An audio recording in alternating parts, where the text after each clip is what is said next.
Welcome to the treasure room.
Ten, 9, 8, 7, 6, 5, 4, 3, 2, 1, 0. Prepare for vault door opening.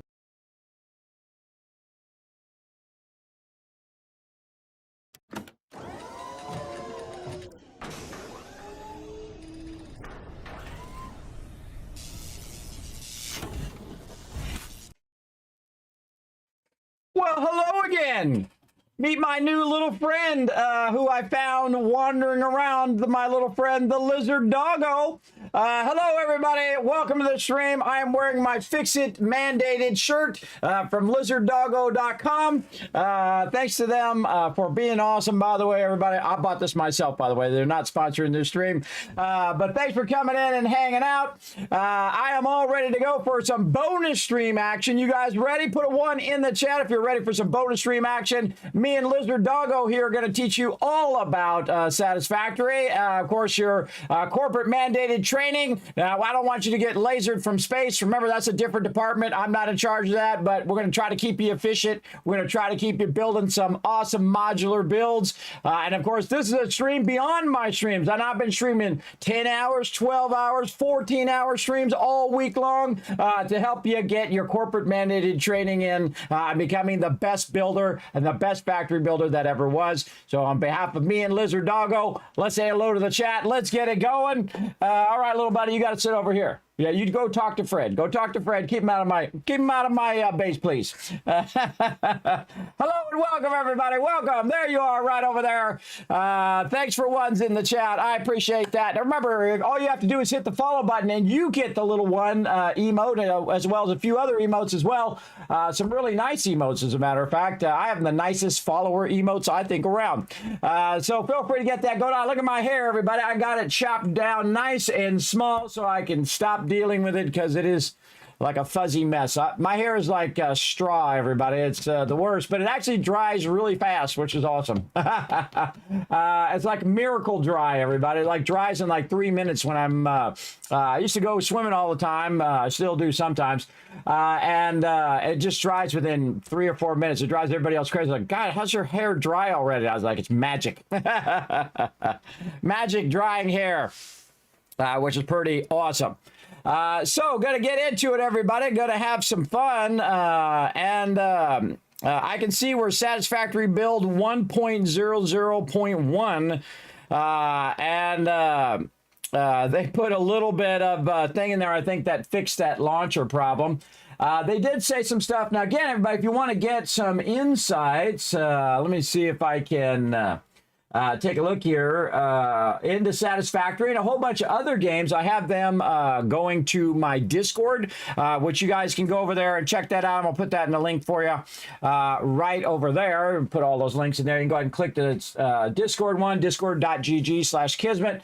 It's in there, and it would basically will send all the news in one location for a whole bunch of different games like Satisfactory, No Man's Sky, Fallout, 7 Days to Die. You don't have to go to 15 different places. Everybody brings it all in one nice, easy spot. And it's called Let's Talk Gaming in the middle of my Discord there. This way you don't have to look all over, which is what I like it. But it's also for me too, but it's for you guys as well. And you can see that there's an update coming because I see someone asking about it in the chat there about white static effect over the game on AMD 5000 GPUs and possibly others. So it has a whole list of things to try. So, as a FICSIT corporate representative, want to make sure you guys are having a good experience. It says try disabling upscaling. If you want to use upscaling, try to use something other than FSR. And then try changing the FSR application and force DirectX to render API through launch command -DX11 or DX11. Now we're really getting technical. But if you want to see all that, that's over on the Discord, everybody. One-stop shop to get all of that latest news, as well as free game codes, all sorts of stuff, discounts, tons of stuff on the Discord. Even more stuff I got to put on there. Normally Friday is the day I did that, but you know what I did instead? I stayed up really late playing some Satisfactory. Then I ran and got my hair cut. Then I got something to eat, and I went to sleep, and then here I am again. Very excited to get back to some Satisfactory, though. Man, this game is absolutely amazing. The 1.0 version is just even more amazing than it was. Now, see, the game was already a 9 out of 10 in early access, which I've never rated any game that high. I normally don't rate games in early access, but it's just that good. Then they added trains, and then it was a 10 out of 10. Then they added fluids as 11 out of 10. And then they added a whole alien thing now that makes it a 12 out of 10. which is pretty crazy, everybody. Pretty crazy amount of love that Kismet given Satisfactory. I was like, this game was made just for me, everybody. And this is the type of game I could play all day, every day for thousands of hours. And we have. And we're going to get it going as well. So today we're going to use the power of time, everybody. We're using a mega server from the awesome and amazing people over at G Portal, your one-stop shop also for getting servers, everybody. If you want to get an epic server like me and use the power of time, I suggest follow that link, go over there, hook yourself up, do yourself a solid, and that's get yourself a mega server from G Portal over there, and be like me and use the power of time. Now, what is the power of time? The power of time is I set things up like it's kind of like setting up a volleyball, and then you come back and then you spike it. That's what we're doing, everybody. We're letting this stuff run on the server, and it runs 24/7, so it's probably run for about 70 hours now since we started it on day one, and it just keeps running and running and running. So that means it's producing stuff or doing things for us while we're basically AFK. Now, what we've done is we've set up a bunch of sorting this time, and it's actually not producing any resources right now. We just set up a bunch of sorting so it would put all of our stuff away because we removed our factory, and we're now putting our factory, and we're going to the next level of the game. So we have our basic builds where we do our spaghetti in the beginning, then we do a bit more organized spaghetti, and then we really get into it, and then we say, okay, we got this starter stuff done, we got a bunch of resources. That's what we were trying to do at the beginning without getting too elaborate, and then we took it all out. That's right, we took all that out except for our power. Our coal power is still running, but everything else we took out, and then we're going to remake those things, but we're going to scale them way up, everybody. I mean, really far up. We're going to really scale them up. But the biggest stopper at this point of the game is oil power. And I've been specifically trying to avoid the oil power until I have all my stuff organized. And then we're going to go ahead and work on our oil power and also some of our oil resources that we need to unlock the next tier. So we're on tier 4 and 5. Now, I played through the game many times. So I can just fast track all the way to the top if I want. Enjoy the journey, everybody. Remember, it's about having fun. So if you want to go super fast, then that's your kind of fun. You go right ahead. If you're more like me and you want to savor every single minute of 1.0 because you've been waiting for 8 years for this game to release and you've been playing every single update along the way, but not so much that you burn yourself out, but now you're ready to play all the way through, go into every cave, make yourself some spreadsheets, draw out some illustrations. Oh, speaking of illustrations, I got to get my illustrations up. And all that kind of really deep dive into the game. And of course, train up everybody here on the stream and just give you guys thousands of my tips. And yesterday, I realized they changed one of my main tips, which is aligning in one move, by the way, everybody, aligning in one move your foundations underneath your extractors. Now, if you missed that yesterday, I'm going to do it again today. Hopefully it works a little better today, but I seriously doubt it. They changed the way that it works because I have done it before on the stream many, many times. You guys see me do it, and then in the modular style in the early access, but in the new one, it's actually really awkward. Instead of just coming forward, it goes sig, and I have to stand to the side and then do it to the side and then count out how far it is. It was 4 forward, by the way. I remember that part. And we're going to get that going on. Let me get my thing up over here. Well, that's a good lizard dog. He's back. Hello. Good lizard doggo. Good lizard doggo. So my lizard doggo came in today, everybody. Very excited. Very excited. Again, yes, you love the lizard doggo plushie. Yes, you get that lizarddoggo.com, which is the official corporate mandated site for Satisfactory. And you can definitely grab a bunch of really cool stuff over there, everybody. Really cool stuff. And so let's just go ahead and get our coffee going on. We're right over here from our FICSIT, and we're ready to go. Now, I don't really drink coffee, everybody. I love the smell of coffee, but I don't drink it. I'm naturally like this. That's because I'm excited to play games, and I like to hang out with you guys. I don't need anything else except for some water over here because my voice is getting burned out, man, big time. Nice hydration and keep you going as a pioneer. Rotisserie G coming in, showing that love. What up? There he is right over there, everybody. Welcome. He's the first person in the chat today. So I'm going to give him 1,000 kiss caps to everybody in the chat because we work together as a team over here. Now, no patch yet, but I think there was like a little sub patch right there. Again, definitely check out discord.gg/Kismet, or you can check out Satisfactory's main Discord. Either way, mine's way easier because you can just get it all in one spot. You don't have to jump around. Toxic Tech coming in with a hype. Thanks for bringing that hype in. Jay with a 1. We got Toxic with a 1. Zerb with a 1 in the chat. Very nice. He actually wrote out 1 in the chat. Very nice. Whis coming in with a 1. Dio, Ditch in the chat. Hey, Joe, good to see you, man. Always good to see you. One of these days, if you go to TwitchCon, you let me know. I might go. I might go just because you're going. We'll get rowdy and get into trouble. I don't know. That's Mr. Nod to you coming in with a love lurker train. I'm not going this year, by the way. I'm not going this year, but one of these days, we might try it again. Whis coming in, showing some love as well. Raz bringing that love in. Wow, look at all those love and cute little characters. Love it, love it. Love the doggo plushie. Yes, Lizard Doggo is the best as well. Yes, retweet number 5. Even before I even get out of my startup screen, you know what? Let's just go ahead and give you some extra love for crushing that. There you go. There you go. Wait, train where? We're going to get to some trains today. That's right. We're going to build the Kismet Love Train, maybe. I'm going to show you all about push-pull trains, which is amazing, but we got to get the oil power. Now, again, I could have done the oil power earlier instead of revamping my factory, but I like to revamp my factory right now because I like to go, whoa, hold on. Let's start to organize ourselves before we get deep into oil power because we'll want to set up our trains. And when we want to set up our trains, we want to set up our kind of central area first, like you saw me do. If you didn't see me, I'll take on a quick tour of where I set up my central base and all of that. Blood in the chat says, hey, Kismet, it's been a bit. Oh, has it? Well, thank you for coming in and hanging out. I've been here. Hopefully you've been taking care of yourself and good things going on in your life. I appreciate you chilling out in the channel. Love me some coffee. Well, there you go, Blitz. There you go. Hey, if you like some coffee, you go right ahead. Got to be lurking, says Human. Well, there you go. That's the thing to do. Get that stuff done you need to get done and lurk in the channel. I appreciate all my lurkers as well. Homer Simpson voice. Coffee. I always feel like people say coffee when right before they've had coffee. Coffee. And then they drink the coffee and they're like, okay, now I'm awake.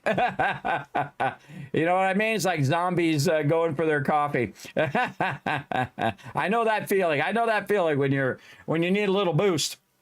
Mine used to be Dr. Pepper, but I stopped drinking that as well because, man, just drinking soda, that's 10 pounds in itself, everybody. I'm telling you, if you stop drinking soda, I didn't do anything else. I'm still eating pizza and eating all the bad candy and all of that stuff, but I just stopped drinking soda, and I didn't like just stop drinking soda, but I weaned myself off of soda because of that caffeine. That's what I was trying to say, soda and then caffeine. I combined those two words together. Yeah, so I weaned myself off that caffeine because, man, it's just a roller coaster ride like this all the time. You're up and you're down and you're up and you're down. And I can tell you, man, I crave it every single day. It's like an addiction, man. That's bad, everybody. That's bad if you crave that thing every day and you want that thing every day. I have that with soda and then with sugar, man. I'm the worst, like, sugarholic. I'm telling you, I'm the worst. But, you know, I try to ease off, and I always feel better when I ease off, too, man. You're not riding that sugar roller coaster. I'm sure some of you can relate, maybe all of you can relate with that sugar grabbing hold of you. But that's okay, everybody. That's okay. That's not that bad of a vice, but I'm just trying to feel better, everybody, so I can do these long streams that I've been doing. And I have been feeling better because I've been taking better care of myself. And that's the real thing, everybody. You only got the one you got the one body, and that's it. You gotta, you can say, oh, well, this person has this, has all the money and they have all the time and they have all the thing to do that. You got to make a choice. You got to make a choice between this or that, right? Your health or whatnot. Now, I'm the worst, everybody. I did the same thing that everybody else does. You know, you get busy. You do a whole bunch of other things. You try to provide for your family. When you come home from work, you're too tired. You say, I'll do it tomorrow. I'll do it tomorrow. And then you never did it. You never did it tomorrow. Tomorrow never came. Until about 9 years ago, when they told me to lay down and die. And I said, nah, that's not how I'm going to go out. No. Not going to lay down in the bed and just waste away. So I got up and I took care of myself, and I started taking care of myself a little bit more because I had no choice. I mean, when you reach that point in your life, everybody, when it's like, take care of yourself or die. Believe me, all that other stuff is just bullcrap excuses. It's just bullcrap excuses for you to say, well, I'll just do it tomorrow. And then I stopped doing it tomorrow and I started doing it today, every day for the last 9-10 years now. Just taking care of myself every day. Say, okay, well, today, going to be good. Might have a slice of pizza or whatever, just to kind of, not be in that crave mode all the time. But not so much that you're just, making yourself ill all the time. That's the real thing. And I haven't had soda in a really long time. I might have like a sip of my wife's root beer from time to time, but really not drinking 44-ounce, Dr. Peppers from Sonic anymore, which is crazy. Because what I did is I got myself this awesome thing, which is called the Iron Flask, by the way. I highly recommend. It's double lined, so it doesn't get wet. It's ice cold in here. I can put ice in there and it stays in there for like 3 days. It's amazing. I know it's not sponsored, everybody. I'm just telling you how I hook myself up. And I have a tendency to drink more water if I have it sitting right here at my office. It's kind of like one of those weird things, everybody. You just get used to it. And it's like a habit more than you even thinking about it. You're not thinking, I need to drink some water now. You just do. You just do drink the water because it's right there and it's convenient. So I drink about 2 bottles of water a day. Which is pretty decent. Now, some people say you got to drink like 8 or 10 or whatever. Well, I'm not exercising in the gym for 9 hours a day, everybody. I'm in here using this thing most of the day where I'm like setting things up and getting things ready and doing stuff for the stream and trying to do more giveaways and more fun things here in the stream. That's what the Kismet Love Train is all about. Bringing a little joy and positivity into your day, and then also bringing a little entertainment and fun as well. So thank you so much for coming in and hanging out. Oh, the mighty Foggy in the chat, everybody. My awesome mod Foggy in the chat hanging out, and Awesome Gamer as well, who likes to join us also for 7 Days to Die. So don't worry, we're going to play some 7 Days to Die this weekend with my crew, everybody. Can't wait to do some more Wasteland Horde nights. Those are crazy, man. Those are nuts, man. Last week, that was getting crazy, man. I was getting crazy. Only going to get more crazy, by the way. It only gets more and more insane over time. in the wasteland, that's for sure. Kismet, your cheerleader is here. Oh, yeah. Well, thank you for cheerleading the chat in there, getting everybody hyped in the chat. Like to see it. I like to see it. I like to see you guys talking to each other and chatting to each other in the chat. Very nice. All right. Now, I don't know about you, but I'm super excited about checking in on the server and seeing what it got done and see if it sorted all of our stuff while we've been gone. We've been gone about 12 hours, and we've been letting it run, and let's see if it did all the job or if it didn't do anything or what. Let's go find out.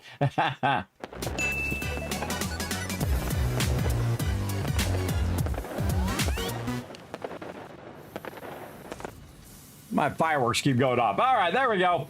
All right, everybody, let's go ahead and get into it. We're going to go into the mega server over here. Oh, my backup is almost done over here. Let's dive right in right over here. Now, what I'm doing is I'm logging onto the server over at G-Portal. They have, again, made me a nice mega server that we can use. We're going to go ahead and clear this over here. Shut that down. There we go. I was copying a bunch of videos off my machine because I've been streaming a lot, so it fills up my hard drive because I record this locally as well. I also record it on YouTube. I record every single stream in its entirety, which not a lot of people do, everybody. In its entire, the entire stream, even if it's 12, 14, 20-hour streams, I record all of them, put them up on youtube.com/KismetBP. Also record them over on Twitch VODs. They stay there for about 60 days. Then they'll roll off. My entire archive, though, thousands and thousands of, I think I'm like over 4,000 videos now on YouTube that you can go over there and watch, highlights, guides, all sorts of things, and more stuff coming down the line as well when Kismet is got enough time. All right, so here we are in the base. You can see it's very, very purple over here. Now let's just go ahead and look off the side here first. You can see we got a lot of things color-coded. We'll get into that in just a minute.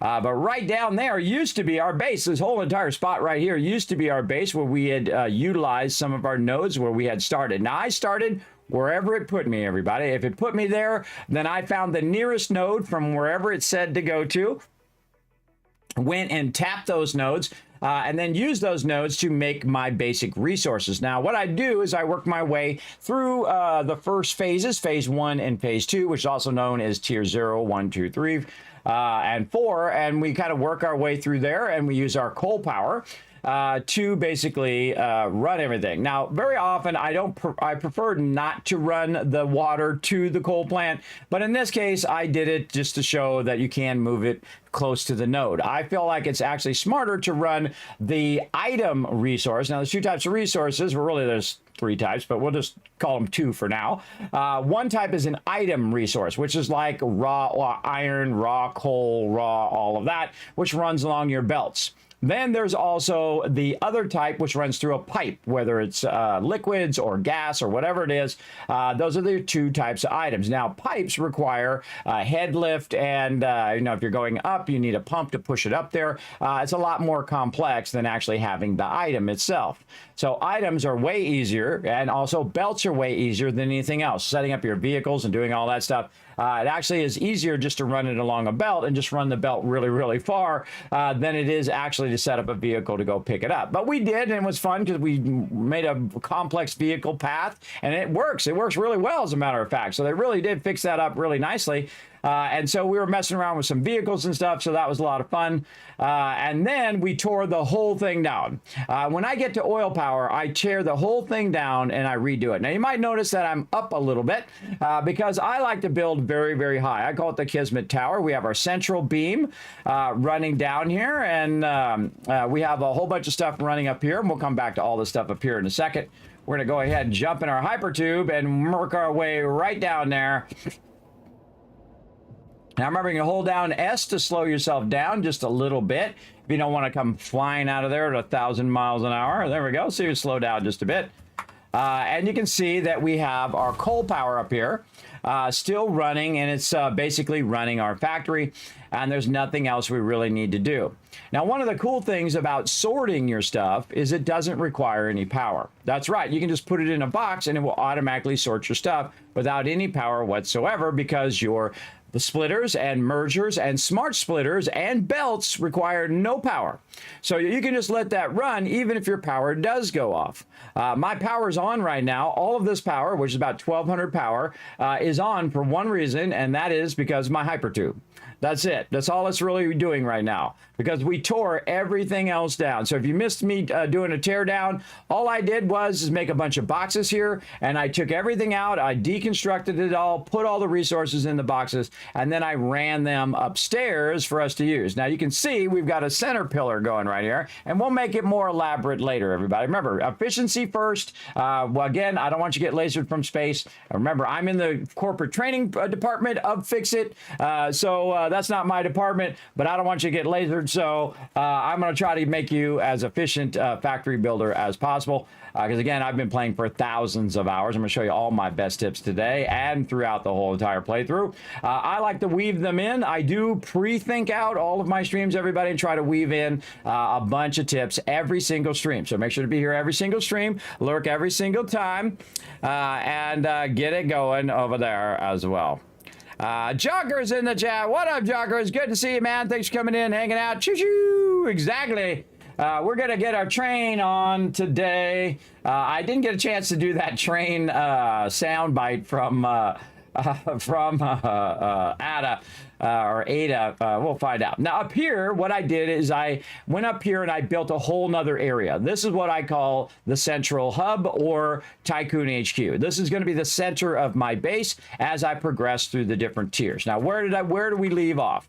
Well, we did tiers 1 through 4, and then after I'm done with tier 4, I will typically work on the MAM. I will go in and try to get as far as I can. I will go ahead and tear my whole base down at one point, but first I build this area where it's going to end up, right? So I always think toward the end and work backwards. Also, as a graphic designer of over 30 years, I think of that as well as if I'm solving a technical problem, what do I want it to do, and then work backwards and then do all the steps that make the end result, right? So the end result for right now is to go ahead and get everything to end up here at the end, meaning that's all going to end up right over here where I can just utilize it for upgrading my hub, for making new things and factory processes and all of that stuff right here, including one of the things that we want to put down eventually here, which is our blueprint designer over here.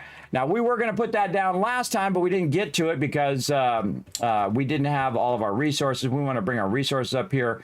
We also did a little bit of AI limiter. That's what I call offline production. We just put it right in the machine, let it process, and then boom, now you got some AI limiters that you didn't have to craft, everybody. Just put the thing down, put the stuff in there, and let it go. Or put a couple boxes running in there, put the stuff in the boxes, and then it will process it. But what we want to do over here, and let's take this one out because that's not going to be there, is basically color code our whole base. Now, the purple part is my hub production. That's where I got all of my boxes and benches and MAM. I've got all of that stuff at the ready that I can use. I don't use the power in the back here. The second I get biomass burners, I no longer use anything here in the back. Now, some things that I'm going to be managing that I need to be a part of is all the stuff that's going to be the closest to me. Everything else is going to be further away, right? This is called modular building. Now, modular building, I think, is one of the most powerful things. I do it also in 7 Days to Die, which if you've seen me do my mega base or my solo wanderer base, whether you're playing by yourself or you're playing with a team, it evolves as you evolve in the game. And that's what my base is doing right now. I had my basic build, basic spaghetti, organized spaghetti, which I consider to be the basic builds. And then I take all that spaghetti out, like you saw me do last time. If you didn't see it, you can see it on my VODs, or you just take my word for it, that we took it all out. Now we're organizing for the future, right? And that's when you get to trains. When you get to trains, trains are one of my favorite things in the game. And the reason why my base is up so high is that my trains never need to go down or up. They're always flat, right here, or at least they're just a little bit up and a little bit down. They very rarely go up and down because the second it goes up like this, it's going to slow down. But you can put more train engines on there to make it go up those things like it does in real life, by the way. They actually have more engines on there. That's why they have more engines, because they have a lot of cars that they're pulling. And we'll talk about cars. We'll talk about signals. We'll do all that. Of course, we're going to start with something very simple to get you started. I call push-pull trains, or really that's what they're called in real life. Push-pull trains are the easiest easiest and the most effective in the very beginning of the game. And then later we'll build way more complex networks, and we'll make them look awesome as well along the way. And of course, I've shared my one move trick to align the foundations of your, because remember that your extractors are not aligned to the world grid. So if you try to use world grid blocks, they'll be offset and they won't be perfectly aligned, because that's what you want eventually, right? You want to first learn the mechanics, and then you want to make it beautiful, everybody. You want to make it amazing, right? And I think the Sky Base is what I'm going to call this, Tycoon Sky Base, Tycoon HQ Sky Base, is going to be amazing, because I'm going to bring the resources to me. And while I'm doing the resources, I'm going to build towers. That's right. Each individual node area is going to have its own tower, which it's going to produce that thing. And that tower is going to work its way up to where I am. See these nodes here? We're going to build a whole entire thing here. We're going to use our blueprinter, and we're going to modularly build it all the way up into the sky. So we can go there at any time and grab those resources, or even better, bring those resources to me. Why do I got to go? Why do I got to get in the hypertubes and go over there and do stuff with it? It should be able to set it up and set it and forget it, everybody, meaning it just runs and runs and runs and produces you massive sums of resources.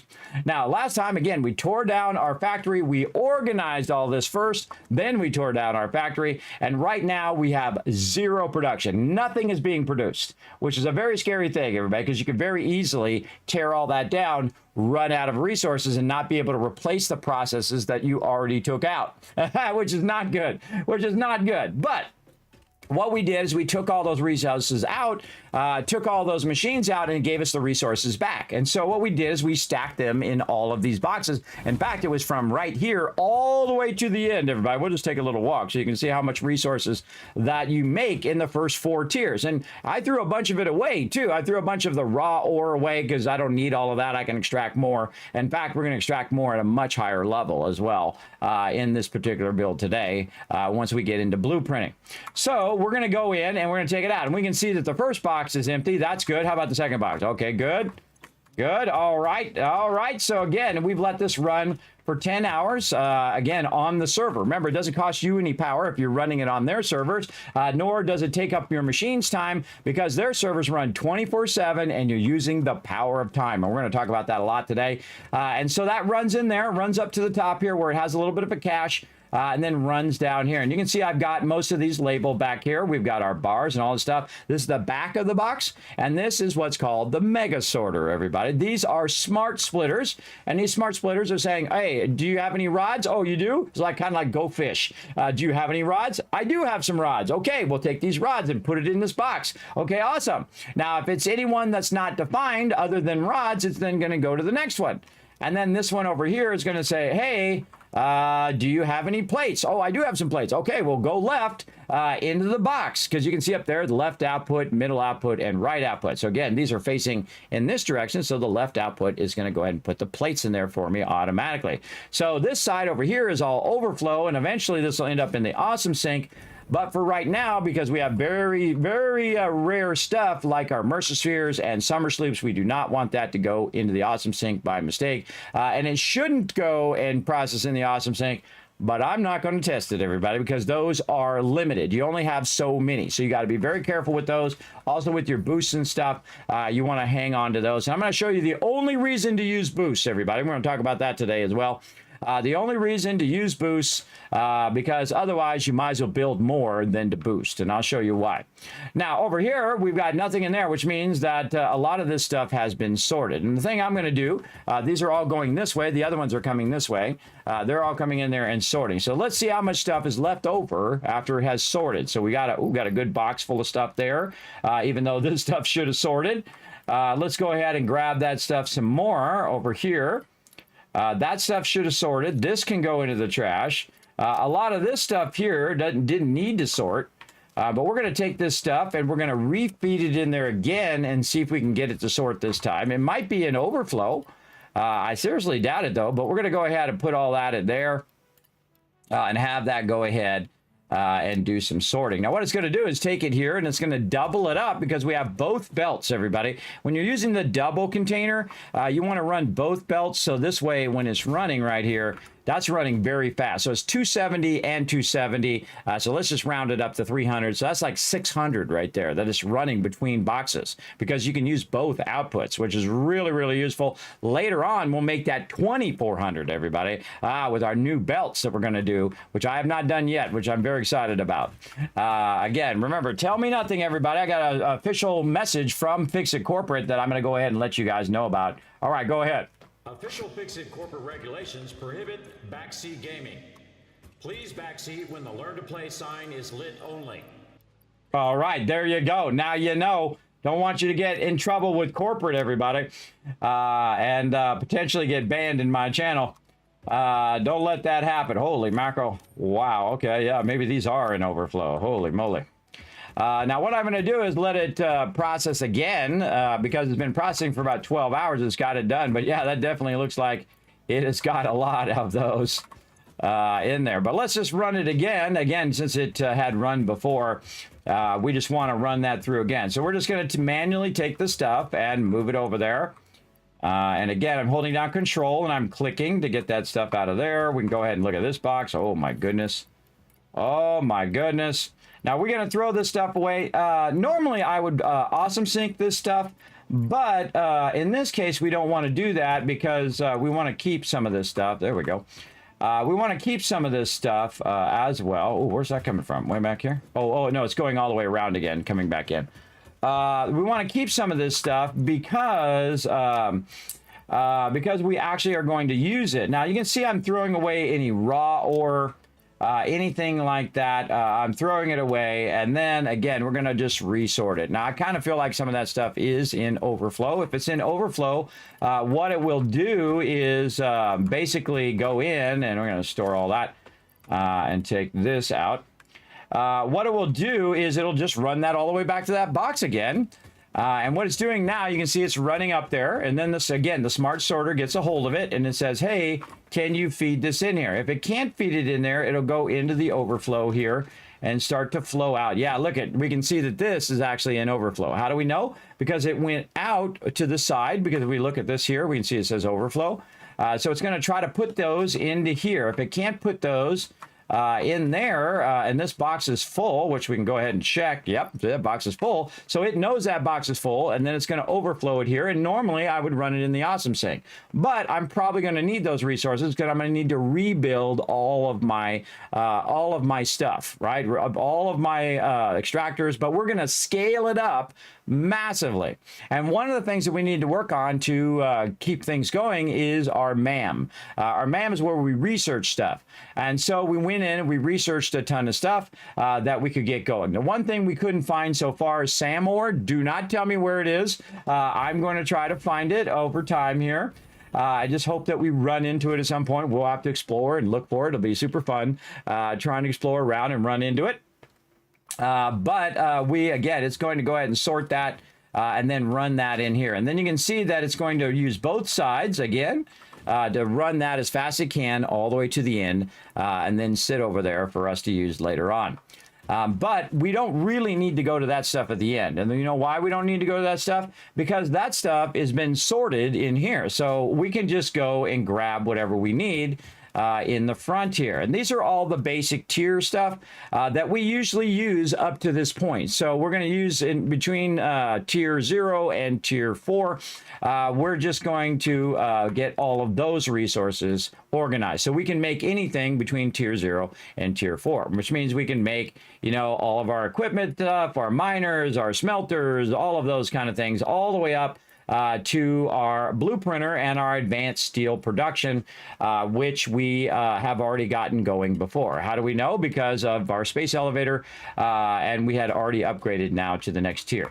Now, one of the things that I did is I upgraded monorail trading, and I had forgotten that it actually uses some oil production. So even if we do unlock our railway early, it doesn't matter because we have to get our oil processing going. And that's our next big thing. Now, if you didn't know, in Satisfactory on the right hand side here, you actually have a to-do list. So one of our things that we wanted to get going was our Caterium. So we're going to check in, we're going to say check in on Caterium. So I'm making a little to-do list over there.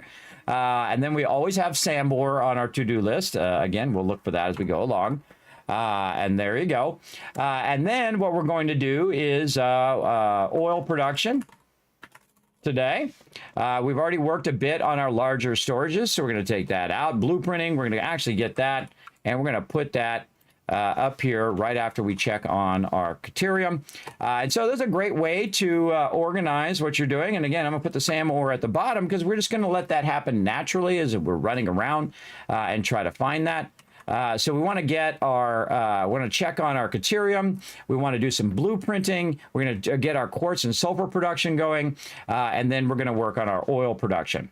And what I'm going to do is show you how to perfectly align, like I showed last time. If you missed it, I'm going to show you again today, how to perfectly align your extractors. And this is something that's bothered me in the game forever. If you're like me and you have a little OCD or ADHD, everybody, and you want it to just be perfect and beautiful, I'm going to show you how to do that and then take it to a whole nother level by using your modular style as well. Oh, Bazinga! Issifer in the chat, everybody. Show him some love.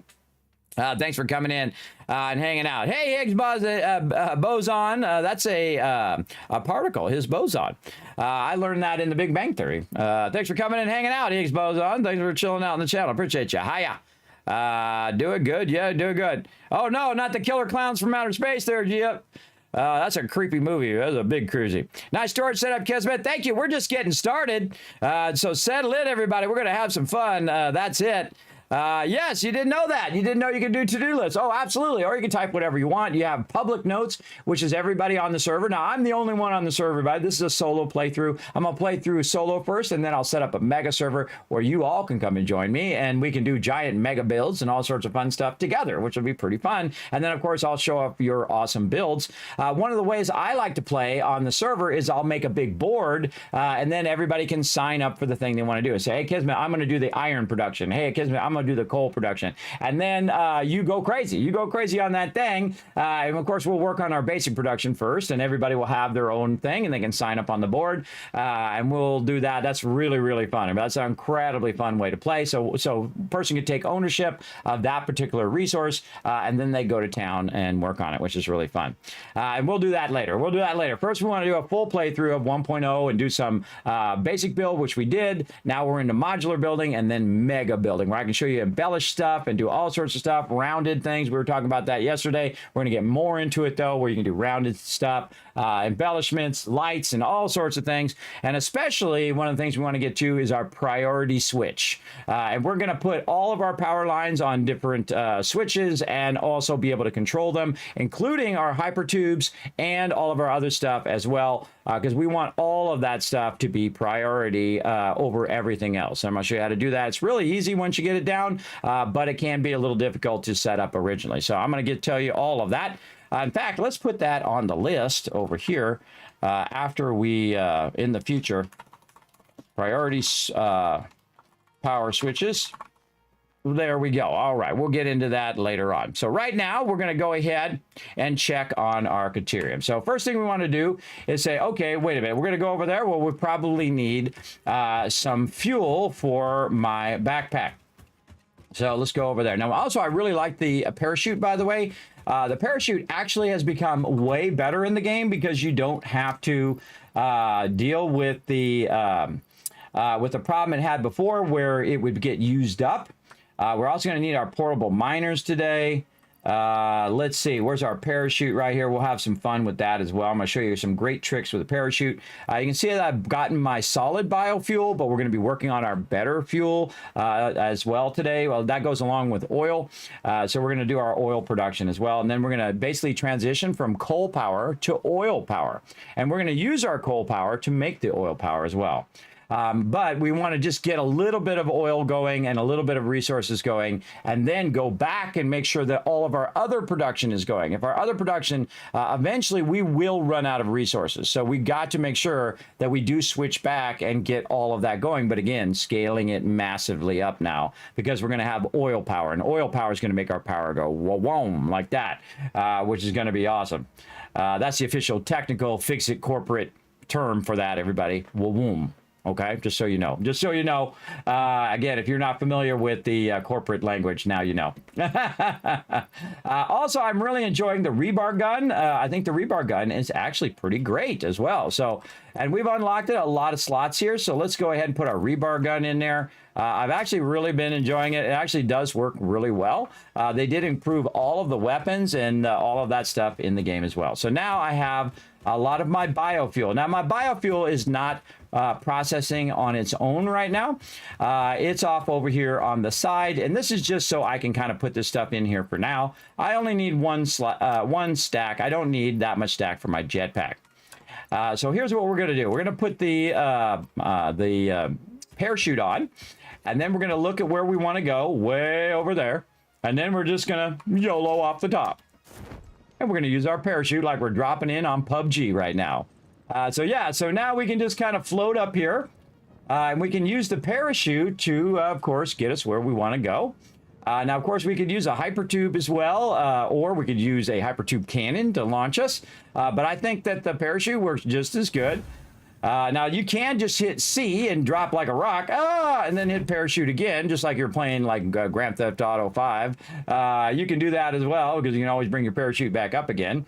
If you can, it's reusable, which is very useful. So we're just kind of having some fun, sliding way over here. Now, we got to end up going way off over that side later. Now, I'm just going to drop like so, and then spacebar again. So just hitting C like cat and then spacebar, and you can see that I can get right over here where our Caterium is. Now, another thing you can do right in the middle here, and I'm just going to put myself across here in case I do fall, is just put my jetpack in the middle while you're actually transporting, and that's a great Kismet tip for you. Or you can have your jetpack on and switch to your parachute. Now, it'd be cool to have 2 back slots, but they don't got that. They don't got it where you can switch from one to the other. You have to manually drag it in there. But as you can see, it did work pretty well over there. Now, we've got a bit of a problem. I can see that this is already turned off because that's red. I wonder if it's backlogged. Is that what it is? Let's go see. Is it backlogged? Yes. Let's see if I take that out. Does it have power? I can see this is turned off, but this doesn't need to be on. Yes, this all has power. This just ran out of biofuel, but I'm no longer using that. That was just to get it started. Now, one of the things that I see people do all the time, everybody, is they grab their loot and then they run back to their base and they run back and forth and back and forth and back and forth all the time. Well, we want to make it where we don't have to do that. Notice how I have all of the things here at this location, including the awesome shop, all at this location. Now, we can make this where we could do this at every node, and so every single node that we go to will automatically have these things. So it's just in case we want to do some research from Caterium or whatever else we want to do, we can do it right here. And you can see I've researched all these different nodes right here at this location. So I went and got the raw resource. We did that earlier. Then right here, we got some ignits. We made some of those. We made some quick wire. We unlocked some new stuff in the awesome shop, including our higher level poles and whatnot, and then also our smart splitter, which is one of the best things to get in the early game. Absolutely, that smart splitter is so nice because you're gonna end up with a bunch of stuff in your inventory, and you're gonna be like, ah, crap, I gotta go in here and get rid of all this stuff and put it back in the box. Well, why take your time to do it? Because we are using the power of time. You don't want to use your time. You want to put it in your smart splitters so it automatically puts all that stuff away for you. And if you have too much in a box, it'll just put it in the overflow, and you can either get rid of it or just store it in another box, kind of mixed together later on. And then you don't have to organize it, and you just go to the box and say, okay, what in here do I need? Okay, I need this, this, and this, and this, and then bam, you're good. You're good. You're out of there. Makes it very, very convenient. I call it the miscellaneous crafting box. If you're very familiar with my 7 Days to Die playthrough, it'll just throw everything in there together, and then you just grab whatever you need. Now, of course, we also have our individual boxes, which is a back cache of that stuff in case we need it for building, right?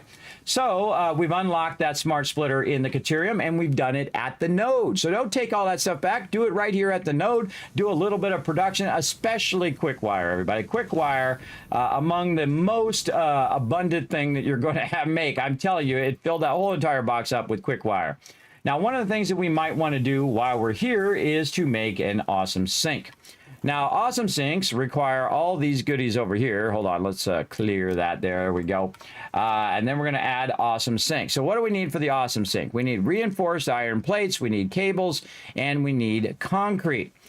So we need all of those things for the awesome sink. Now we can also take it from here and run it to our base if we want to. In my case, I'm actually going to build a tower here and it's going to go up, and then the train is going to take it over there, which is really cool. Or I can just run a belt if I want to, but trains are way cooler.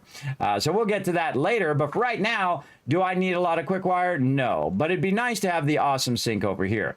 Now, we're not able to do our zip lines yet because we are waiting on our oil power yet again. You're going to find right at this stage you're waiting on your oil power. So the point of the thing is, everybody, put down a crafting bench, a equipment workshop, your MAM, and the awesome shop, all in every single location, because they're very cheap to you now. They're cheap because you have all of those resources. You should have thousands and thousands of resources. In fact, you don't realize how many resources you've used until you start tearing your base down. And I had like 10 boxes of resources, and I even threw a lot of the raw resources away.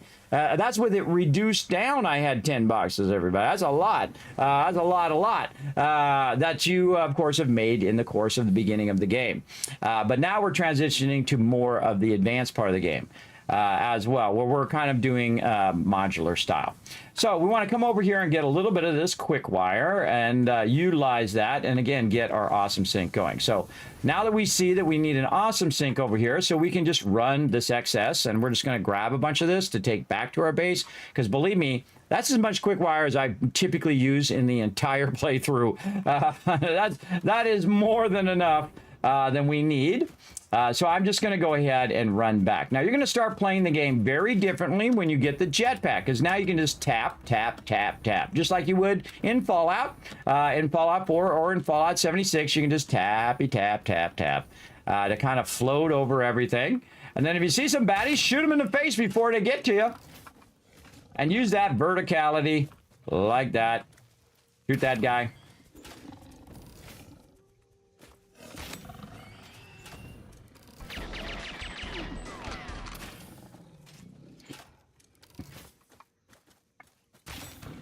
And there we go.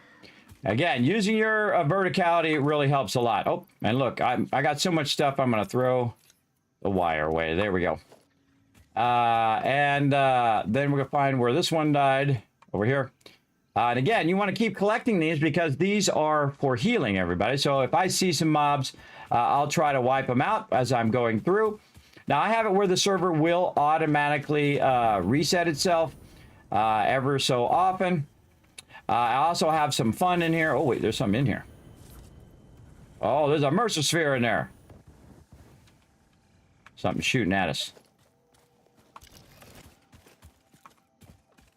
Hold on, let's lock and load. Over here. Just keep moving, everybody. These guys, you can just dodge left and right. Just keep them on their toes. Like this. A little strafing. Whoa, you thought. And there we go. A little strafing back and forth. You got it. Now, the bigger guy's a little harder because they're going to anticipate where you're going. Again, we got to throw something away. Let's throw some of this away. We've got plenty of that now. And go ahead and we're making more. All right. So we're going to go in here. And this is called a Mercer Sphere. Now, they actually made a use for these now. See if it's got anything to say. Nothing to say? Your waves lap at our shores. When will you land? I don't know. I don't know. Now, they actually added a storyline to Satisfactory. Remember, no backseat gaming. Tell me nothing. I don't want to know any of it. There's our lizard doggo, just like our lizard doggo right here. Hello, everybody. Yes, lizard doggo. I see you, little buddy. Don't worry, I'm not going to hurt you, little buddy. I'm not going to hurt you. Now, we'll make our own lizard doggo petting farm, petting zoo later on. But for right now, we'll just let them run wild like wild horses in the world. And again, we're just going to run toward it here. Now, anytime I see that right there, unauthorized hostility, and we know there's a bad guy over here.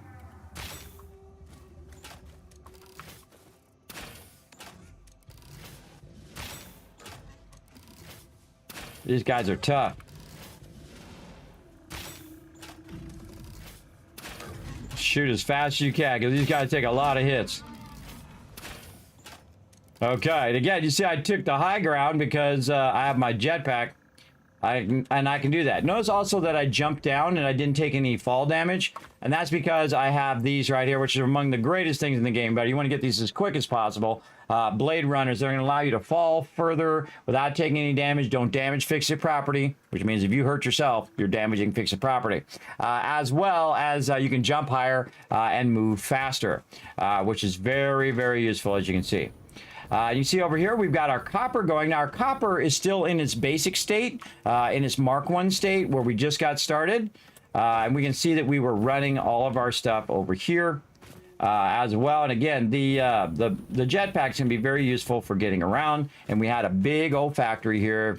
If you missed me tearing it down last time, again, we're going to come back, get all this stuff going here in a bit. But we want to take all this quick wire, and we want to go ahead and run it over here. Now, again, I could take all the time, but we want to use our power of time, be efficient with our time, because, again, that's your most valuable resource, and not run the quick wire way over here right now. We want to actually make the quick wire go into the Awesome Sync and produce tickets for us 24/7, 7 days a week, all the time. Yeah, 24 hours a day, 7 days a week, because we can just let it run on the server. So whether I'm in the server or not, it'll continue to run that as long as we have power.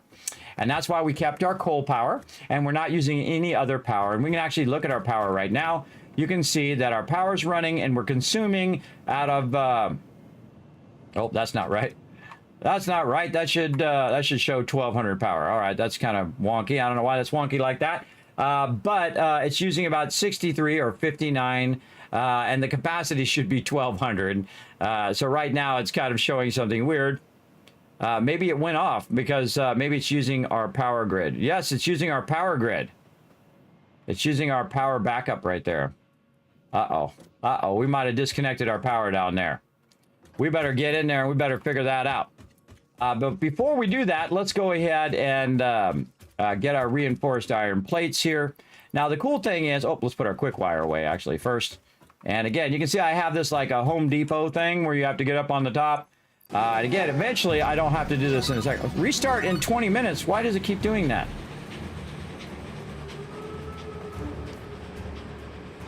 It's going to restart the server in 1 hour. Why does it keep doing that?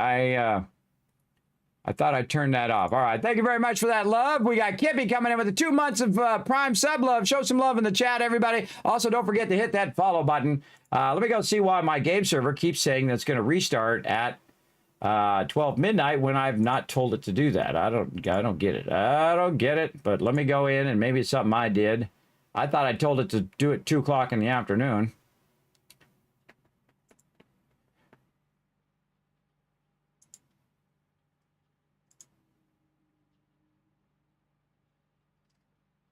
And again, you can't tell it to auto restart, but I don't remember it ever me setting that up. I set it at 2 p.m.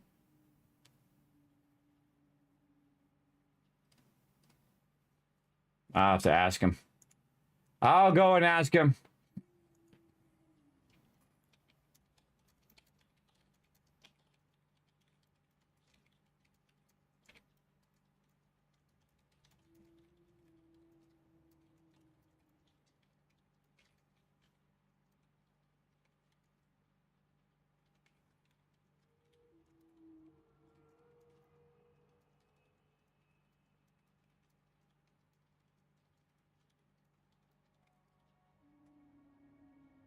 Hold on, everybody. Always some technical thing that I have to solve.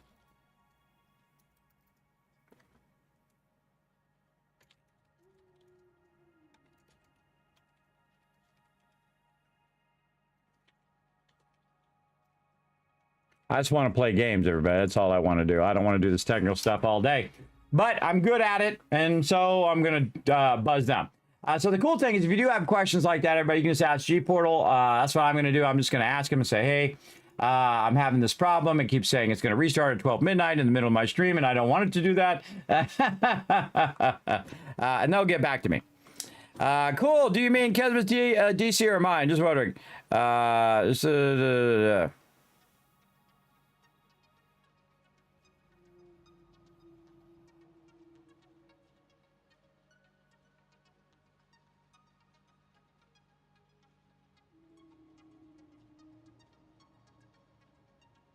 There you go. You got it, Kismet. Your IT tool. Yes, I've been doing computers since they came out. Everybody in the early 70s and 80s. I was there at the Timex Sinclair. They're one of the first computers. The Commodores, the Amigas, and of course the Apples and the PCs and the Sun workstations, and then the supercomputers like the Cray supercomputers and all of those, Silicon Graphics. I've used all of those. Even $1 million prepress systems, which do like what Photoshop does today. It did that in the 70s and 80s. Yeah, way back in the day. I did it mostly in the 90s. And again, you could do photo retouching and all that stuff way back then. Way back there. Pretty amazing, I think. Pretty amazing. Oh, and we got a Mercer sphere. Now, all of our Mercer spheres here, we're putting in this special little box along with our summer sloops, our boosts, our little power guys, our power slugs, our tickets, all of that stuff. And right now, our AI limiters, because we're going to need those for our smart splitters. And again, any other thing that I find, like my spitter remains and hog remains, they're going to go in this one right here, which is just my, what I call the random box, right? Where I just put random stuff in there like that. So again, we're going to need to think about our power, because I think our power is going to go off. And again, we have the minimum power running right now. We're going to grab 2 of these. Then we're going to grab some concrete. Again, I love it when it just like did all the sorting work for me, and I can just go and grab the things that I need, including cable right now. Weirdly out of cable, but that's because we had a bunch of processes going that was using up all the cable. But you can see that I don't have that much resources, so I do need to get these resources going again before I run out of resources. Otherwise, I'm going to end up making those resources again manually when you really want to automate all of those resources by now. And again, we're not in any hurry to do anything except for oil processing would be great to do right now. So let's go ahead and also do oil processing. So we're going to need, and again, this is just like a, smorgasbord now, everybody, where you can just go in and say, okay, I need some motors. So you go up here. Again, it's like Home Depot. And you're just taking that out there. And I did it like this on purpose, everybody. So it gives you that serious Home Depot feel. Because normally when you're in Home Depot, by the way, you can't find anybody. And again, look how I can use my jetpack as well to grab stuff. Instead of using the ladder, I can just jetpack up. Ladder's only there as if I don't have anything in my jetpack. And now I can grab that. And then down here at the bottom, we have this. Now I have it organized in usefulness, or the thing I'm usually grabbing the most. And anything that's right outside the hub is something that I use the most, which in this case is concrete, everybody. Use a lot of concrete. So now we can take these resources and we can feed them in here. Now we got to make sure we have enough. We need 50, we need 100, we need 500. Okay, not enough there, not enough there. So we need more of our steel pipes and our copper sheets. So let's go get some more steel pipes here. And again, you can just fly up here. You can hit E and then you can have access to it even if you're at the ground level. So we're going to get 3 of those out. In fact, we're going to get a couple of these out as well because we're probably going to build some stuff with that later. And then over here as well, we can go in and say, you know what, we're going to grab like 3 of those and then put some of them in here to do our oil processing. And then the rest of these we're going to keep on us. And here we go. And mine is purple, everybody. Milestone reached. Crude oil can now be extracted The Sky and 3 refined to produce various industrially beneficial parts. The byproducts of these processes will require careful management, but a capable pioneer such as yourself surely understands that. To improve efficiency, pipelines can now be optimized with valves to limit and balance their throughput. These were initially left out because FICSIT did not want to overwhelm pioneers with complex pipeline management, but they have since been re-added after my impassioned defense of your capabilities. Sure it did, Ada. Sure it did. There you go. Again, Talk to Tech. Thanks for hanging out. Appreciate everybody coming in. Yes, Commodore 64 hype in the chat. Yes, I had my own Commodore 64. Remember the old, list games and catalog and all of that when you were using cassette tapes, by the way. Did you know cassette tapes used to be like floppy disks? Did you know that? You stored stuff? I had my Snakebite on there. And I would load it up and I'd play my Snakebite.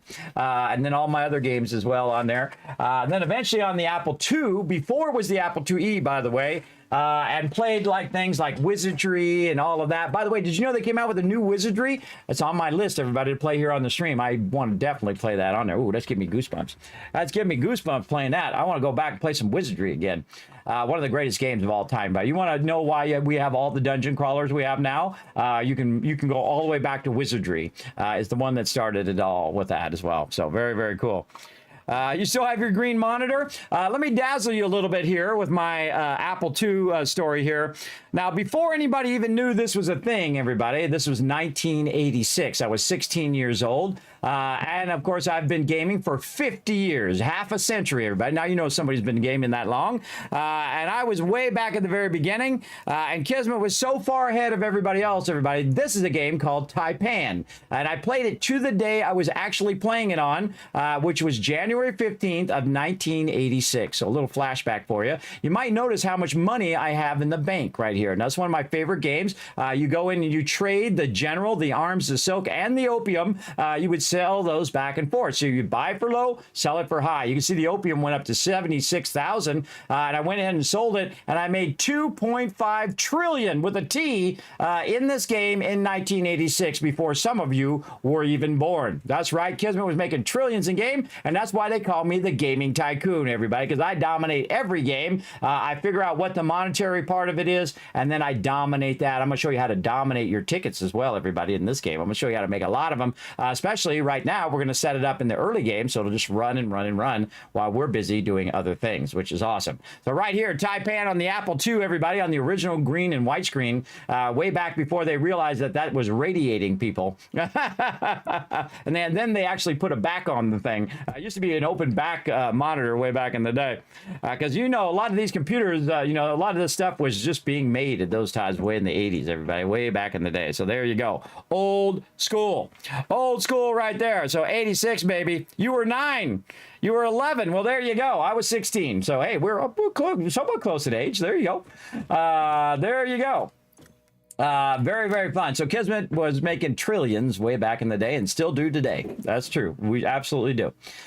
So we're going to keep on rocking in the free world, everybody. We're going to keep on getting things going. So now we have some things to do. We got to do awesome sync. We got to check in on our power. So our power's doing something weird over here.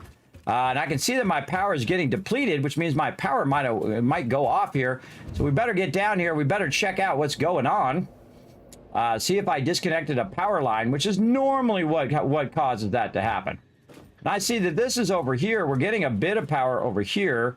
But this does not look like it is going over this way. So here's, I'm going to show you a great trick, everybody. If you only learn one thing in my stream tonight, this is what I want you to learn. Take a power pole, aim at the line, and you can actually split that power pole. I know I've said it before, but I can't emphasize it enough that how incredibly powerful that is right there. Then we're going to take this and we're going to run this over here. I'm going to cross connect it over here, which is going to run it up there. And that's going to run it way up here to our factory. And we should be able to see now our factory production. There we go. Okay, now we got it all tied in. And that's now tied way back in there. Now, I don't know where that power was coming from. Maybe for some biofuel or whatnot that I'd set up way on the other side. But we've got our power back connected in, and our power has been running wonderfully. We can see actually our power is 1125, which it should be 1200, which means one of my coal plants is actually not working over here. Because again, you want to have certain numbers, and those numbers will let you know if something's wrong. So let's go ahead and take a look over here. And of course, I was taking a bunch of stuff out, so I might have accidentally removed some stuff here. I see there's a pipe right here that's missing. Why is that pipe missing there? Oh, I accidentally took out the actual thing. That happens, everybody. When you're taking a bunch of stuff out, you might not notice that you accidentally took out one of the coal plants, and that's okay, everybody. That's okay. We took one out. We have more than enough power. You can see we're using like 20 power out of, or 232 power now, out of our total of 1200 power, over 1000 power.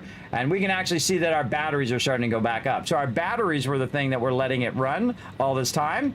And then now we're tapped back into our batteries and we can see all that stuff. So When I see that I don't see it there and I don't see my stuff tied in, that's telling me that somewhere there's a disconnection between all my stuff. Now we're going to go through and optimize all these power lines using our larger power lines instead of using these smaller ones, because you can make these go much further and then you can have some fun with them later as well.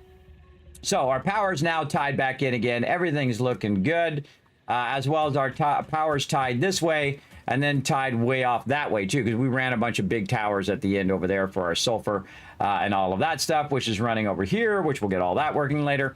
But again, let's go get our awesome sync going. So again, you'll see that I mostly just run places at this point, though we have already unlocked the buggy, we've used the buggy and whatnot, which is really fun. But you got to watch out with your jetpack, everybody. Let me move myself way over here. See right there where that little exclamation point is? That's telling me, hey, you're getting low on fuel. So you got to wait for it to kind of refill itself. Whenever you're on a solid surface, it'll refill itself. But say you want to just jump over all of these trees and watch out for any mobs that might be attacking you, you just tap, tap, tap, right? Gentle tapping of the mouse. Now, anytime I'm out and about, you'll see me over here, and I do move around so you guys can see the interface or see whatever I'm talking about, because I go above and beyond for my peeps here in the stream. But you can see very quickly I can just build that momentum up and then just fly wherever I want to go. It's very nice. And again, if I run by something, I'll just go ahead and grab those pale berries. And then this is a little dangerous because that's a little high lip to get up to. So what you want to do is utilize your bridge that you might have made, like me, for my coal over here. Now, every single node in this particular point, everybody, needs to be upgraded in one way or another. But I don't want to go through and manually build every single thing, though I have done that. And I've actually manually built one foundation at a time, thousands of foundations, because they didn't have zooping back in the day or blueprinting. So I've actually gone in and I've played through the game, of course, for thousands of hours. I've played through about 30, 40, 50 times. I don't remember. I stopped counting after a certain amount of times, and have basically beaten the game and gotten my employee of the planet, which is the ultimate goal of what we're doing. But we've never done it with the storyline. So this particular playthrough is all about storyline, all about taking it to a whole nother level as well. So we're going to go ahead and take this, and we're just going to take our awesome sync. We're just going to sit up here on the side. Again, it doesn't have to be all fancy for right now. It just needs to be functional. So function first and then fancy later is what I like to do.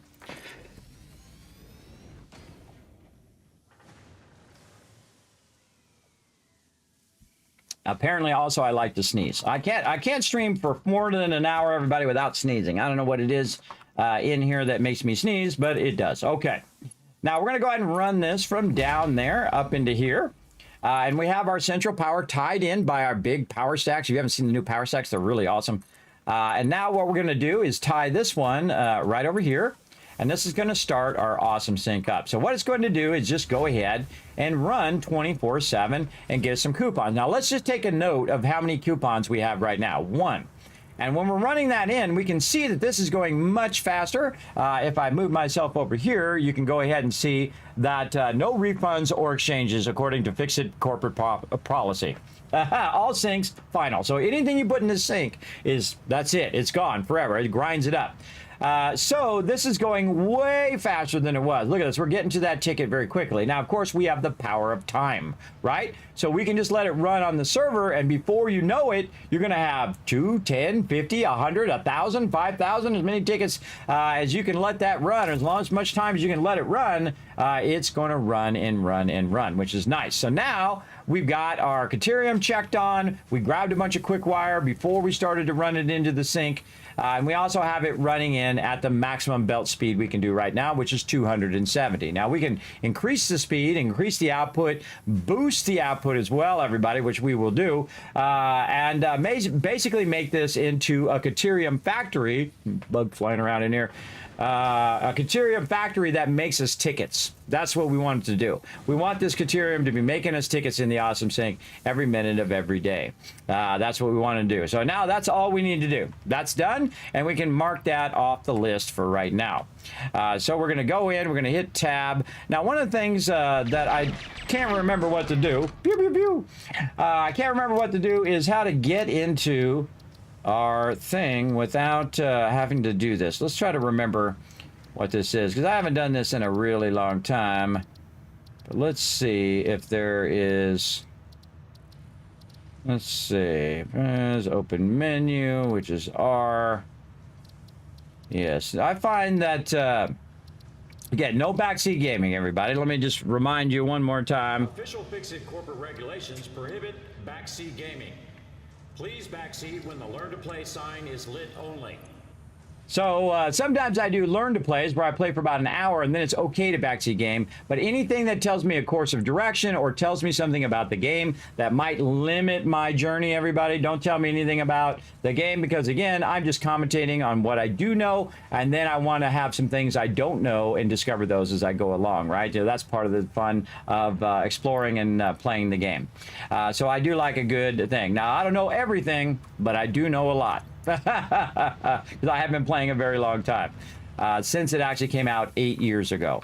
Now, do I play it all day, every day? No. Do I have thousands of tips that are going to help you play the game? Oh, absolutely. And that's why I'm the official corporate trainer from FICSIT. Wearing my official coffee mug shirt today, hanging out with my buddy, the Lizard Doggo. He's a good boy. He's a good boy. He's going to hang out. I'm going to show you eventually how to tame your lizard doggos as well and have them follow you around in game. But right now, we want to leave our lizard doggos because that's a distraction. Efficiency first, everybody. We're going to keep this going. So this is very efficient. It's standalone. It's going to do its own thing over here. Nothing I need to do in here. Now, by the time we were talking, everybody, it's almost to another ticket. Now, again, it seems like it's taking a long time right now. But remember, this is going to run nonstop. Every minute of every day until I decide it's going to stop. As long as I have power, this thing's going to run. And I have perpetual power right now, which means that I am producing coal. Now, coal will produce power, right? You take coal and you take water, and it goes in the coal generator.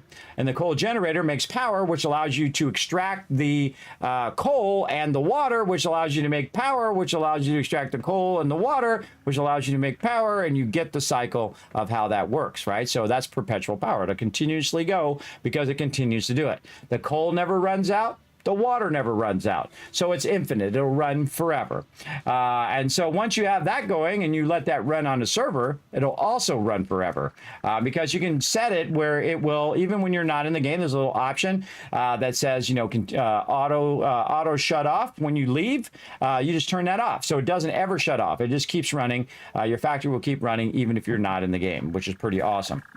And that is the power of time. Using time to your advantage. Even when you're sleeping, you're dreaming of all of the resources that are being made in your factory. That's what I do anyway. I dream of all the things I want to build in the game as I'm doing that. Okay, so Caterium is done. Now, again, what I'm trying to do is get to my to-do list. And honestly, I forget. What I usually do is add something to it, and then I can edit my to-do list in there. But I forget how to get in there without doing that. I think it's like right click or something. I can't remember what it is. Don't tell me. Don't tell me. I'm going to press all the buttons. Now, if you have something to do there, you can just hit tab and you can edit to-do list, which is normally what I do. I just keep something in there that's like something I need to work on. Like a great example right now, I can go into my edit to-do list and there's a clear button over there I can click on. I'm going to say clear that out. And the next thing I want to work on is the blueprinter. So I'm going to click that. Now I have that down there, and then I can just say edit to-do list, and I can take things out. So we got that first thing done. Now, by the way, you can actually go in and actually put a little X here. Oop, headphones coming out. You can put a little X there, which I think is really cool. And then you'll see that the little X shows up there, and it actually colors it different, too, because it knows it's a to-do list.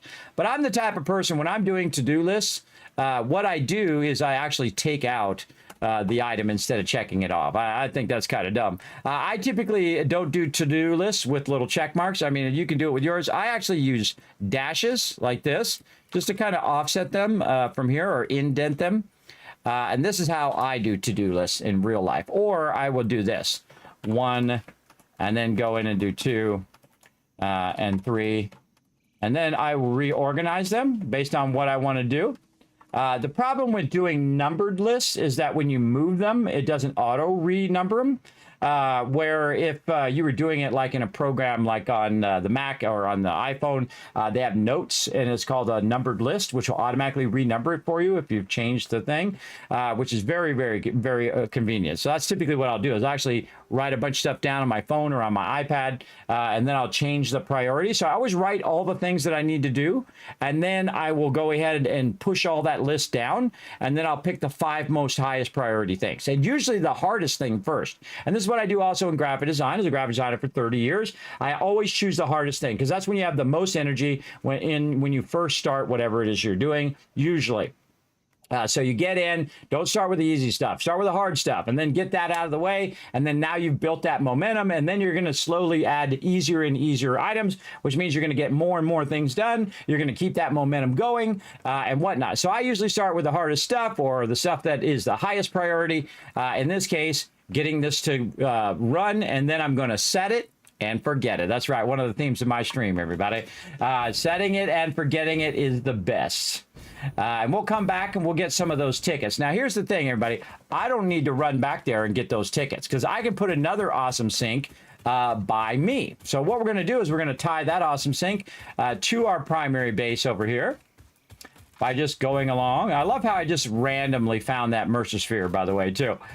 See, I love that moment. I didn't know that Mercer sphere was there. We just happened to run by and it was there. But actually, that's a really good spot to get a bunch of wood and stuff at the beginning of the game. So if you're trying to get your biofuel started, we're going to get that going. Again, anytime I see some barrels, I'll grab those. I mean, I might as well. I'm running by. And this is something that I talk about all the time, is that you want to grab this stuff so that it's regenerating. You want it to constantly be regenerating. Otherwise, what happens is it's just full, and you're getting nothing. It's not processing or running and generating more stuff, right? And this is the way in every game. I'll go in and try to process that stuff or keep that stuff respawning, basically. Now, right here, I want to go ahead and create a junction point, because I'm going to be making more hypertubes and working on different things today. So I want to go ahead and make myself a little spot here where I can get some stuff going on. Now, what I'm going to do is take out this ladder, which I used to make this hypertube originally. And then we're going to go ahead and make ourselves a little spot right here, which is going to be our junction. So first thing we're going to do is go ahead and take all that out, and then we're going to take this out, and we're going to go ahead and make our junction here. And then we're going to make ourselves a little ladder right here. Actually, let's start at the bottom. Again, this ladder is unlocked in the Awesome Shop. I would unlock it as early as possible. And then we're going to end up right here. We're going to go ahead and move this junction back just a little bit. And then now we're up on this little platform. This little platform is going to go ahead and get a little bigger. And we're going to zoom in some of this. And we're just going to make a nice little area like this. Actually, let's take this one out as well. We can bring this up. And basically what I'm doing is creating a little bit of a landing. I'm also making it where I can get up there. So I want to take this one out. So if I do run in, I can run up and get in there. Now, what I want to do is stop running back and forth all over the place, because I could have, instead of running back and forth, I could have hypertubed over there, got it done, and then hypertube back. Now, some people, they will make really long hypertubes, and they'll make 50 hypertubes. Me, I like to do what I call segmented hypertubes that allow you to go to different locations without having to just have, 50 of them, because that's less efficient. More efficient to have a junction where you can choose where you want to go. Like one of the junctions would be to go up to my primary base here. So we want to go ahead and tie back into this ladder and then change the height of the ladder, because it was going all the way to the bottom. I took it out, so now I can make it to here, to this particular spot. And then I want to bring this hypertube down where I'm working. Now you're going to see over here that I do have different things. You can have up to 10 of these, 10 different sets of items. So you can see that my third set is for hypertubes. And we're going to go up here. Now watch how far away I can actually hit this, everybody. It's pretty amazing, I think, that you can hit that from so far away. I just had to go up just a little bit, and then we can bring that down. I'm going to try to make it straight. We're going to attempt to make it straight anyway. Let's go ahead and put this, let's say, right here. Now, we're going to have our entrance right here, and I find the easiest way to do an entrance is basically to put down one of your items here. Now I'm going to go in here to transport and just show you all the hypertube stuff right here. So I'm using the stackable hypertube. I usually put hypertube on the top. If I'm running a bunch of belts and stuff, I like to put it on the top because it's just more cinematic when you're going through it. It doesn't really make a difference, but it just is cool looking. And so I'm all about that cool looking. Okay, and we're going to run this down. Now there's different types of hypertubes. You can see it's turning red right now. And there's different types of hypertube configuration. So we can toggle our build mode by hitting R. That was auto build mode. This is auto 2D. This is noodle, which is the one that we want. And then, of course, we also have horizontal vertical that'll try to make it perfectly straight up and down. But I'm just going to go ahead and use noodle. And that's good enough for right now. And then we can take a look at it and say, you know what? If we want to make this perfect, we probably want to move it just a little bit further forward. So here's the thing. It's a little close here. Let's take our ladder out again and move this back a little bit. Oh, we're out of plates. Okay, fine. We'll take this side. We'll take this side out for right now. We did not bring enough plates, but what? C'est la vie. Okay, and then right here.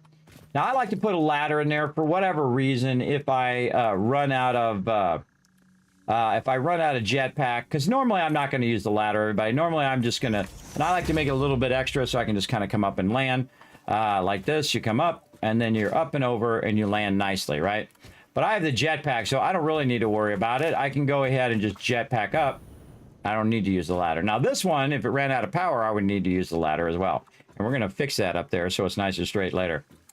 But this needs to go forward a little bit because we're also, at this particular point, when we get into modular building, we're also thinking about the aesthetics of our base. And you might as well fix the aesthetics as you go along so you don't have to come back and spend a lot of time fixing it later. Now, again, a lot of the things that I build are often temporary. And that I will take out later and really get into mega building later on.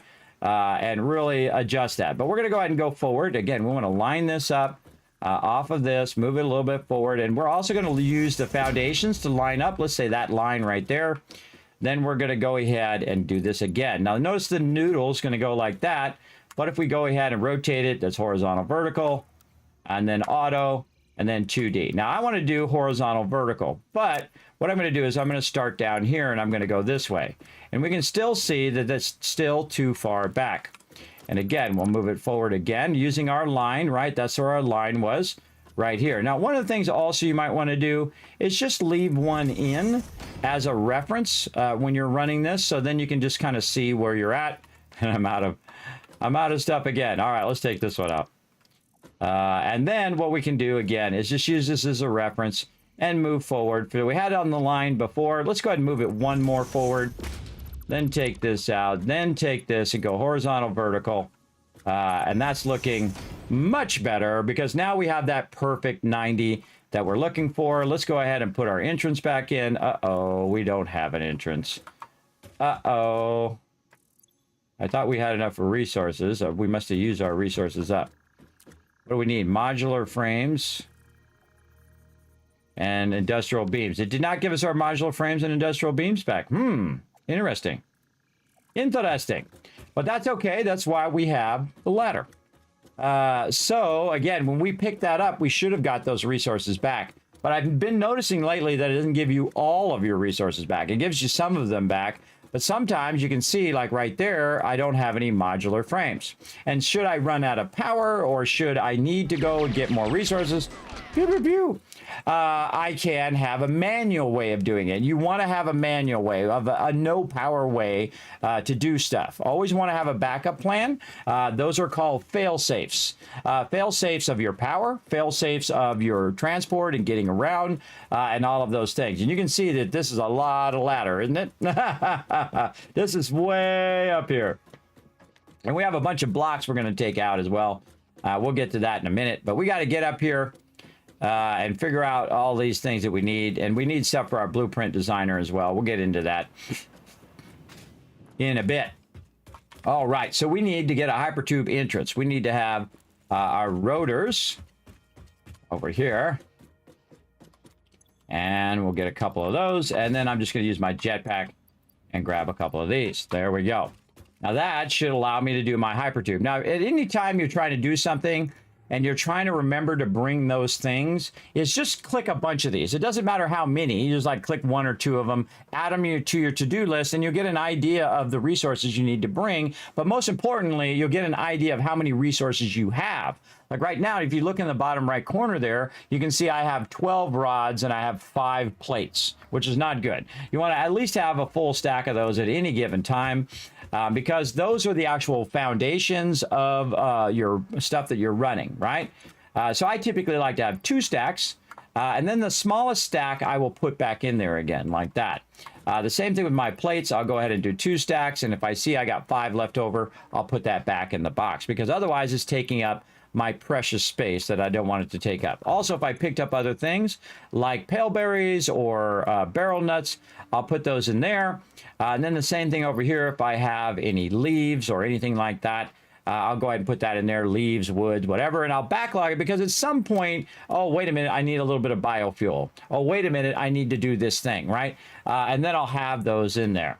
Now, I think that this sign should already be on the box by default from the default of the game. And what should happen is when you put an item in there, it should automatically, if it's just one item, it should show it on the thing. I don't know why they just didn't build it into the box, because that would be useful. And then it would say, oh, well, it sees that this already has things in here. Well, bam, make a sign that has that particular thing in there. I mean, you could definitely program that. Of course, they're going to leave it up to us to do it, but it would be cool to do that. And then you could program the sign to automatically what symbol you want on there. Now, if it was mixed, it could have a mixed symbol in there and have a mixed symbol, or even better, show little icons of all of the different things that are in there as well. Kismet, can you build more than one base? Can you build multiple bases in other planets? There's only the one planet, because, you know, FICSIT is trusting you with this planet until you do wrong, and then they'll laser you from space and bring somebody else down. But there is no other planet. There's one giant map. You can start in 4 different locations in the map, but there's only the one total map in the game. So you can see I've started down here, which is the forest area. And this is only just a small part of the map, everybody. There's a huge part of the map up here. And you can see that we explored for like 6 hours the other day, and we only explored this much. Just this little spot here. We did explore a little bit up here on the top, along this top edge here. But you can see that this map actually is really large, everybody. It's absolutely massive. Now, this side of the map, by the way, falls off until you're doomed. So look out on that side. And you can see that we got a dismantled crate we got to go get up there as well. We got a halfway up cave there that has some radiation, some uranium, which eventually we'll try to grab, and so on. And you can make notes on the map and all that, but you only have the one map, the one planet. Let me catch up a little bit on the chat. So great question, by the way. 1,000 kids caps for a great question in there. Thank you very much. Yeah, so there's only the one planet, but of course they could always add more planets later on. It'd be pretty amazing. There you go. Do you have to build machines with the world grid? I'm trying to build some machines across a diagonal of my foundation. No, you do not. You don't have to build with the world grid. If you want to build with the world grid, you hold down control and it will snap to the world grid. The reason to use the world grid is if you build something over here and you want to connect it to something over here, they'll both be aligned to the world grid, which means they'll be aligned to each other. But I'm going to show you how to not use the world grid and how to align your foundations perfectly to your extractors, because your extractors are not on the world grid. I actually already did it on my Caterium over there, which I'll show you when I go to do my oil. And then I'll show you how to take it from off grid and combine it with the world grid, which I was talking about yesterday on how to use your beams and your road stuff to make all that work. So all that stuff is really awesome. It's really advanced building, and then you could build pretty much to your imagination. Whatever you feel like building, round objects, angled objects, all sorts of really advanced stuff that you see a lot of people build. I'm gonna show you how to do that. That's right, you'll be able to do it too, and you'll be one of the best factory builders out there. That's right. That's why Kismet is here, to show you all of that cool stuff. So fantastic question there, Des for Days. I appreciate you. And again, I'm going to shower the chat with a bunch of Kiz caps in there as well. That'd be a cool feature on the storage, wouldn't it? Yes, there is a mod. There is a mod for that. Again, anything you can think of, everybody, a modder has probably already done it. So big love to modders out there as well. And very often, by the way, I will be talking about something here on the stream, and I'll be getting into my zone, everybody, and then I'll come back to the chat because I'm trying to finish my thought because I'm old. And if I don't finish my thought, everybody, that thought's never going to get finished. So I do try to finish my thought and then jump back to the chat. Now, remember, if I miss your comment or question for any reason, you can go in and ask again as well. So there you go. There you go. How many hours per episode? Sometimes it's 6 hours, sometimes it's 8 hours, sometimes it's 10 hours, sometimes it's 12 hours, and sometimes it's 14 hours. You can see it on my YouTube. It'll tell you how long each episode is as well. Now, also, I am working on some other guides as well, which will be much shorter, and of course, shorts as well, which will just give you a little tidbit of knowledge in the game as well. Be watching for those on my YouTube. Go over there, hit subscribe, by the way. That'll let you know exactly when those drop. Of course, my patrons get to see all that stuff first, very exclusive for them, as well as some exclusive content, including this, everybody, including this right here, where I actually talk about the balancing, or what I call the Kismet's rule of 8, where you have infinite ability to run your factories right over here, where it's going to go in perfectly. We're going to balance it perfectly. We're going to have the perfect amount of resources in, the perfect balancing of all of our resources, and then those resources will end up over here and become the final thing that we want to do. In this case, reinforced iron plates. Now, once you master this, you have mastered the game.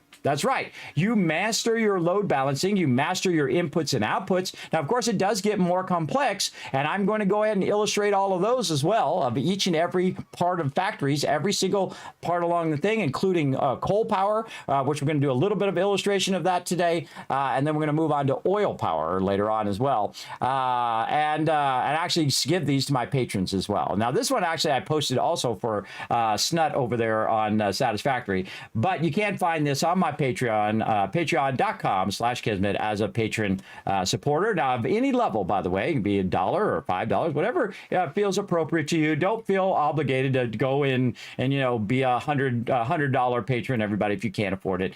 Again, I appreciate you just lurking in the channel. I don't feel entitled like some of these other people who say, you're streaming, you're taking away from my stream if you're in here lurking and you're not subscribed and all that. Oh my God, who are those? I'm embarrassed for them, everybody. I'm of that age where you show people respect, because I remember taking change. In fact, I'm still in that mode now, because I've spent all my money on doctors, everybody, including all my retirement, because I got very, very ill. So I know what it's like to pull change out of my couch and out of my car. So I understand if you can't support, that's perfectly fine. You can also just take a screenshot on stream if you want. I'll give you a quick second right over here. And also you can go back and watch the video again, because it'll be on there and you can just look it up on the video. Of me illustrating this live on stream, by the way. And we're going to use it again and illustrate some more stuff later on. You'll find nobody who goes this far, everybody. You'll find nobody who takes it to this level on Twitch at all, or YouTube, or anywhere else, who's going to also do spreadsheets for you as well, because I'm both left and right-brained. I do like to help my peeps who do like the numbers, and I do like to help my peeps who learn more visually as well. I'm more of a visual learner, though I do like to see the numbers as well. So I'm a good balance between both, and I can cross those worlds for you, everybody. I can be the bridge across those two worlds. So there you go. And again, if you do have any comments or questions, you're welcome to post it in again if I missed it for any reason, or if you said hi and I missed it. Remember that sometimes I am in the middle of playing a game and explaining things as I go along as well. So there you go. There you go. There you go. So thanks for coming in and hanging out as well. And again, if I missed your comment or question, feel free to throw it in there again. Gen X's are like that. Finishing topic is how it was back then versus cat, dog, squirrel, left and right. Yes, I actually have a squirrel emote and also a command. Everybody do the squirrel command in the chat for Higgs boson over here. Let me dazzle you. Do you know that people are subscribed to my channel just for my squirrel emote? They absolutely are. There we go. There's some squirrels in the chat. Let's see them squirrels subs. Again, you get that squirrel emote if you are a sub, and also you get commands in the channel. Squirrel. Like that when Kismet squirrels off. Now, here's the best way to use those commands, by the way. You don't want to just randomly do them. You want to use them when I get off topic, and you're like, Kismet, you got off topic. You say squirrel, and then what I forgot. right? Hey, Kismet, you forgot to show us blueprinting. Kismet, you forgot to do the thing, and that will help me stay on track. So my chat keeps me on track as well because... there we go. Because I do get off track quite often. Now, again, if you use them wisely and use them at the right time, I also give out Kiz Caps. Now, Kiz Caps are for the giveaways, so you can buy tickets for the giveaways. Now, how much stuff do I give away? Literally thousands of dollars. Every penny goes right back into the stream in the form of giveaways and other stuff that we do here on the stream. So I do a lot of giveaways, everybody, a massive amount. I have some of the biggest sponsors you can get, like Elgato, like Bethesda Gear, Blue Yeti, and you can check them all out down below my Twitch channel, everybody. Amazing that my tiny little channel, because they come to me, and not because I'm a big streamer, everybody. They come to me and say, Kismet, I love the vibe of your stream, and you're really awesome. We love what you do. Well, we'll support you, bro. We're going to send you, $150, thing from Fallout, Mr. Handy, and then you know what I do with it? I just give it to you guys, because I could have it here. I might have a plushie or two, which is mine, but most of the stuff I just give away, because otherwise I'm just going to have a big backdrop of stuff. And some people do that on stream. But you know what I would rather do? I would rather show more of the gameplay, and then you guys can see what I'm doing, than to have a big old square or me be super small. I prefer, make a connection with my chat. And then I prefer you guys to be able to see more gameplay. In fact, I'd love my chair to be smaller. I didn't even think about when I bought this terrible chair that this thing had this big thing like this. Normally I have that. My DX Racer I used to have. But my DX Racer I had for like 9 years. And I tried to get a new pad for it or something I could sit on in there, but it wasn't good. So I got a new one, and this one's definitely not as great as that DX Racer. That was way better. But then again, that DX Racer was like $500, and this one's like $150. I don't have that $500 to get a new DX Racer right now, but maybe one of these days, maybe we'll do like a fundraiser or something for a new chair. Maybe, I don't know. We'll tough it out for now. It's so vivid, isn't it? Well, you can actually, you can change if it's too vivid for you, you can turn it down. I actually have it as a matte too. You can make it glossy. You can do all sorts of really cool stuff with the colorizer. And again, you can see I have mine all color themed because I know what those colors represent. I know purple represents my hub. I know red represents my trains. Green represents power. And blue represents storage. Now, how come that represents those things? Because I assign those things. That's not the official colors of stuff in the game, everybody. That's what I assign them to, because I'm a very visual person. So when I looked there, I said, okay, yeah, I got to do my trains there. And okay, that's got to be storage or whatnot. I actually got to color all that in for storage over there as well. But we're going to have something else over here, too, which we're going to build right now. Let's get into it, everybody. Let's get back to it right over here. So again, I try to keep things moving also in the stream, too. I try to talk to the chat, but also keep things moving. Now, one of my favorite things in the game, one of the most brilliant things, though I still think too small. By the way, we got our oil extractor there. I still think it's too small, but organization, where are you at? Oh, man, I don't know why I can't ever find this special, duh. And we're going to go ahead and put the blueprinter down. Now, I like to take the thing and aim it this way, and I'm just going to move it over and move it back just a little bit. And there is our blueprinter. Ada, tell us all about it. Once you have built a satisfactory blueprint, interact with the Blueprint Designer terminal to save it. It will then be available in the Blueprints tab of your build menu.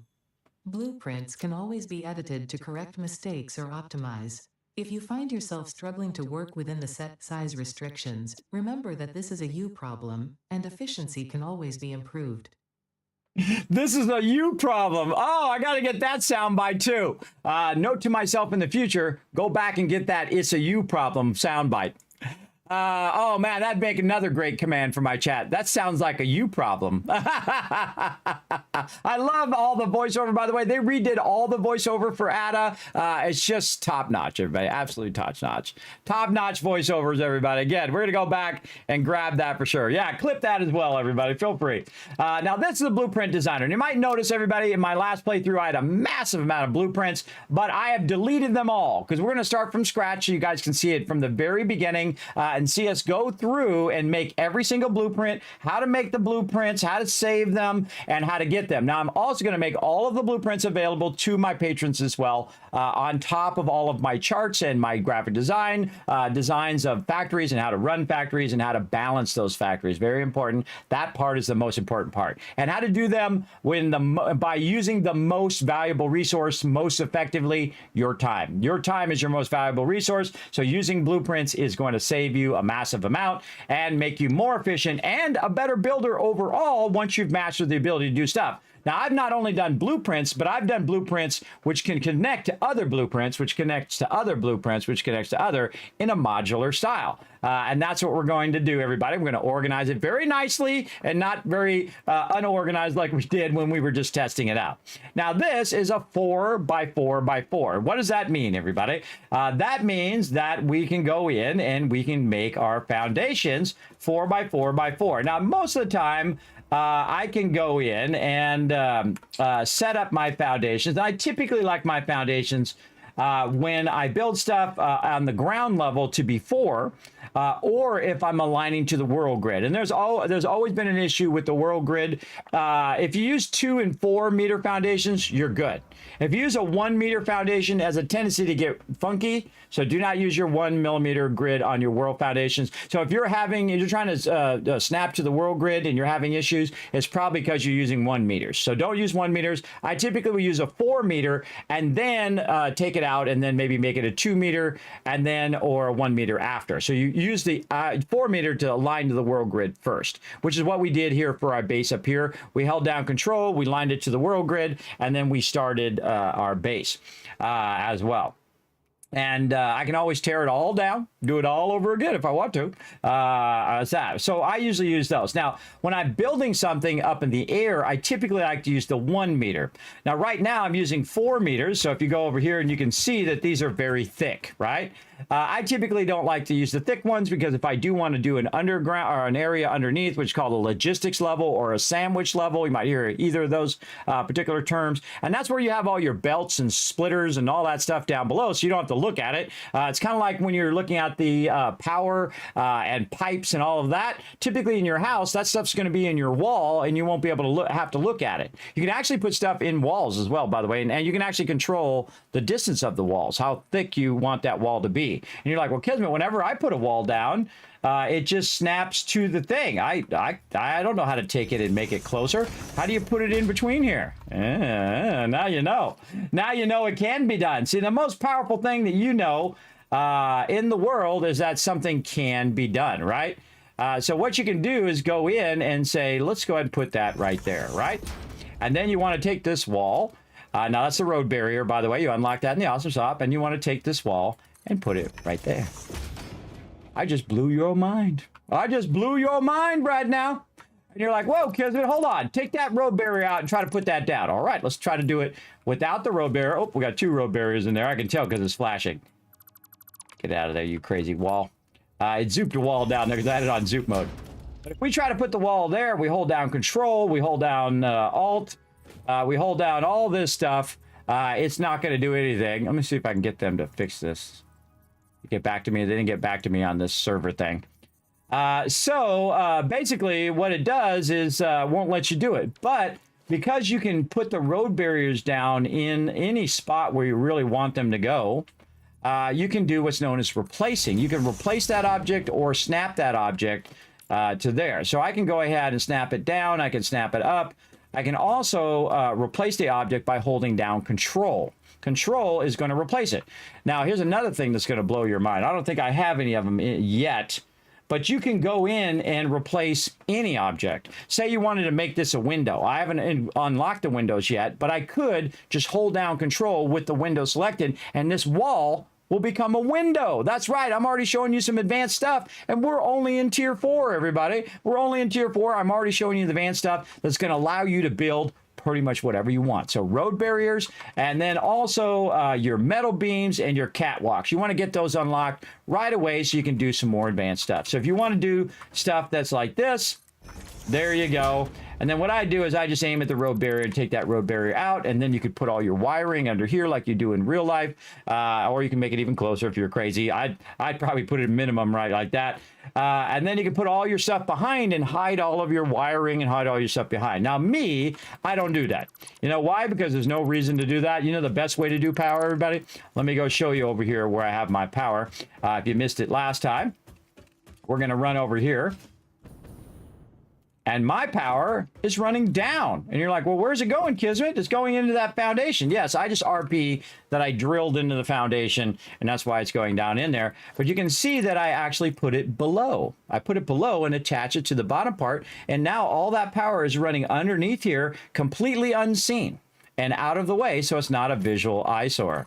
Like that. Now, by the way, I'm going to take that out, put it back in. Notice it's not colored. I'm going to hit X.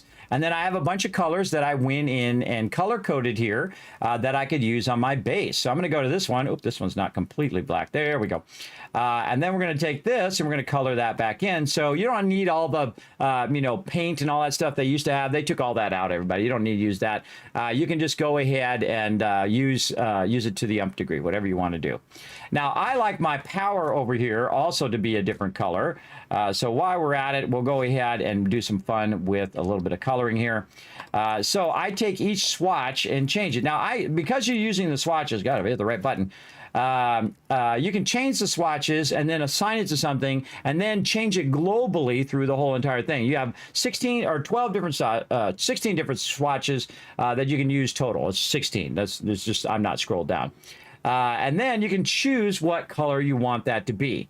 Now, I'm a big fan of using purple, but in this case, I'm going to use the darker purple, kind of like more like this, as anything to do with my permanent power that I want on all the time and never want to stop, right? Something that I want to run and run and run. So I'm going to use that dark purple. I like to use the second color as black. So whatever it is just highlighted in black behind it. So right here. So you can see that I can go in and I can color this, boom, like this. Now, what's the secondary color do, right? Okay, I'm going to show you. I'm going to put it in a real obvious color right over here if I can get the edit button. Edit button's sometimes a little hard to press. Let's make it green and we'll make it very bright and we'll bring up our, now this is an RGB or an HS, come on, brain. Hue, saturation, and lightness, I think it is. Use HSL. These are basically those three different things. Basically, the the color temperature, what color you want, the overall saturation of that color, and then the overall brightness of that color, basically HSB. Something like that. Man, as a graphic designer, I should know that, but it's going right out of my head right now. I do know what that is, but for some reason, it doesn't want to come into my brain. It's HSL, I believe it is.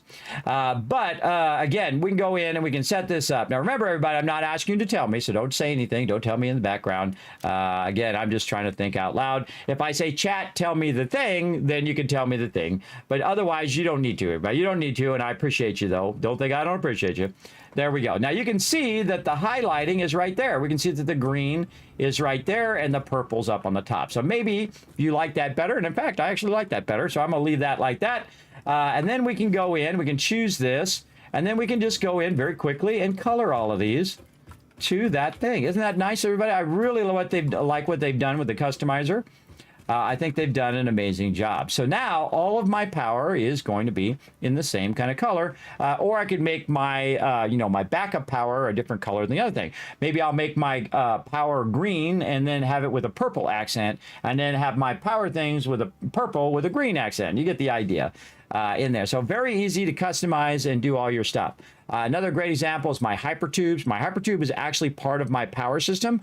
Why is it part of my power system? Because if everything else goes off, what things do you want on, right? If you run out of power, what's the priority things you want on? One, your power. You want your power to be on. You want to have your extractors and your water extractors that go along with the power, or oil extractors, or whatever kind of power you're producing. All of the stuff that has to do with your power, that stuff you want on. Your power backup you want on. And you want your hypertubes to be on because whatever caused your power to go off in the first place, you want to be able to get to that point as quick as possible, fix that problem, and get your factory back up and working. So all of these should be your priority. This should be in your priority switches. And when we get to there, I'll show you how to do it. We haven't unlocked it yet. We got to get our oil going, and then we're going to do priority switches, which is going to be great because I'm going to have a bunch of priority switches here that control the whole rest of the factory, which is really cool. So I can control the whole thing from here, or I can put it over here. I don't know. I might put it over here just for fun. Just have it at the end here, and then I can just pull switches and do all sorts of fun things. Very, very fun. And you can do your priority switches from anywhere in the world, by the way. It doesn't have to just be right here. Very, very fun. So we'll get into all of that.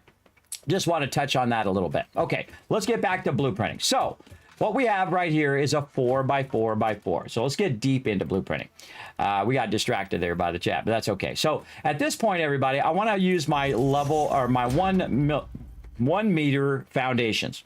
And so I'm going to go ahead and hit R, which is going to switch me from normal to zooping. Zooping is this, everybody. It's really awesome. I love my zooping.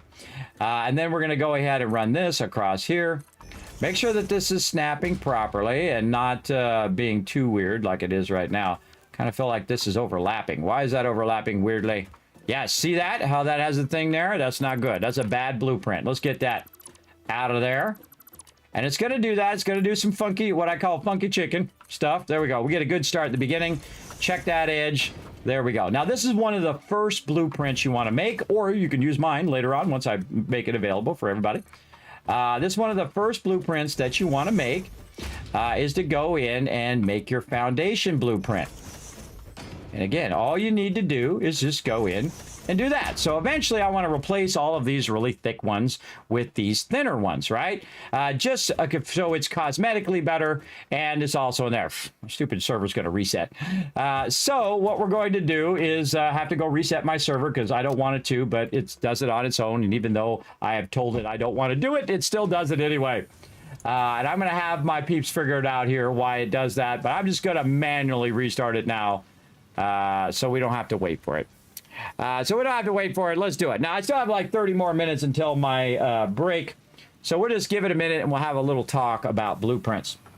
Now, blueprints, again, are a way of building something and saving that thing for later. So you don't have to keep rebuilding it. Now, again, I've played for thousands of hours. Before they had zooping and blueprinting, you had to put each foundational block down. And I have built thousands of them. Thousands and thousands and thousands of foundations where I put it down one at a time. Thousands of them, everybody. It takes a long time, but you get a rhythm of it down because Satisfactory has some of the best building in any game ever. The second you play Satisfactory, everybody, you will be spoiled for every other game. Every time I go into 7 Days to Die, I'm like, why is this not like this? Why is it I can't just roll on the edge of a box and it knows I want it to go this way? Why does it not work that way? Because that's the best way to have it working, because it works that way in Satisfactory, but it don't work that way in 7 Days to Die. It don't work that way in Minecraft. It don't work because they've innovated on building and they've iterated on that building so much over the last 8 years that it is one of the greatest, if not the greatest. I mean, it's up there with Factorio. It's up there with some of the best builders of all time because of the excellence of your ability to build and its innovation in there. Like you hold down control, you click on your resources, it takes all of the same type of resources and move it over. Now, if you ever played a game called Planet Crafter, which is another fantastic game, very much like Subnautica meets like Satisfactory. It's kind of like a combination of both. It's not underwater though, but it has that same vibe as Satisfactory, which is same vibe as Subnautica, which is really, really fantastic. A really fantastic game. But I suggested to them and said, look, they do this in Satisfactory where you hold down control and you click on a resource and it just takes that one resource and moves it into the box. And they said, Kismet, we're going to add it. And they added it to the game. And that's how all games should be, everybody. You just control click. Boom. This should do it. Enshrouded should take that too. Enshrouded should go control click and that same type of resource moves in the box. And if you want to take it back out, control click. It comes right back out. And just that one resource, because you might want to take all of your iron out or all of your stuff out or put it all in, which is normally what happens. But you want to keep all your other stuff, but just take that one group of resources that you don't need right now, or you want to put it in a box and have it process, whatever you want to do. any of that stuff, you want that to do that because that's how it works really well. And it's really easy for people to understand. And it's very, very time effective. And again, once you play Satisfactory, that's it, everybody. You're going to be absolutely spoiled for everything else. All right, let's see if we can jump back in now that we restarted our server. Let's see. Join game. There we go. All right, we're going to jump back in. So there you go. There you go. Looks good. Bring it on. Yeah. So again, I'm trying to show you my thing, but sadly, my server is trolling me. There we go. Oh, and there we go. Also getting a crash. You can contact Epic Games. I'm not playing on Epic. Send and restart. So yeah, having some bit of crashes on the server. I haven't had any solo crashes, but since I've been playing on the server, sometimes it does crash. I don't know if it's like a server connection or the server's offline because it's still restarting, causing that problem. But I'm going to send it to them and hope they can fix it over time. Usually a good quit out of the game will fix the problem, or a restart of my client sometimes works. Remember, it's 1.0 still, everybody, so it probably still has bugs in there that they still need to fix, and I'm sure they're acquiring a big old list right now that they're working on. Again, they're very diligent about what they do. See, no big deal. Just quit out, relaunch it again. We're good. Okay, now we're back to the blueprinter. And let's just start again, everybody, so we can get a nice day going. Now, watch out that you don't accidentally take your blueprinter out when you're taking stuff out, which quite often happens. Do not take your blueprinter out because you can deconstruct your blueprinter. Okay, let's start again. So one of the first ones you want to make in game is use your foundation that you use a lot. For me, I use the 1mm when they're up high or they're beyond the bottom level. But the bottom level, I use 4s, right? So again, I'm going to go ahead and replace some of the stuff that I have up here with this particular foundation. So get your first one correct first, right? Make sure that it is aligned up. You can see it's got the thicker lines here where the foundations will line up. We've got that here on the side. And then we're going to go ahead and hit H. By the way, you can hide your stuff. I'll have to look at that. And then middle mouse button will pick that back up again. It'll pick it up pretty fine, perfect. And then we're going to hit R to go back into zooping mode, and we will zoop these all the way across. Very nice. And then across here. And, oh, let me turn my sound back on. There we go. And then across here. And then across here, like this, as well. Oh, did I start my recording? Oh, I forgot to start my recording here. Let me go ahead and start that recording over there. Oh, forgot to start my recording, everybody. Hold on, let's do this again so I can get this for a highlight later for all the peeps who are missing out right now on some of my best tips in the game. Now, here's another thing. Do hit G, by the way, and you can dismantle all of these things right here. There we go. It's just going to grab those. Very nice. Okay, so again, we'll start one more time so we get this on video, and then I'll make a guide for you guys later on. Okay, there we go. So we're going to zoop this across. Make sure you've got that all lined up on all the sides. Make sure you got that side lined up and you got this side lined up. Again, I would just check it first before you go ahead and make 50 of those and realize they're all wrong. But I'm going to show you how to fix that too, by the way, if you do that. And then again, just zoop across here and just put the rest of these in. Now I'm going to speed up a little bit. I think you guys got the gist of this. And then this should be your very first blueprint that you make right here. And I'm going to show you why. And then we'll go over here. I'm going to show you how to save the blueprint. And then these are going to be 4x4x4 foundations at 1 meter right there. And this is a faster way to build your foundations than zooping. Enjoy. There you go. Now we can go ahead and select the icon and we can say, what is it going to be? So it's going to be foundations, but it's going to be the skinnier foundation. So maybe we can find our skinnier one here, our 1 meter one in here. Oh boy, there it is right there. And we're going to go ahead and select that. And then we can also select it color. That's the background color of it. And then again, you can start setting colors of things that are like your foundational stuff. I'm just going to go ahead and leave it as blue because blue typically is the default. And I'm going to call those the foundational stuff of everything that we're doing. And there we go. And then we just say save blueprint, right? Then we can also clear the blueprint and get our resources back, and it will take those resources and put it into my storage as well, right over here. And then we can take this back out of the storage and utilize that as well. So what it is, you can see it cleared the designer. But now we can build. If you go into your build menu, you're going to see these things up here at the top, right? You have your builder, you have your customizer, which you can customize your stuff. And then you have your blueprint that you just did. And we can also go in and edit the blueprint, and we can make a subcategory right over here of this particular spot. We can also remove it right there. We can also make a full category, which is going to be a complete category over here. And then we can modify and name that category over here as well. The basics right here. We're going to apply that. And then we're going to take this and we're going to put this into the basics. So when we go in there, oh, it should put it in there. Oh, I don't have a subcategory. Hold on. We got to put a subcategory in there. And then we'll call this foundations. Like this. Now, you definitely want to organize yourself, everybody, because this gets really tricky very quickly. Right there. There we go. So you got to drag it into here. And then you drag it into foundation. So it's in that subcategory. There we go. Apply changes. And there we go. So we moved it from undefined into the basics right here under the subcategory of foundations. So we've now got that. Now what we can do is put this on our hotbar. Now right now, if you look on my hotbar, right down here is number 2. You can see that I have the actual 4-meter foundation there. But I can go in here and just press number 2 and see it goes down, down at the bottom here. So now I have the ability to go in and just press 2 and then align this in here. Now you can see that the arrow is pointing this way. Now the easiest way I found to do foundations, everybody, especially ones that you want to align to the top, or say a line right here, is to get close. You can only nudge them so far. There are mods that allow you to nudge them further, then hit H. Now that is stuck there. It's called a hologram. So H for hologram.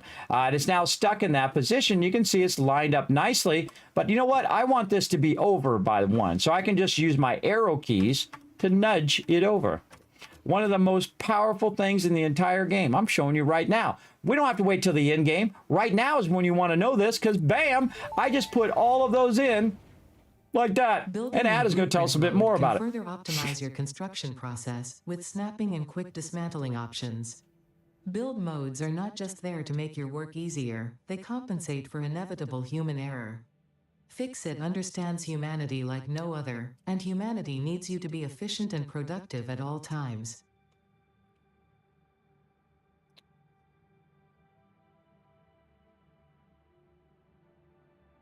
Yes, yes, yes. Okay, so there you go, everybody. A bit about blueprinting. Ada got me distracted.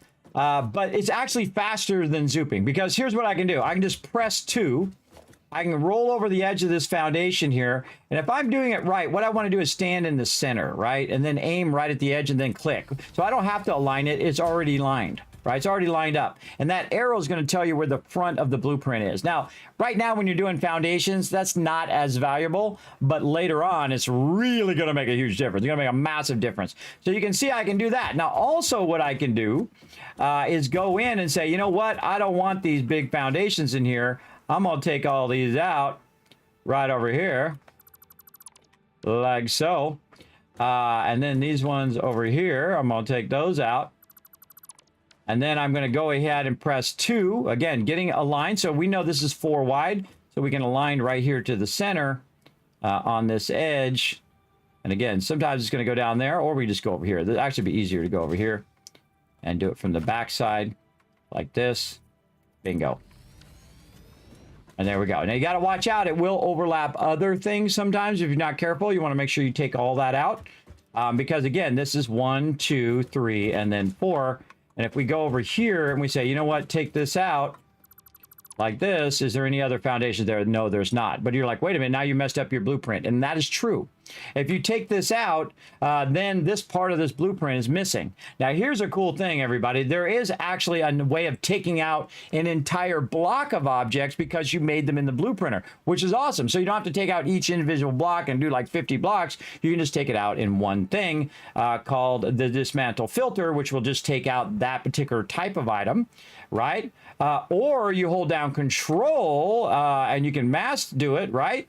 But you can also go in and take out your actual blueprint by holding down R and going to blueprint over here and actually just selecting the whole blueprint. Even though we took that edge out, we can select the whole thing.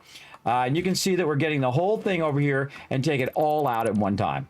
And that is a huge advantage of blueprinting, everybody. It's an absolute massive advantage. And then again, if I hit middle mouse button over here, it will try to grab that thing that I did before, including grabbing blueprints. And again, we can go in and we can put that back in by getting right in the center and lining that up, click that in and right back in. And we now fix that problem of we took out the side of it and it put those right back in nicely. And then again, watch this, just middle mouse button, this blueprint.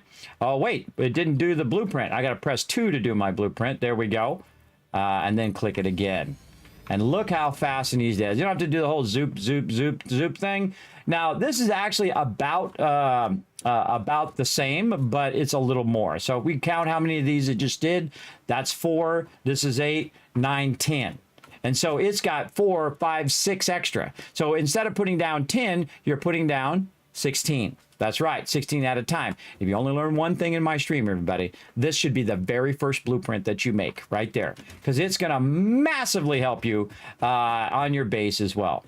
And so right over here, again, same thing. We're going to find the center. We're going to aim at the edge of the thing, and sometimes it's a little awkward. It's okay, get it in there and keep moving around because, see, these are at a different level than these.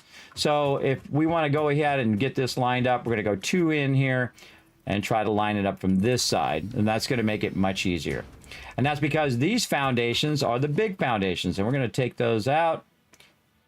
And I did notice this earlier, and I thought, well, you know what? I'll fix it when we get to blueprinting.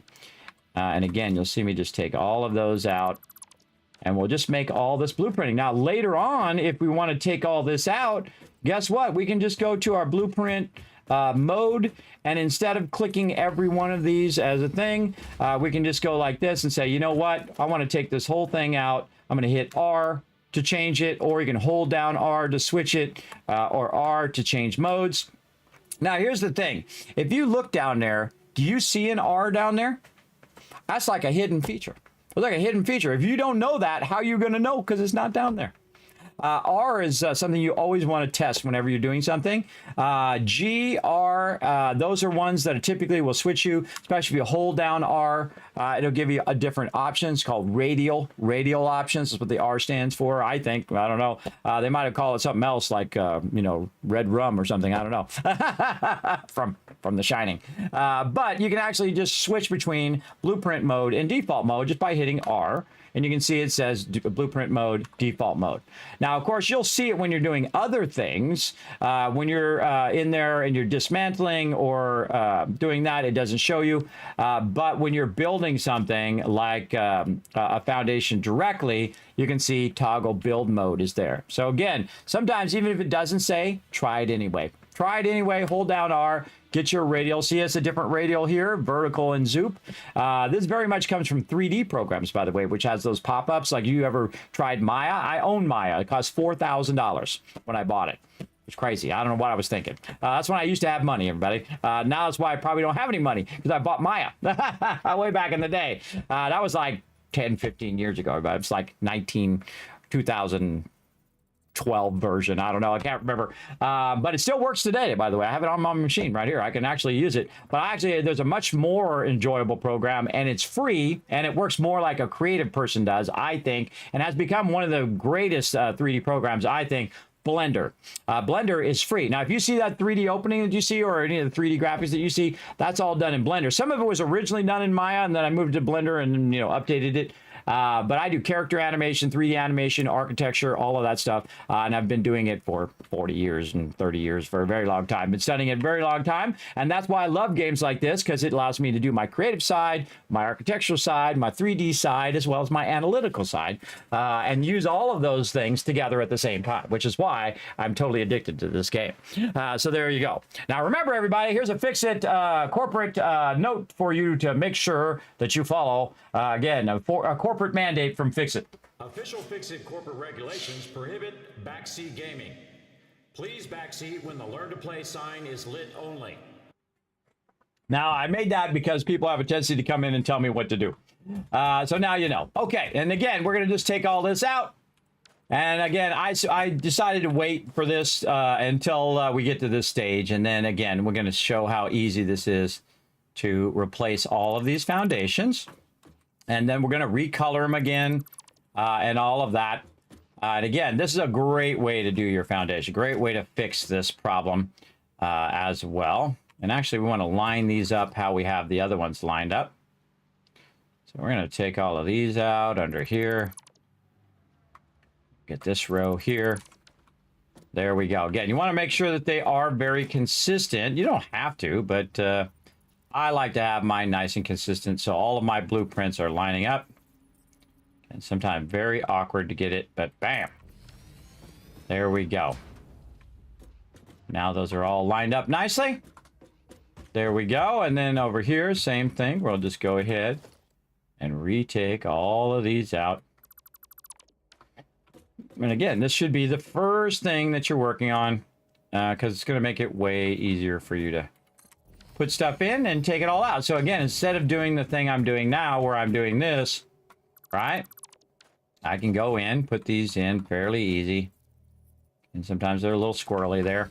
Put those in and then say, oh, wait, you know what? I actually don't want those there. I want those somewhere else. Okay, hold on. F, R, take that whole thing out. Takes it all out of one shot. I mean, it's amazing. It's awesome. Now, they actually added a new blueprinter, a 5x5x5, which we're going to try out later on as well, where we'll expand this and make it a 5x5x5 grid. But for right now, you know, we're going to make an absolute ton of foundations up here. We're going to be working on a bunch of factories and doing a bunch of stuff. So we definitely want to put down a lot of those. Now, we can also go in and individually color these, by the way. We can go back in and color back in these areas in which we took out.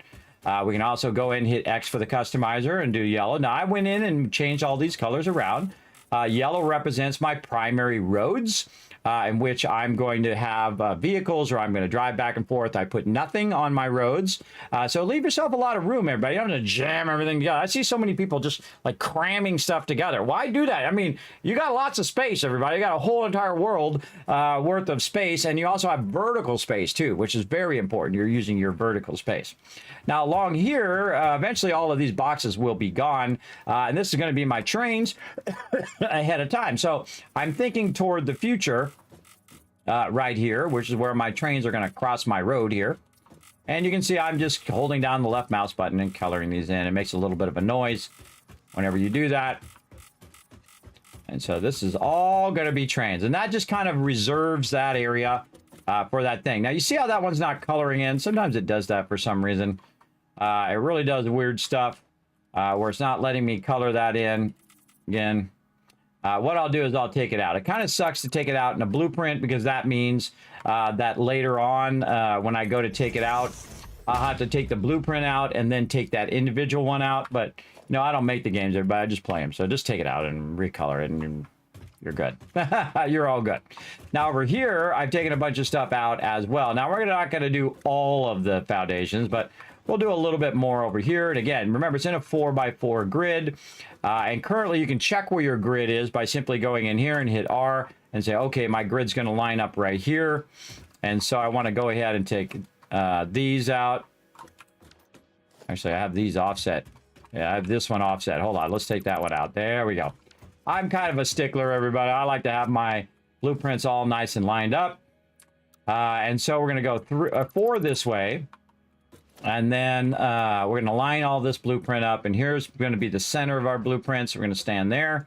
Going to press 2, roll forward, and boom. Now we got those blueprints in there. Very nice. And then over here again, 4 forward.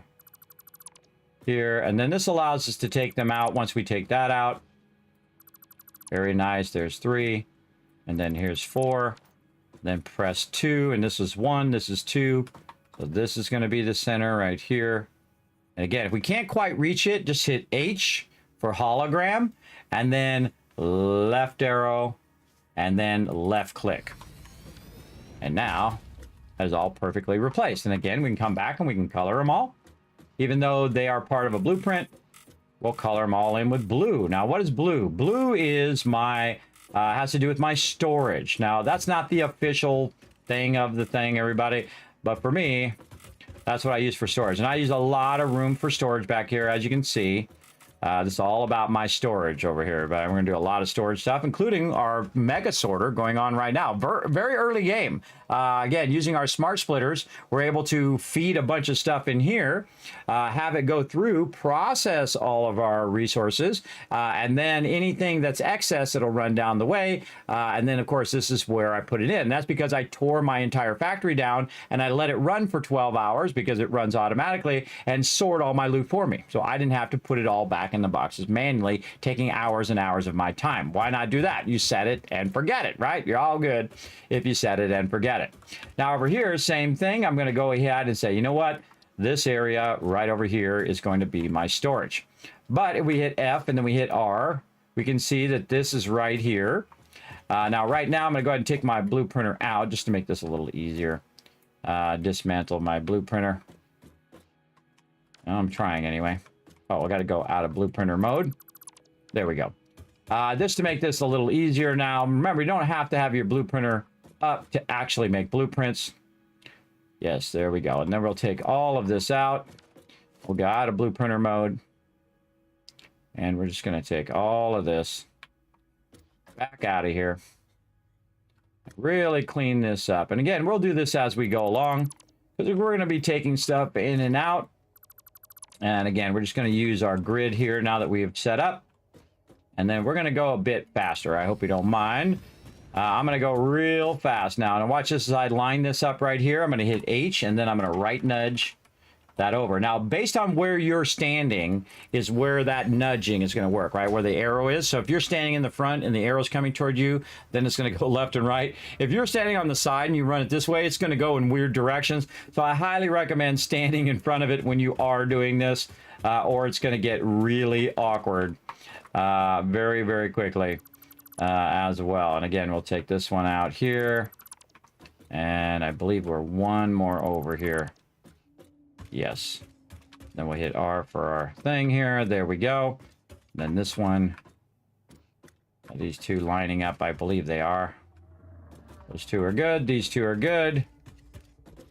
Oh, no. We did... This is offset. Yes, we took one out there. We accidentally took one out, so we'll take that back out.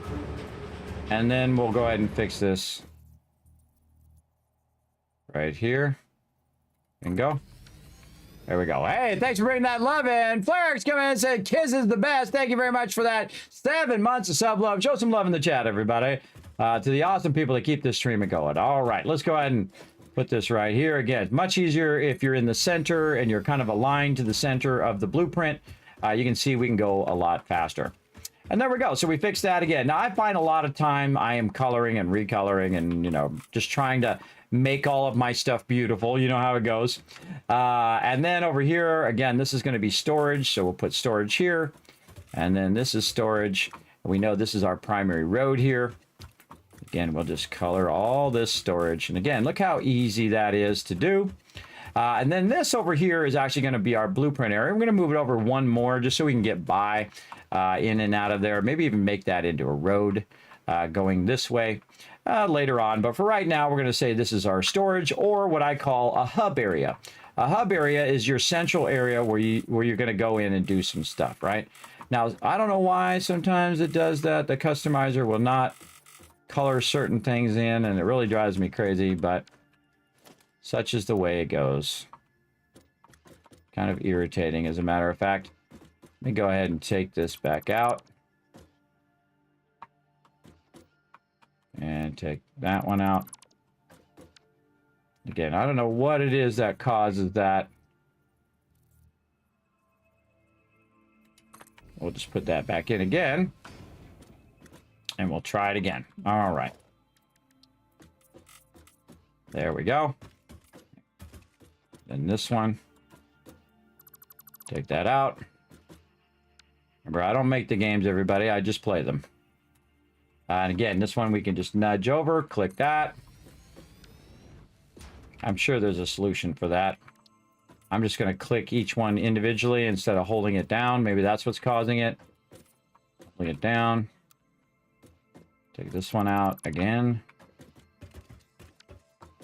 I find all the weird things, everybody. It's like apparently my job to troubleshoot everything in the world. I'm just going to click them individually like this, just to keep that from happening. I think it's when I hold down the button and roll over them. Yeah, that seems to work way better. So there we go. So we found a solution. Again, I'm a problem solver, but I can sit here and whine about it and complain, oh God, it's not working. But you know what I can do instead? I can find a solution and move on to the next thing. There we go. Just clicking them individually seemed to work very well. And then over here, we want to change this back to red. Click them each individually.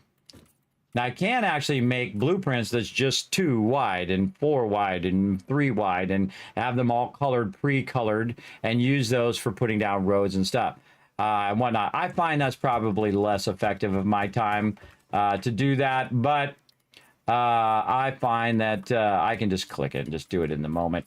Then to have pre-done things, but we can blueprint those if we want. Okay, so now we have a spot for a blueprinter again. We're going to go special, blueprinter.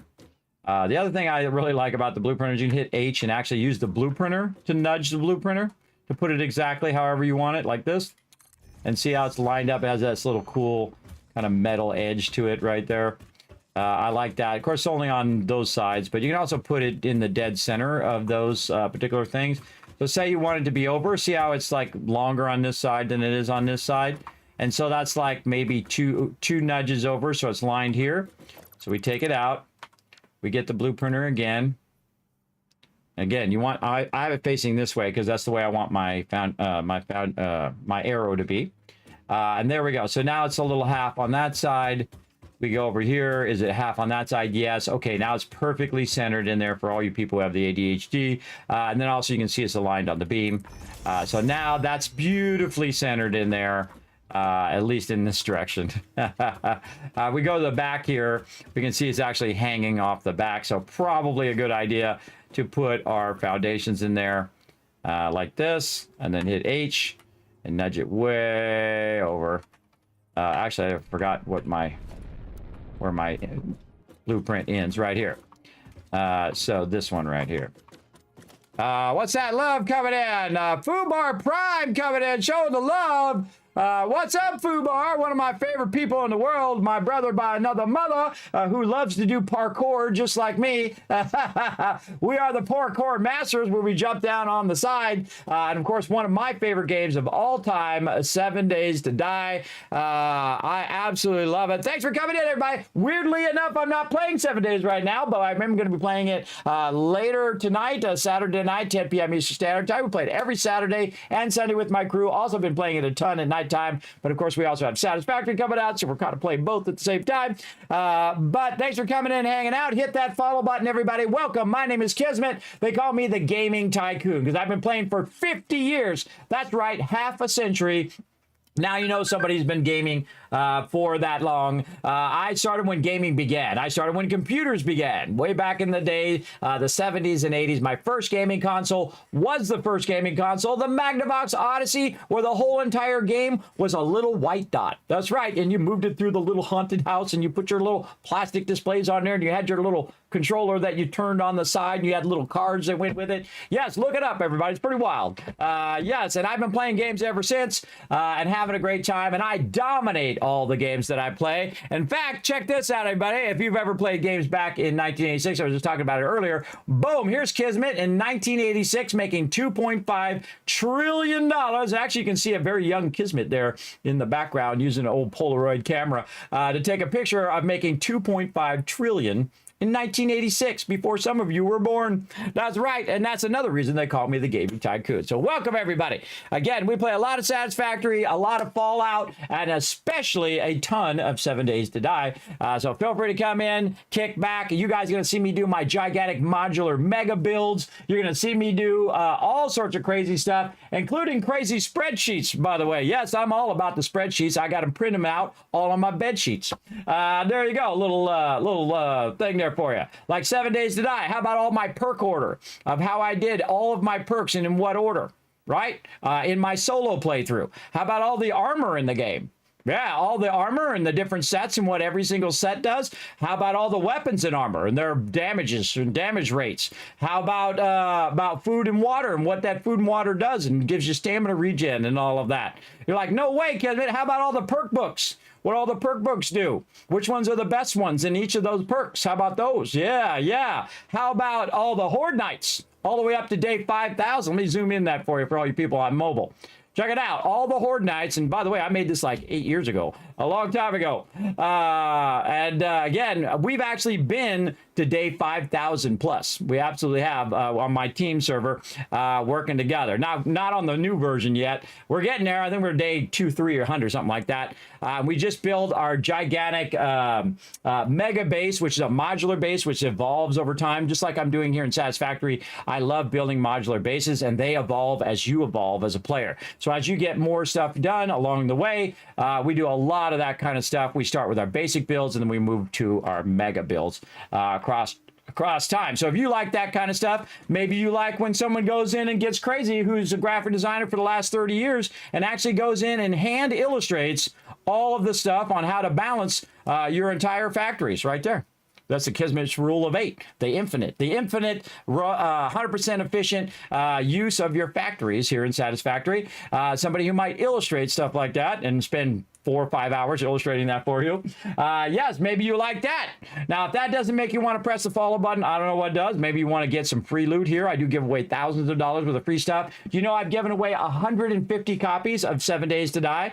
I absolutely have here in the stream, out of my pocket, by the way, because I love the game so much. And the same thing with Satisfactory and Fallout and all sorts of other ones.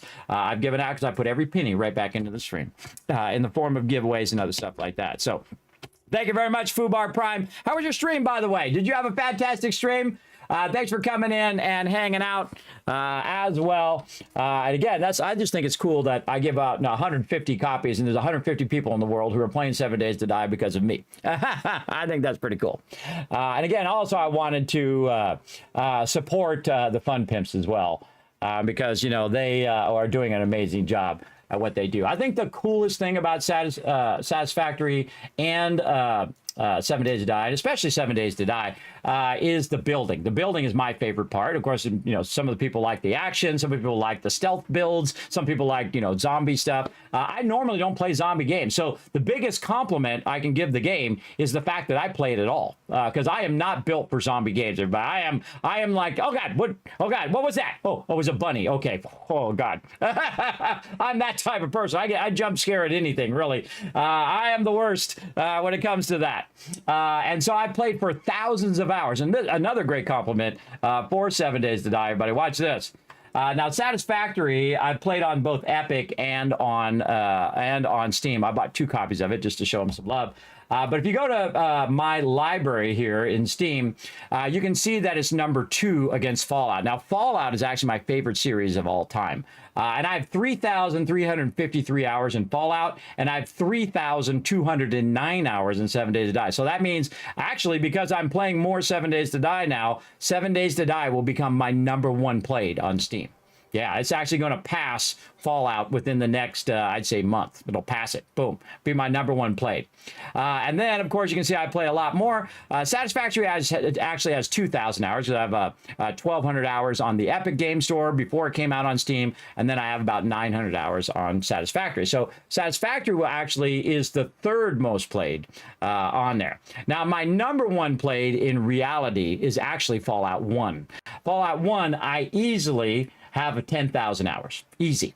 Because when it came out, I played it a bunch of times over and over again. And as a graphic designer, by the way, we used to have this small client you might have heard of way back in the day in the 90s called Interplay. And that's when they were a tiny little company, when they're making battle chests and all of that. And what I'd see all the games come through because we worked on packaging art. That's right, all the boxes and stuff that you used to buy for normal price and get all the cool stuff in the box, now called the collector's edition. I used to do all the graphics and all the stuff for those type of things, or they would send it in to us, and then we would do what's known as pre-press and printing and run it out to film and then run it out to the press. You had to have a lot of knowledge, everybody. You had to have the knowledge of graphic design as well as the knowledge of paper and printing and how all of that works as well. And I can talk about that at length for endless hours here in the stream, but we're not going to. I have separate streams for that and separate videos for that as well. So there you go.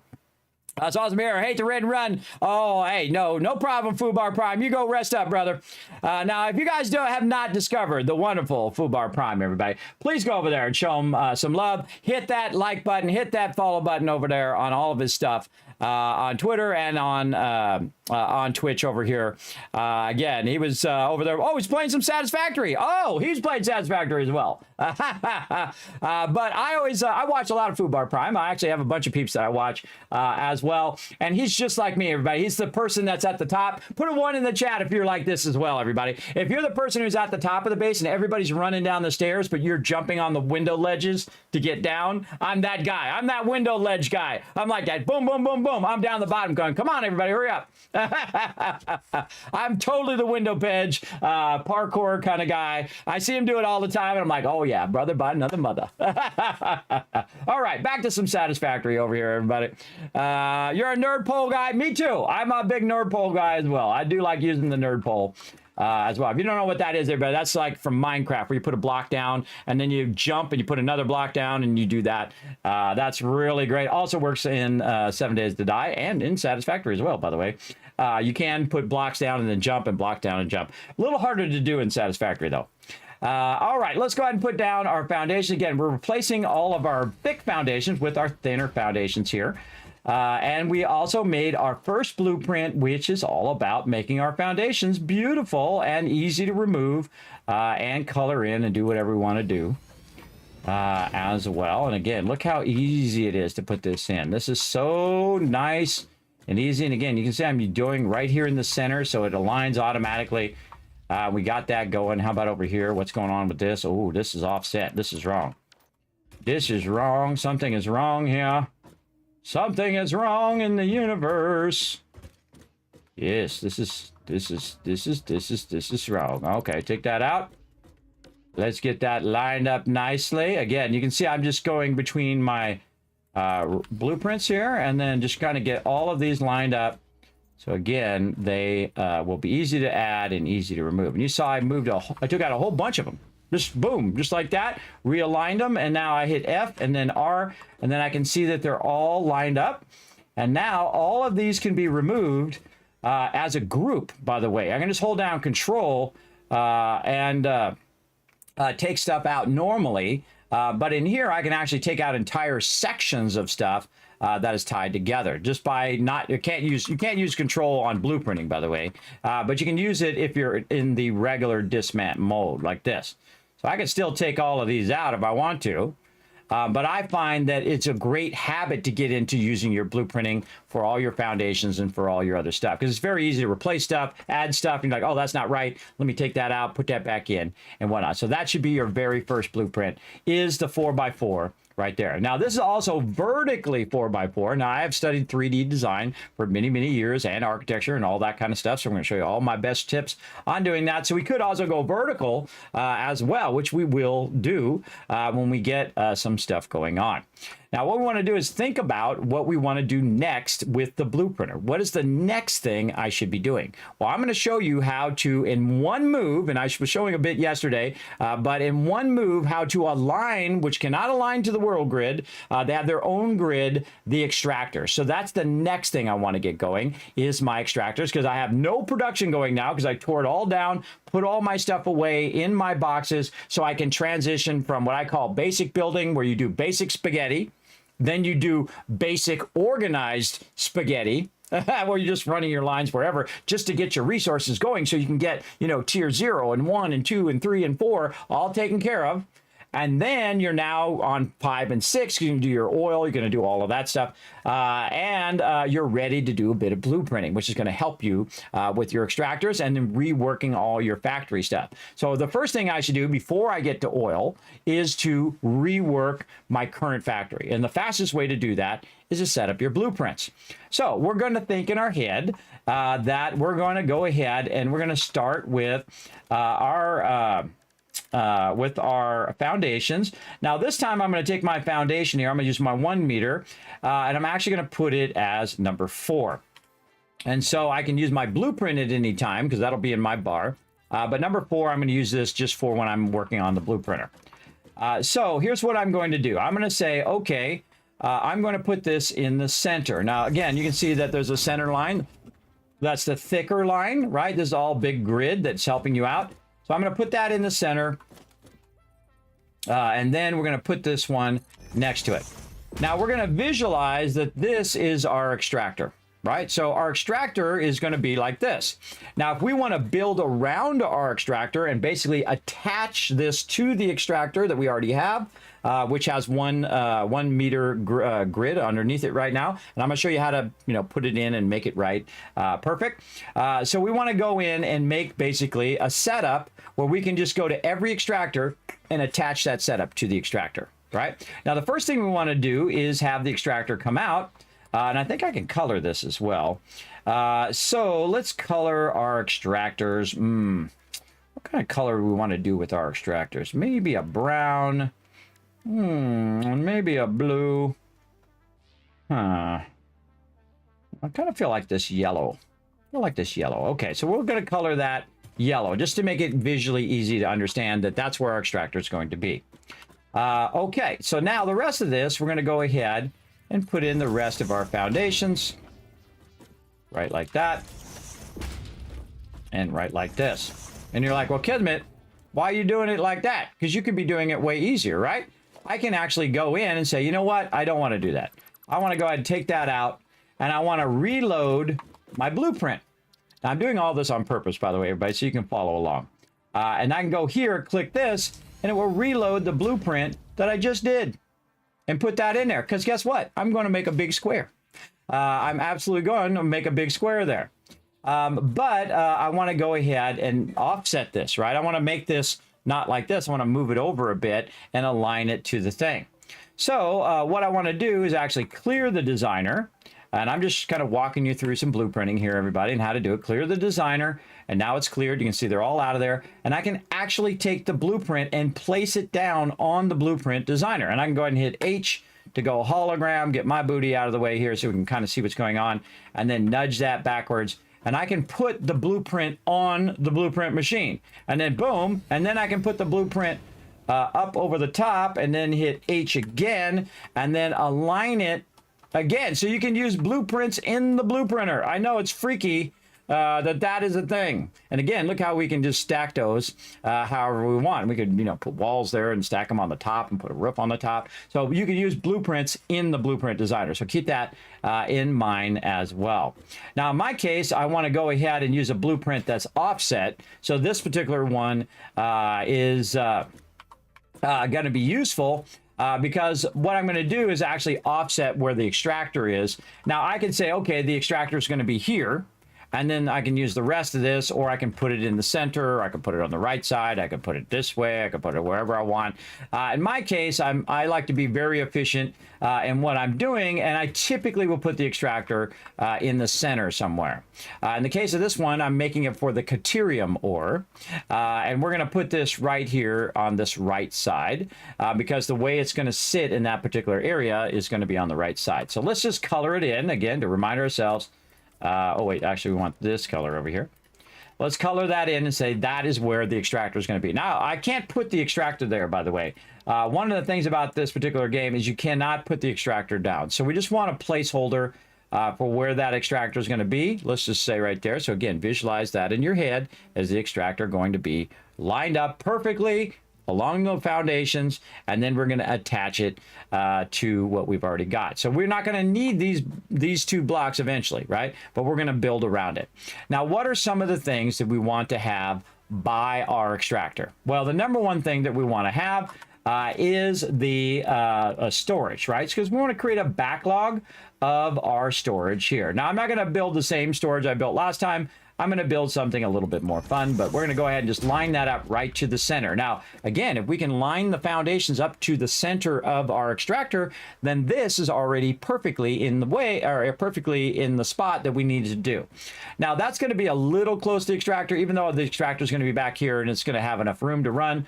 I like to have my storage a little bit forward. And the reason why I don't like to jam stuff really close together, and that is so that I can, by the way, if you want to see the white lines, the edges of it, you hold down the control key. Now you have to hold down the control key to see those white lines as well.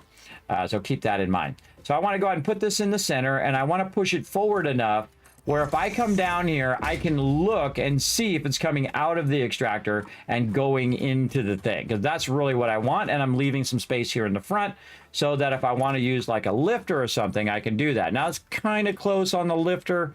Maybe I might want to put a wall there. So again, we're going to kind of split the difference. Now I'm going to show you a great way of using other objects as aligning objects, right?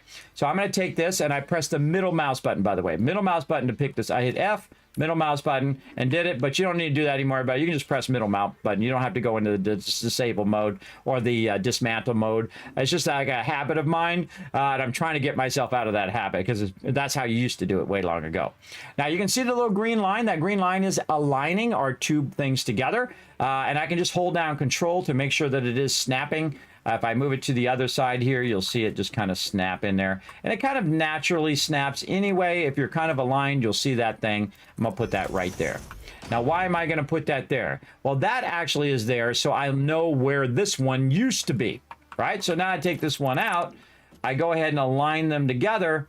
And then again, like you saw before, I can hit H for hologram, and I can actually nudge my storages as well. So if I want that to be back just by a little bit, I can go ahead and say, I'm just going to nudge that back and say, okay, you know what? Where I originally had it, because I did it naturally, where I originally had it is a better spot, even though it's going to be a little closer, but then it's going to do this, and then I can go ahead and put my lifter in.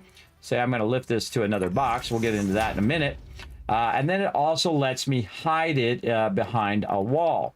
Now, one of the things that's going to happen, everybody, if you don't have a really nice machine like me, or even if you do have a really nice machine like me, you're going to see a lot of stuff going on at the same time. And the more things you got going on and the more you embellish it, the more your frame rate is going to go like this. So I'm going to try to help you keep your frame rate up by enclosing your factories, right? Now, I'm not going to do super fancy factories. Remember, we're in modular style, trying to be very efficient using our most valuable resource, our time. Our time is very valuable. So we want to go ahead and just build to the time that we have. And then later we'll come back and we'll embellish and we'll do all that fun stuff later. And I'll show you how to really super embellish. I mean, make incredible, gigantic mega structures as well. And I gave you a little bit of idea how to do that using your items where you can actually offset items here in architecture, which are your metal beams, your road barriers, and your catwalks. These are the three most useful things for advanced building. They absolutely are. And there's a lot more tips coming on all of those, as well as your beam supports, your supports that you use for offsetting and whatnot.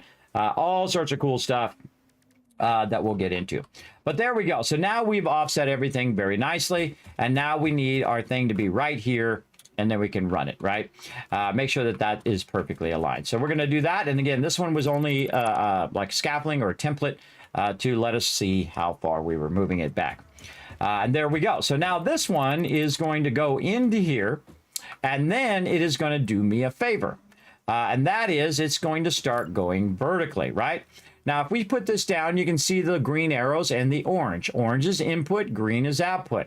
Also, if you look, there's a little arrow on the side. See how it has that little arrow pointing that way? That's an output. If you see the lines like that, the three lines, that means it's an input, right? You might have never noticed that before, or you did. Good job. And so that's an input and output. So this, what I want to do is go up and then switch back and then up and switch back and up and switch back. And by that, I mean like this. Boom. So that's going to go there. And then we're going to have this go from this one up into this one. Like that. Now, whatever belt I tell it to be, that's what belt it's going to be in the plans. Now, sadly, you can't go in and modify your blueprints and tell it to apply to everything that you built. That would be awesome because later on you're going to make different levels of stuff. And usually I'm on level 3 belts when I'm building stuff in the Blueprinter, because that's about the time in which you unlock it in the thing. So these are going to be level 3 belts. So this is going to go 270 up in there. Now, another thing that I can do is actually do the top one. Right now, the top one, what I want to do is offset it a little bit and have it come down. So first thing I need to do is put the middle one in, just so I can get an idea of where the outside edge is. And now the reason why I want to do that is so that instead of it just going 270, it's going to go double. So 270 plus 270. Yes, around 600. Boom. It's going to go 600 in that other box, even though my belts can't go that fast, but 2 belts can. Absolutely. And this is something that most people don't think about. They don't think about, wow, I can make that go through my boxes way faster, because this particular box, which is the larger box, has 2 inputs and 2 outputs. So you can also make it twice as fast going in and twice as fast going out. So you can actually sort that stuff or move that stuff up there faster, especially if you come in and grab a bunch of stuff out of the box. Now it can move that stuff to wherever you are much faster, like it's going to do over here in my main storage and my main sorter eventually. So what we want to do is stack that up. We want to stack up the raw ore and backlog it, and then we can try to use it up as we upgrade our lines. We'll have extra, and we can go ahead and utilize that, and we can just let it backlog a bunch of it first. Hello, what's up, Dr. J? Thanks for coming in and hanging out. Yes, Hydroneer. Yes, Hydroneer, another fun game as well. And again, thanks everybody for coming in. Don't forget to hit that follow button while you're in here. It does help the stream tremendously, and this way you know when I go live or doing giveaways or all that other fun stuff. Don't forget to hit it. Hit it now. I feel very FICSIT corporate when I do that. Hit the button now. There we go. So what we want to do is we want to run this up here. Now, if we run it, we can run it through here. And this is called soft clipping. Whenever you see it turn yellow, it will let you do it. You can do it. Should you do it? No. It sucks. Don't do that. Clipping sucks. I don't like clipping. I'm not doing clipping. No, no, no, no, no. I'm not doing it. You can do it in yours. It's your game. You do whatever you want. Now, what I'm going to do is I'm going to put this right next to the back of the box here. And I'm going to go ahead and put it right on it. And I'm going to call this one. No, no, no. Good timing on that one, Raz, by the way. 1,000 Kids Cats for the chat. Very nice. So right there, we're going to go 1, and then we're going to go 2 back, and we're going to click right here. Now, what I'm going to do is I'm going to try to align the one at the top off the side of here and see if it lines up, right? And you want to count how many you've done. Now, I'm going to take that out. I'm going to middle mouse button this. I'm going to hit R for, R. Oh, not dismantle. No, take that out. Middle mouse button. There we go. R for zooping. And then I'm going to zoop this all the way to the top. Just like this. And I'm going to look and make sure that lines up. And then I'm going to run a belt right here at the top. Like that. Now, why did I do that? Well, I did that because now I can control where the thing's going to go up and down right here. And so, oh, we got to take this out. We got to take all this out so we can control the down to go all the way to the bottom. There we go. And so there we go. So how did that work out? Let's go ahead and put this in right there. Now, again, now they're not touching. Now, could it be closer? Sure, sure, absolutely could be closer. Let's try this next time.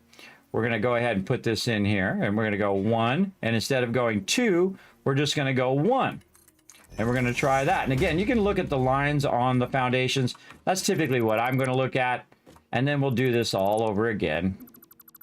And again, until we get the idea of it down. And again, zoop that up. Put this little one in here. It's sometimes really tough. You can double click it, by the way. You click and click again whenever it's a small area. It'll just double click, or when you're doing your splitters or whatever that are real close to your thing, just double click all that stuff. It goes really, really, really, really fast. Okay, so then again, we used our conveyor pole to get it up there. And then we're going to go ahead and put this up there. You got to take that out, otherwise it'll snap to the conveyor pole. Make sure the directions are proper. See, green going out, orange going in, and then going all the way up to the top here. Looking good. And again, it automatically will detect inputs and outputs, so we've turned this the proper way. And then we're going to go down here, and oh my goodness, look at that. That's a thing of beauty, isn't it? Isn't it? Now, your stuff that's going up the thing might clip a little bit, everybody, but I think that's pretty beautiful. There's only one more thing we need to do.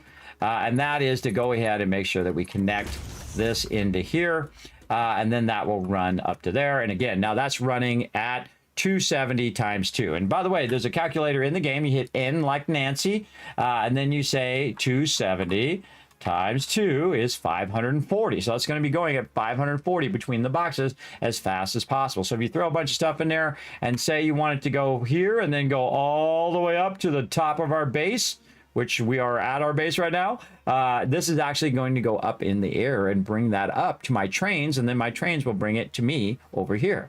And again, we don't have to run long lines. We don't have to do all that stuff. We can just have the trains do the work for me. So I've got that started. Now, there is a limit to how many of these you can put in the lifter, but we're just going to do the same thing again, but on the other side. Again, we want to make ourselves use the maximum we can of the blueprinter. And again, this is a 4x4 and then vertically 4. So 4 blocks basically up. So in theory, we could go ahead and put a 4th one on the top, right? Nope. And that's because we have these foundations at the bottom. So it's up by just a little bit. It's not going to let us do that 4th one. But guess what we could do? We could actually make another one of these, which is like, this is the A version, and that's the B version, or this is part 1, and that's part 2, or however you want to name it. I like to do A and B myself, A, B, C, and all the different parts. So this would be an A version, and then I would do a B version, and that B version would sit on the top of it, and then I could keep doing those on top until it reaches all the way up where my current platform is, way up where it is. And that's exactly what we're going to do. It's going to bring all those resources up to me. Now, one of the things we also want to do, though, is we want to produce something here, right? So not only do we want to backlog our resources, but we also want to produce something in this particular factory. And this particular one, we're just going to produce Caterium. Now, we don't need to produce a massive amount of it right now. We just want to produce a little bit of it and then process that. So what I'm going to do is think, okay, this is raw ore. This is backlogging that ore all the way up. And again, we'll need to go over here and work on this. Now, we already know what the offset is, so we don't have to do that anymore. We can just go in, and I'm going to go ahead and put number 6 as my stackable now. And again, we'll go to the side here. We'll put that right there, and we'll go 1 back. And then we're going to go way up to the top, like that. Put our little thing in there, click. And then very awkwardly do this from way too far away. If it doesn't work, just escape. And then try again, click. And then click again. Sometimes we'll have to go up there because of the angle. Go all the way to the top. Woo, look how far up we are. And then, oh, it's offset. Oh, that's what I did. I was like, that's weird. I offset it. That's my bad. There I go, damaging FICSIT property again. All right, let's try that again. There we go. We had offset that incorrectly. There we go. All right, now it's working. And again, just take this out. And look how easy that is. Now you've got a skill that you know you can make work. Again, we're going to have it go from here, go up this way, and then again go this way. And again, the reason why we're switching those back is so that we can chain them up. See, if we had them both go in the same direction, it'd be hard to make them go into the next box. And that's why we alternate them in different directions. And then, of course, the first one's real easy because this one's just like right here and right there. By the way, it automatically figures out your inputs and outputs. And then right here, we're going to go ahead and do a little bit of soft clipping, but it's not going to touch. It's got to be offset, and then click and click again.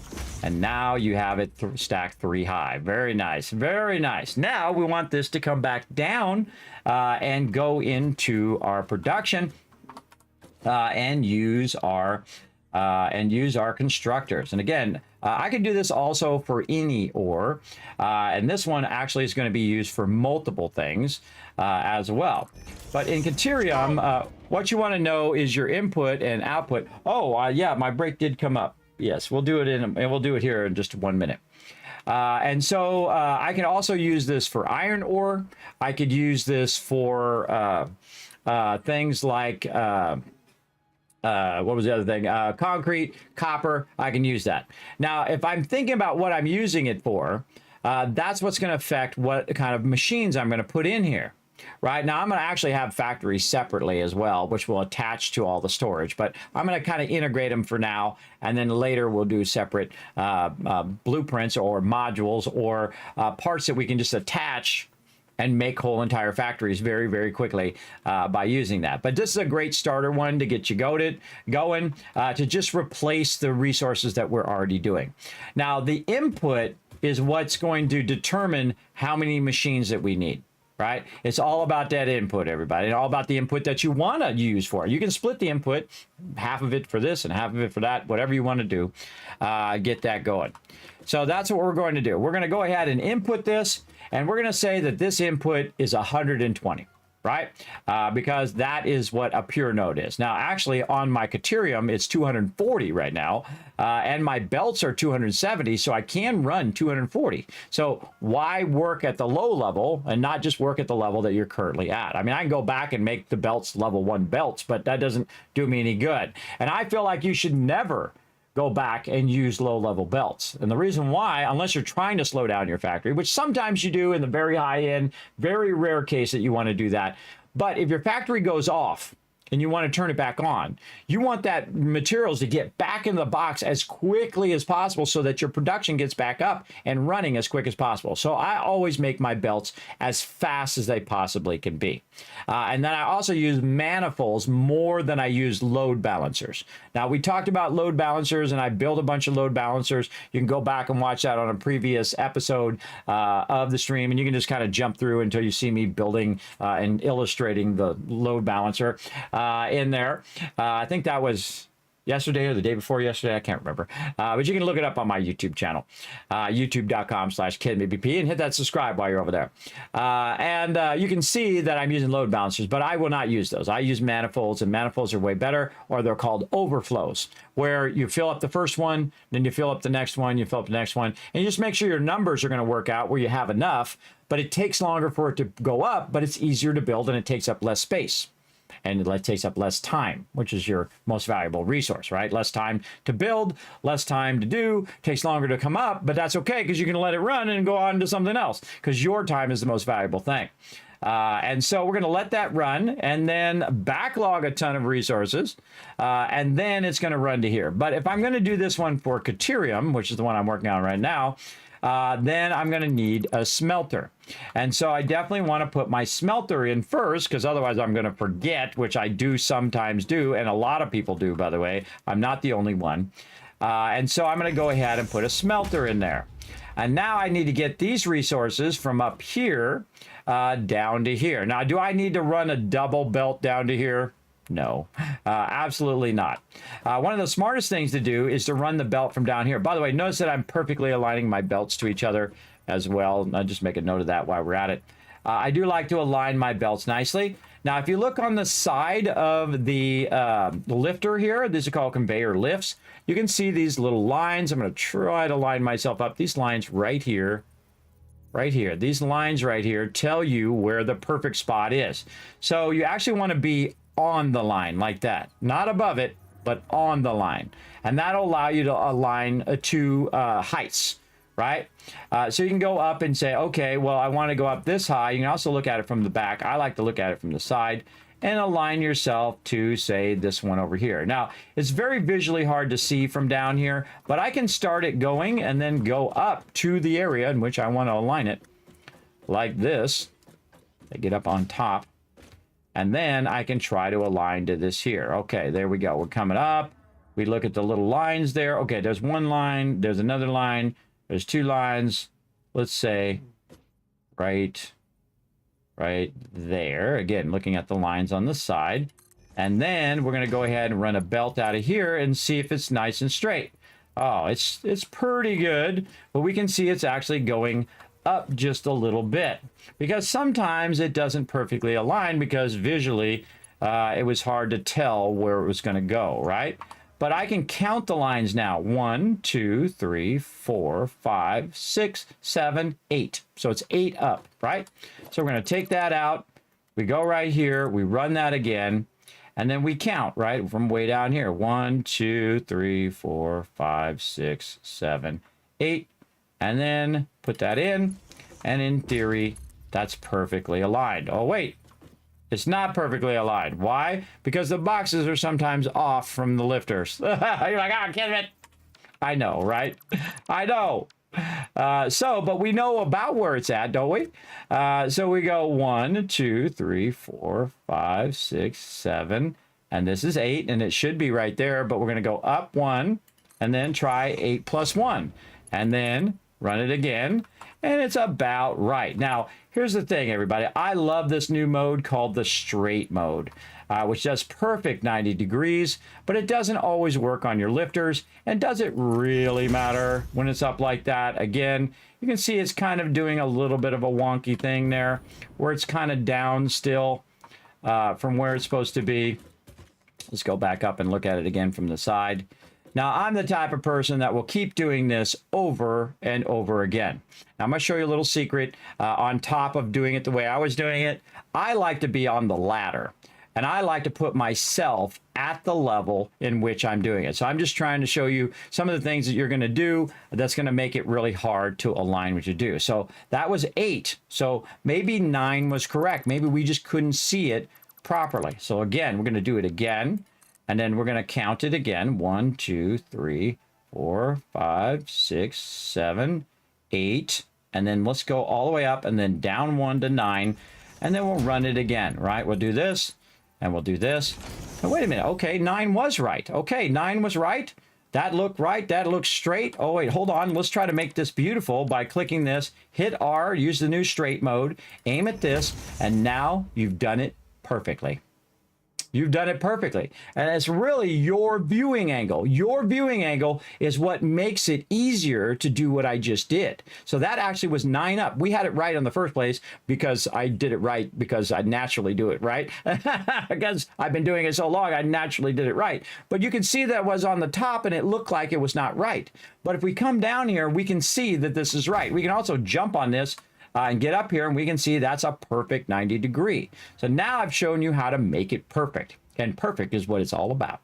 Because there's like learning how to play the game, and then there's like elevating your gameplay where you make it beautiful and you make it 90 degrees and you make all your stuff lined up and you make all your blueprints perfect so you can take them and put them down and build entire factories just like boom, boom, boom, boom, boom. You make like 4 different segments of the factory and you've made it, and then you need to make 20 of those, and then you're like boom, boom, boom, boom, boom, boom, dropping those down like it's no big deal. And I'm showing you how to do all of that right now and make that awesome. Now, if you're liking this, everybody, put a 1 in the chat if you're liking all this next level building and getting all of these processes down. And I love the fact that they do that. Now, I used to go in, because I'm that kind of person, and I would use my conveyor lifts or conveyor belts, these things over here. Conveyor poles, and I would bring the conveyor pole up first and then make that little segment and then make the corner so it's perfectly 90, but you don't need to do that anymore. They now have a straight mode which does those perfect 90s for you, so you don't need to do any of that. That saves you so many hours, everybody. Believe me, I've done that for hours on hours on hours just making those angles perfect, but now it's got a nice little tool that helps you out. And there we go. So that's going to come out of there. So it's going to fill this top box as quick as possible. And then it's going to come out of here at 270. And then down this one here, which is also 270. And it's going to go here in the smelter. Now, I could tell it to be Deuterium but I'm actually going to use this blueprint. And you're going to see me very quickly, all of a sudden, get all of my production working again. Just like this. Boom, boom, boom, boom. Now, this particular one, I can also add multiple smelters. Right? I can add multiple smelters and also split it so it's going to different levels. Now, you can also run them outside the factory where you set it up where to come out, and then you can just add those connections on the outside later, which sometimes I do. But in this case, we're just going to keep it super simple, all right? Our first blueprint, just going to keep it simple. We're not going to worry about our input levels or our output levels or any of that stuff. We're just building basic stuff. First, we're building our raw storage. Then we're going to build our smelter to smelt the items, and then we're going to put our constructor in to actually do the items. Now, I highly recommend not putting it too close to your extractor, and you can actually go ahead and hold down Control, which will snap it in here, and then I'm going to go ahead and put it on its own kind of foundation there. There we go. And then, of course, connect this belt like this. Now, I don't like to connect belts down like that anymore. I like to put them up nice and high like this. and then like this. Now, I only do that if I'm offsetting them. If I'm not going to offset them and I'm going to be going underneath there, then I just go straight, everybody. Remember, this is going to be in its own building, so I'm not going to be in there too often. But I don't like to put belts at the bottom level because you've got to go and jump over the belt, or you can slide under. You're like, whoa, Kismet, what'd you just do? That's right, you can slide under pipes and under belts. Hold down Shift, W, and C. Shift, W, crawl. Shift, W, crawl. All right, so you're running and sliding at the same time. It's actually a really fast way to get around in the game. It's just to slide and also to jump. And slide and jump. And you'll get around much faster. Very fun. By the way, we don't need any of these out here anymore. Let's take all these out. Clean that up nicely. There we go. Very nice. And of course, look at what we've got done so far. So now we've got part of our process, right? And we're not going to assign it to anything. We're not going to assign this to anything. We're just going to keep it default. And that's going to go ahead and run in there and make something.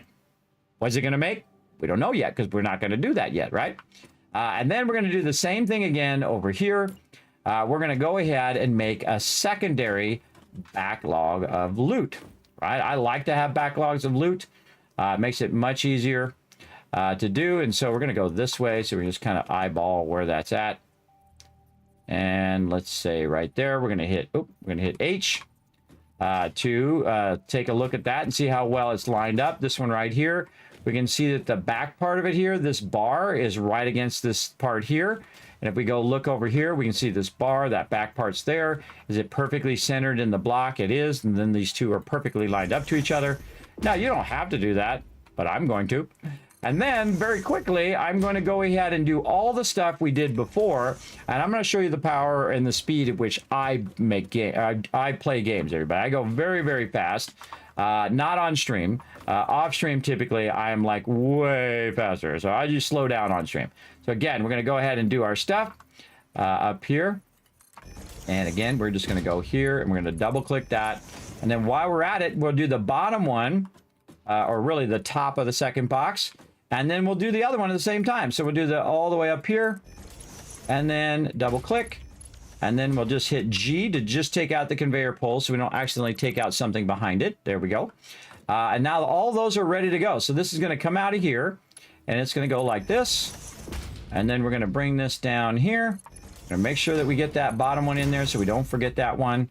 And then right over here. Oh, wait, we did this on the wrong side. Wrong side. My bad, over here. Wrong side on that one. And then again, it's 2 out. 1 and then 2. And then all the way up to the top part. Up there. And if we did it right, we can click and click. There we go. And then F, G to get just the conveyor poles. Take all the conveyor poles out. There we go. Because this one's going to go to this side, and then this one's going to go around up into there. And so again, we'll do the middle one first, then we'll do the top. Oh, wait, we screwed that up. Hold on, let's get her right. What are you doing there, guy? Trying to trip me up. And then here. Nope, that's wrong. That's wrong. It's trying to trip me up. Got to go in there we go. Okay, we'll misclick there. Again, double check those. Know how I knew it was wrong? Because it was orange to orange. See the arrows? It's got to be green to orange. Like that. That's how it should be. And there we go. And then we want to make sure that we put the connection at the bottom. And there we go. So now what it's going to do is make whatever I'm going to tell it to make. And then it's going to take it and it's going to run it into this box. But, oh, we don't want that. We don't want this kind of junky stuff. No, we don't. We want the good stuff. We want the good stuff. We're going to go here, hit R for straight. Oh, thank you so much to Satisfactory for making that do that, because that's exactly what I would be doing right now. You know, I used to do it in the old days. Let me show you. What you would do is you would go like this. You would go out like this, and you would rotate this with your mouse, and you would go 2 over like this. Then you would go and you would line this up like this, like that. And then you would move it back by 1, 2. And then you would do this. And then you would have your perfect 90s like that. But they made a tool to do it now, everybody. And if you notice, it doesn't put the things down there anymore. So you don't have to do that anymore. It's just one clean experience by just going like this. Hit R, to go to straight. And again, look, you don't have your little beams underneath. And if you need to replace it or take it out or upgrade it, very important, it's all one piece. So very, very awesome. And again, thanks to all the awesome people over at Satisfactory for adding that awesome addition to the game. So now it's going to backlog the raw resources, use those raw resources in here, and then produce something on an output. And it's all self-contained in one thing. Now, there's one more thing we need to think about, and that is our power. Now, me, I like to have my power up here in the front. I also love wall connectors, including double wall connectors. Now, the problem with my double wall connector right now is I can't put it in there. And the reason why is because it's going beyond the blueprint, right? So I can go ahead and add my power later when I get there and just kind of make it where I can put the double wall connector on the outside. Another thing that I like to do is I like to have access to get into the actual base. So I'm going to take that one out, and I'm going to use this one over here. Let's see if I actually have it. I think I do. I did not unlock it yet. Ooh, perfect time to use our awesome sink.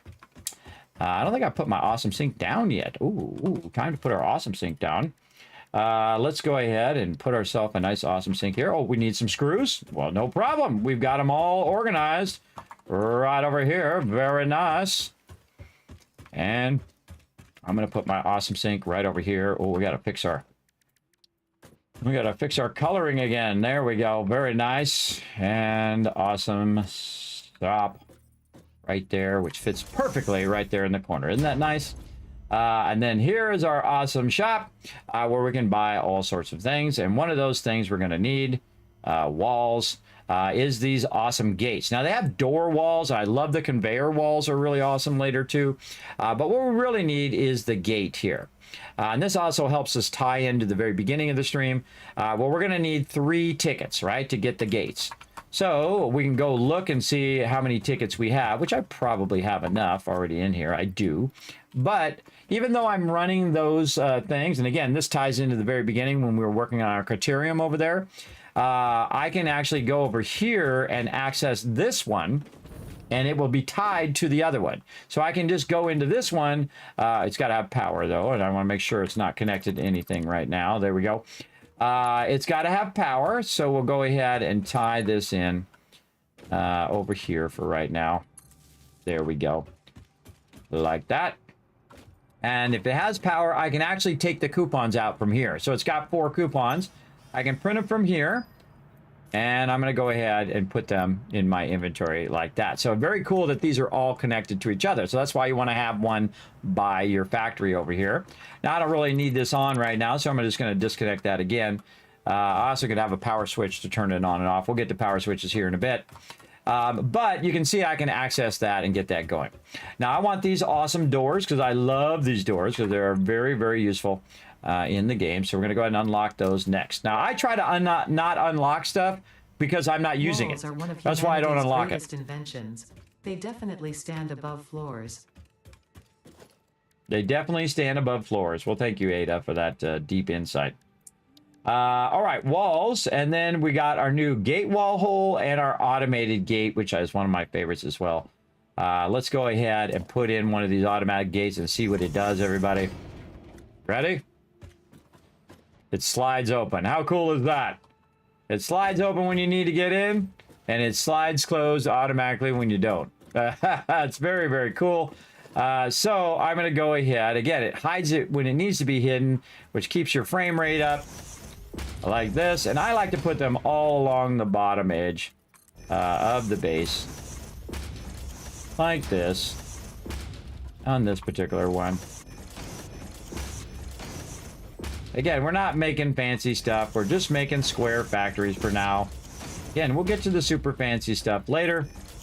But again, anywhere I go, as long as I get close to the thing, I got to kind of back up first. There we go. If I get close to it, it'll just automatically open up all of the doors. Is that cool or what, everybody? I think that's super cool. One of my favorite pieces in the game.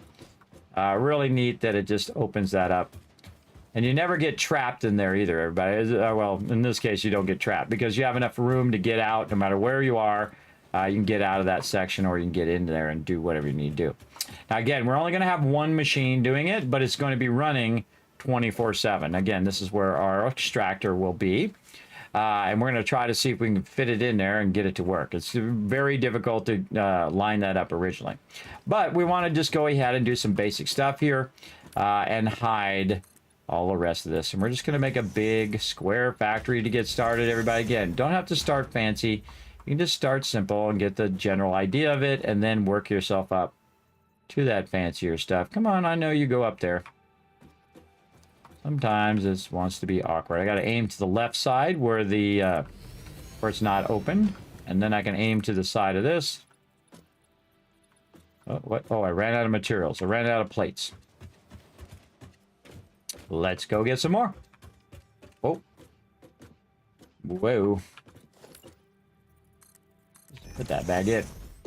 Don't want to fall to my doom, but I probably will survive. We'll see.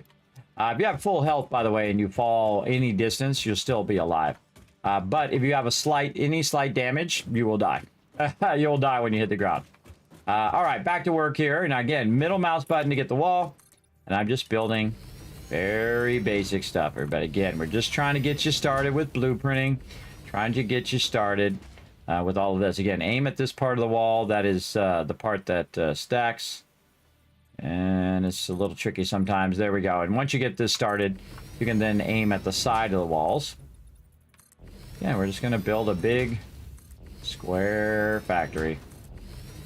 Like that. You'll see me build way more advanced stuff later. Then over here, we'll just go outside. And this is to keep us from having to look at it and slow down our frames. Maybe you want to look at it. Maybe you want to make it all out of glass or something fun like that. Feel free to build it however you want. I'm just going to get you started. Some basic factories. Now mine, again, is on a server. So I'm building to where I'm actually running it. Oh, now I need some concrete. I'm building to my thing, right? If I was building a solo game, I might build it different than if I'm on a server. On a server, it doesn't matter the speed because it's going to be running 24/7. And so I'll be gone for 24 hours. And when I'm gone for 24 hours or 48 hours or whatever it is, it's going to be making them endlessly. As long as that power continues to run and as long as everything's together. So there we go. And then now we've got our doors. We can get it in and out. Nice and easy, and we can set this up. Now, this only needs two things for the power. Now, you might notice that I left a whole bunch of space over here on the side. And the reason why I left that space is for all the things that you're always needing. One of those things is going to be your crafter. So maybe you might need to craft something here. Maybe you might need to go in and also make some more stuff. Now, I'm going to put the equipment workshop over here like this because we know we're going to use that over there. But the thing I find that usually you want together is the open. I need some more wire. Good. See how nice it is and easy it is to go out there because the door just moves out of my way. Again, I'm illustrating that as well as I go in and out of there. I love these doors. They're so great. And then we want to put the MAM next. And instead of us manually doing this, oh, this has to be a little bit more over. Let's go ahead and get that MAM in there. Again, I like to set it back as far as I can. There we go. And then we'll put our equipment workshop over here. And then if we can, I would kind of squeeze in at the end here your awesome shop. Right there. And look how perfectly those are all aligned. Now, in every single node that you take over, you're going to have all of these here. So maybe you need to take some Caterium and you need to process it and put it in the thing. You got the MAM and you got the processor and or the workbench, the constructor, and then basically your equipment workshop. And then say you unlock something and you want to get it right away in the awesome shop, you've got it right there as well. I could also build in an awesome sink and a whole bunch of other things that I might want to do. But it gives you the general idea of what we want. Now, the problem is also right here, this whole entire backside here, the extractor is going to end up right here. Right, so this part right here, I would probably just build manually. I would go ahead and take this whole row out, and I would come back. And these are really hard to take out, by the way. You got to aim at the part where it's opening over here, where it kind of closes down to just a segment to take those out. So we definitely don't want that there. We can always come back. We can readjust that. Also, our factory doesn't need to be as tall as it is. because we have these foundations. You also sometimes want to build stuff without foundations and just put the foundations first and then put the stuff down. I like to use foundations. I try to use my foundations in the alignment grid. But if we go up here to the top, we can see that we don't necessarily have to have it this tall, right? We can see we have these way up higher than these for some reason. We didn't go all the way up. But I build to necessity. And so what I can do is go in and say, you know what, I'm going to put my foundations in here. And you can actually soft clip this through here. I don't feel like it's too bad. I think it's actually perfect. I can actually access this box up here at the top. So I can get those resources manually, or I can run those resources out and then run them wherever I want to go. So again, let's be efficient, everybody. Let's be efficient. Of course, that's our corporate mandate here at FICSIT headquarters. We want to go ahead and take all this excess stuff out and be nice efficient and also have access to this box, but also we're going to have access to this other box at the same time. So very rarely do I clip through stuff. But I'm just going to say that I went in and I took out and I cut all that out manually with some RP. Sometimes you got to fill in the blanks yourself, everybody, with some RP, and you're all good. You're all good to go. And then again, we can access the finished material and we can access the raw material. Right there. Now, I do need to take the finished material eventually and take that finished material and run it way up in the sky, up to this base eventually, up to my trains. But we're going to do that later, and we're just going to try to make a super easy, simple, efficient starter extractor. Now, the problem is also is that some of our extractors are going to be in positions in which it's hard to put this particular one down. I'm kind of building this one to the Caterium right now, but some of them might be in a position where we want the we might put the extractor outside, and then we'll readjust where we're putting the base down, and then we'll run it in however we need to do it, right? We'll make accommodations for whatever it is that we're doing, right? And again, we could just not have the extractor on the interior, just have it on the outside, build its own little thing, and then run it in from the outside as well. And again, those are things you learn as you go along in the game. But we're going to go ahead and do this for the Caterium one so you get an idea of how to snap blueprints in and do all of that. So, all right, so there we go. So now we can use this on pretty much any ore that we want to use. We could also combine multiple ores together and run those in as well. So we could actually do 2 extractors, run those in, and combine those as well, which we will do.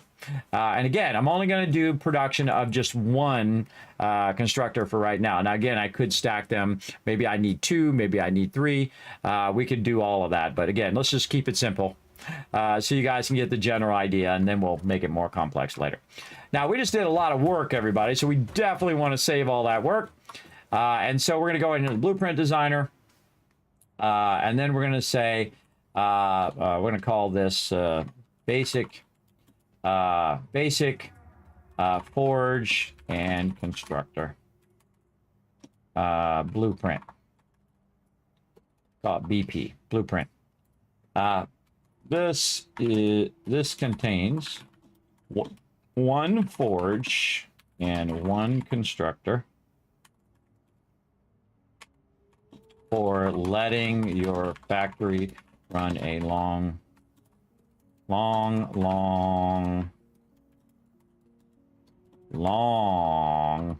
time. I'll put some funny stuff in there for you guys. For a long time.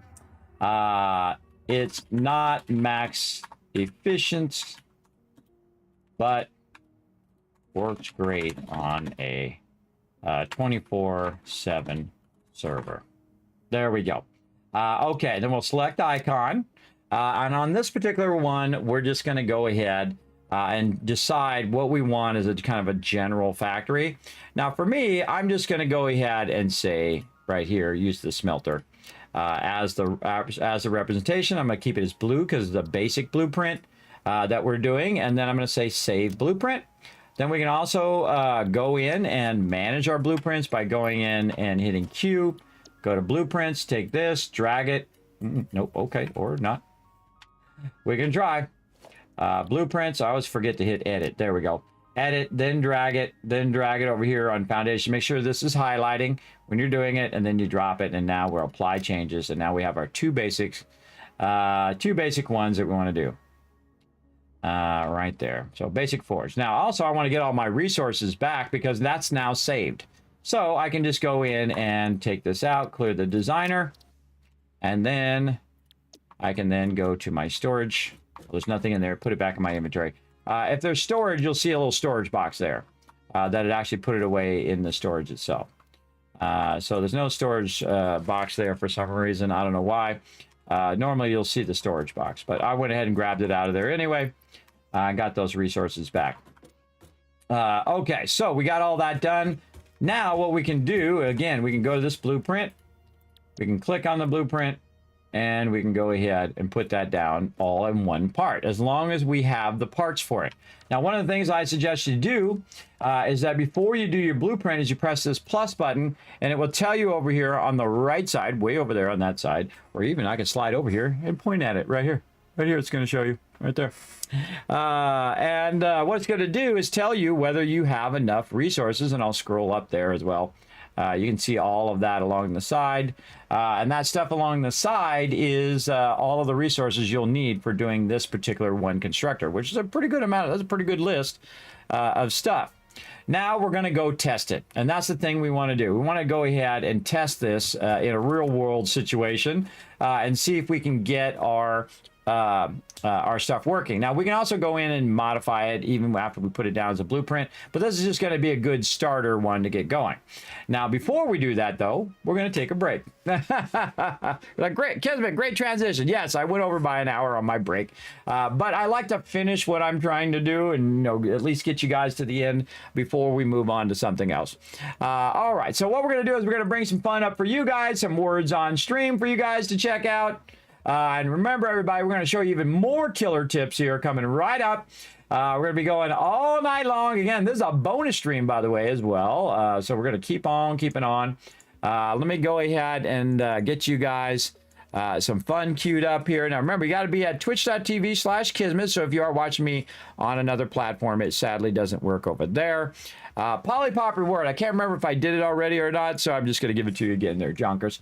And again, we're going to go ahead and queue this up for you guys to be able to play and see. There we go. So again, this, you descramble the words. Watch out for the lock. The lock will lock you. So if you get a word right, you have to wait until the line goes to lock and unlocks you again, and then you can do another word.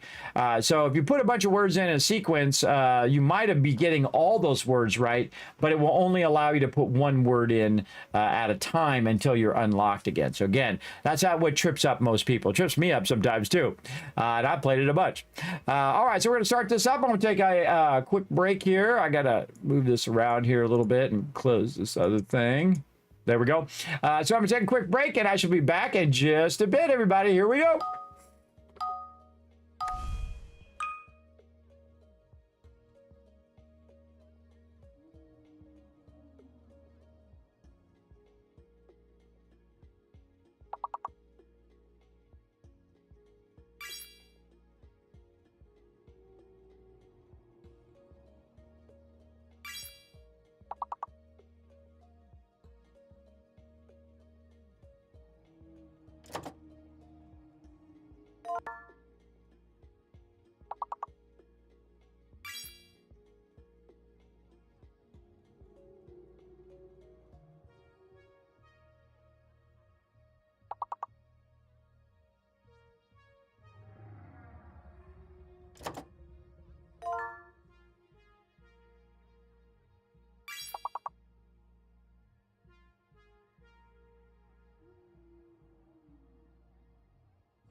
Lizard Doggo believes in you, everybody. Come on, get them words. Get them words. These are B words right here. These look like between B and L because that's an L over there. This is a B here. These are all alphabetical. Come on, you got this. Get every single one. I'll give you 10,000 caps right now. That's right. I'll even come in and help you. What do we got? Let's see. Oh, the O is a bad word. Don't use that one. Blessed. Bless. Do we do bless? B-L-E-S-S, everybody. Just do bless. B-L-E-S-S. Oh, no, you already got that one. You already got it. Oh, look at you guys, so smart. Oh, less. There we go. Nev got it. Yes, so you use the part of that word. So you use the main word, and you cut that down into smaller words, and typically that will have other words in there. So very smart, everybody. Look at you guys go. I'm gonna go ahead and give you guys a bunch of kids caps just for being awesome and working together. Go ahead and put a 1 in the chat if you can see and hear me, just to make sure. I just dawned on me, I forgot to say that as well. There we go. Yes, thank you very much, everybody. All right, thank you for having my back as well. I'll give you another 1,000 kids caps toward future giveaways. Lizard Doggo approves. You did a good job. Hello, Clarice. All right, let's get back to it. So we made our first basic blueprint factory item over here. We made our foundations, and then we made a basic processor, which is going to store our raw resources, going to make just one thing in one constructor, and then, or smelt it, then make it, and then output it, which is very easy. Okay, so let's go over here to our Caterium over this way. And we're going to test it out. Now, here's one of the things that you're going to be doing with this kind of stuff, everybody, is you're going to be... Oh, wait, I forgot. I should have showed you that other thing. Hold on. Hold on. Let me first get up here and fix this entrance. Let me fix this first. There we go. Now, what I can do, everybody, is that when I'm going up, I can hold down S and turn around and go the other way. Whee! And then one thing, when I come out of here, use your jetpack. See, now it's launching me clear across the zone. We ran out of fuel. But you can see it actually launched me in the way that I need to go. And that's why people make launchers, and they launch themselves clear across the whole thing. You make different, a whole bunch of entrances. And what it does, it takes one entrance, and the next one makes you go faster and faster and faster and faster. Until you get where you need to go, which is pretty fun. I don't use launchers. I feel like they break the game. But you know, you do you. You do what you want to do. I just run there. I'm not in a giant hurry, everybody. Some people get in a giant hurry to finish games. I'm not that guy. I like to take my time and enjoy every bit of 1.0. Again, some people are already at the end and they already did all the tiers and they're like, oh, I got to do it as quick as possible because I want to suck all the fun out of it. No, thank you. Of course, that's some people's fun. They like to rush. If that's your idea of fun, awesome. Okay, so we've got a whole bunch of stuff running down here and we don't need any of this. Except for, yes, no, it did run all of that in the awesome sync because I can see it's not continuously running because I don't want to end up with all that stuff dropping in my inventory. So we're going to go ahead and grab all of this out of here like this. And we'll put, say, that middle one is the last one. Boom. And then we can see that the box dropped right here. And we're going to have so much Caterium, everybody, that we're just going to throw that Caterium away. There's no reason to keep it. And we're going to take all of this out, including our extractor over here, because we're going to show you how to do this from scratch over here like that. All right, there we go. And while we're here, let's grab some barrels. Okay, how to do... Whoa, hello. Whoa, where'd you come from?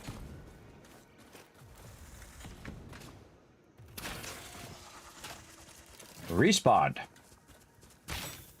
You shouldn't be here.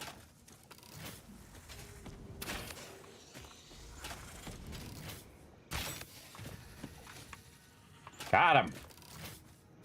He shouldn't be here.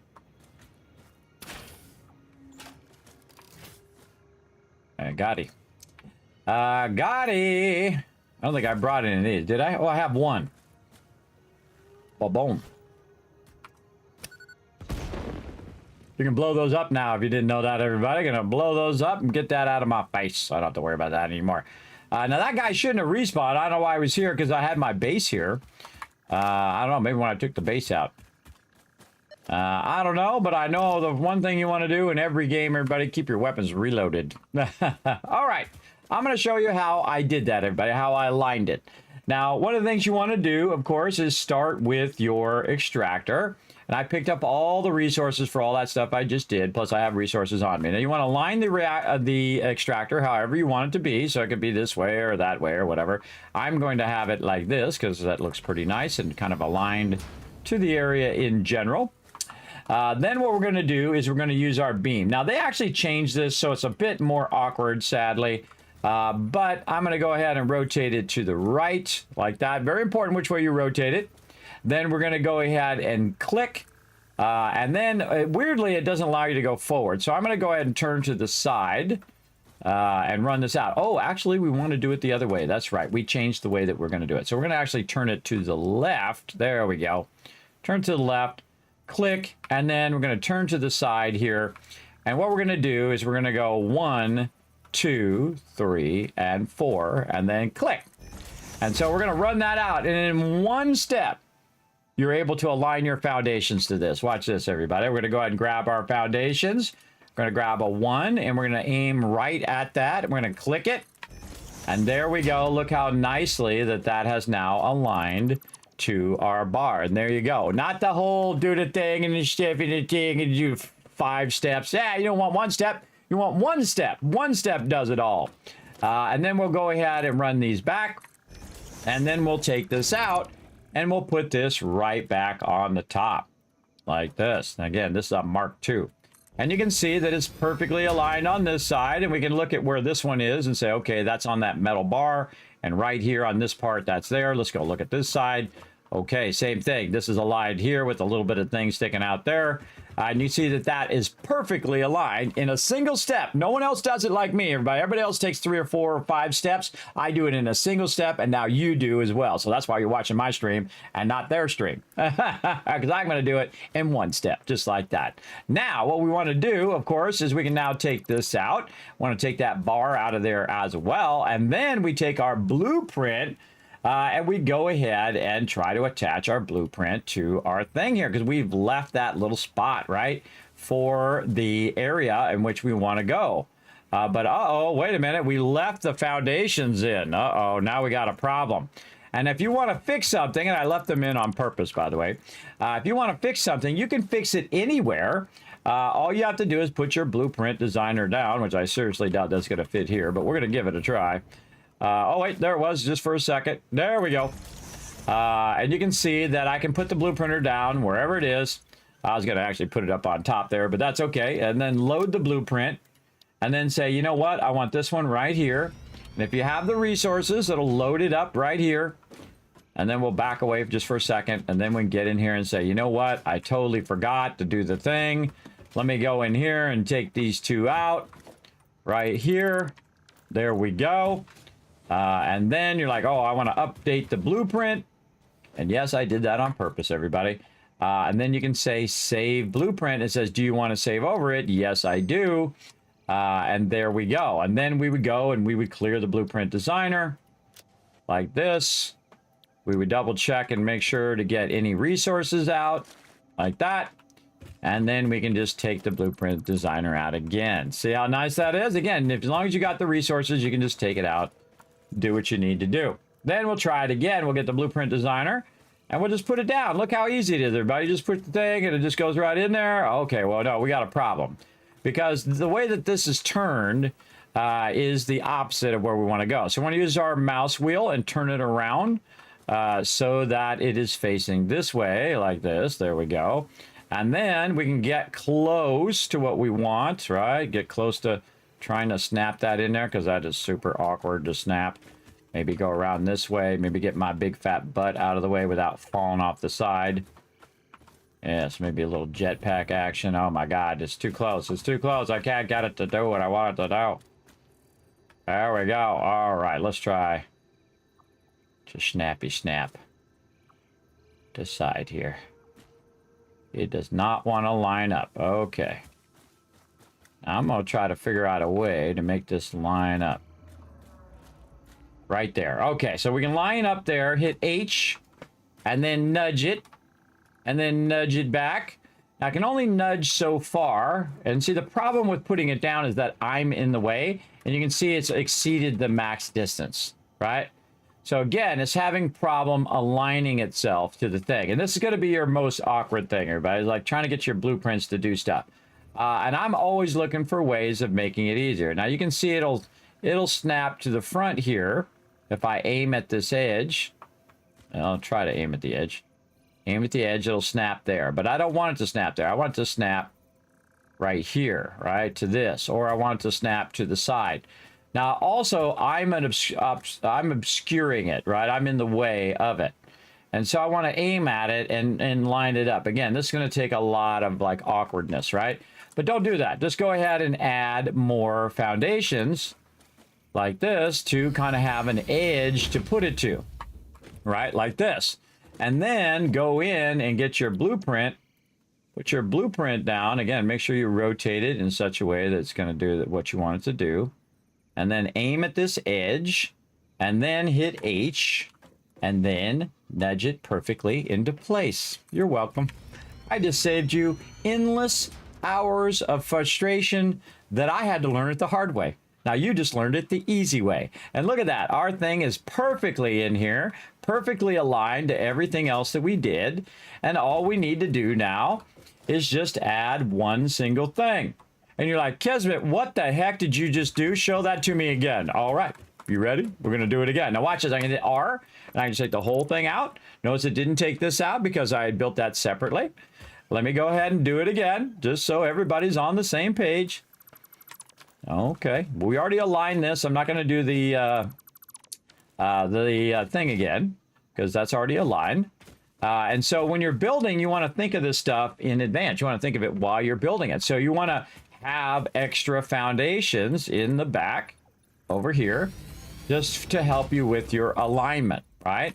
And because I want the back of it to touch these edges of this, and then that'll help me align it to this over here. And again, we just put one in the back. We've got our thing already lined up. And then blueprints. And we go to Blueprint Forge. Again, put it way out here so you can see how it's rotated. There we go. Very nicely rotated. Now, aim at this foundation here. Move it over. And then hit H. Now, I know that was going to already align. I could have just left click. But you can just go ahead and check, right? You go in and look and say, okay, does everything look good as well? Now, you'll fall, by the way. Do not expect those to be actual foundations. So if there's like an emptiness there, you would fall down. So be careful. But you can see we have that perfectly aligned, and then we just left click.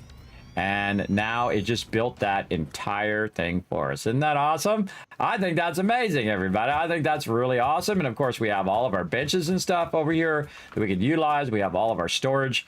And then all we have to do is do one little belt right there. And then we just run our power. Now, we can have our power built in as well. Because I only have 3 things here, I'm going to connect them all to a single connection. But you can also do a lot more complex wiring and all of that. Now, my connection is going to be on this side. Now, again, because this is on the edge of the blueprint, I could inset it and then put the thing in there so it's inside the blueprint. But that's okay. I don't mind doing the wiring later. Where I come in here and I just do this. Now, I like to put my wiring way up on the top like that. And now you can see that it also is on the outside, right? Very easy to do that. And then we just go ahead and make our connections right here up to there. Make sure it's not clipping. No, okay, looks good. Again, I try to avoid clipping. And then there's number 2. And then our extractor. Okay, so now we have our extractor set up. That's going to start extracting. It's going to start running up all of these, running across down into our smelter and making Continuum Ignite. Then from our Continuum Ignite, we're going to say make some quick wire. Then it's going to make some quick wire. It's going to run that quick wire right in these boxes, and it's going to backlog 4 boxes of quick wire. Now, one of the things that I also like to do is I like to have the ability to run this out of here. There's a tree in the way, by the way. Let's go ahead and, you know, do what we like to do to nature, which is get it the heck out of our way. Get out of here, nature. There we go. We can just take that out with our chainsaw. So what I eventually want to do is have the ability to have this run out of here. Now, we do have the ability to unlock some doors that will let us do that. Let's see, where's my, or walls, sorry, not doors. Walls that allow us to do that. Now, I'm not sure if I have enough tickets. I do have a bunch of tickets, yeah.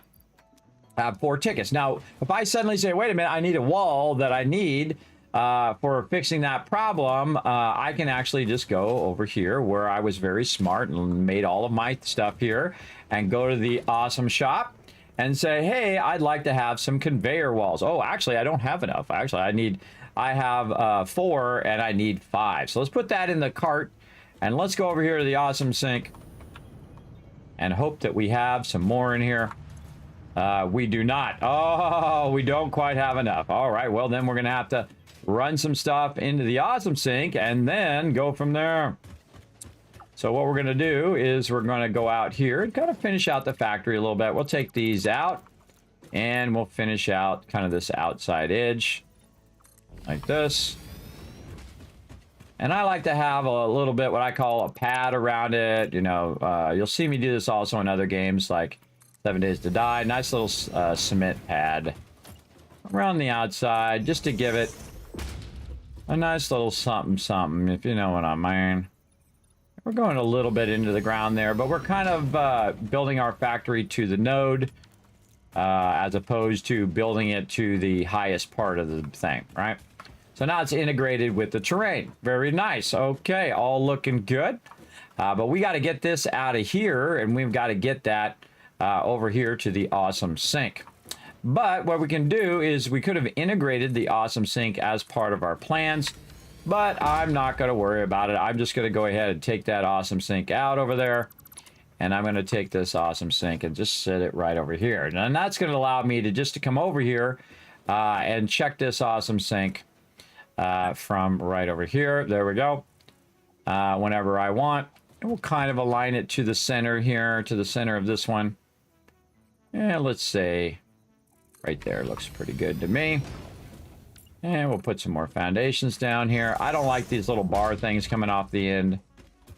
Let's put another foundation in. Let's take this out again. Let's go ahead and put it in again. Now I'm not going to worry about my little plant there. Awesome sink. And again, I'm going to align it to the center, and I'll show you why here in just a second. And that's going to go up and then aim up here at the top. And you can see I've got the line, which is lining me up to that top part. And then I'm just going to take this out. Again, you can modify your inputs and outputs and run that straight out of there. Isn't that nice? Into there. Now, another thing I'm also going to do is I'm going to take this power line and I'm going to connect it to this power line because you have 4 each side. So you have 4 on the inside, 4 on the outside. And that means also I can just go ahead and run my power from way over here.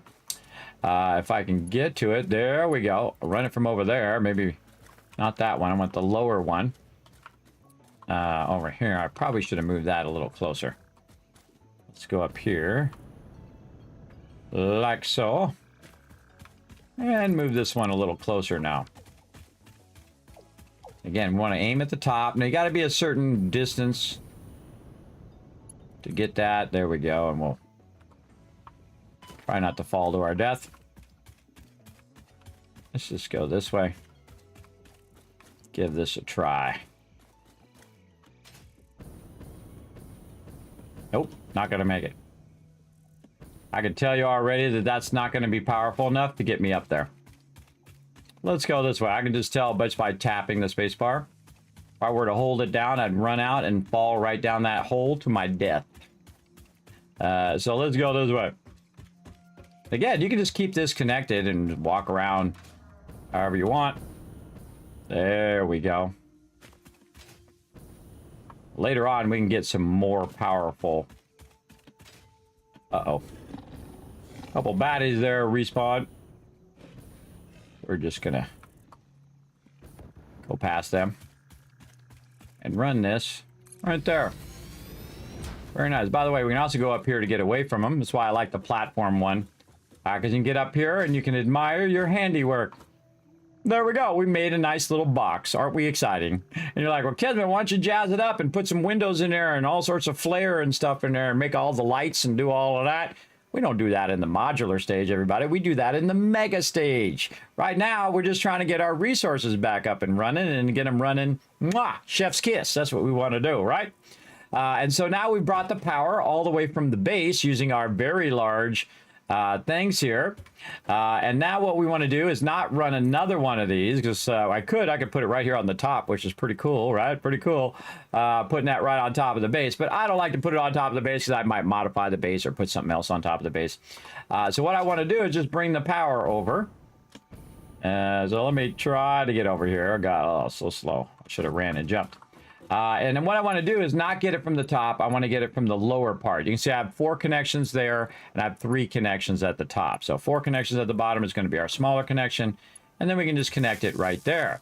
Now what that's going to do is immediately power everything up from there, if that's all connected properly. And the way we'll know is if we go in here, and we hear this start to spin up. There we go. Now it's going to start to spin up, and we start to see some stuff go through there. And then we should see stuff lifting in both of these, by the way. That's lifting upward. Very nice. And again, we want to troubleshoot this to see if we made any mistakes. Oh, right here we made a mistake. Oh, that thing is turned the wrong way. My bad. We can always fix it later, but right now we're just going to fix it right here in the factory. It kind of screwed me up there. I'm going to fix that. Again, double check. What the heck? It's flying around in here. Hold on. Can't do anything without letting bugs and stuff in here. Let bug go. Got my little zapper. These bugs are attracted to my lights. They come in here and they get up in my face. We'll keep this handy in case we need to zap something. I'll put it over here. Put it over here on top of my machine. There we go. All right, if he comes back, we'll zap him. Oh, I can see him right there.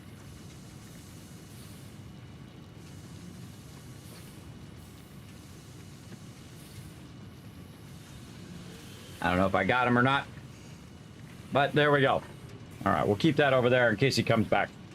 We'll zap him out of our face. All right. So what I had to do is I had to fix my blueprint there, everybody, because there was a problem there. We should be able to see that this is going out and going in. I don't see it doing that. This one filling up. Oh, okay. So it should go there and connect up there.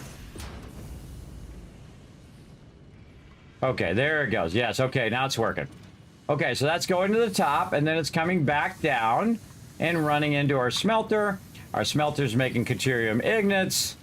Over here, quick wire is being made. And the quick wire is running out, and it's backlogging its way up to the top here. Now, we can go ahead and take a look and see if it's running down into the awesome sink, which it is. If you notice, I'm not keeping any extra quick wire, everybody. If I need some quick wire, the thing I do is I just turn the awesome sink off. And in about 3 seconds, I'm going to have more quick wire than I need for like a year. It makes a lot of quick wire. And that's why I run it into the awesome sink in the beginning. And eventually I'll run everything, this overflow, into the awesome sink. Across my entire production line, and then just keep the production line going all the time. But in the beginning, I do a lot of quick wire, because look how quickly that's going down, right? Very, very quickly there. And that's producing. Now, I could be producing a lot more quick wire than I'm making right now. Again, this is only doing 12 in right now. And this right here does 45 in. So if I take the amount that I'm producing right now, the original part here, which is producing 240, and divide it by the input of this, which is 45, like this, 240 divided by 45 is going to be 5.3. So I can make 5 of these constructors. So it's actually smarter for me to make a separate part where I have a bunch of constructors and it just does the constructor part, right? And then, or just, I mean, just does the smelting part. And then I have a bunch more that do the construction part, a constructor part, right? So this is actually 5.3 smelters. So 5 1/3 smelters. So I would just make another smelter and then do what's known as underclock that smelter, and make it actually go slower to maximize the efficiency. And then that would just go ahead and run. Also, I could just leave it at full power in case I have extra, and then it would just run the extra amount into those. So basically, I need 6 smelters right now. And so the smart thing to do, again, is to make different modular parts of your base that are going to do the different parts of it. And I'm going to eventually build it that way, where the bottom part is storage for the raw, and then a smelter, and then storage for what's being smelted, and then constructors, and then storage from what that's constructing, and so on and so forth, and just stack them like you're stacking Legos, everybody. And I find that very useful in the later game. But right now, I don't need burn up a lot of power because I have the power of time, so I can just let this run and run. Now, also, if I want to close off the back part here, I can just go in and just copy this, middle mouse button this, and copy that. And now we've got a nice enclosed base that are not going to bring our frames down, right? We're trying not to bring our frames down. The only thing that we're seeing right now is this coming out of there, over there. And actually, that's at the wrong height. I can see it bending down just ever so slightly there. Let's go up here and take a look. Yep, that's bending downward. So we want to go down one more on that. I'll also show you another great trick. If you're having visual problems or you don't want to count this, everybody, here's what you do. You go ahead and put down a splitter. And I use a lot of templates, or what I call scaffolding, as well. And one of those things is I use splitters a lot. So I'll go ahead and put a splitter down. And then I'm going to go ahead and put a lifter where the splitter is. And I'm going to put it in the exact same spot as that one to use it as a template of where that one is, right? And that one's right about there. So I need to go down by 1. So I'll take this out and just leave this as a template, and then I'll take this back out, and I'll take this out, and then I'll put this back in, and then align it to where I had it, right there, and then I'll just come down, there's where it is, and then come down just by 1, like that, and then that tells me that that's down by 1, right? So just visually, it's easier to see. And then if we go up here and we look, we say, okay, that one seems to be better. And so we'll go ahead and run that into here. And wait a minute, what's going on? Now it's at the wrong height. Now it's down too far. So again, you're trying to find that height, or maybe you're trying to find the height of the one up here. Either way, it just gives you a kind of template point to keep trying to line that up. So we know it's not here, or at least it should be there. Oh, it is there. Okay, now I snapped it in the right one. There it goes. Now it goes. But again, it allows you to bring it, because I had it too far up before. Now it's down.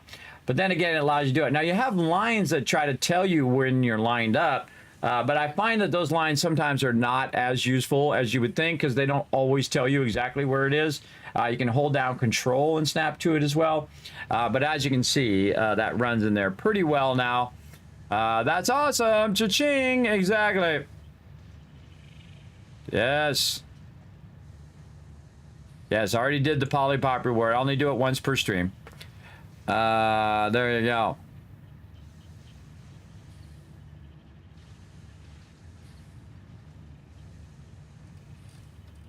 There you go. And again, if you have any questions, feel free to let me know. Yes, exclamation overseer is how you do the spreadsheet. Oh, it's the overseer spreadsheet. I have a personal Xeno Zapper. I do. I do have a personal Xeno Zapper and a nail gun right now. All right, so we line that up just to make that look nicer. Of course, if we had the wall thing, we could line that up even more, but we need some more tickets. We need our 5th ticket to do our wall thing. Almost to our next ticket. And so we're going to let that run just a bit. You know, I'm going to kind of fill these in a little more here. I don't know, just to make this whole front part look a little nicer. I don't need to, but it does kind of make like a front porch for it. What up, bird?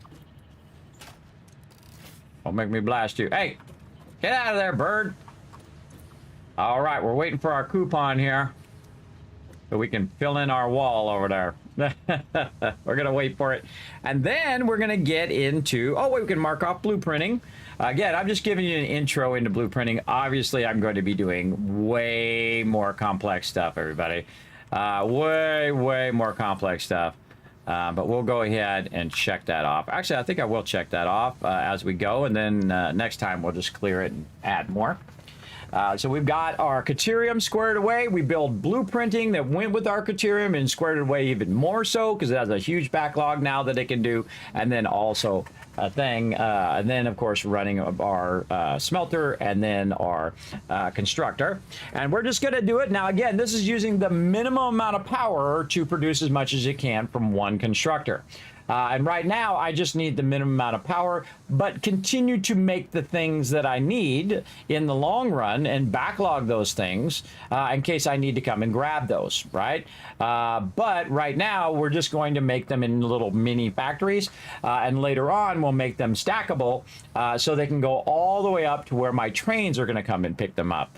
Later on. So again, thinking toward the future, starting with basic blueprinting and then more advanced blueprinting later. So there we go. Again, this is how I think out my streams, everybody. I think them out in segments or in stuff ahead of time. So again, it allows you guys to follow along. I feel like that's my favorite way of streaming is to commentate on what I'm doing and then, you know, really go into the deep detail of stuff in such a way that's appropriate at the time in which you're doing it. Not just raffle off 1,000 tips that you're never going to remember them all unless you write them down, then maybe. But I like to do them when it's appropriate, in that moment, right?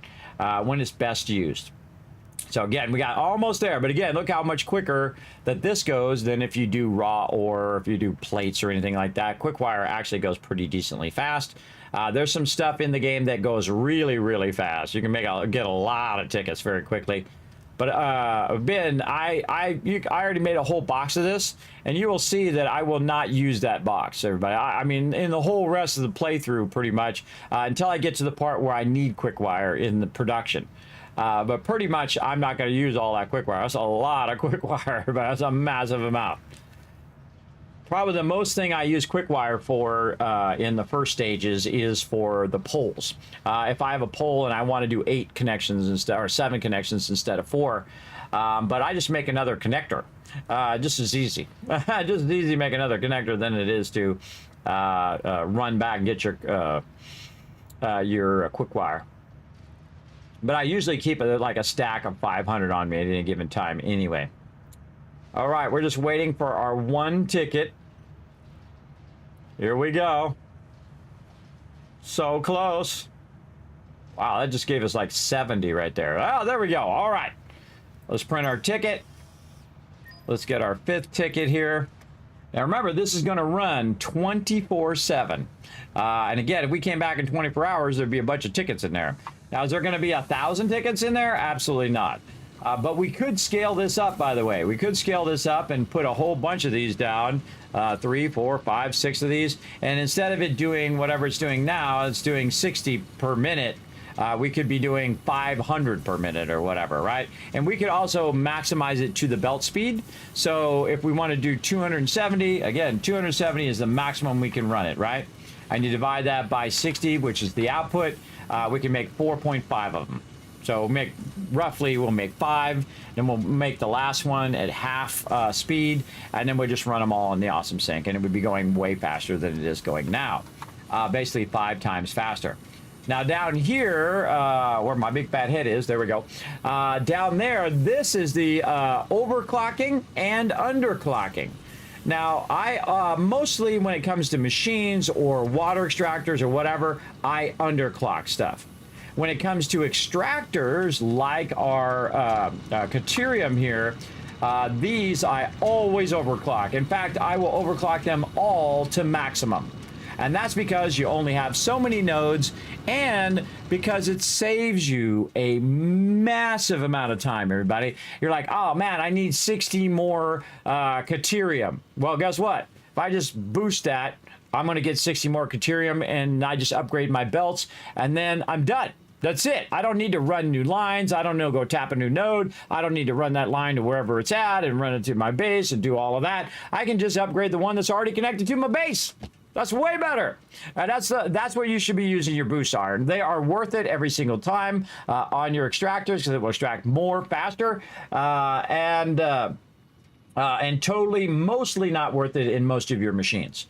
In most of your machines, it's going to cost you so much power that it would be better if you just made a bunch more. Definitely worth the time versus going and making more power, which is usually what you do. Unless you have a lot of power, which I'll have way more power than I need, everybody. Way more power for sure. For a while, we'll kind of go back and forth. Okay, we made a lot of power. Oh, we used up all the power. Oh, we made a lot of more power. We used up all the power. Exactly. You go back and forth like that in this game, which is really fun. But it's already going 240 right now, which is the maximum speed of the belt. But really the thing is we would want the output to be going 270 is actually what we want that output to be. And so we could do all of that and balance it all out and double it up and do all of that. But we're not going to. We're just going to let it run and run and run because, again, we have the power of time. And then that saves us time from building all that stuff out. Okay, so we got that done. That's GG's, everybody. That's done for now. We're going to check that off the list. And now we're going to go ahead and reinstate all of our other things that we need to do. So we're going to go ahead and fly up here. There we go. And run our way back over here.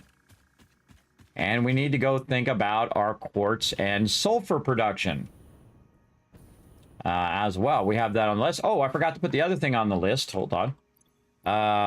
This was the other thing we were going to do. Before that, we're going to go in and we're going to go ahead. We're going to put our thing in there. Again, this is like a to-do list. Redo our basic production. Iron, copper, etc. All right, so we're going to redo our basic production. That's the next thing we're going to do first, and then we'll do all the rest of that later. Okay, so one of the ones that we have right now is our copper over here, right? Or our coal going right there. So we have our coal running out of there, and that coal currently is on an M3 belt, which is nice. Let's go see if this is Mark II.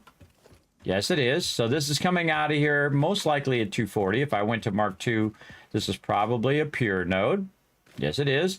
And this is coming out of here. Now, is my coal making into something? Do I need to go in and convert it into something as well? Well, I actually don't. I don't need to convert it anything because I'm using it for my coal plant right now. So I don't need to convert it to nothing. Now, actually, you'll see me shift my coal plant elsewhere. We also need to work on that as well. Let's put that in there as well. See, this is what happens to your to-do list, everybody. You have a lot of things to do. And we're going to say, redo our coal power. All right, very nice. We're going to do that. Oh, another thing we need to do before we do our coal power is right here. Do this and say make a water and power backup disconnected from grid. Oh, we're out of time. Oh, we're out of space. Hold on, let's take this one out. We'll come back to that. From grid. Okay, now we got lots to do. We're going to get all that done. Let's go. So nothing I need to do on this right now, but I will readjust how this coal is running later on. Now you can see I'm running along the belt, and the belt is making me run really fast. It does help a lot. Oh, it's going to redo my power. That was the other thing I was going to do. Let's go ahead and take this one out. And we're going to go ahead and just run this from here. And let's just run it up to that one. Wire's too long. Okay, we can't do it anyway. We'll go here, and then we'll go there. There we go. So now these big ones are going to supply the one down here. Oh, wait, even better.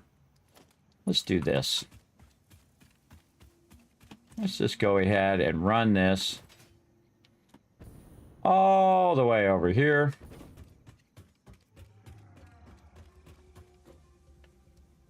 Like that. And then we'll take this out. And we'll run this to here. Now we want to look at that to make sure that it does have power, and it does right there. And now we no longer need the smaller power poles. So we'll just take those out. Even better. And again, remember your belts don't require any power. So it's really easy to switch that power out and not affect your belts. We'll continue to run. Now my belt is kind of backlogged here. I don't like this. Where is it? There it is. I don't like this in my way of my belts. Out of there. There we go. Very nice. And again, we'll take this one out. Along the way. Wow, we really need to fix these belts. This wild belt thing I got going on there. Then this one can come out. And we're going to go do our copper over here. Okay, very nice. Okay, now here's our copper. Now, our copper is going to be a bit more complex than our other items as well. Hide that. And you can see we have a bunch of portable miners, which we can now pick up now.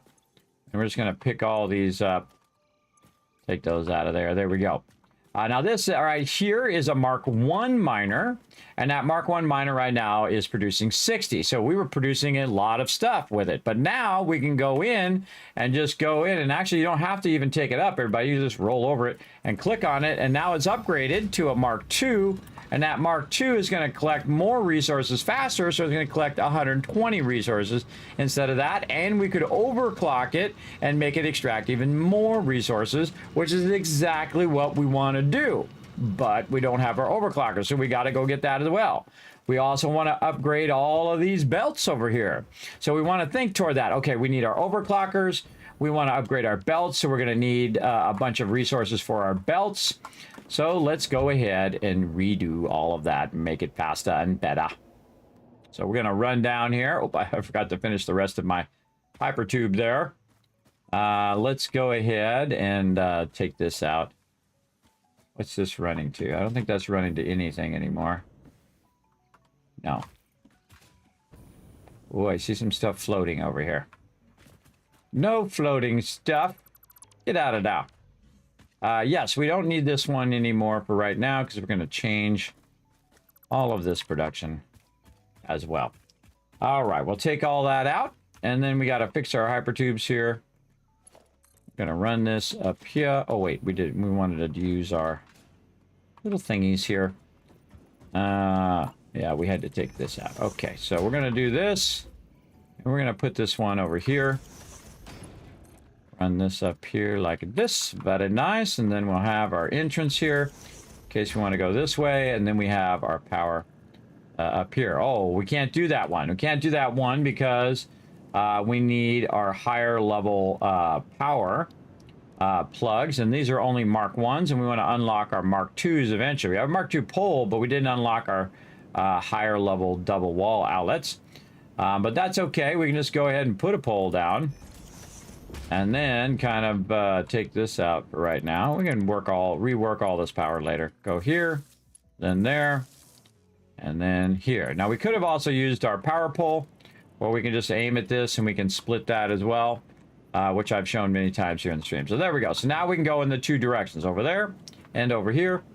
And again, we want to go in and make sure that we have enough resources for rerunning our belts. And overclocking. So rerunning our belts and overclocking. Maybe we should add that to our to-do list while we're going up the thing here. Can't do it there. I'll just do it when I get up here. There we go. So we need belts and boosts. There we go. Belts and boosts. So we'll go get a bunch of stuff for our belts. And, ooh, look at all this random stuff on me here. Let's throw this away. Copper away. This away. Again, throw all the raw resources away now. You don't need to deal with those. Those are at the beginning of the game. And then, oh, wait, it didn't. I got 5 more tickets. Oh, I forgot to do the door. See, I got distracted. I forgot to go back and do my doors. Oh boy. Okay, we'll go back and do it on the way back. Yes, let's put that in there. Add. Oh, walls. Walls. Wall. W-A-L. Wall. There we go.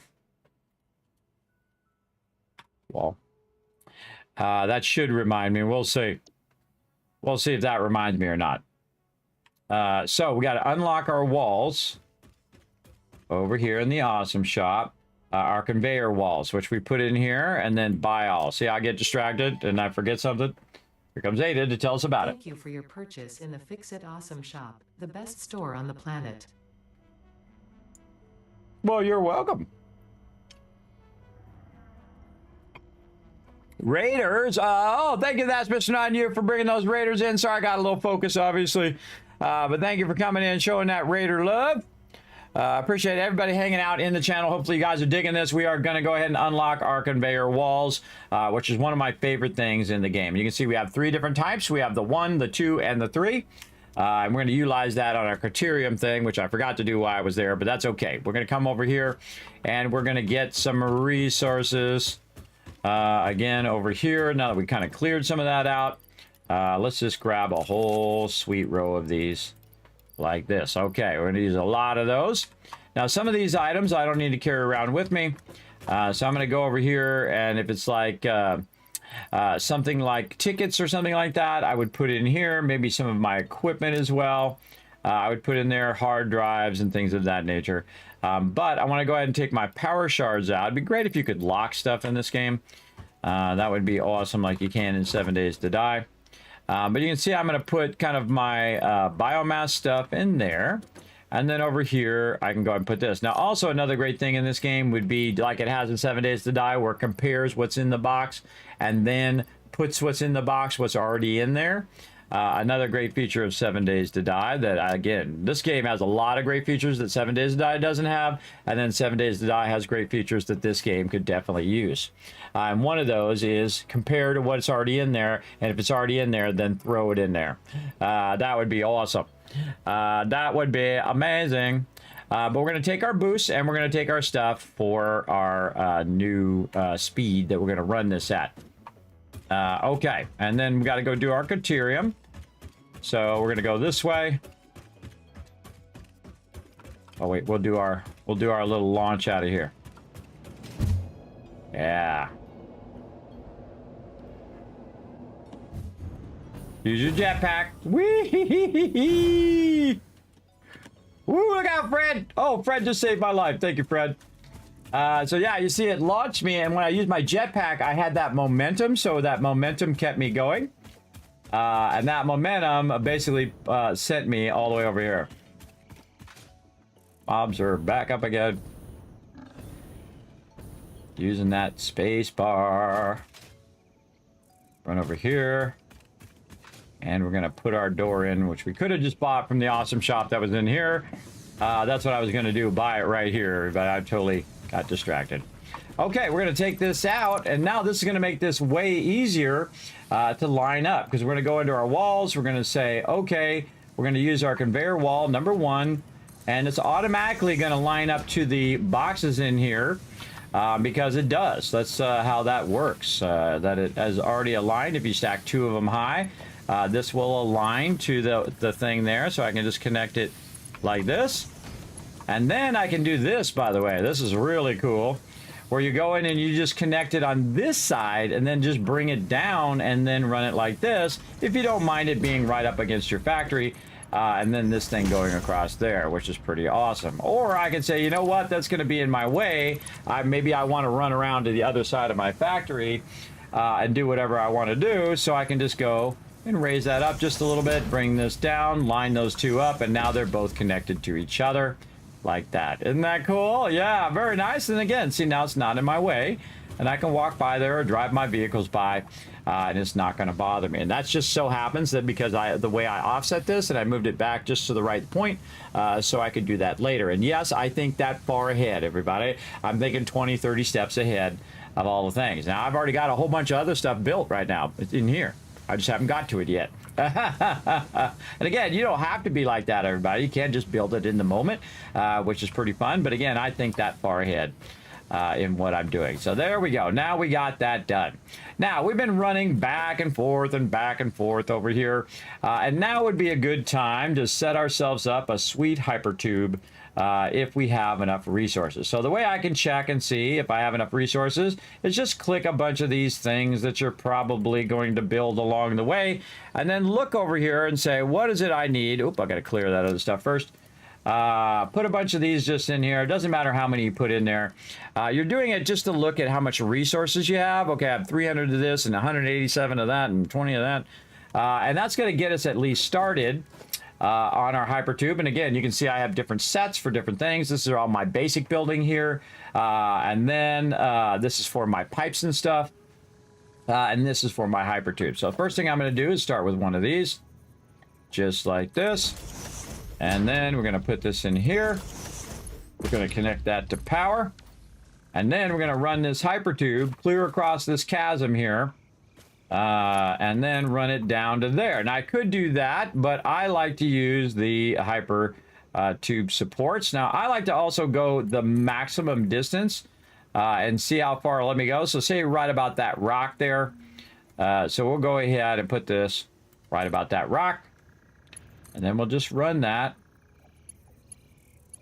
down to there. And there we go. And so, oh, okay, or it'll run like the wrong way. Whatever you feel like doing, bro. Let me take the entrance out first, because sometimes the entrance trips it up. There we go. Okay, now we'll put our entrance back in. Run that back down again. And there we go. And now that's working because this has power. And I can just say, let's try it out. Pretty cool. And there we go. And then what I would do is just click this, just walk this way. When it turns red, you're at the maximum distance. Oh, wait a minute. Hold on. We got a party at the disco.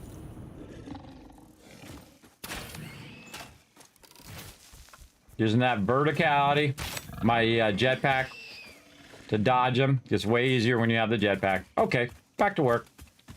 Again, using the nail gun as well. So I'm just going to run this as far as I can. Let's say right to there. And I could just click it and raise it up and do all that. But again, I'm just going to go ahead and put this down just to make this nice. And we'll make all sorts of fancy hypertubes later. But for right now, we can just make this more convenient so we don't have to keep doing the thing. By the way, when I'm coming this way, if that wasn't going up and if it was going down, I would come out and boom, it would shoot me clear off the side to my death. But when I come out of there, there's also the awesome sink in the way, so I'm going to bump against the awesome sink. And yes, I put it that way on purpose. So again, be thinking about that as well. It'll help you. What up, Fred? That's my buddy, Fred. He likes to be all part of whatever I'm doing. Let's say right here is a good spot. Again, watch how far away I can grab this from everybody. Way over there. And run that over there. Isn't that awesome? I think that's amazing. Big love to Coffee Stain for crushing that. Now me, I'm going to go ahead and just put a little segment here just to get up over this rock, because I don't want to run through the rock when I'm flying through there. And again, grab this and just run it till it turns red. And let's say right here. Run that. And I could be putting foundations down and counting it and all of that. That's a huge waste of my time. Oh, I'm out of pipes. Such is the way it goes. Such is the way it goes. Oh, we'll go get some more. And again, we could slide. Here's a great little trick, everybody. Watch this. You run, slide, jump, and use your jetpack.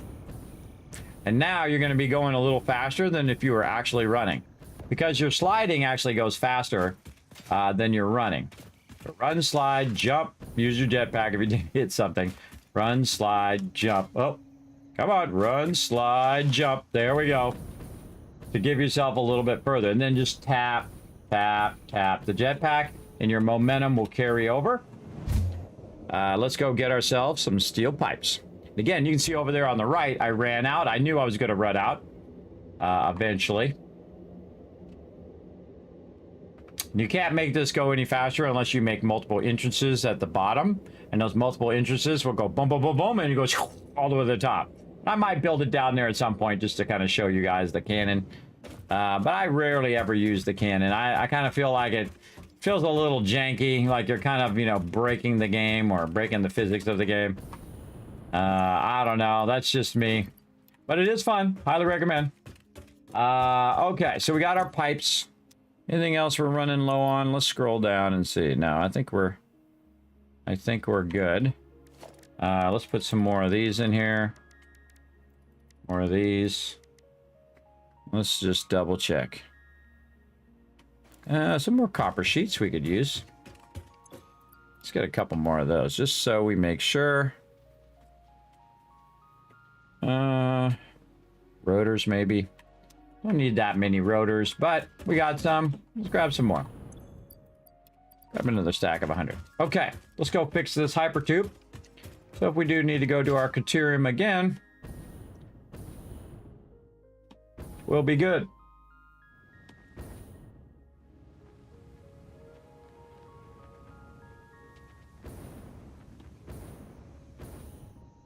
I'm closely watching. Just do it before you hit the ground, and you'll be fine. There we go. All right, back we go again. Grab those while we're going by. Got our Stingray up there doing his thing. We can call it a moth, either way. Again, we're just going to run our hypertube right here on the ground level for now. Just for fun. And we won't have to run back there anymore. Every single time. I like to run mine to kind of like a central junction so I can choose which way I want to go. That's one of the easiest ways to run it. Now again, this is considered spaghetti when you do it like this, but I don't care. I don't care, I just want it to be usable and functional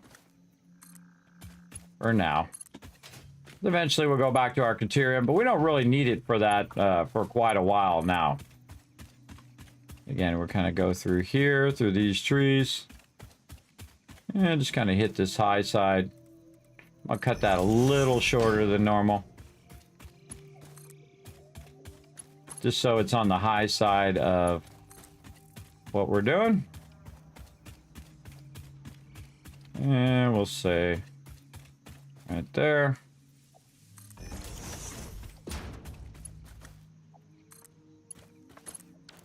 I don't like it to go through there. See how it's going to go through the thing? So I'm going to take this out and we're going to redo all of this. Oops. Redo. Let's hit those conveyor poles first, I guess, and then take this out. We're going to redo all of that later, but there we go. So now we got that there. And then this one we're going to put right over here. And again, I like to put them in such a way where I'm not going to come out of that one and go into that one if I don't want. But I could also make various junctions and things like that. But I don't mind just stopping and then starting again. Like just stopping and say, okay, I want to go this way. Then I want to go that way. Again, you can make complex switches where you turn ones on and off. And you can go left or right or straight or whatever you want to do. All sorts of stuff. But I feel like it's easier if I just land here. And then I say, okay, where do I want to go? This way, or this way. Right? So these are my what's known as junctions. So they'll take me wherever I want to go. So there we go. We got that done. We put the wall in there. We're able to connect it through that little wall hole. And then we're running it out. And you can see we can connect the lifter to it as well, which makes that nice. And then we can, of course, run our hypertubes like we did. And we got that done. All right. So we got that one done. Blueprinting. Redo our basic iron, copper, and belts. Okay. So we want to go do our copper. So let's go take our hypertube to get there a little faster. And then when we get to the end, we could slow down just a little bit just by holding down S. So we don't get shot all the way over the place. Oh, we got to get our coal. Oh, this is separate coal. It just dawned on me. That's separate coal. This was for our other manufacturing. We don't even need that right now. We're going to redo that. But that's okay. Let's get to our copper, though. Oh, and we're going to take our copper out here for right now. Take this out, take all these out, because we're going to redo those much nicer now that we're in kind of the next stage. So we can upgrade this to a Mark II. But what we want to do is do what we did just a minute ago and make its own kind of little factory. Now, again, this place is a little bit more crowded. Like I said, you might have to readjust it for whatever you're doing. But what I wanted to do is to make some basic stuff like cable and all of that stuff in here. So we're going to go ahead and, again, show you how to go in. You're going to see me do this a whole bunch. How to go in and make your extractor aligned to the foundation. So we're going to go there. I'm going to go a little faster. Hope you don't mind. If you have any questions, feel free to ask. We're going to rotate it left like this. Very important. Hold down Control and snap that right in there. Make sure to line it up straight. There we go. Click. And then go to the side here. And we're going to say 1, 2, 3, and 4. Remember, this is its basic state. I think actually here. 1, 2, 3, 4. So we'll be under. 1, 2, 3, 4. Well, I guess we'll check it. So under is its basic state. And then we go ahead and snap that foundation. Oh, no. See, it was one out. It was one out. Okay, yeah. See, again, that's how it'll trip you up. It's okay. I'll do it again. So it's 4 from being out. So Control. Rotate it left. And we click. Go to the side. And so that's the basic state. And this is 1, 2, 3, 4. Again, we can control the offset of your foundation just by doing that. Because again, you can go in, you can use your foundation to snap right in there. And you can see that's perfectly aligned, how I like it aligned anyway. And then run that back over the top here. Take this out. Put that back in. Now it's going to sit on top of the foundation instead of underneath it.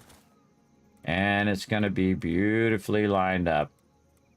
Like so. There you go. In one step, everybody. One alignment step, not the 4 or 5 alignment steps that everybody else does. We doing it in one step. Let's see. Satsuri coming in and says, hey, Kismet, my fibromyalgia went so bad yesterday I fell, an ambulance came and took me to the hospital. Oh, no, sorry to hear that. I've been to the hospital way too many times. I empathize. It sucks, man. They said I have to be at least a week in here. Well, sorry to hear you're in the hospital. Let's show some love in the chat, everybody. There's nothing more powerful for healing everybody and feeling better than to feel a lot of love in life. So I want to see you guys spam that chat right now. Show lots of love to Satsuri in the chat and hope that he feels better in there, or she. Sorry if I get your thing wrong because I'm old and I forget. I don't know who's who. Just show them lots of love in the chat, everybody. Let's go. Come on. Participate in the chat, everybody. Again, remember, you can make a difference in someone's life just by showing a little bit of love in my chat right now. So go for it, everybody. Go for it. So again, I hope you feel better. I hope that they get it under control there. Again, I've spent way too much of my last 10 years in the emergency room. Emergency room, hospitals, doctor visits, way too much of all of that. Okay, so let's get over here, and I'm going to talk about overclocking and underclocking. So here in the copper ore, we're going to do overclocking in our extractors and underclocking in our water, which I'm going to show you here when we move our coal. But we want to get at least a little bit of the production going on all of these, right? So what I'm going to do on my copper here, this is a normal node. I didn't mean to do that. This is a normal node, and a normal node comes out at 60 by default. But when you get the Mark II, it doubles, and now it's coming out at 120. Now look what happens if I go in and I add 1 power shard, and I'm going to move to the side here and run this up. Now it's going to be 150%. And it's going to run that out. Now, you notice the number isn't changing. That's because it hasn't run anything out. It doesn't have any power. It doesn't have the ability to change that number. So I'm going to go ahead and go right here. And you're going to hear it start up. And then once it starts up, you can see now it's 180. So now it's going to do a lot more. But look at the power. 25 is what it was before. And then now it's 15. So it does add 10 more megawatts, but man, it adds 60 more. That's like worth another course node. That's or worth another one of these original normal nodes, right? That's a lot. Let's go ahead and add another one, and then what are we going to get there? Now we're getting 240. Let's add another one. What are we going to get there? 300. Now, do we need 300? Absolutely not, because our belts don't even go that fast. But we could just go in here and type a number in right there and say, I want you to go to the speed of my belt, which is 270. Right, and then I just hit enter, and you can see that it's going at 225%. Now, you can also just go in and type a percentage in here, too, like 80%, which would underclock it. We don't even need the boost. Maybe you want to have 137.2. There you go, 137.2. Whatever you need. Now, me, I just need it to be a certain target amount, which is 270, because that's the max speed of my belt, and it ain't ever going to go any faster than that until I get faster belts, right? So I might as well do it to the optimum of my thing. And again, if I take this out, you'll see now it goes to 270, and it is basically cranking that out at the fastest speed it can right now, which is pretty cool. Now I'm going to get some faster belts here in a bit, which will actually allow me to run this at full capacity. Now, do I need to go get more copper nodes and tap more copper nodes and run more copper nodes? Absolutely not. I can go ahead and just run this at 270. Now, again, one of the things that I would like to do is use that factory that we made, and we're going to actually take all of this out now. We don't need any of this. We don't need this. We don't need these power lines. For right now, we're going to use our big power lines. I'm going to take that out. I think we can take this out now. I think we're done climbing up there, or actually maybe we'll climb up there and we'll take all that stuff out. That would be fun. Again, we'll take all this out, and what I want to do is run that into this you know, blueprint thing that we did, right, like this, but it's kind of awkward. I can't quite run it over here. It would basically clip into the mountain if I were to put it there, and I could try to put it on this side and then line that up. That might actually work. That's actually not too bad this direction. Yeah, actually, let's give that a try. Okay, so we're going to actually adjust this again. We're going to take it all out. We'll get all those resources back. And let's go ahead and redo it. Again, we have several steps that we have to do. So we got to go in and we got to align it this way. And I'm going to put this as... let's do it as number 9. In here. Actually, let's just do it in its own bar. Number 5. Number 5, we're going to put all of our special architecture stuff. So metal beam number 1, road barrier number 2, ladder number 3, catwalk number 4. We're going to use mostly those. And again, we'll go here, we'll hold down control, we'll rotate to the left way, or basically rotate up with the mouse wheel as well. And then we're going to click. Then we're going to move to the side here. We're going to bring this out right to there. And then 1, 2, 3, and 4. That's going to align our base thing in one step. One step, everybody. Again, nobody else does it in one step other than me, because I figured it out a long time ago. Everybody else does it in a bunch of other steps, and it doesn't even align as good as mine. So there. Take that, other people who are giving out tips. Kismet's way is the best way, according to FICSIT Corporate. FICSIT Corporate says my way is the best way, everybody. Now, again, we're going to do the same thing we did on the Caterium, and we're going to go ahead and put some of these in the back to help us align this a bit. Again, that probably is good enough. And then we're going to try to put this blueprint in here, and it's going to be tricky to do, because we're going to need to do this and then rotate it around so that this lines up. There we go. And then we're going to aim at this, and we're going to try to get it in there as close as we can. Then we're going to hit H, and then we're going to nudge it to the right, and hopefully we can nudge it far enough. Oh, not quite far enough. All right, let's go to this side, and we'll try it again. Blueprints. And there we go. We'll hit H to make sure and take a look. Okay, everything's looking good. A little bit of clipping there. A little bit of rock there. A little bit of edge here. But not too bad. Again, remember you can run around in here as well. Okay, the FICSIT thing. Little bit in the wall there. Probably not good. But YOLO. Let's just go with it. I like it. For now. Okay, and again, look how nicely that our thing is now lined up, because we thought this through in our blueprinter. So the made it really help.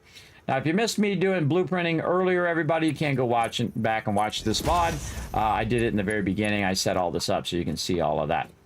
Okay, so again, we're just going to do one simple production. Now, in this particular one, I am going to take some of this out of here and utilize it in another factory, because this one, again, we're just going to do simple. We're not maximizing all of our production, everybody. I'm actually not going to use overclockers in here because I don't really need it right now. But later, that's what I will do, use my overclockers and whatnot. But for right now, we just want to have it make wire. That's it, wire. It's good. Make me a bunch of wire so I have my wire when I need it. But I'm going to show you how to set this all up the other way as well. So let's go ahead and also fill in the back of this. Just because I'm a bit of a completionist kind of guy, I want to make sure that this looks nice. There we go. Very nice. Okay, so there we go. So we got that going. And we're going to run this over here, and we want our power. We want our power on this side. Again, this allows me to adjust where my power plugs are and what side I have them on, just kind of manually. And so, again, I can run this up here. Man, I keep feeling like something is touching my arm, like a bug's in here. Bug, stop touching my arm. Stop touching me. Bugs. Bugs, bugs, bugs, bugs. I don't like them. And again, remember, this one uses a smelter. Now, if this is one where we didn't need the smelter, we could just take the smelter out as well. So this is going to extract the resources, run them into there because we added that little connection. It's going to make some copper ingots, and then it's going to make some wire. And then it's going to run that wire right here and fill these 3 boxes up with wire. But we're going to need some power. Now you know why I have the doors on all sides in case it goes into the wall. So I can get out on any side pretty easily as well. There we go. Look at all that love for you in the chat there, Accessory. Thank you. Yeah, weak. I fell and something broke in me. Oh, no. Ow, ow. So I hope you feel better. I hope those doctors are good doctors. You know, some doctors are like, you know, human mechanics. They suck. And some doctors are awesome. All right, so we're going to run that power from the big thing there, and that should start this right up. Oh, and there it goes. Let's see if it does the wire. Now, again, the end result is the most important. If we did the forge right, then we should see wire. If we didn't do the forge right, then we're not going to see anything. So let's see what happens. Let's see what happens.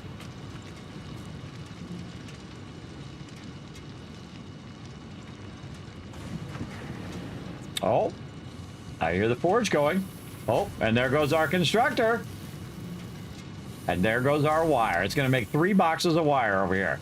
Now, is this optimum speed? Absolutely not. You can see that I only need 15 in for wire. So I actually could use, just from 30, I could use 2.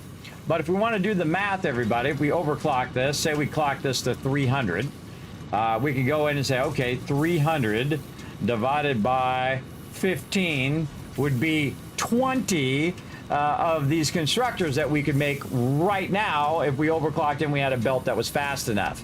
And that actually is going to be the maximum of this particular node. It's going to be 300. That's the most we can ever make it when we overclock it. Now, later on, we have some alien ability to overclock it as well. So I don't even know what that is because we haven't got to that yet. That's in 1.0. I'm in no rush. Don't tell me.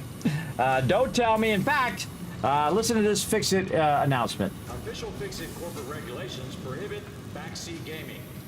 Please backseat when the learn to play sign is lit only. There you go. Now you know. Okay, so now it's going to make me a bunch of wire. So awesome. And it's going to use the minimum resources needed. Now, this actually is running out over here and also is going to eventually, or already is, like it's already backlogging a ton. Oh, up here at the top. It's going to end up at this top one. And you can see it's starting to backlog some of that copper ore. Now, I also wanted to make some other things, which I'm going to just make a little quick factory out here for it to work on. And so I'm just going to go ahead and manually make this one for right now. Normally, I would make a bunch of blueprints, but again, we don't need anything too elaborate right now. We'll just make a little front porch here. Oh, and over here. Nice little front porch here. I don't mind if it's clipping into the terrain because you can't modify the terrain. This ain't like 7 Days to Die where you can dig up the terrain and modify it. You have to go with what they give you. Okay, so right out here, we want to go ahead and use the other output. And again, this is why we got these doors, so we can perfectly, our walls, so we can line this up. And we're going to put a conveyor wall right here. And then we can line this up with that conveyor wall. And we'll go up and take a look at it. And see, we have our conveyor wall exit, and we can bind it to the other output because there's two outputs here. One output is at the top going down into there, and the other output's going to go out this way. So half of whatever's going in here is going to be split. So in this case, 120 is going to go to this, and another 100 or another 60 is going to go to this, and 60 is going to go to the other thing. Now, that's actually not how it's going to end up in the end, because what's going to happen is this is going to backlog, and when that backlogs, it's going to go to its basic amount, which is 30, and then because it's only taken 15 copper, it's actually going to be even less than that and end up being 15 copper after it gets up to full spin speed. You'll see. So really, out of 120, we're using 15, which means we have 105 left over that we can do. And so the next thing we're going to do, and again, we're just working on minimum power consumption, but making our resources. And because we can make a lot of resources over a long period of time, because our server runs 24/7, we're just going to go ahead and make 2 of these out here. Actually, we can probably move these back over here. That kind of seems like a better idea. Right over here. Oh, wait, no, we got to move these forward for a reason. Got to move these forward for a reason. And I'll show you what that reason is. That reason is we got to put some smelters in there. Again, I hold down control and you can see it kind of snaps weird over there. But that's okay. We're just going to do this. Again, we want to make sure we leave enough room so we can watch that actually running into there. Now this side here can be some cable. Or actually, no, this side will be copper sheets, and this side is going to be cable. Because we're also going to use the output of our final product to make cable as well. And again, I can run it all the way to my base, which I will do later. But right now, all I needed to do is to make a little bit. And if I run out, I can run over here and I can grab it. And again, I don't need a massive amount right this second. So I can go ahead and run that out. Again, you'll see that cable's going to end up there. And then our copper sheets. Again, this is a whole box backlog of this. Going to be more than enough for right now. Okay, and then we want to go ahead and do what's known as a manifold. A manifold means it's all in one line instead of me balancing and load balancing it. And so let me get to my, oh, I took my splitter out. Oh, let's see what I did there. I took it out. It used to be number 4. There we go. Okay, and so we're gonna have this, oh wait, we don't need that one. We're gonna have this come in from this side. This one's going to be a little closer than I like it to be, and it's offset. A little closer than I like it to be, but it's real close to the base, so we're there. Now this one here, I'm just going to run it like that, because I don't need another splitter there. It just adds more complexity to it. It's just going to go in here and split it, put half in there and half in here. And again, this one is going to be copper, and this one is going to be copper. That's because this one requires copper, right? Oh, wait a minute. No, wait. I don't need a forge. I don't need a forge for that. This is cable. I just need wire. And yes, I did that on purpose, everybody. Again, I try to lead you down the road to where you're going to have a mistake. Again, we don't need this, and we don't need this, and we don't need this, and we don't even need a splitter. That's right. And we can go in and lift this up so it's out of our way and do, say, something like this. And then on this one, we could lift that up and maybe make that a little bit higher, like that. And then this one over here, we're going to go ahead and bring down so it's not going to run into the other one, hopefully. And we're going to see if that's about right. Oh, that was a pretty good guess, everybody. Wow, no, that is perfect. I actually guessed that one. Come on, everybody. Come on, let's see some GGs in the chat. That was pretty good, everybody. I eyeballed that. I eyeballed that sucker. Very nice. Okay, and then up here, we're going to go ahead and check our outputs. And we can see that nothing is coming out here right now, and we can go ahead again, use our awesome walls, which are conveyor walls, and we could have built this into the blueprint as well, and line that up. Now this one probably not going to be lined up. I seriously doubt it. I seriously doubt it. What if we went this way? Yes. Yes, that one's a bit down. That one's perfect, but this one is definitely, it angles down right there. So we want to go up just a little bit more on this one. Let's take it out. Again, we're trying to build beautifully while we're at it as well. Even on this stuff, which I'll probably end up taking out. Let's try right there. Yeah, just keep doing it till you get it the way you like it. Again, if I go from this way to this way, does it pretty well. Oh, still too high. Okay, oh, one down. Okay, so we're going to use our little technique that I was showing you guys earlier. Where I'm going to go ahead and put a splitter here. I'm going to go ahead and run this one to the same height as this one. So I'm going to try to make it the same height.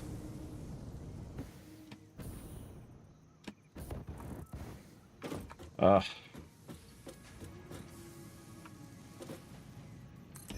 say there. Okay. Now what that is that's trying to show us where we're at now. And then we can go in and take this out, reconnect this again, and then say, okay, this is where we are. Actually there, and we want to come down by 1. Right there. And let's see how that does. Oh, we want to go from this side to this side. And that's dead on. Dead on, looks good. All right, so we want to make sure that this is coming out of here and into here, but we can see there's no connection on the inside. I'm gonna get on the edge. There we go.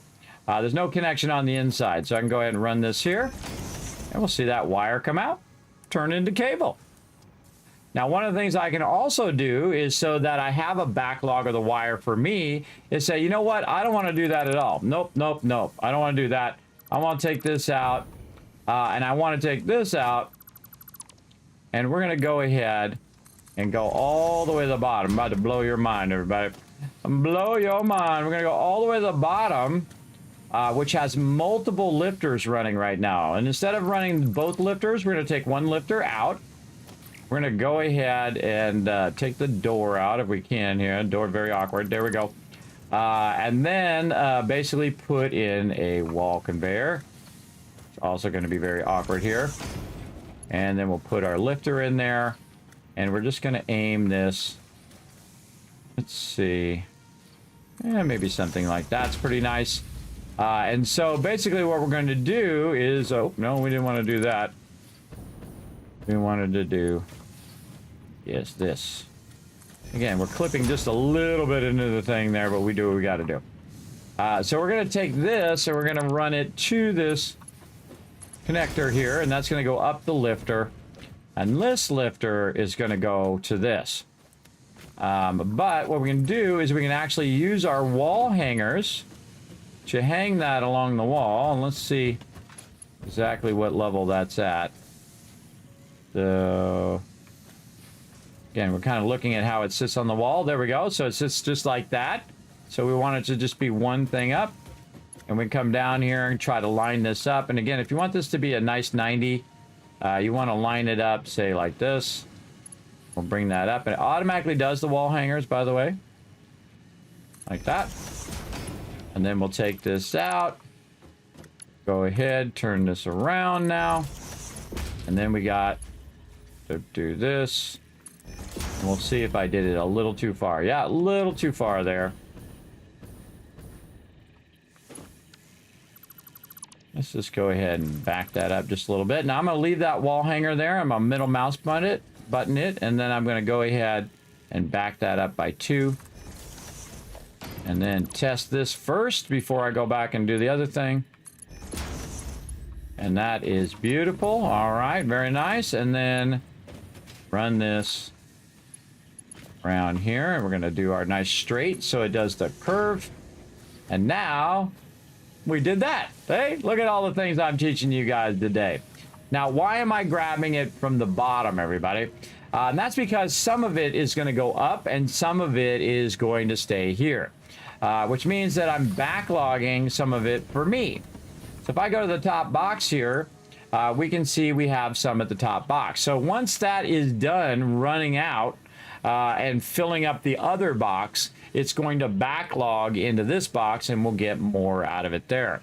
And so also you can make it where every other one goes up and the other ones go down. I found that the every other one doesn't seem to work as well. Oh, we forgot to fix this. Oh, we forgot to fix our little turn thing there. My bad. We forgot to fix that. All right, now it should work. Or not. Okay. Come on, little brother. Get that going. No? Ah, there we go. Okay, that is working. Okay, so yeah, I forgot that we have a problem with those. We didn't fix this one either. Oh, boy.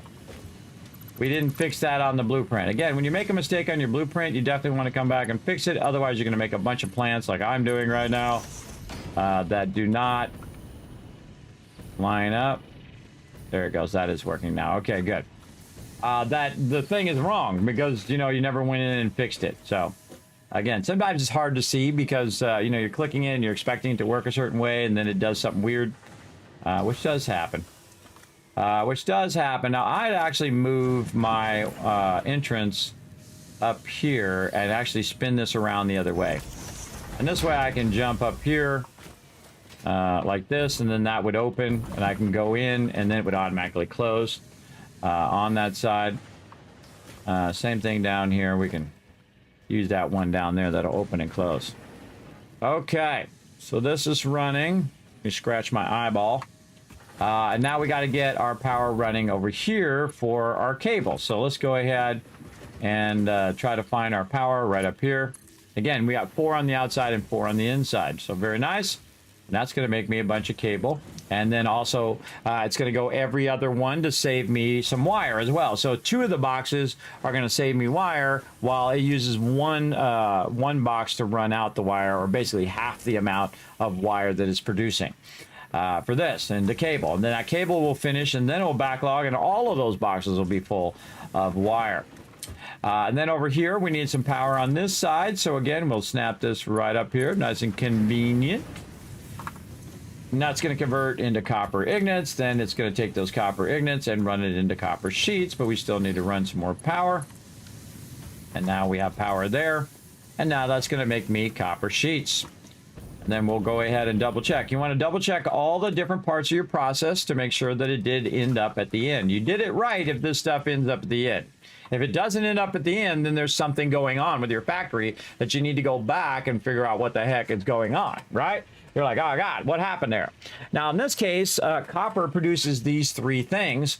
So I want it to be producing these 3 things. Now I am being super efficient right now because I'm using the minimum amount of power and resources to produce these items. And these boxes will completely fill because I'm using the power of time on the server. So I can let it run for an hour, 2 hours, 5 hours, 20 hours, a week, 2 weeks, a month, a year, 4 years, 50 years, however long I want to pay for that server and let that server run, or G-Portal actually is my official sponsor of the stream. I can just let it run and run and run, which is super fun. And then it doesn't cost you power at your house and doesn't cost you your machine time and all. You can use your machine for other things while it's running. So definitely follow that link, get your own G-Portal server and show yourself some love over there. All right, don't need that splitter back there. We can take that out now. And that was just an example so you guys can get an idea. So there we go. So again, all I need to do is have it producing something, and then keep producing it. In case I need some, I can run over here and grab it. And I can just grab it and just walk it over there to my base and throw it in my base for now. Now, eventually, these are going to be spires, and they're going to spiral up, and they're going to be as tall as this. That's how tall they're going to be. So all of these will go up into the sky, and then I'll have my trains picking them up and running them over, so I don't have to run the belts. But I could just run the belts, too. and I'll be making so much that it'll be beyond what I need for right now in this stage of the game. Now, let's just take a moment here, and we're going to run up, and we're going to take care of our stuff up here that we made to kind of get our thing started that we no longer need. So we're going to climb up to the top of this ladder that helped us start our sky base over here. And I just did it this way because it was fun. I could have just started at the ground and worked my way upwards.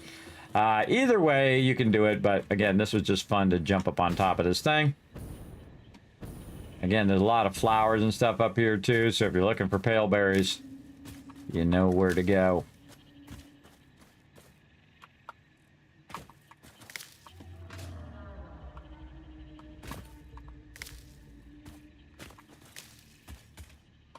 Again, I'm a big fan of collecting stuff and then let it start to respawn. Now it's going to have its cooldown timer respawning. Okay, now we want to take this out, but we want to go ahead and go this way and take it out as we go. We'll come back and take that ladder out later. We'll run up here a bit. Now, don't take out the one you're standing on. Vitally important. You can see we can take about 7 of those out. So here's 1, 2, 3, 4, 5, 6, 7, 8, 9, 10. Take those out, and that's actually only taking 8. Because this one is actually a double stacker there, and then there's 9, 10. There we go. 1, 2, 3, 4, 5, 6. 9, 10, 11, 12, 13. Let's try 12 of them. All right, so you can see it's about 10 back. So let's go back a couple. And then go here. Now, I typically go about 8. Because sometimes I have a block that I put underneath there. 1, 2, 3, 4, 5, 6, 7. And this would be 8. So I'm going to go to the 9th one. Turn around, get me 8. Now, if it says the number 8, then I know I got all the ramps, and then again take those out and then go way up here, take all this out. Now I also need to take out that scaffolding over there. Definitely want to make sure that I do have some fuel before I do this and try to run over there, and let's see if there's anything underneath here. I guess we'll find out here in a second. Nope. Oh, there's one here though. Okay. We got it. Uh-oh. Not gonna make it. Oh, no. Oh, no, chat. We're all gonna die. Oh, God. Luckily, I had a little bit left over. Because I left a little bit left over. So when I get close to the ground, I can just stop my momentum and not die. Though I actually wouldn't have died because, again, if you have full health, and you hit the ground, you'll be fine no matter what height it's from.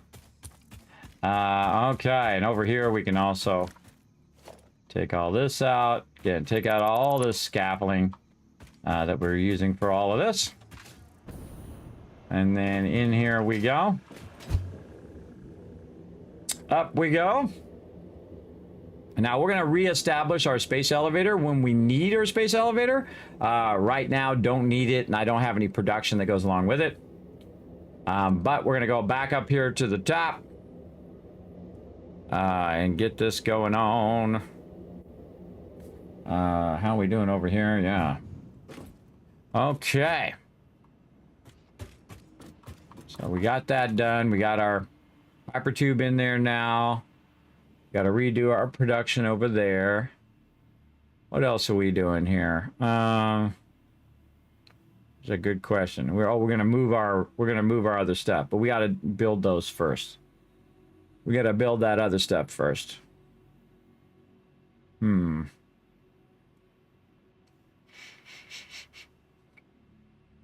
to remember why I came up here in the first place. Oh, scaffolding. It's taking the scaffolding out. See, it's in there, everybody. It just takes a minute to get there.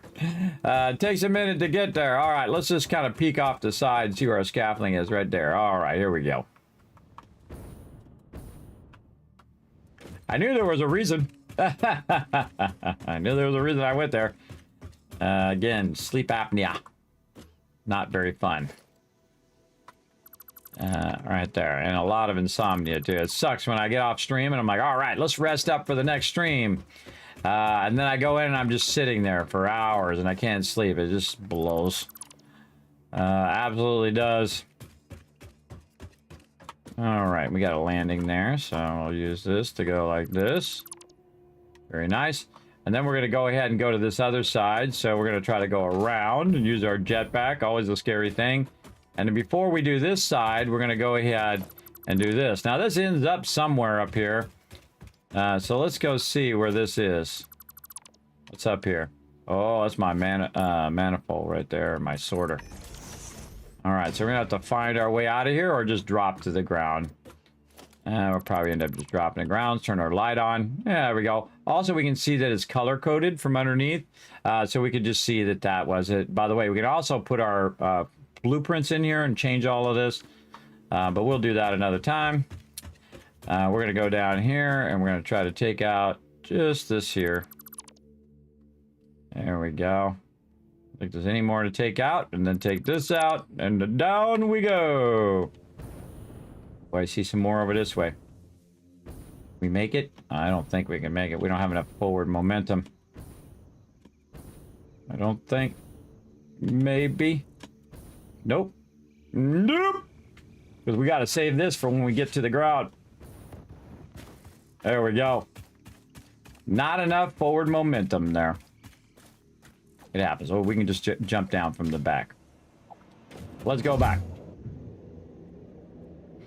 And again, that was all just scaffolding that helped me kind of spiral there, and I was trying to figure out exactly where I wanted to build my center pillar. This is the center pillar, which is the whole rest of the base is going to be around that pillar.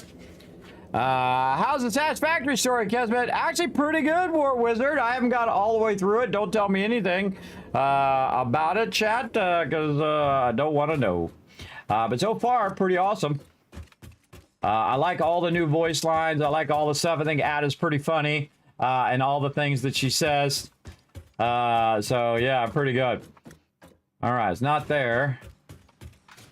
I think it was over here. Ooh. Yes, right here. Whee! Sure hope I have some fuel for my jetpack. Yeah, I do. It's always funny to think of it while you're falling, right? You're like, oh, God. Alrighty, I think we got all that scaffolding out of there. Yes, yes, looks good, looks good. Down we go. Now remember, you can use different types of fuel in your jetpack later as well. And they also made it where you can use fuel, different fuel in your vehicles now as well. So that's pretty fun. All right, we got that done. Removed all the scaffolding. Looks good. We got our copper going. Now it's time to work on our iron. Let's go.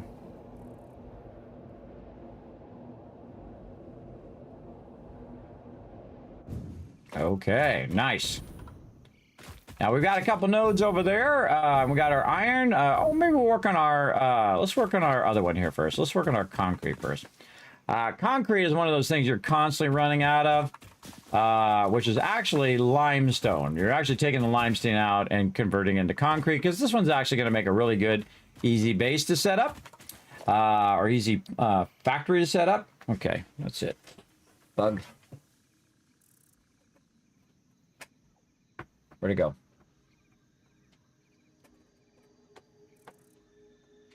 Gotcha, little sucker. These little gnats. Bugs. Where'd you go?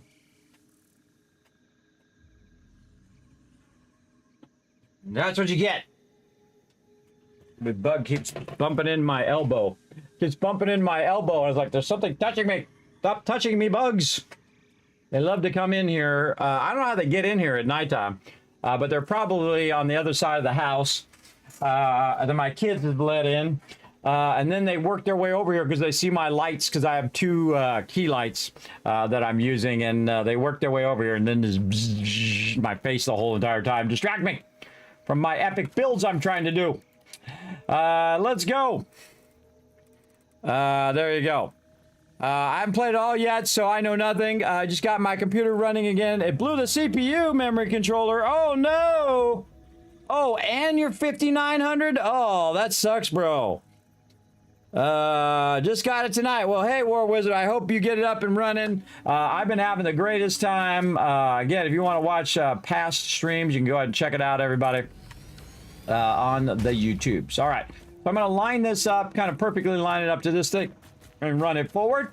We're going to go ahead and go to our set number 5. And again, hold down that control, rotate it left so it snaps in there nicely. There we go. To the thing, left click, go to the side here, and this is the starting position. 1, 2, 3, 4, boom. Now this one, because it's a bit further, I'm going to use a bigger foundation. Normally I use a 1 or a 2. I think a 2 is going to be just fine normally. But in this case, I'm going to use a nice 4 and see if we can get away with it. Let's see if we can get away with a nice 4 across here. Probably not, because I can already tell you. See the little bolts here? If these bolts are above where this is, then most likely it's going to be too high to put the thing on the top. But you know what? We'll just check it. Maybe they changed it. I seriously doubt they changed it. But let's do it anyway. And again, you can see it doesn't snap. So it's not right. But I've already aligned it to the extractor. So what I can do is just go ahead and leave this one here at the end. No longer need the bar. Just use this one at the end and go in and just kind of work it where it's down lower at the bottom like this, and then run that across. That one, nah, I don't kind of like that one. Maybe I want this to be like 1.5, right? So I can go here and then basically 2 meters and 1 meter. So I want it to be 3 meters, right? So then we're do like 3 meters here. And again, this really lets you customize this awesomely. And there's nobody else who does it like me, but there's nobody else who does it in a single move like that. I haven't seen anybody do it like this. And I discovered it by a lot of trial and error. A little crooked there. How if I put that down straight? Let's try it again. There we go. And now it's perfectly aligned. Look at that. Look how perfectly it lines up on all the sides and the back, exactly in the center of the foundation. Look at that. Perfectly in the center of your entire thing. There ain't nobody else who does it like that with one move. And then also gives you the flexibility of adjusting the height and whatnot like that. So again, that's something you get in my stream only. Now here's another little trick, is we can go ahead and take these out now. Instead of having multiple of them, we can go ahead and just use our single foundation and then just line it up to that one. And then take these out. And this just makes it more efficient in your build. I like to be a very efficient builder. And now we just have the 2 foundations. Yeah, Kismet, you all about it.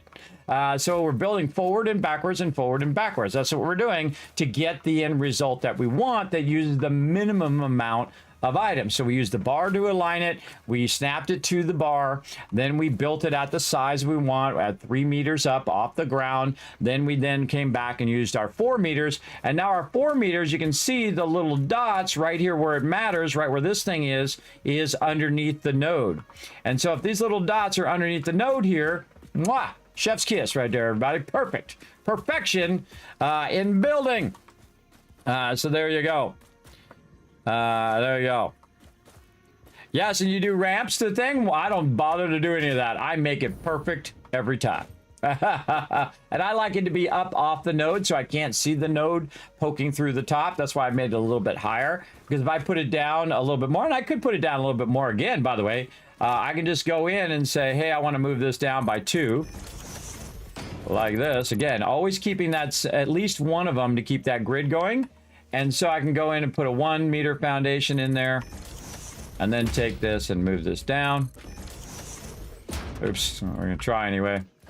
Unless it gets crazy. There we go. And I can move it down, but the problem is, so you can see the rock is going to poke through. And I don't like it. I don't like it. That's just the way I like to build, everybody. I don't like it to poke through, so I'm just gonna put that back the way I have it. And it is now sitting there beautifully. And I can actually even more fine-tune it if I wanted to. I could go ahead and use all my other fun things like metal beams. I could go in and adjust it how those metal beams are going to align to there. I can use a metal beam vertically, by the way, like this. I'm about to blow your mind. You ready? Watch this. I'm going to go ahead and use a foundation. And I'm going to go ahead and see how that'll snap top or bottom. Now that I controlled the height of that, by the way, I controlled where that was. So if I take a metal beam and I put it down and I only make it this high, then I can go in, again, this should blow your mind, everybody. I can go and use the foundation. I can just snap to the top of that.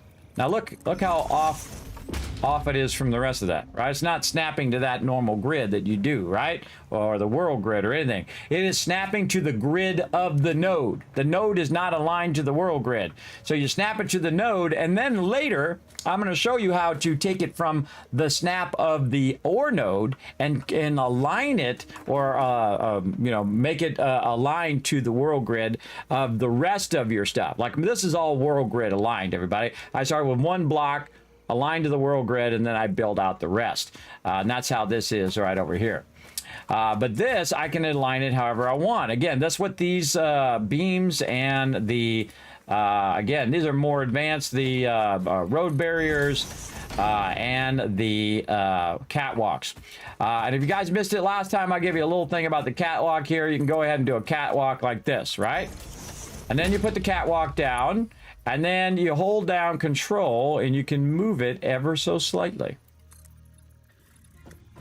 And then do it again. And then go here, hold down control, move it ever so slightly. If it wants to snap today, come on. Stop being so crazy. Why are you so crazy? All right, it's supposed to snap there and then rotate. But it don't feel like doing it today. Come on, you. Yeah, it's snapping over that way. All right, let me get in the front. Let me get in the front. Okay, or not. Come on. Got snapping weirdly. Yeah, it's not supposed to do that. It's supposed to rotate. Oh, I see what it's doing. I see what it's doing. Hold on, I gotta rotate it around. Huh, it's trying to snap to the world grid. Oh, that's interesting. Normally, you can do what I just did. But what I just did there, everybody, is I made it where you can actually make a round foundation. So what you can do, I just show you here, it's okay, is then you snap this to these two, and then you snap this to this, and now you just adjust the angle of that. Now, they do overlap. You have a bunch of different things that you can put in there, different types of things, but we just rounded that out. And again, you can see I've made it go in kind of an arc. Now, we can actually do it even smaller if I had the half foundations. Half foundations, you'll see less of this kind of hard angle, and you'll see a lot less of that angle.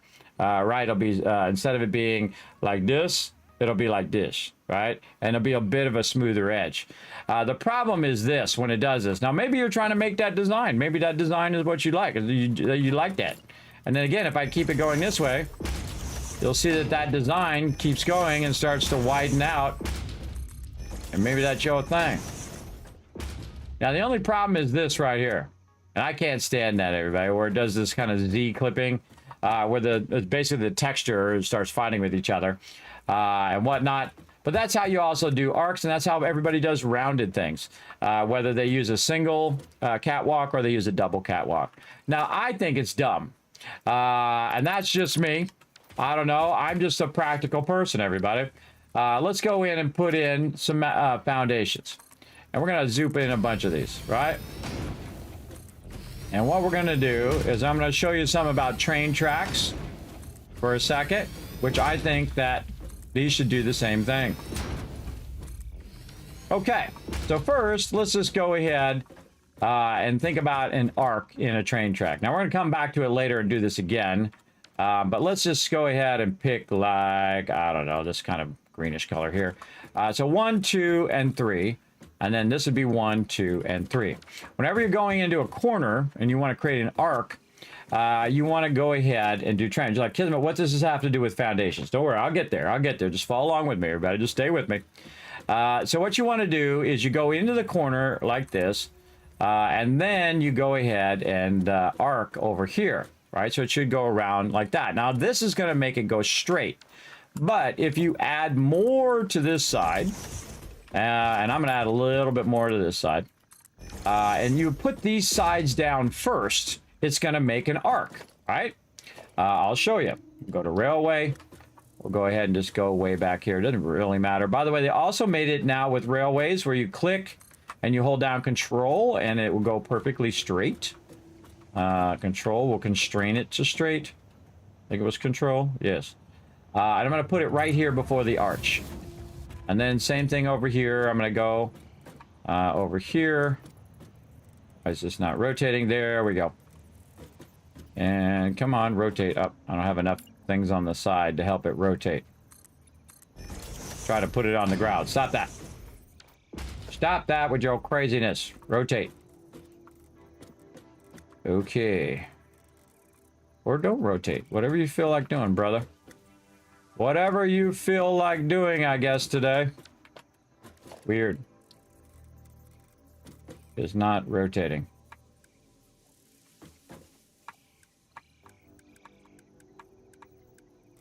Weird, yeah. All right, we'll just build it like this then. We'll put it in the center and we'll click. There we go. Weird that that does not rotate. Maybe it's the way I'm standing.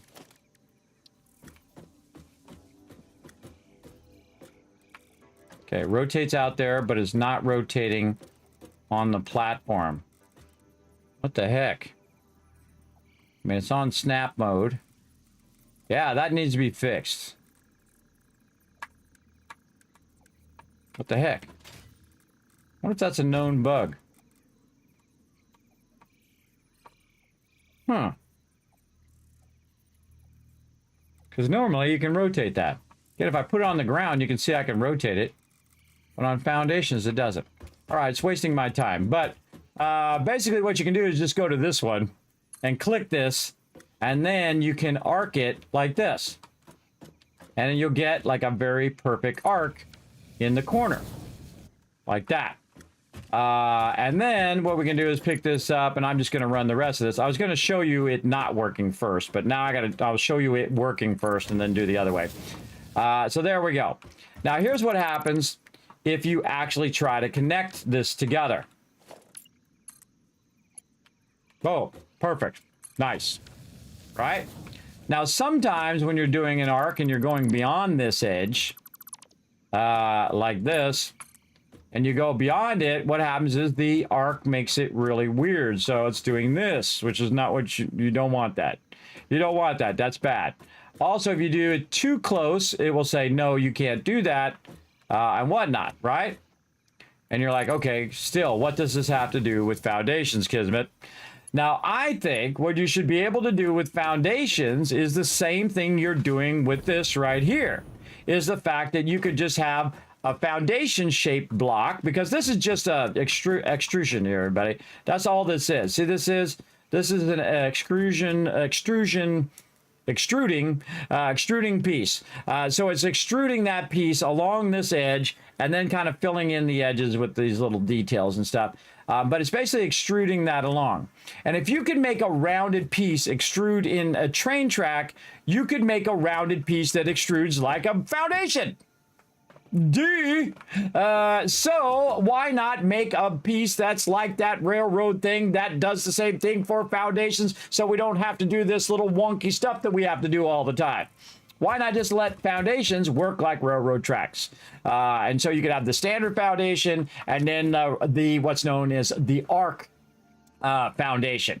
Now they don't have that in game, but that would be one of the second if I was making this game, everybody, and the second we figured this out, that would have been the second they made that tool. I said, okay, we'll do the same thing for foundations. And this way you could go ahead and just take your foundation here, click it here, and then arc it around. Or the same thing here. You put foundations here, then you click this foundation, then you click that foundation, and it makes a nice arced foundation.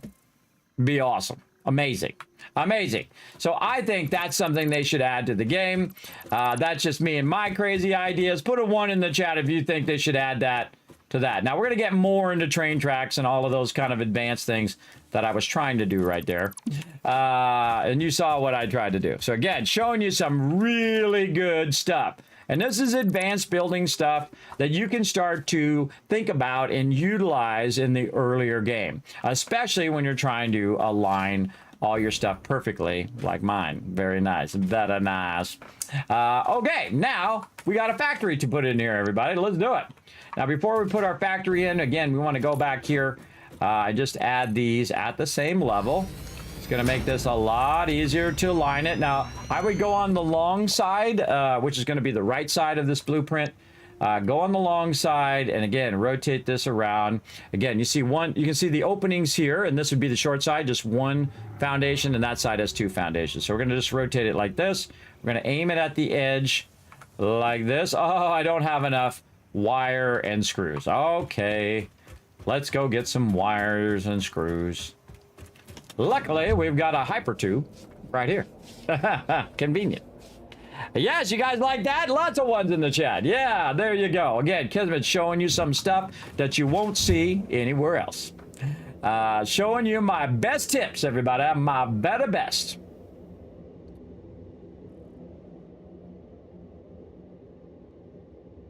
Again, I've been doing that stuff since like the beginning of the game, like 8 years ago, before some people were even playing the game. A lot of that advanced stuff. Okay, again, we need screws, and then I already forgot what the other thing was. If we want to know, by the way, everybody, if you don't remember what it was, you clear your recipes over here, and then you go into your blueprinter right here, and then you just hit the plus here, and it will tell you the other thing was wire. And again, I can scroll down by rolling over this and scrolling down. You can see I need wire as well. And how convenient that we're making a bunch of wire right now. Where'd my wire go? Should be down here at the bottom level. Yeah, there it is. Nice. Nice big stack of that. And let's go back. And again, you can slow down so it doesn't fire you off into oblivion by holding down S. And then I didn't get fired too far there. I'd hold it down a little late. And again, you can see I can choose to go this way, or I can choose to go the other way, or this way, or that way, or the other way, whatever I want to do. It's very fun. You got that junction in there. That junction will actually probably move up to the top, or I'll have a junction at the bottom and on the top. I feel like it's better to come down the bottom because then I have that momentum if I want to just keep going. Okay, so again, we want to go on the side that is the larger of the two sides. Go in here and aim at the edge. And again, I've got that already perfect. Already perfect right now. Just click it and it's good. Except for one small problem. It's set down in there, which is what I don't want to happen. I actually want it to be up at this level. So what I want to do is say, why is that so far down like that, right? So it's like kind of snapped down too far. So what I'm going to do is just try to keep working it here. Why is that down like that? Probably because of the foundation. Yes. Okay, here's what we'll do. We're going to have to lift this up a little bit so that it can sit up properly and be at the right level. So I do a lot of workarounds, everybody. You're going to find you need to do a lot of workarounds in this game. I'm going to turn the zooping off, and I'm going to go vertical. So I'm just going to go one down. And then I'm going to do this. And what that's going to do is help that snap down there. And I'm going to do the same thing on this side. Put that one at the top. Go vertical. Go down one.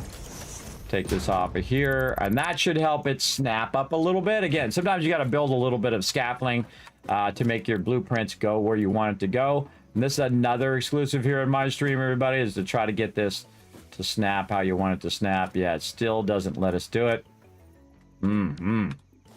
Here's what we'll do. We'll take this out and see if this fixes it. Or we use the 1 meter foundations here. And we took all that out and we elevated it up on top. And I think this should make it better. Yes, there we go. So that's what it is. So we didn't want to use our thick ones. We wanted to use the same size as the one in there. I remember doing that before now. And there we go. So yeah, so you got to make it the same thickness as whatever foundations you have. And that will make it nice. The heck I did there. I made a lot of extra ones there. Okay, and we got our constructor, or our miner in there. And then which way do we want our power to be? We want it to be in this direction, so we want to connect it here to the side. So again, I like to kind of line it up in such a way where all of these can kind of see it. So let's just say over here. And again, I'll just kind of custom build all of this each time for now. Later on, I'll include all the power running ahead of time.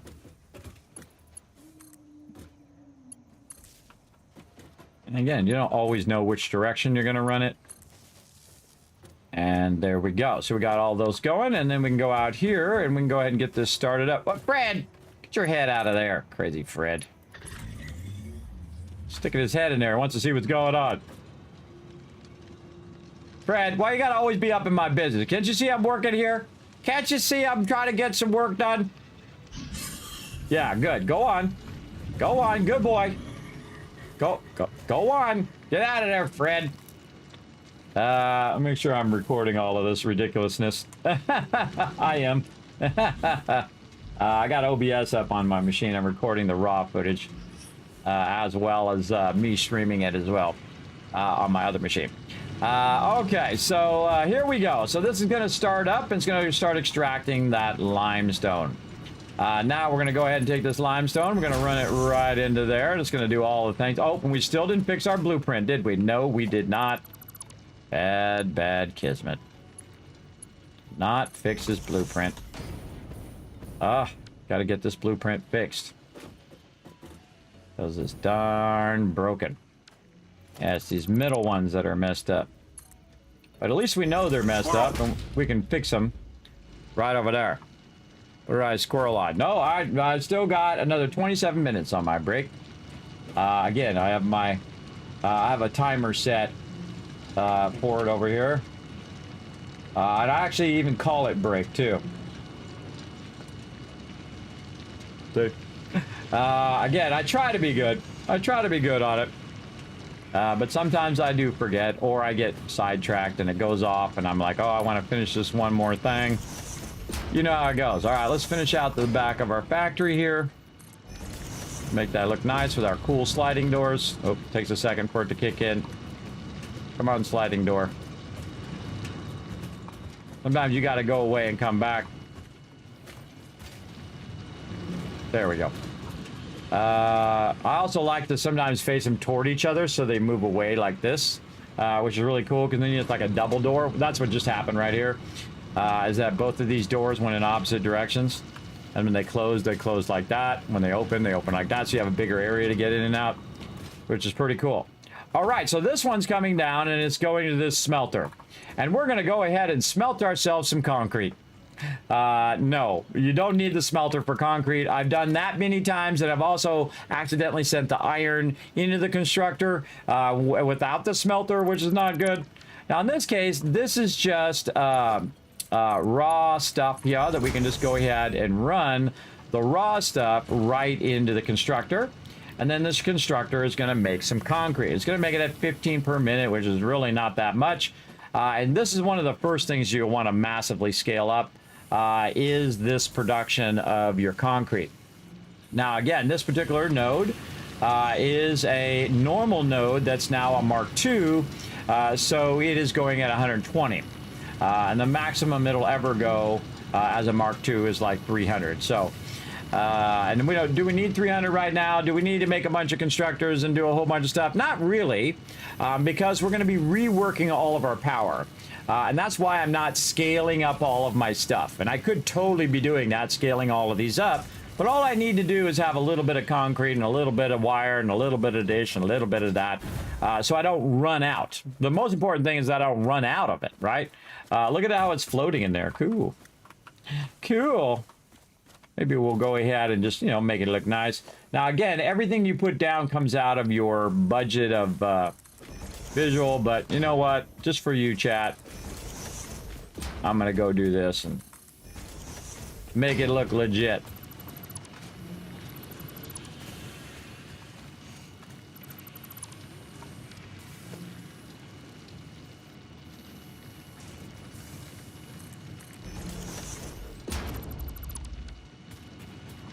Okay. Looks legit now.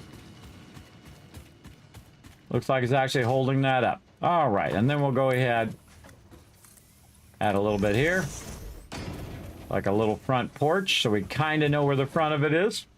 Look at the cool little FICSIT sign in there. Very cool. All right, so that's all running, doing its thing. It's going to make me a bunch of concrete. And then if I need some concrete, I know where to go. Right over there. Okay, we could put a sign on there that says concrete. In fact, by the way, we could put C-O-N. I mean, we could make the sign massive if we wanted to. We could just write out the letters if you want to see it from, you know, where you're standing way up there on the top and see that it says concrete. You can get crazy on that, everybody, but I don't need to. I'm good. All right, so concrete going now. Oh, I kicked my pedal down there. Kick my pedal. Let's go ahead and sit up a little bit here. And now get our other stuff running over here.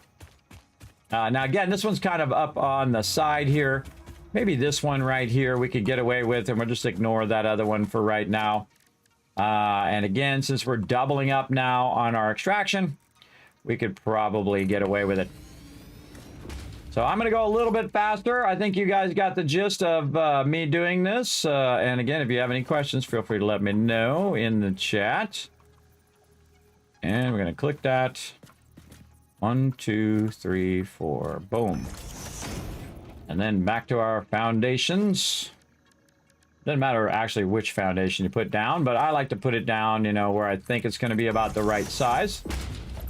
And then I don't need this anymore, and I don't need this anymore. And then if I run this, and if I see any rocks coming out, I do like it to be exactly at the level just above the rocks. And that's like perfect right there. That's very nice. And a little bit of rocks coming out of the back one there. But we're not going to go there, so we're fine.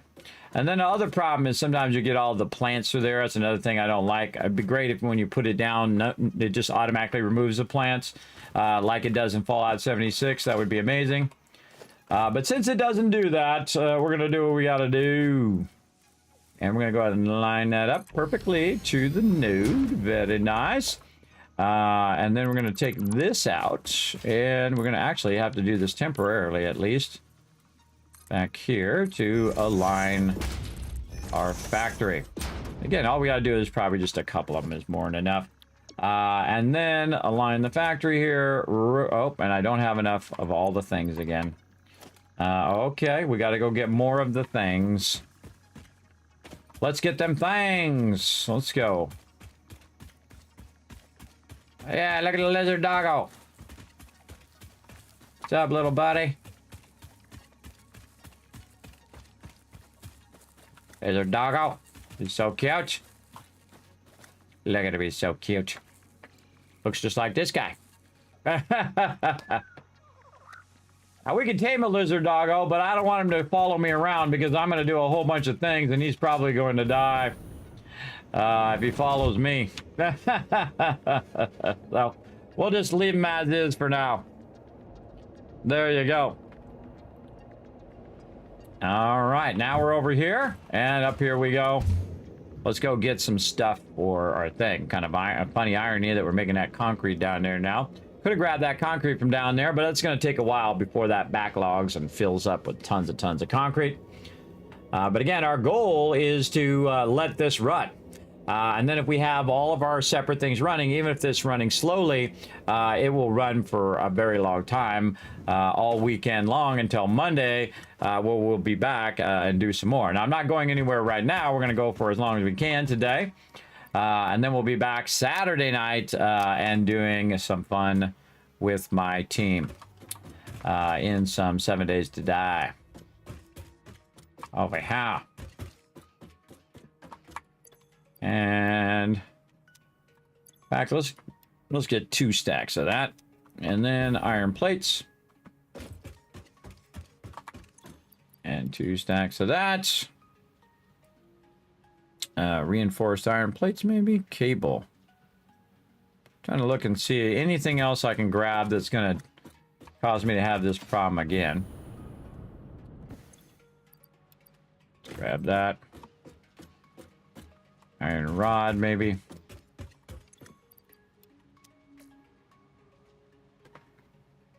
Yeah, I think we'll be fine for now. Again, I can tell it that I want multiple of them. Oh, I think concrete will be the other thing. I can tell I want... Oh, and then we got a bunch of raw resources. I just throw raw resources away at this point. And then we can put some of this stuff away. Oh, not in there. Wrong, wrong, wrong, wrong. This goes over here. This, and this. And then all this raw biofuel stuff. Oh, not that. This. And there. This is trash. This is trash. Okay, all that looking good. And again, we're not really going to use our boosters right now, but I just brought them out there just to show you a bit of how you can overclock. And then again, we're going to get to underclocking here in a bit. Okay, so we got that. Everything looking good. Let's go ahead and put in our iron extractor. Woo! I forgot to hold down S. It launched me into outer space. Pick these up again. These pale things grow pretty quickly.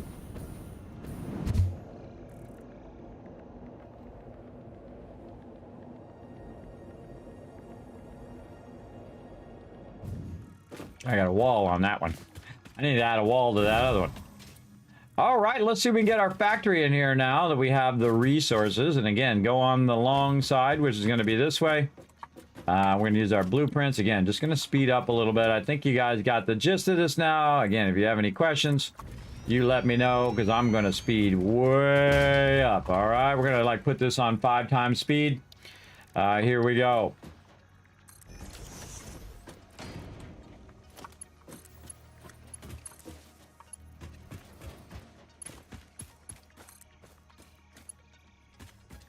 Oh, a little too far.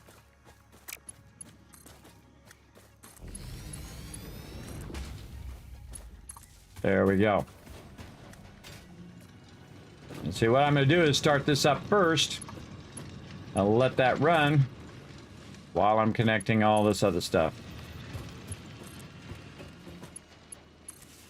All right, so that's going to get that going. Oh, we didn't fix our blueprint again. Kismet, Kismet, Kismet. Oh, boy. And I gotta manually fix it each time. Kismet forgot I was up there. It was gonna be one of the things I was gonna do, but I didn't. We just keep making more work for ourselves here by not fixing it. All right, now we're gonna make it where we remember this time. We're gonna add something. It doesn't matter what it is. Edit up here. And we're going to say, let's just take Sam while we're at it now. Fix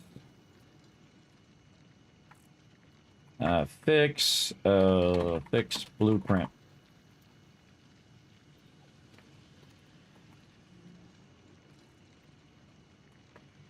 Takes out some of the stuff down there when you do that. Fix blueprint. All right, we'll do that next. Okay, but we're just going to fix it manually here. Okay, so this is going to make iron ingots, and it's going to run that in. And then over here, we're going to make iron plates. And that's it. That's all it's going to do. Run that out. Now, another thing that I can do is I can make other output chains of this. Again, just right out here. And again, we're not going to make it too complex, just a little bit of each thing, just so it uses the minimum amount of power, but continues to make us resources so we don't run out. I feel like I need to move this again. Let's move this and this out here.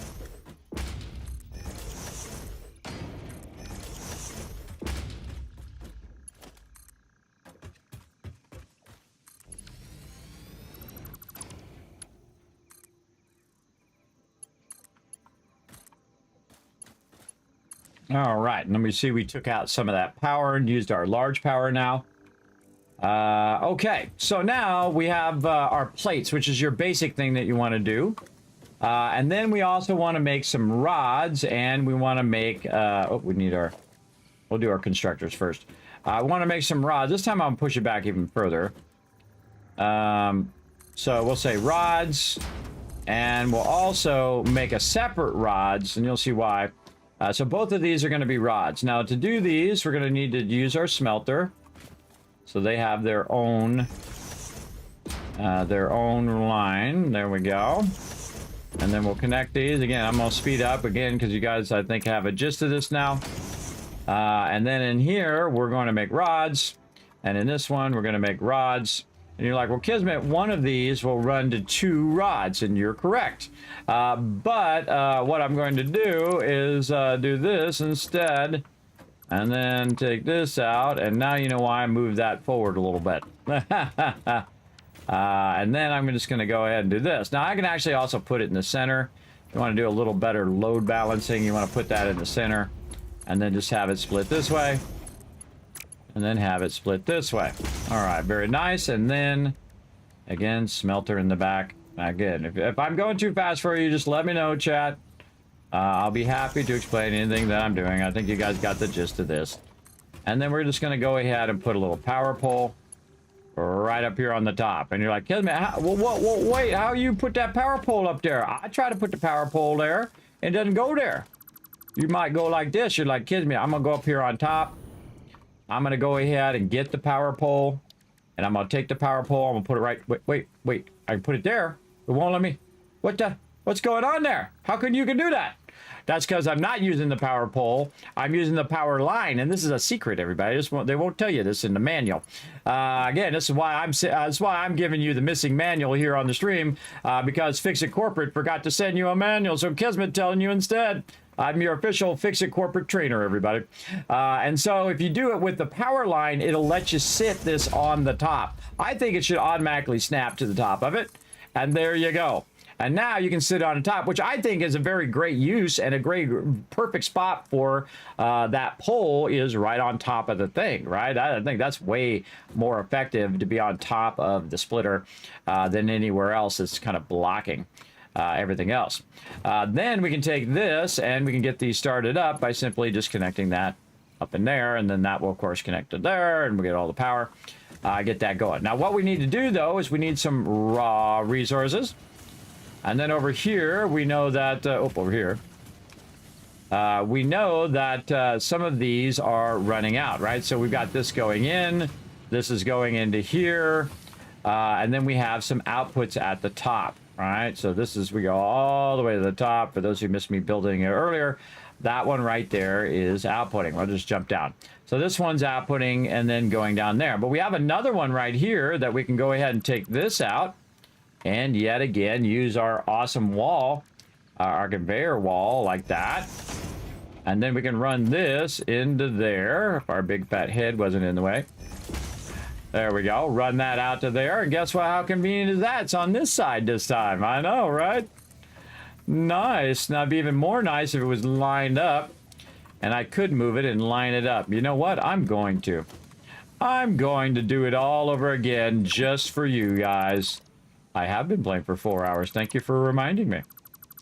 I'm going to do it again just for you. Now, watch out you don't accidentally take out something behind there. Here we go, everybody. We're going to align this perfectly. We're going to bring this down. We're going to go ahead and then build from this side.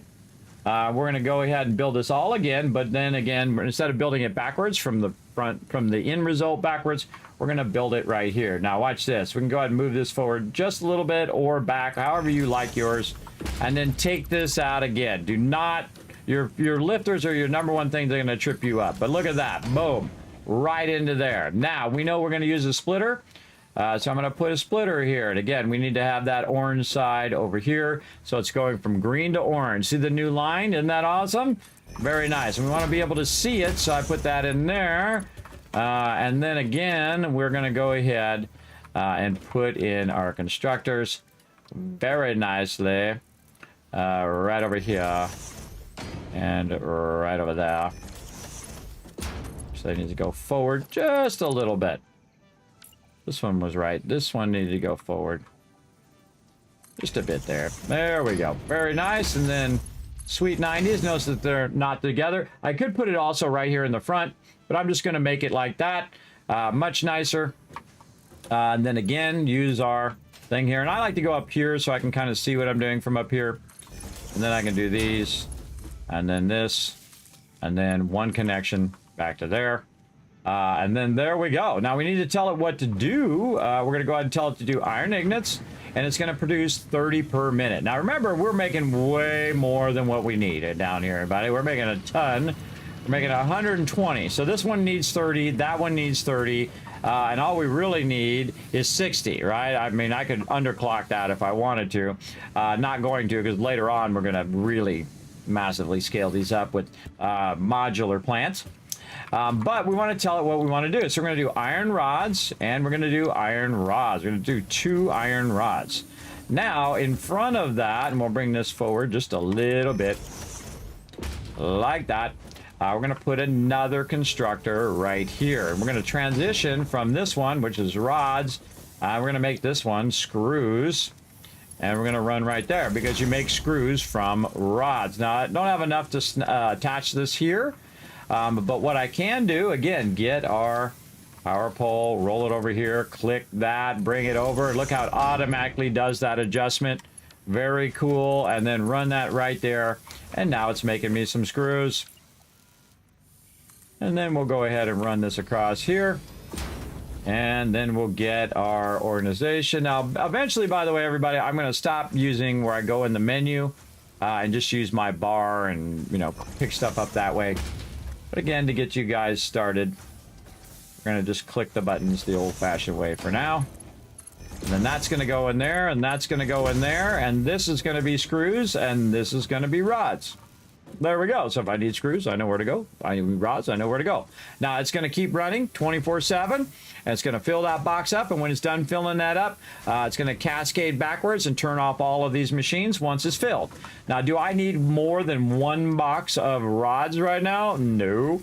Do I need more than 1 box of screws? Probably. You always need a lot of screws, everybody, in the later production. But for right now, we're just going to do that.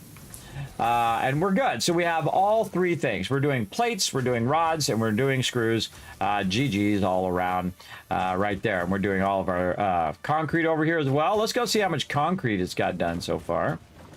Now, by the way, you can also make this go the opposite direction, where you go ahead and feed this at the top and make it work its way down. If you feel like you're going to be at the bottom a lot trying to collect this, then you might want to have it go up to the top and work its way down. In my case, I don't mind running up to the top. We have 286 in there. Yeah, go ahead and grab that. Take that with me. Out the door.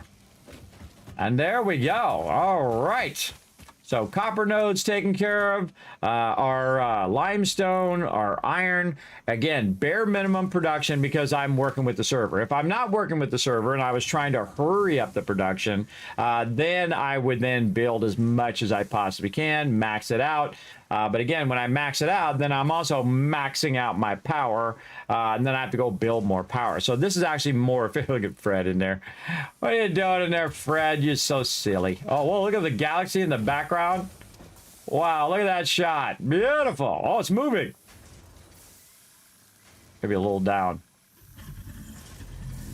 What a cool shot. Fred, you're such a mess. Has anybody ever told you that?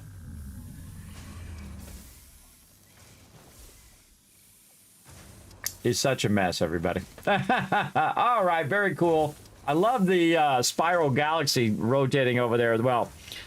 It'd be fun to have a series of jump pads take you to the top too. Oh, absolutely. We're fooling around with jump pads at the beginning of the game. What I'm doing is doing everything along the way. I was showing off vehicles. I was showing off this kind of stuff. I'm showing off blueprinting now. And again, I'm not rushing to the end. I'm trying to do it when it's appropriate while you're playing through, as opposed to just jumping ahead.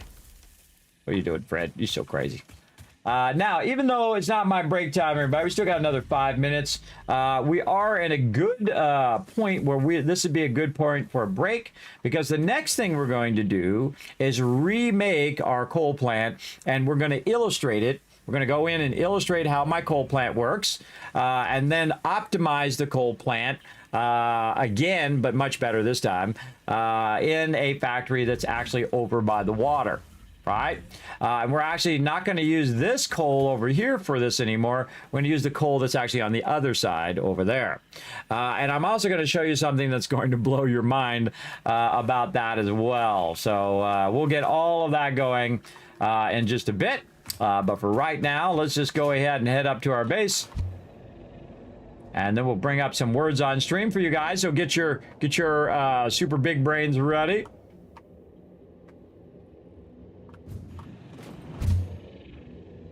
Yeah, and I hate how it turns my light off when I'm running around. Oh, I also have the gas mask on. I forgot. Such a cool shot. I just moved the mouse back so it's right in front.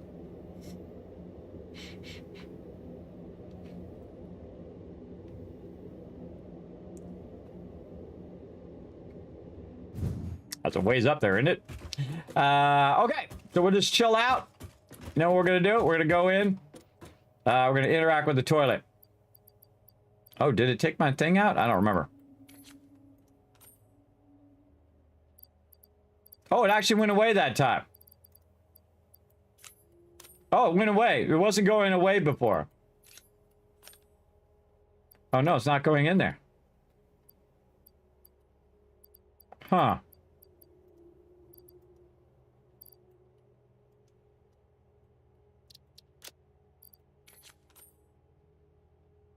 Oh, it went away that time. To become a pale berry? Hold on.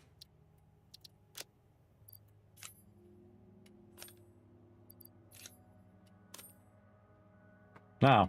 I put some grass in there before. But it's not letting me put anything in there. Won't let me flush that. Oh, that's where you do the flush in the back. Oh. It was in the back to flush. We figured it out!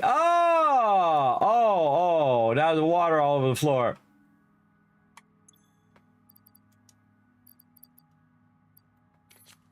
Put the item in there. Now it should show in there. And then, yeah! It's working.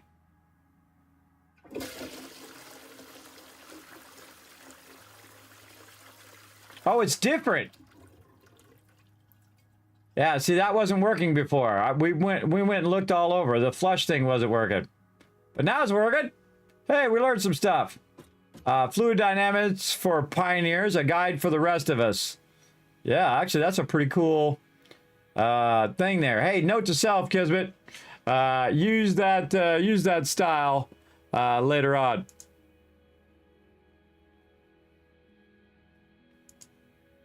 All right, making a note to myself on that. Very cool. I like that. I used to use those, by the way. Internet for the dummy and Word for the dummies. Oh! Hold on. Hold on. I want that cup. Oh, that cup is awesome. It's like three-dimensional. It's like embossed cup. Okay, note to self again. Send that cup into Lizard Doggo and get them cups. Now they have that kind of they have that kind of cup as well, but it's not embossed in 3D like that. That's awesome. That's an awesome cup. Oh, this turns pink in here too. Look at the little llama in there. That's cute. You know what? I didn't look at all the changes in here. There's something back there in the corner. Character customization. Oh, yeah, look at our cool character. And we unlocked a new helmet, by the way. I forget which one it is. Is it this one? Yeah, one of these helmets we unlocked. And again, we have a whole bunch of different stuff. We can change our pioneer and stuff. On my little thing, I have the check it trinket over there. We do anything on this? Man, I didn't even notice all of this stuff. Ooh, a little coffee maker. We got plants on the window now. I guess it, play a productive Packard Deluxe. What is this? I don't remember any of this. Updating system, please do not turn off the device. What?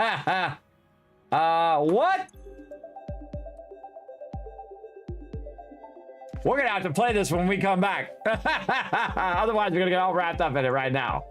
All right. I didn't even know that was a thing. That's new, everybody. So we'll come back to that here in just a second. We'll take a quick break and we'll check out what that's all about right over here. All right, here we go, everybody. We're going to start this up. I'm going to take a bit of a break. We'll come back. We'll find out what that's all about and keep on going on our factory and then work on our coal power and a bunch of other things we need to do and whatnot. So here we go.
I'll be right back. Put a 1 in the chat if you can't see it, hear me. Way to work together there, chat. Nice job. I'm going to go ahead and give you guys a bunch of kiss caps in the chat for working together. Well, at least I'm going to try. There we go. And thanks for that 1 as well. I'm going to give you some extra kiss caps for letting me know that everything's working. Let's get back to some Satisfactory. Now, again, I don't know at what point this updated, everybody. I don't know when this all got added. But yeah, very cool. This must have been one of the upgrades that we did. I wasn't paying enough attention, and it added more stuff in here. And it added the ability to flush our toilet, which was not in the middle of the game. Now it makes me want to go and play again to see at what point all of this stuff got added to what tiers. Now don't tell me, everybody. Don't tell me. Remember, official FICSIT corporate regulations prohibit backseat gaming. Please backseat when the learn to play sign is lit only. Oh, 20 days since the last incident. I like all of that. Again, nothing else I can roll over. I kind of feel like there's more stuff you can do over time in here. Oh, man. Very cool. And we found a new helmet in there, but I don't know where it is in there. But I definitely want to see what this is. The FICSIT Productive Packer Deluxe. So it's a game within a game. Let's go.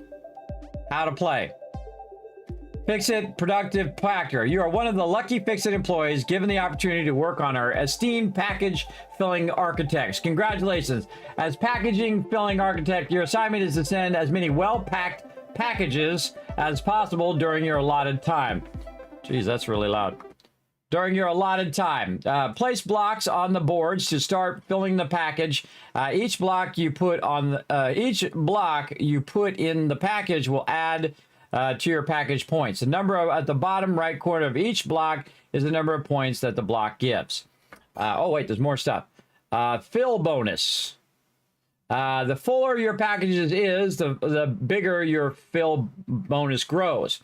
Your fill bonus can be applied as a multiplier on the package points when you send the package. Sending the package. When you find that you can't fit any more pieces in your package, please press the send button in the bottom right corner. The package points will be multiplied by the fill points and then added to your total points. Remember that you can send as many packages as you want during your allotted time frame. Occasionally, a bonus tile will spawn in your package. Dropping a block on this tile before it disappears will give that block 4 times the regular points. Ooh. Okay, back to the menu. Let's give it a try. All right, level 1. All right, do I just drag it out there? I can tell you already that this one's not going to fit in there perfectly. All right, let's put this one here, and let's just get started. And then this one, can we rotate these? Can we rotate? Oh. I get my 4 times. Oh, maybe over the top of it.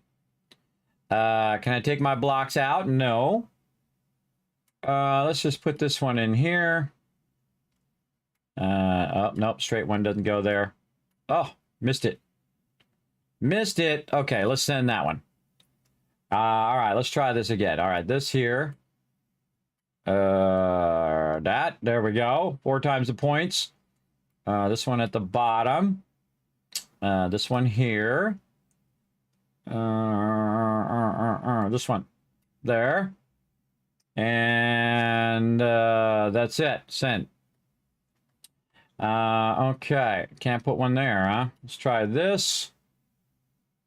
This, that one, and again, I don't know if you can rotate these. Can you rotate? No, doesn't seem like you can rotate those.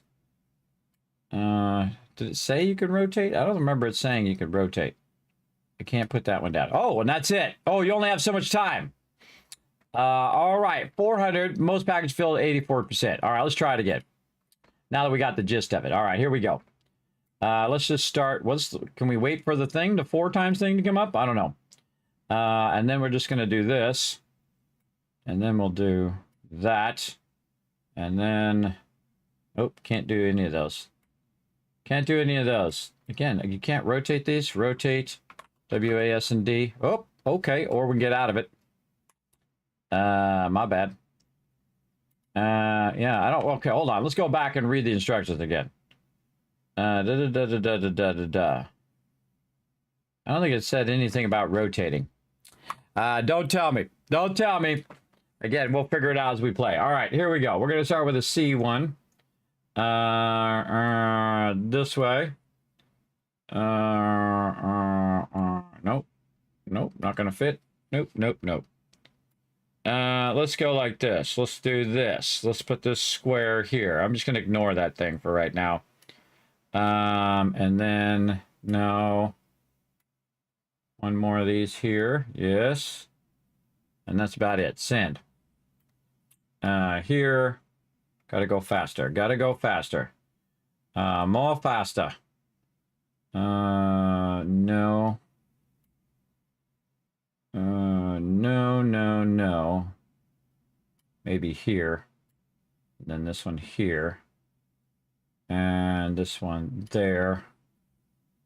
And there. All right. And then here. Get that one. Get this one. That's a weird one. Here. This one doesn't go the way I want it to go. Oh, I think it makes noise.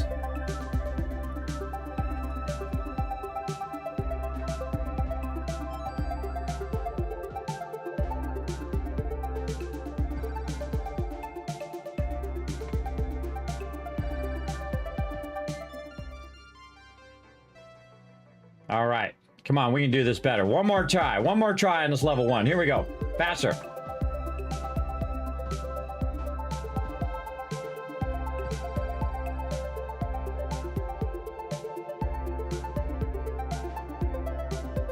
Nope, can't do any of this. Square.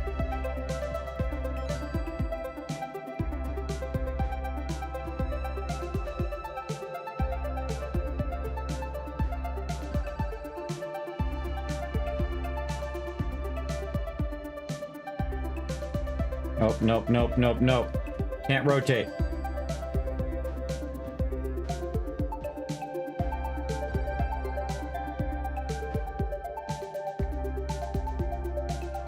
No straights. Go.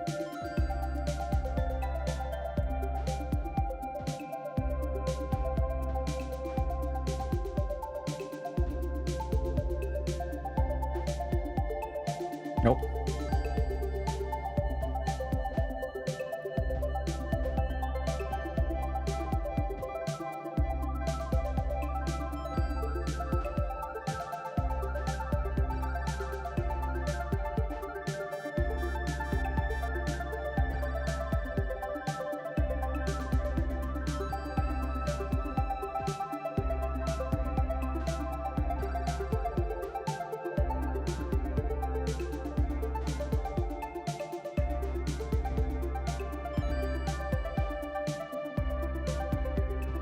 Oh!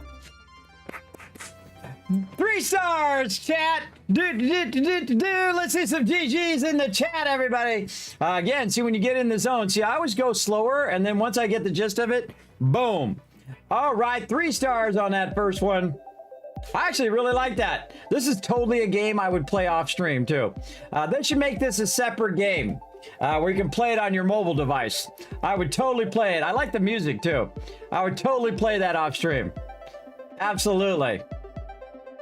Ah, so good. So good. I like it. By the way, I like the little cup, the little joystick. They got this one with the little markers in it. The little lava lamp. Train signals for pioneers. Again, I like the look of that. Again, reminder to self to check that aesthetic. For later. That's later stuff. We got the space elevator there. Very nice. I love how the hub changes. Again, you don't often go in here. Oh, we got the little ball thing. Oh, the FICSIT employee manual. All right, there's another one right there. All right, Kismet, use that aesthetic. Again, that's for some stuff I'm working on, everybody. That's for some stuff I'm working on, which we'll get to later. I love it in purple, too. I think the hub looks amazing in purple. All right, anything else around here that it changed that I didn't see? Yeah, it looks like the inside changes as you go through the different tiers. Okay, so we got that done. Fix blueprint, Kismet. Fix the blueprint. Come on, here we go. We're going to fix this blueprint that we keep having to fix manually. And I'm going to show you how to fix it. Here's you just go ahead and load it up. Oh, load failed. Oh, I don't have enough plates. Okay, hold on. I'm on it. I'm on it. Luckily, we got a whole bunch of plates here. And this is why I have this by my, where I have my blueprints. Back over here. By the way, you also stand just a little bit forward so you don't accidentally, like, put yourself in the blueprint, which is not good. It's not good when that happens. All right. Load that up. Again, we got to back away a little bit so the doors initiate. All right. We've got a couple things that are broken. Let's go in and fix it. Yeah, see, it tried to do it again to me there. All right. That one there. And then this one over here.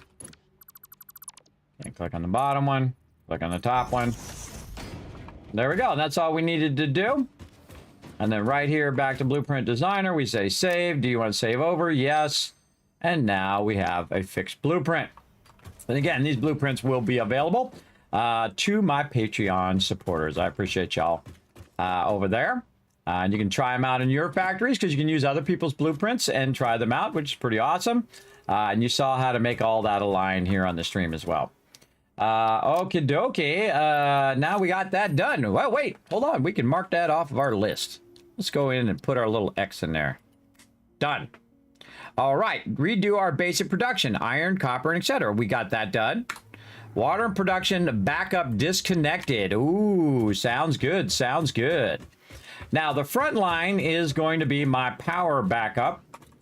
And why is it? Oh, it's 100% stored. Nice. So this front line is going to be my power backup. That's always online. And then this one over here is going to be the one. I forgot where I connected it. Which one did I connect? I forgot.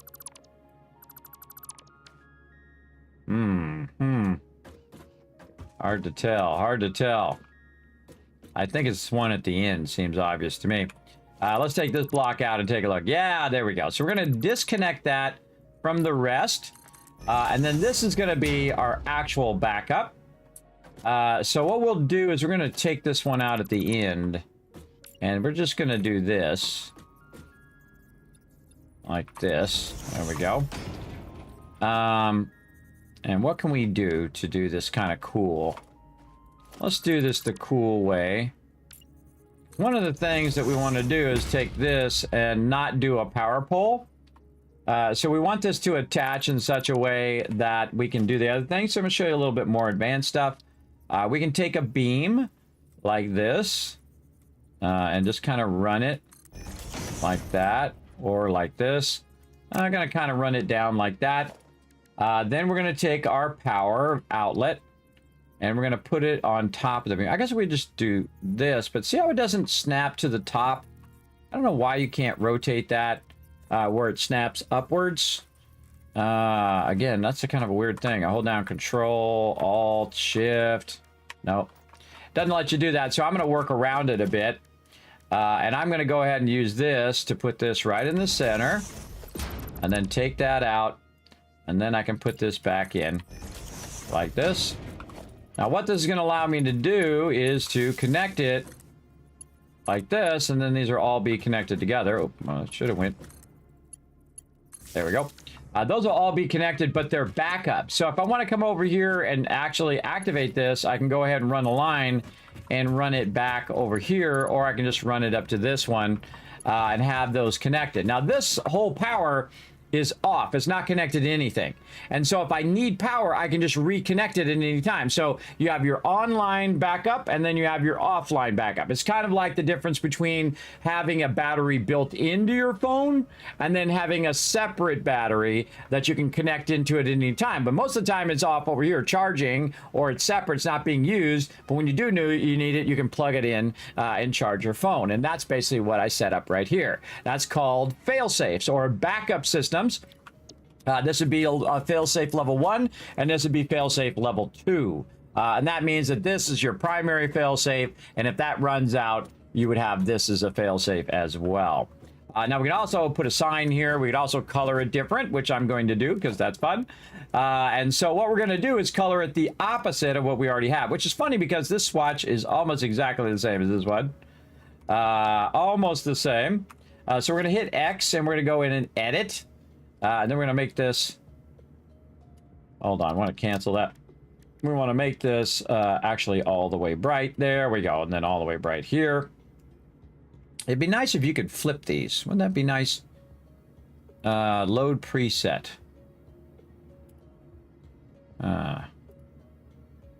Now.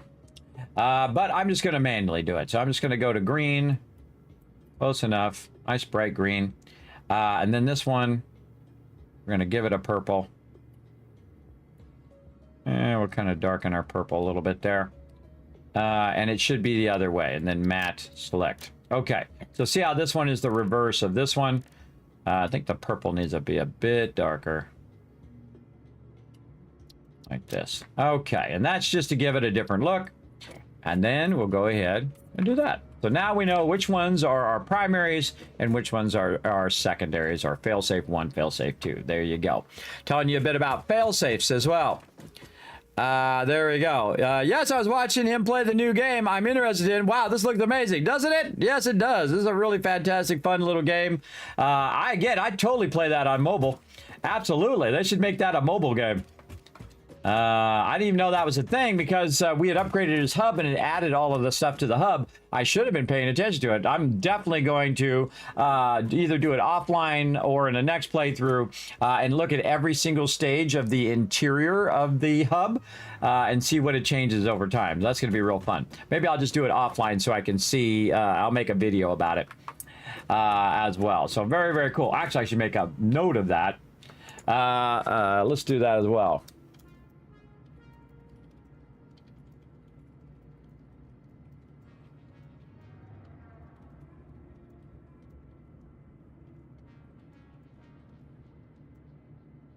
All right, I'll make a note of that as well. Because I might do an offline play as well and just use that for guides and whatnot, or off-stream playthrough. That'll be separate. Okay, so we've got all that done. We did our backup power. And the other thing we need to do is our backup water, which is right below us here. Let's go down and see what's up. I didn't even check and see if I had my stuff, which I do.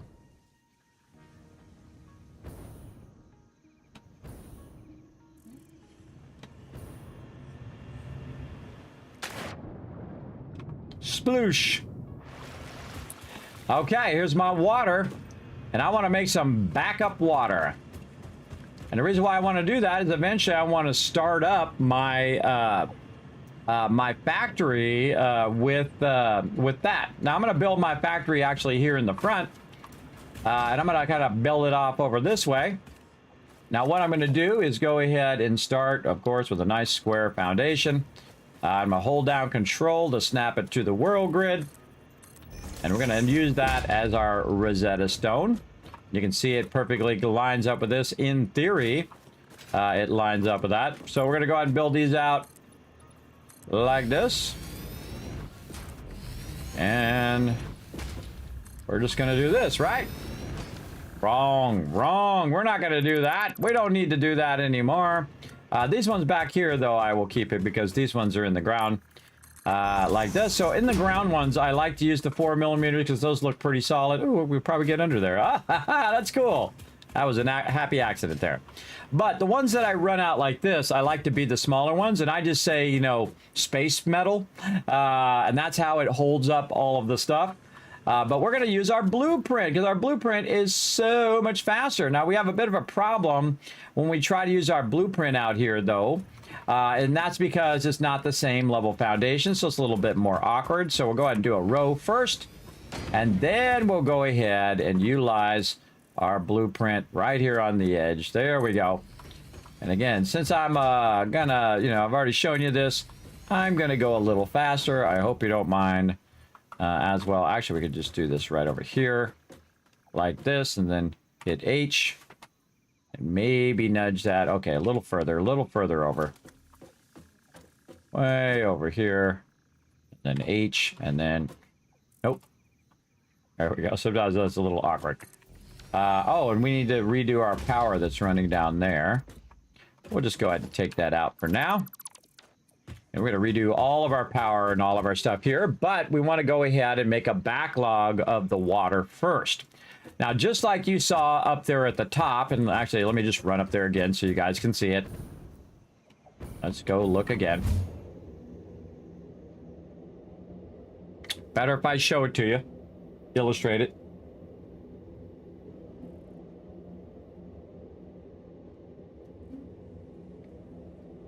At first, I thought that was going to be Tetris. Does anybody think that in the chat? Put a 1 in the chat if you thought that game was going to be Tetris. It totally reminded me of Tetris, but it's not Tetris. It's a different game. But very cool. So here's what we got up here. We've got our backup. Now, again, wherever I'm going to have backup, it's going to be green on the floor. And actually, we got to add our green back there and then here. Oh, we forgot to put our stuff back across here. There we go. I find that actually it doesn't get glitched out as much if you just click instead of clicking and holding. I've found it's been getting glitched out if I click and hold. Okay, so that's our backup, all right? So it's our backup power. This is our primary backup, which is online. This is our offline backup. And then right here, you can see we have our foundation. So we're going to do the same thing right down here. And this is even faster than a hypertube, everybody. Just jumping down. And again, let's go ahead and mark it as a backup. We probably want to move this tower. Is it even connected to anything? It's not even connected to anything. All right, perfect. Take it out. We're going to redo all of that power and the way we have our power run and all that. But I think we can get a little closer here. Can we get another round of this in without hitting this? Oh my gosh, it was almost like I pre-planned that. Oh, got to go over 1 by a little bit. But look at that. That actually matches up to that perfect. That was not on purpose, everybody. I will tell you when it's on purpose, and sometimes you just get lucky. And that one was all about the luck, everybody. All right, we got to go over here. So these two blueprints line up to each other nicely. And then over here, we're going to extend this out. Again, look how easy it is to do this once you build. The very first blueprint you should always do is that one, because that really makes that nice, makes that go fast. Very cool. And again, as you see, we're going to build down here, and this will actually work its way up to our top thing. But we want to make sure that we do have some backup. And then, of course, let's take a look at how we have this one. So we want to go ahead and put this over here. We can always also orient all of these the same direction we want, but I'm not going to worry about it for right now. And I'd say right back here is probably a really good place for this. Kind of off by itself, and we'll go ahead and click all of these. Again, normally you just hold it down. Yeah, see how that one time didn't do it. All right, so there we go. It's got, maybe I got to be faster at it. So there we go. So now what we want to do is stack a lot of water over here. So we want to back up all of our water. Now, we don't have the bigger fluid buffers. We just have the smaller ones. Now, me, I like to have... Oh, and I ran out of modular frames. That's how it goes, everybody. Let's go ahead and make a bunch of these. How many we're going to make? Let's say 2 per stack. So this is 2, 3, 4, 5, 6, 7. So let's make 7 things of fluid buffers. And then we're going to roll up here. And we need 45 modular frames. But conveniently, we can just go boom and get sucked in there. And then look at that shot. What a cool shot. I love it.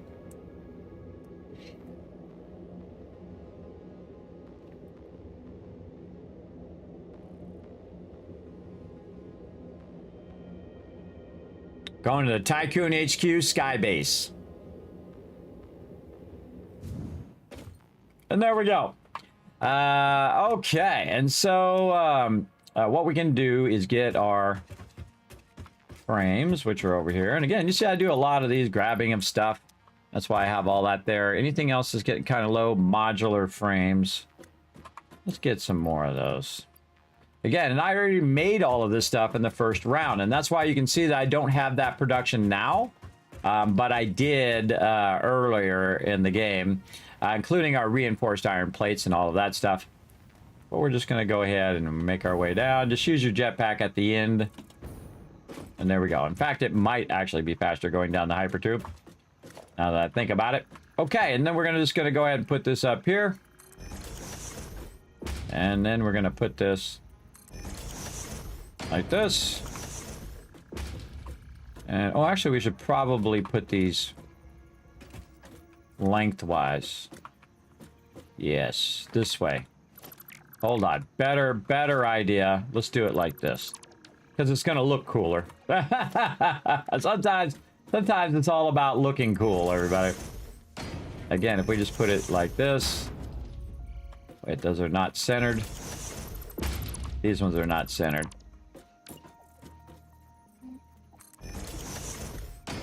Now they are.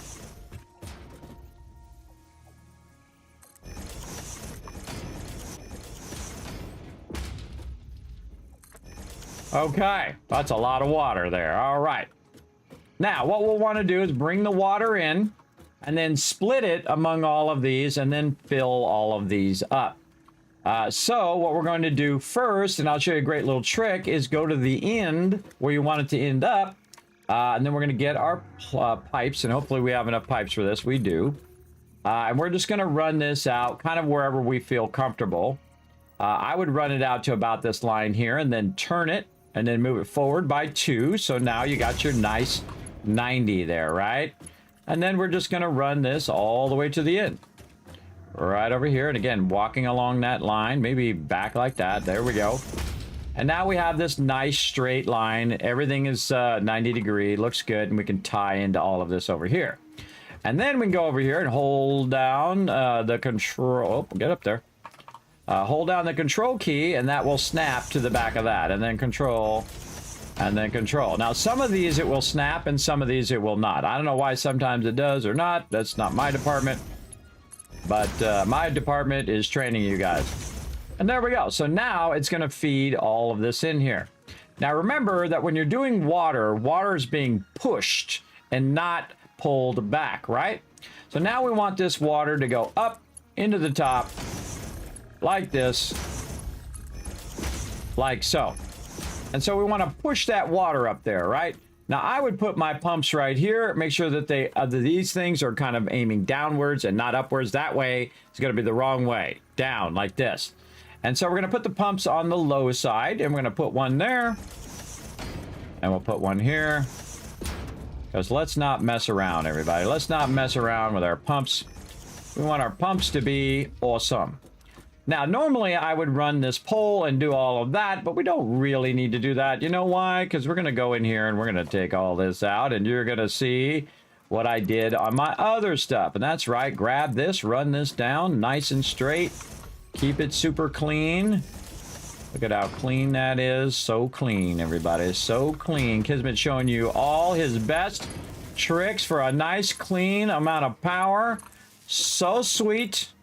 And then roll that back in, and no one will ever know it's even there. Nice, right? Nice and clean. There you go. Now, again, we're going to want to tap into the power here. So we're going to take this one out over here. And we're going to go ahead and do a little trick here. We go ahead. Oh, actually, we want this. And we're going to put this a little bit out on the edge there. And then, again, running this where they're on the edge so we can tie that power in later on. And there we go. So we have all of those ready to go. We have our pipe running. We've got our pumps going to pump it up to the top. Now, this water is just like my other water, and it is going to be redundant water, right? So some of them are going to be active fluid balancers, basically, is what they're going to do. And then the other ones are going to be backup in case I need to start up my coal plant again, all right? So, again, fail-safe systems that we're putting in. Now, our fail-safe system, we have a coloring system to our fail-safe. So this one is going to be our actual fail-safe system, and we're even going to color the pipes. How cool is that, right? And then there we go. And those are our main fail-safe systems, and we'll color this pipe. And there we go. Now we know, right? Those will be our primary ones that we'll leave on all the time. Now, we'll go ahead and also make our other ones here, and we'll color all of those in. And then these will be our ones that we just save in case our stuff stops working. If it stops working, we can go ahead and then reconnect these. Now, I'll disconnect this part here once these are full of water. I'll disconnect that part, and then these will just be sitting here waiting for me to rerun them back down. Now, by the way, I don't have to run them out the other side. I can just let them fill up, and when I need that water, I can just reconnect this because they're both, they go in both directions. So that means it will be, they're mergers and splitters at the same time. So it'll flow back down and down this way if we need that water to go that way. So again, you don't have to run it out the other side, which you can do, by the way. We can just go in here and say something really cool, like maybe a little offset here, and then say something like this and get it to rotate. There we go. And then just run this back down here if you want, which is very cool looking, but completely and utterly unnecessary. And thus, FICSIT does not approve of that. FICSIT approves of efficiency, not only being efficient, but also instead of optimizing locations or optimizing processes, eliminating steps in processes, like I did with the foundations and the thing. Instead of doing 3 to 4 steps to try to align it to your miner, I did it in 1 step. So I'm the ultimate in production, and that's why I'm here at FICSIT Corporate. So there you go. Captain Crunch. Oh, now you're making me hungry. Do you have any experience with the Dimensional Depot yet? No, I'm saying don't tell me anything about it. Remember, everybody in the chat. Official FICSIT corporate regulations prohibit backseat gaming. Please backseat when the Learn to Play sign is lit only. There you go. Now you know. I've not found any Sam ore yet. Don't tell me where it is. Don't tell me anything. I don't want you to get permabanned from the channel, all right? Don't get permabanned, please. All right. Kind of feel like I want to put these in blue. I don't know why. I just do. I just do. Because, you know, it's water. It's coming in. It's the main feed. Let's put those in blue. Very nice. Okay. Now what we're going to do is we're going to go ahead and channel one of these out. Now, I don't know which one of these is the main one. So we're going to run back here and we're going to check out which is the main line. Okay, this one looks like the main line. It's got 3 of them connected. So this is the one that we're going to make blue right here. And we're going to say this is our main line. Now, you probably haven't seen me do this very much if you watched me play in the past. And that's because I've been waiting until now to do this. To color code all my stuff. Because there's no point in doing it if you're just, you know, the game's going to be updated and, you know, I'm going to start a new save. So I feel like it's kind of a waste of time. But that's just me and my crazy thoughts. All right. And now we're going to run that in there. And that's also going to go ahead and run it this way. So we're going to go ahead and get our blue. Again, this one down here. And we're going to run that nicely in there. And again, that will be our blue thing. Now, by the way, since I cut this in half, I can go back and use my thing here and say, you know, FICSIT factory swatch, and I can change that one back like that. So that'll really remind me that, hey, Kismet, that's looking good. Hey, I noticed that the things didn't change.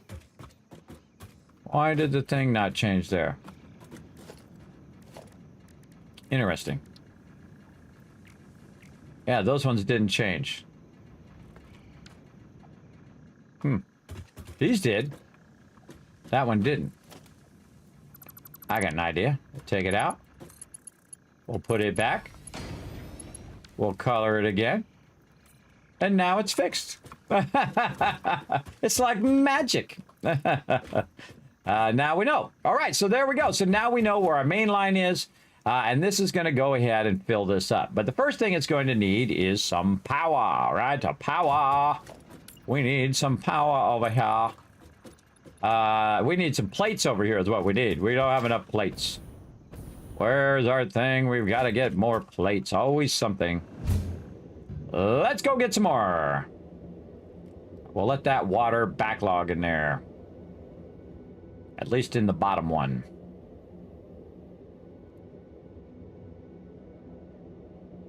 Do do do do do do do do do. Little elevator music for you, or in this case, the hypertube music. That's what I need, some hypertube music when I'm in the hypertube. I'll put that in a list. Let's say hypertube music. I don't know. I think of these things, I write them down. I don't always get to them. Again, because I only have so much time in the day. All right, let's do that. Okay, so there we go. And we got that, and we are going back down. Yeah, let's see if it's faster going. Oh, I missed it. There we go.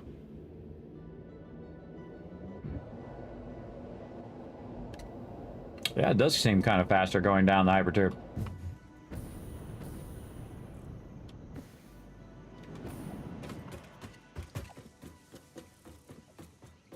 By the way, you can go up the ladder like this, and then you can aim off and just jump. Easy. Or use a jetpack, whichever.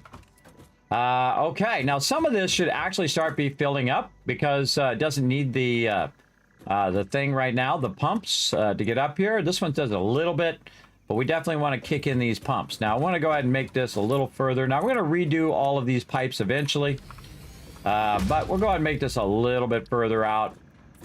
Again, we don't have to make a template for everything, everybody. And then this is where our... oh, and we got to do our green here again. And then right here, and then we'll make it a little wider. You can see I always leave, like, space around it, and this so I can run stuff or micromanage that stuff as well. And this will be our factory area there. And then over here, this is where we're going to put our primary power tower. Right over here, and I'm going to try to center it. That looks pretty good. A little bit left. I'm going to call that good. Again, sitting right on the edge of that. Oh, it's got to go back just a little bit. All right, we'll try to perfectly center it. We'll see what we can do. Oh, so that was where we were, and then one back. So that's going to the line there. Oh, okay, so the front of this thing, kind of like the toe of this, needs to be right where that line is. Oh, no, it'll be too far the other way. Interesting. Let's put this as number 8, by the way. There we go. So if we back that up, I'm going to back up a little bit so I can see it. To the line. Oh, I see. There's one extra step just over the line. Yes. And that's just a little bit past the line, a little past the line. This way is there. That way is there. Again, you know, just being a stickler, everybody. I mean, you're at that stage now. You might as well be a little bit of, you know, stickler for the way that that's working. Okay, where's our other power? Over here. Our other power is running from down here somewhere. Huh, I think I took it out. Yep, I think I took it out. So we want to rerun it. That's what we want to do. Want to rerun it from up here to that way over there. There we go. Yes. Perfect. So now that's going to run that up to there. And then we're going to go ahead and run... let's just run it right here in the center. Real nice. And we'll go over here just to be able to see it a little easier. And we're going to go ahead, again, put a nice wall outlet right there. We're going to connect this right up that way. And then we're going to take this, run that over there, and you'll never see it right there. And that's going to start up all those pumps. Should start up those pumps.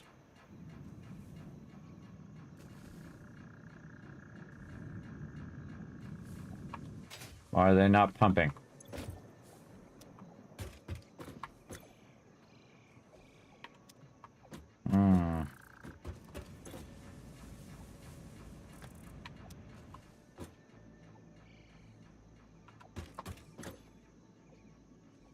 No water going through there.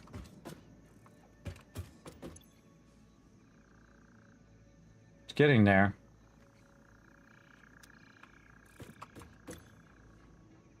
Got water in there.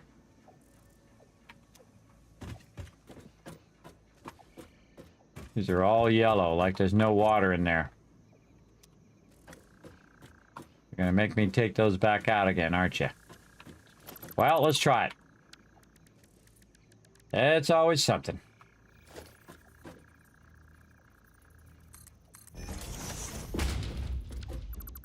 Maybe I didn't run the power line? No, I did. Don't tell me. Remember, no backseat gaming. No backseat gaming. Don't tell me anything. All right. Again, if we find the SAM ore later in the game, that's fine. It does say that it is working. It just doesn't have enough water, is what it looks like. Yes. Yes. Okay. Now let's see. This is going out at 120. Okay. Now, one of the things that we'll want to do, because this is an extractor, extractors, just like your ore extractor, are better used for overclocking, right? So that's the best use of overclocking and underclocking. And we're going to talk about that. Let's go get our little booster thing so you guys can see that overclocking. Let's go get them. I should just be carrying them around.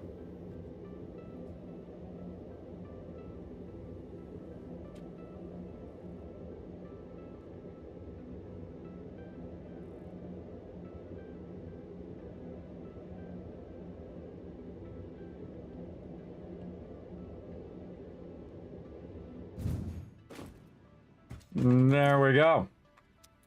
Let's get our little overclocker thingies.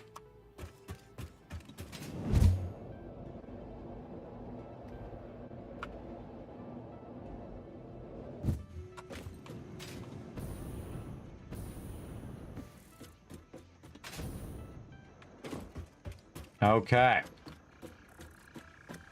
So. Oh yeah, there they go. That one's going now. Because it got enough water in there. I think it has to have a certain amount of water flowing through the pipe. 71. This is 95. Okay, yeah, so the water has to fill up to a certain point before it pumps it. Cool. Pump that up to the top. Now, another thing I can do is I can add a valve right here, which will keep it from going back. Right, so it'll keep it from going back in there, but I need rubber from my oil, which I still haven't got to yet. We'll get to it. It's on our list. Oil production. And actually, we could probably go in now and clear out our little list here of all the things we've already gotten done today. Let's clear all these out. And production over here. Okay, so there we go. So we got those going, and we're going to let these all fill up, and then again, we're going to disconnect this right here, so this one here at the end is all good. I kind of feel like maybe we want to color this different. Yeah, I think it's fine. I think it's good. Kind of tempted to color that green, all of this green, and then all of this purple.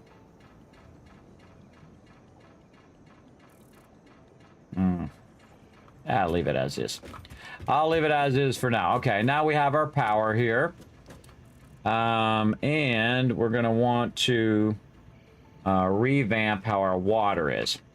So right now we have some of these that are not connected together. So we have the first one, the second one is at full amount because there's 1, 2, and this is 3. So that's going at full amount. And then this one is by itself. So this is just by itself. So here's what we're going to do. We're going to put these in here, and we're going to look at the overclocking at different amounts. So this is 150%. That's going to be 180 per minute, because this has its own pipe, and that's going to take us to how much power? 35 power. What if we go to 200%? 240 water. We go all the way up. This one can produce 300 water, 67 megawatts though. But that's a lot of water, everybody. Just the one is producing the water as well. So we're just going to overclock the heck out of that one and see what happens. Because that one should be pumping water like nobody's business.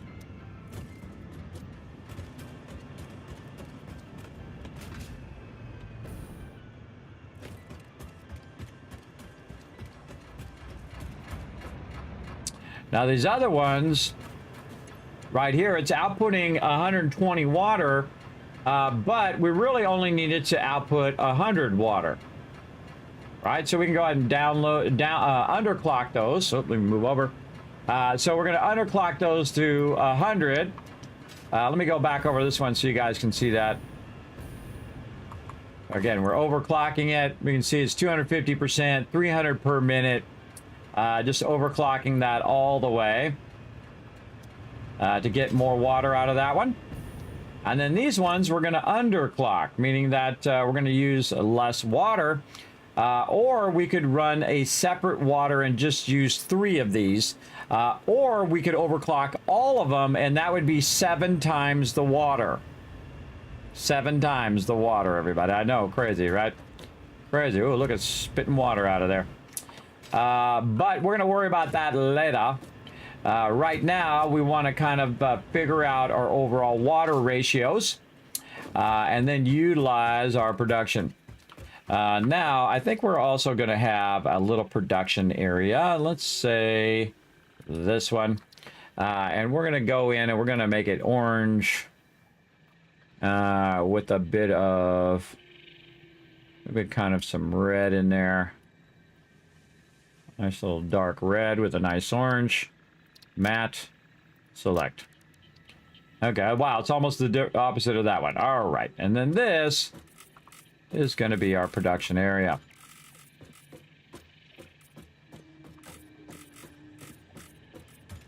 And again, we're going to try to run this right by where we have the water.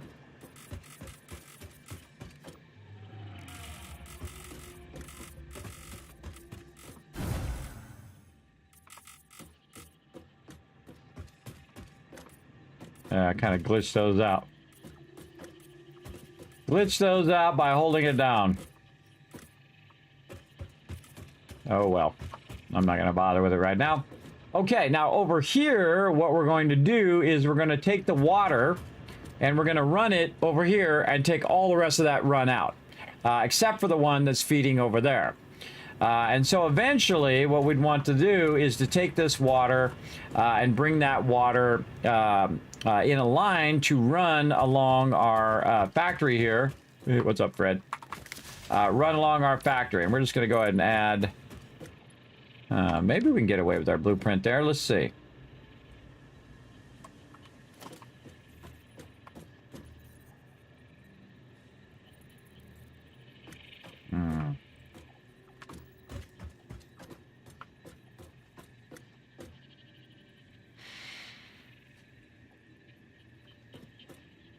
Yeah, we'll just build it because we want to build it out of these bigger ones.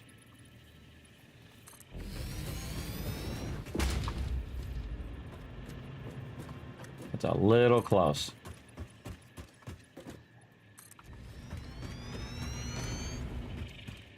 Out of concrete. Always out of something. Heading back. What is this for? Stick around and find out. Now you need cereal in your life? Yeah, that Captain Crunch, man, is like blades cutting the top of your mouth. You know why? Because people eat it too fast. There's like an equilibrium of Captain Crunch, everybody. Let me tell you a little secret about Captain Crunch. There is, you eat it too soon, it cuts up your mouth. You eat it too late and it's too soggy. But if you do it right at the right time, then it is just soggy enough where it doesn't cut the top of your mouth, but it also is not so soggy that you don't like it. So I suggest let it soak a little bit first. And again, squish it down in the milk, let it soak, give it a couple minutes, and then try it there, and then, you know, add another minute to your liking. But don't just put it in there and start eating it, everybody. It's like razor blades on the top of your mouth. That's what you're trying to tell Blitz? Yes. Again, just try to... is that what you guys saying in there? Yeah. Captain Crunch, super good. You know what's my favorite? Cookie Crisp. Cookie Crisp. Who in the chat likes Cookie Crisp? Put a 1 in there. Put a 1 in there. Now, again, everybody, remember in the chat, if you are new... Official FICSIT corporate regulations prohibit backseat gaming. Please backseat when the Learn to Play sign is lit only. There you go. I like to let people know who are new. Okay, so there we go. You like that? Ace is like, yeah, I like that. That's because I'm the official corporate trainer, everybody. That's my RP in here as well, by the way, which is just kind of a fun thing, a fun little spin I put on it just to make it funny as well. All right, so again, we're building in a modular style where we're just kind of building different sections. And then, of course, we've done a little bit of blueprinting. I've been showing you guys this. Now, remember, this isn't my first time playing, everybody. I've played for 8 years since the game came out. I've played every single update. I've played through 40 or 50 times. So, again, I'm just kind of showing stuff as I go along. I'm in no great hurry to rush through 1.0. Some people are, and that's okay. It's your game. You play it however you want. I'm going to come over here and get my resources back. Now that we fixed that blueprint. Okay. So we've got that going, and we came up here for some reason, but now I got distracted. What do we come up here to do? Good question. We were going to do that. Oh, we were going to start our overall thoughts of balancing our water. That's what we're doing.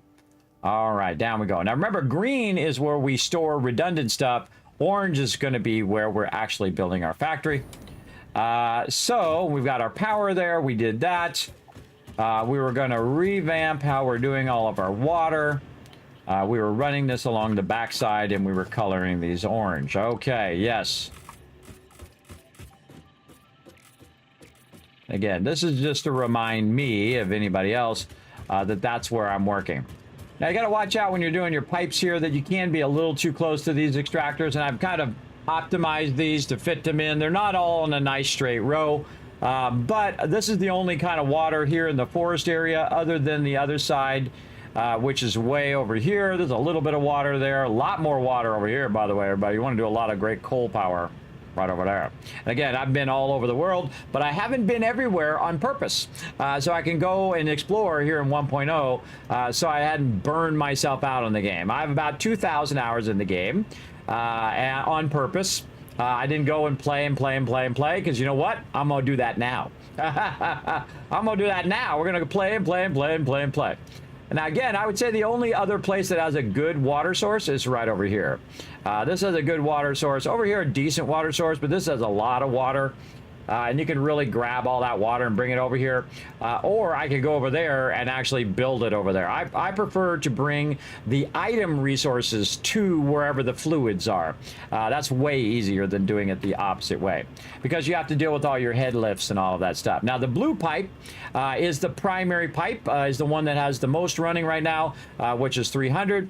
And we're running that in. So some of them we're overclocking. We're overclocking that one, which is just a single pipeline. And then these we're going to underclock. Now, why are we going to underclock it? Well, we're going to underclock it because we don't need it to go that fast. We only need to go at 100 M3 per minute, or milliliters, I believe it is, something along that line. And again, I only need it to go at 100 per minute because if you combine all three of these together, this one, and that one, that would equal 300, which is as much as I can do in the pipe anyway. So basically, I do that, and you can see it went down by 5. So now this is 5, 5, and 5 less. So it's 15 megawatts I got back.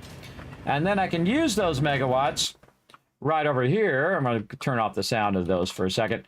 I can use this over here to counter this one over here, right? So now I've got 15 more megawatts to use over here, but that's 60 more megawatts, everybody. Let me put this back to 100%. 67 more megawatts, by the way. And you'll see it kick in. Now it's at 20.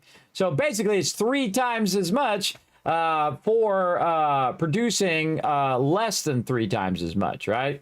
But it is actually what I call an equilibrium point. If you do run that like that, it is at its maximum flow rate for a level 1 thing. And I think it's worth the power. I absolutely do, because it is less time and effort I need to build. And extractors, I feel, are always worth it. Always worth the extra power. You can always make more power if you have more water and more coal and more oil and more nuclear power, right? More nuclear resources to make more nuclear power.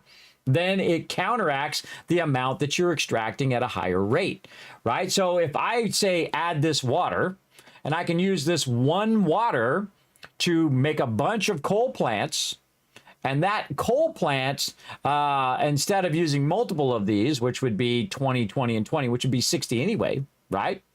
Right. So if I use 3 of these, again, if I turn this down to 100%, and actually you'd want to turn it down less than 100%. So really, if we're doing apples to apples, we would go 100 here, because I would do 3 of these at 100, and those would be 15 megawatts, right? So that'd be 45 megawatts. So that's for 3 of them, and then I would underclock them down, and it would be 45 megawatts, roughly. It's actually 15.7, but you get the general idea. Just making the math easy for you. But if I crank this all the way up, then I only have the 1 extractor, and then I can do it on every single extractor. And then does it allow me to produce 3 times as much power on one thing and counter the cost of cranking that up? Well, let's find out. Let's find out. Let's go ahead and say if we do 1 water extractor, maximized out, we're going to go in and do the math. Now, the fun thing is I've got a spreadsheet where we can figure all these things out. It is called the Kismet Settlement Overseer. It's going to help you with all your settlements and builds. We're going to go in. We're going to start a brand new spreadsheet. We always love starting a brand new spreadsheet up here in the stream. Satisfactory balancing. There we go. We'll say balancing. All right. Now, the first thing is, what are we going to do? We're going to do water.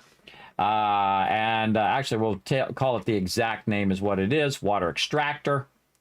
Extractor. Over here. And again, there ain't no one else who's going to go to this extreme for you guys. All right. So water extractor. There's a letter I'm missing there. My brain. Extra. C-O-T-R. Extra. C-O-T-R. There we go. All right, brain. Come on, work with me today. Extractor. Okay, then this is the machine. And then how much? And then times, what is it? The first one is 150, 200, and 250. Don't touch my leg. Stop it. So 150%, 200%, 250%. So times 100%, or actually we'll just do 100%. 100%. Actually, even better. Here's what we'll do. We'll do 25% for underclocking, 50%, 75%, and then we'll do 100. And then 150 and 200 and 250, 200 and 250. And by the way, we actually have another one where you can actually add also the alien boost as well to some things. And I forgot to put the percent in there. Percent. Okay. So these are our boostings. And actually, I'm just going to take this one out. Delete column. All right. And then we'll do this. Make a little blue there. And I'm going to make this bigger for all my mobile peeps. All right. Water still doesn't look right. Extractor. Reactor. Wow. My brain is really off today. Because I have sleep apnea and a constant insomnia, sometimes my brain misfires, but it's in there. I just got to get it out and I'll pass it to you and you guys can do it from there. Okay, so what is the water extractor at 25%? Let's go in and see. What's it at 25%? Oops, 25%. There we go. 25%. Oh, we should also do the power, how much each power thing is. So we're going to do this. Actually, we'll do this in, hold on. We'll go ahead and make this centered here. And we don't need any of this other stuff this way. We'll delete all of these columns just to make this nice. And then we probably don't need 5 million of these right now. I don't know why Google does that, but I'll just delete all of those. Actually, just make this about that much. All right, we'll just make a small little chart here. We're not trying to make a ginormous chart. There we go. All right, that's a little better. Okay, so we're also going to do percentage and power. All right, so basically the first part is going to be under, well, we'll just do 25%. We know what that means, 25% underclocking. in there. So 25% is going to produce 30 water per minute. So 30. And then it's going to take up how much power? It's going to take up 3.2. So 3.2 megawatts. Right there. Is it usually done capitals? Yeah, it's always in capital. Okay, megawatts. And is there a space? There is a space. Okay, let's just do it right if we're going to do it. All right, and then we're going to go in and we're going to say 50%. Now, again, if you want to get this spreadsheet, everybody, I also have a bunch of other things on there you can check out, including giant calculators for Satisfactory as well. Again, they have websites that do all of that as well, but, you know, I like to do my own because that's more fun. All right, so we know it's 8 megawatts. Turn our caps lock on. Megawatts, and then how much is it producing at 50%? 60 water per minute. Okay. Again, this way we don't have to keep looking it up all the time because it'll be right there because we can just go in and do it ourselves and have some fun. And this is what I would do if I was really there. I would test all the different settings, and then I'd have an idea, and then I'd have a spreadsheet of all the different settings, and, you know, that's how I like to play games. So this is, let's see, 90 and 13.7. So 90 and 13.7 megawatts. Okay. And then our standard over here at 100%. And again, we could figure out the in-betweens if we want to. We could do a calculation that does it. It's 120 is its max output, and then the megawatts is 20. So 120 and then 20. Oh, I forgot to capitalize that other one. Over here. I love doing this stuff, everybody. This is like my jam. Oh, you're going to use my build next time? All right. Well, not only do you use my build, but make it even better in your run. How about that? Now, again, if you do stream on it or whatever, everybody make sure to give me credit for all these things I'm showing you here. So I learned that on Kismet stream. Okay, and 150% over here, or use my videos for reference or whatever. Make sure to give me credit. 180 and 34.2. So 180, 32.2 megawatts. Okay. And then we're going to go ahead and go up to 200. And again, we'll just type it. Typing is way easier. So that's going to be 50 megawatts. So 240 and 50. That's kind of a good balance moment there too. Because the numbers are real even. Whenever you hit a moment like this where the numbers are even, that's usually a good one, like 50% there. Is pretty good. Now, normally also I would go 100% or 100% here. So this one's really good because normally the default is 120, and what you'd really want is 100. So what we want to do is go left here and then say what would give us exactly 100 output, right? This is the output of the water. This is the output of how much power it takes. So before we go to the next one, let's go ahead and say, you know what, we're going to say the target production rate is 100. So that's going to be 8.333333. So that's going to be basically this. We'll just move this over here. 8.83.333. We'll just say 334. Just you know, round it up. Or actually, it has 4 3s. You know what? Let's do it like it is in game, just so we can make sure that we don't get anybody confused on that. And again, the production rate is 10, and it's using 15.7 megawatts. Or production rate is 100. Sorry, 15.7 megawatts. Now, again, this is normally the optimum one. And I'm going to go ahead and put a little green here. If you don't want to overclock it.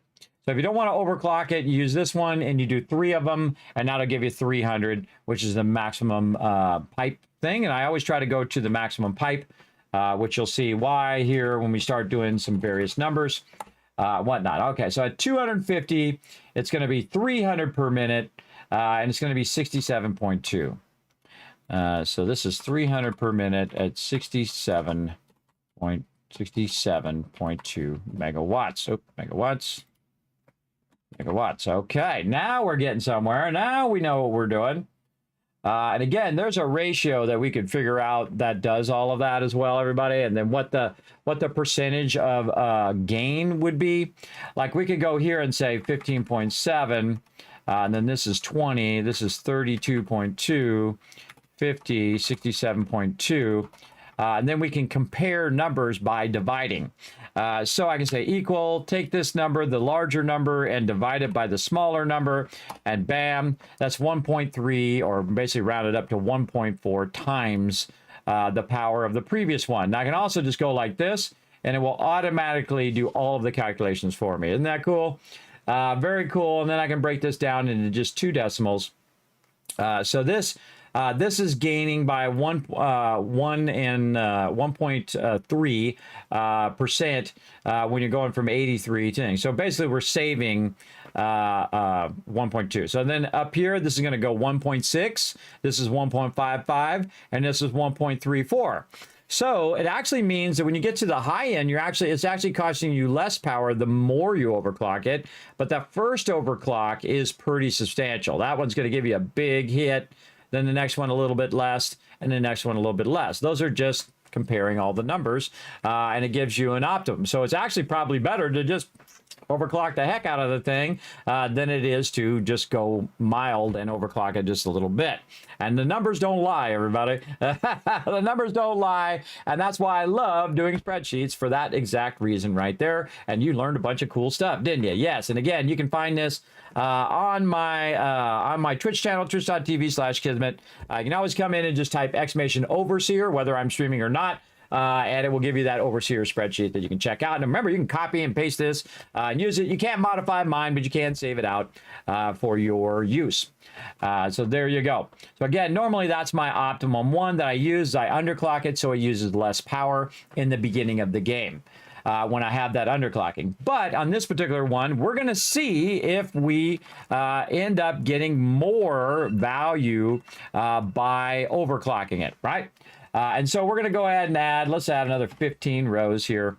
And we're going to say, okay, so if we're running 3 of these, right? So running 3 water. All right, I'm just going to call it water, except for water extractors. We're running 3 water. It's going to be equals this one times 3, right? So that's going to be 47.7. And then, of course, we got to give it a name of, we can just put it here, running 3 water. And then overclocking, max overclocking water. Okay, so again, this is going to take up 47.1 to make 300.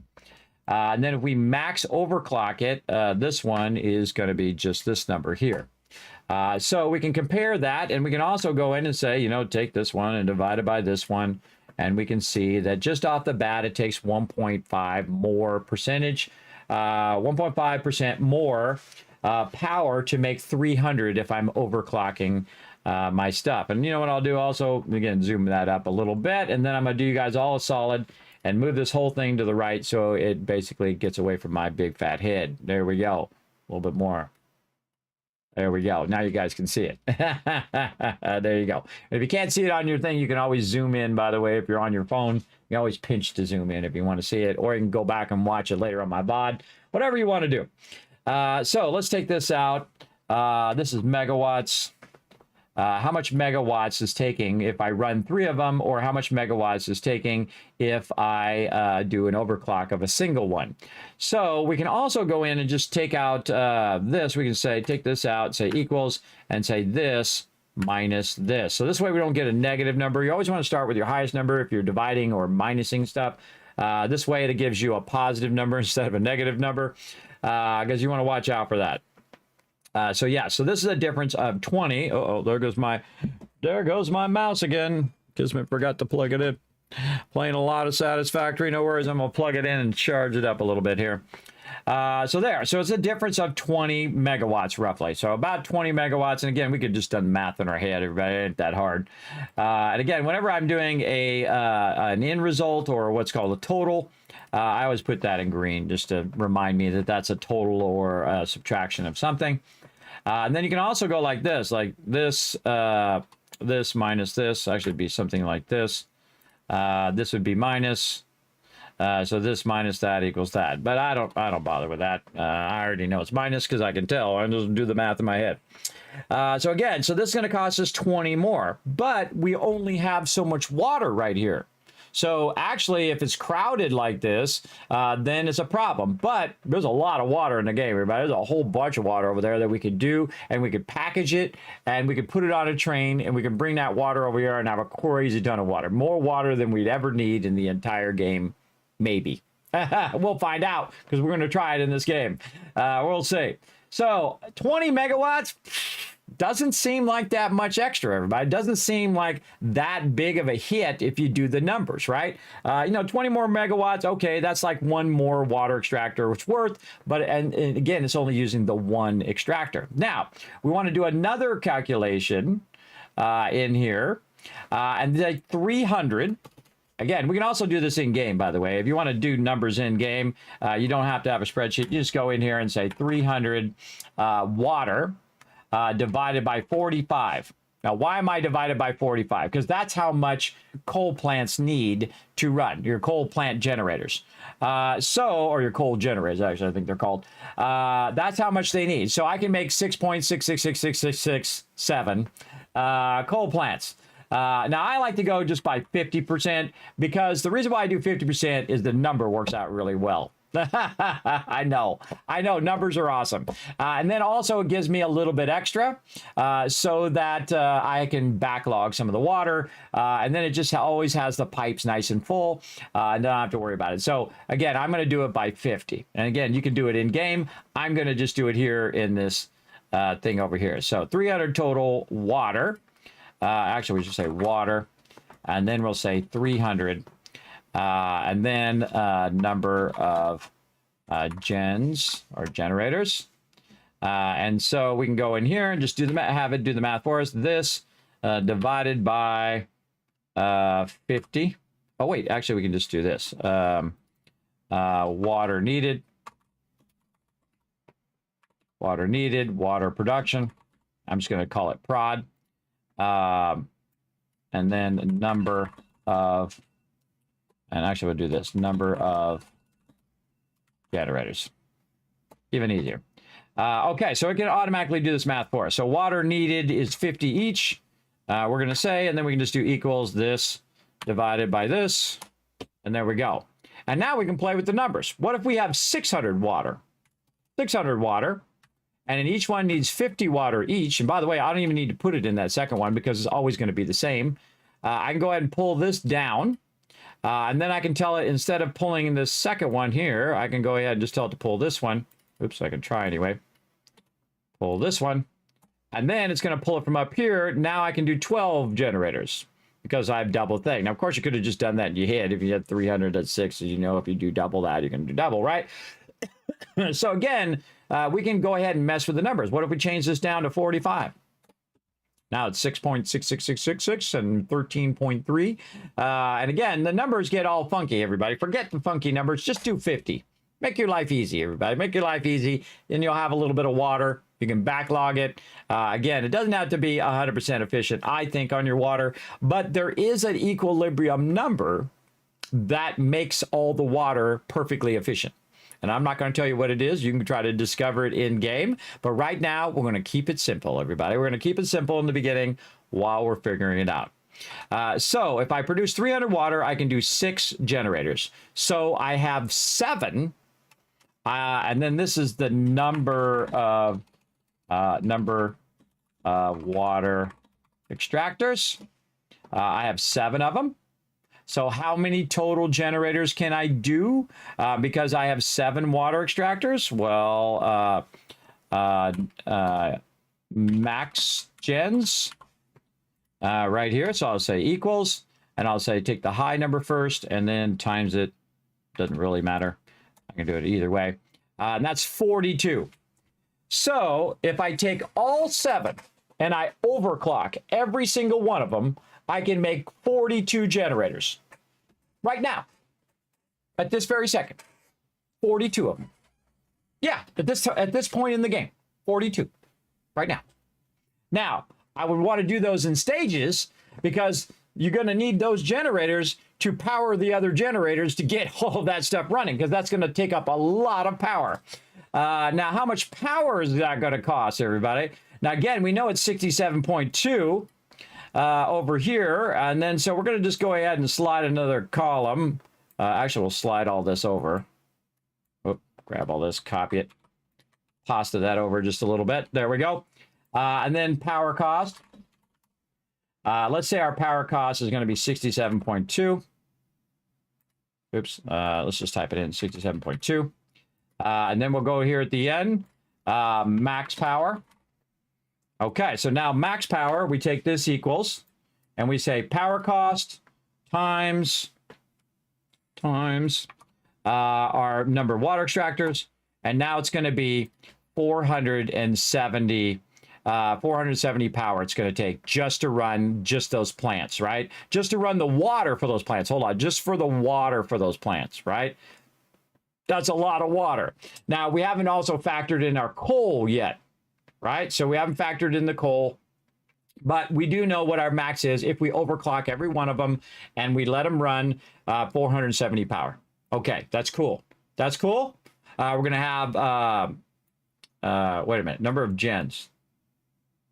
Wait, there's something, this calculation's off now. Hold on.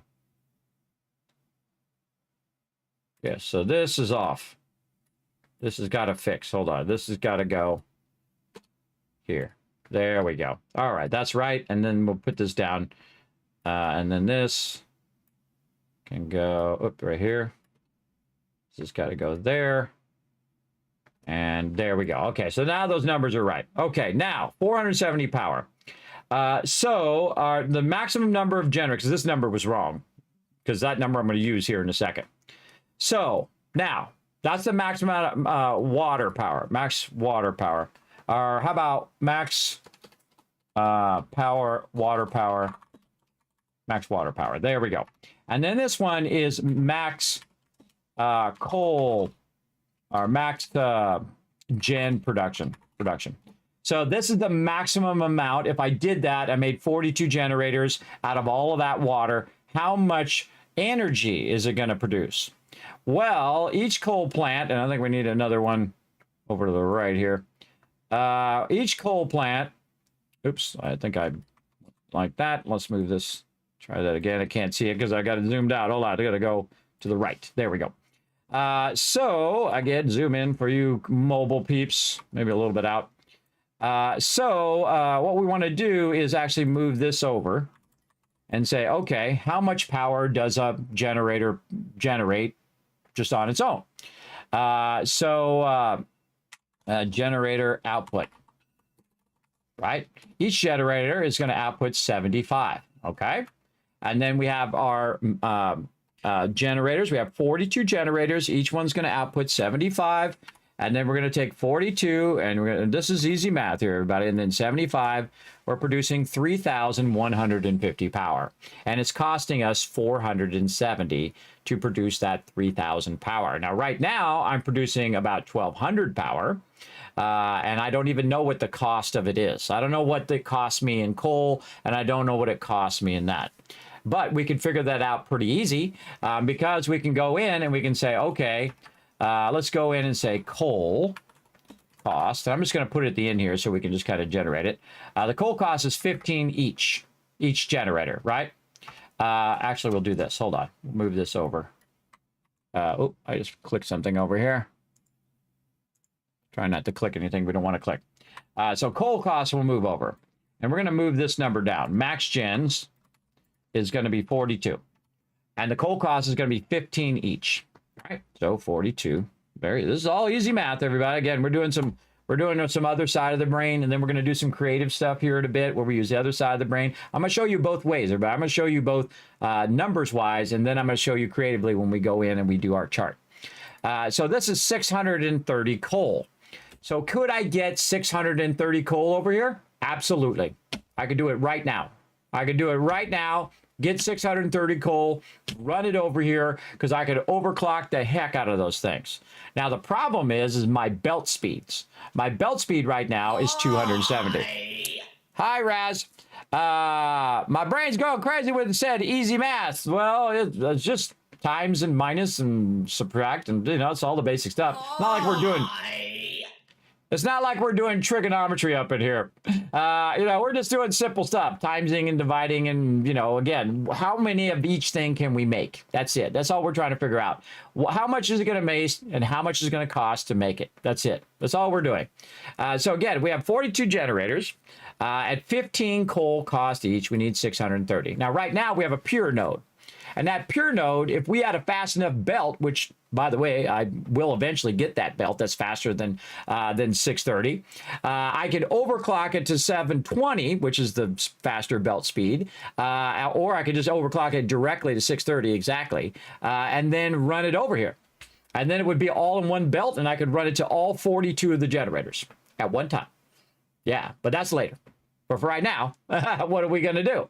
Well, what I could do is I could output it at 270 from one, and then output it from 270 from another. So if we take 630 and divide it by 270, again, I'm doing it in the spreadsheet, so it's easier to see than me doing it in the calculator.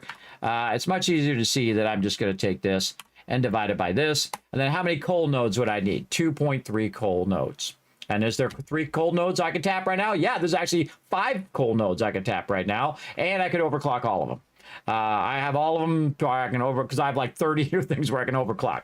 I can overclock all of them. Again, extractors are always worth it, I think, because just from this water I have here, I could change my power output from 1200 to 3150. And again, if we do it like a minus here, we can say 1200. And then we can say equals this minus this, 1950. So basically, I'm adding 2,000 more power to my current setup. And I can do it right now, right this second, because I know the numbers and I know what the ratios are, and I can do it in the early game. Now, do I want to build 42 generators of coal? Probably not. Why? Because I'm going to do oil power here in a minute. Now, why am I doing this then? Well, I'm doing this just so you can get an idea of coal power. How much coal power do I need?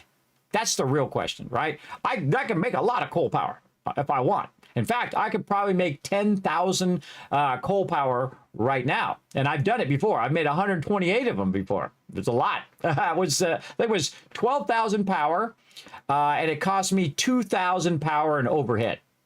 So yeah, 2,000 power. You can see right now it would cost me 470 just in water, but that cost me 2,000 in overhead because of all the coal generators and coal extractors I was using. So I had 10,000 left. That's a lot of power, man. 10,000 power is a lot of power in this game, at least in the early game. Later on, you're going to need a lot more. Well, actually, almost you could probably get through the whole game if you just waited long enough with just 10,000 power. You could definitely get it going on. We're going to tap every node, but we also want to use the coal for something else. So do we want to spend all the time setting all this up, running our belts, doing all the things, running the water, getting all that going, setting up all the splitters and all of that stuff? Or do we want to switch to oil power and then use the coal for our steel production? Now we're thinking ahead. Now we're thinking ahead. Your most valuable asset in anything that you do in life and in game is time, is your time. How much time you want to spend doing that. Now, if you got lots of time, you want to go do it, do 42 of them or 128 or 250, whatever you want to do, you go ahead. For me, I'm going to just do what I've already got, and we're going to do 12. We're going to do 12 of them, and that's more than enough than what I need right now. So let's go ahead and say 12 generators, and you can see that's why I left the 12 there, everybody. If we do 12 generators, then the generator is outputting 75. Again, we're going to take these out. That was just a temporary calculation. And I say I'm going to do 12 generators, and I'm going to times it times 75. That's going to give me 900 power. So it's going to be less power than what I have now. But remember that I reduced the cost of my power by just making my stuff run slower. And I have one thing going for each and everything. So if you saw me do that, I have one constructor going and one smelter going for my Caterium. And so I've reduced my power overhead because I have the power of time. I can let it run on the server for as long as I want. So I don't need to go super fast. I don't need to have 50 extractors. Now that is more efficient than anything that I've seen anybody else build, because they're not using the power of time. What they're using is going in and spending 5 hours building out these gigantic manifolds that they don't need to do at all. And nobody else sees that except for me. I'm the only one who knows that one, everybody. It's better to eliminate parts of processes than it is to optimize them. You eliminate first, find a way of making it optimized, like in the case of time, optimize your time, and then start to add when you need to. But it's much more optimal if I'm using less power and I'm taking less time to build that power than anything else. Now, it looks super cool when you make big things, and we will make those big things eventually. But in the beginning game, that's why we go in and we do them in sections as well. What's the blueprints for? Oh, we're going to get into that too. I'll show you here in just a bit. Okay, so let's get back to what we're doing. So what we want to do is do 12 generators, and our 12 generators needs how much water. So we're going to work backwards, right? We're going to work backwards here. Water needed is 50 each, right? So we need 50 each of the water, and we're going to times it times the generator here. And again, instead of the water production being there, I'm going to have it calculate backwards. So it's going to take the water needed, the number of generators that I need, which is over here. Hold on, we're going to take this out. I need 12 generators. I'm just going to type in the number. Again, it's going to give us 900 power. And then how much water do I need? Because if it's 50 times 12, I'm going to go ahead and say, okay, 50. Again, it's normally 45, but I always go 50. Times 12, that's 600 water. Amazing how all the math just magically worked itself out. It's almost like Kismet knew that ahead of time and then walked you all the way there. That's right. I just did. Because I think 25 steps ahead, everybody. I've already got this whole entire thing built right in here. I already know what I'm going to build, but I walked you there so you could see the end result. So this is what we're going to build, and we're going to illustrate it today on the stream. And you will see it nowhere else where anybody makes you spreadsheets and gives you an idea of how to understand it from your one side of the brain right here. Let me get this up. Over here. So your left side of your brain, which is your smart stuff, over here, there it is. The smart side or the analytical side, and then the right side, which is your creative side. And your creative side wants to see this. He wants to see it actually illustrated in here. And we're going to illustrate it here in just a moment. And going to illustrate how all those are going to go. So let's get started. Let's go. All right, all you creative thinkers and visual learners, this one is for you. So I'm going to make sure that this is saved. Okay, we're going to save as. Now, there's a program called Designer, Designer 2 by Affinity Designer 2. And then I'm actually going to call this one, oh, I forgot to put the name of that one in there. This one is Reinforced Iron Plates. I should have put it at the beginning. So Kismet Satisfactory Design is what I meant to put in there. And then I'm going to put what the name of it is in the front. And this is going to be Coal Power. Coal Power dash. Okay, so what I'm going to do is I'm going to change all of this around. And we're basically going to take all of this and just slide it off to the side. Now, it's going to be hard for us to see, and I got to try to remember how the heck you see off the grid there. I wrote it down somewhere. Hold on. Hold on. Let me go ahead and find it. Where is it?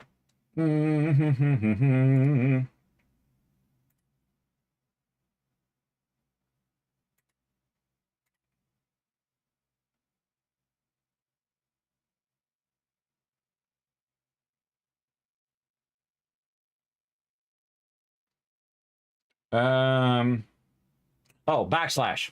Backslash is what it was. Just thought of it. Backslash. There we go. Now we can see it off the side of the thing over here. Again, I'm new to this program, but I've been using Illustrator since the 80s, everybody, when it first came out. I've been a graphic designer for 30 years. That just allows us to see where that's at off the side of the thing.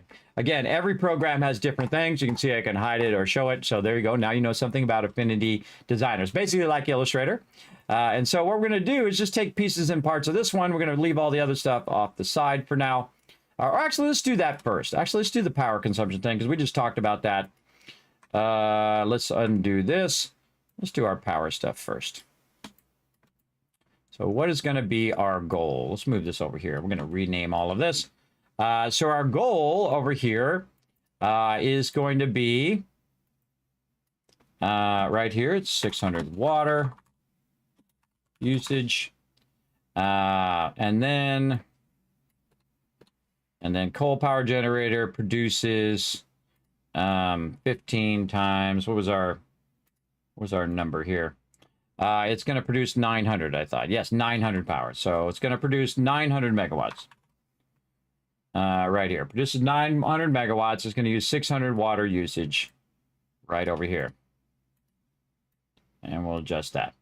All right, we're going to put this under here. We'll move these out of the way. Again, we're going to put these over here. Okay, so now how many water extractors do we want to use? Well, if we're going to do 600 water, we're going to need at least 2 of them fully overclocked, right? But that costs more power. And if we want to be efficient, we don't want to overclock if we don't have to. So we just use more of them. And it just so happens that I have 7 and I only need 6. And so I can say I'm going to use 6 of them. So 6 water extractors. I get my mouse to behave here. Come on, mouse. Water extractors. There we go. And again, we'll just keep moving this over. Keeps going off the side. All right, 600. Let's do this here. Let's put 600 water usage down here. Coal power generator. And we'll make this a little nicer. And you're like, dang, Kismet, I never seen anybody go in and illustrate stuff on stream just for a game. Yep, I'm the only one. I'm the only one who's going to do that for you, and you're welcome. All right, so we're going to use 6 water extractors. And those 6 water extractors are going to extract 100 each, okay? 100 water each. And we're going to have 6 of them. And so that's going to be 600 water. I know, gosh, that's so hard to think about. Now, how much power is it going to take, right? Power usage. It's going to use our minimum power because we're going to actually underclock it. Again, we were talking about underclocking and overclocking right here. In this, by the way, if you want this spreadsheet or you want this thing, this illustration, my patrons get the illustration, but everybody gets the math over here. So again, you can check that out on my settlement over here.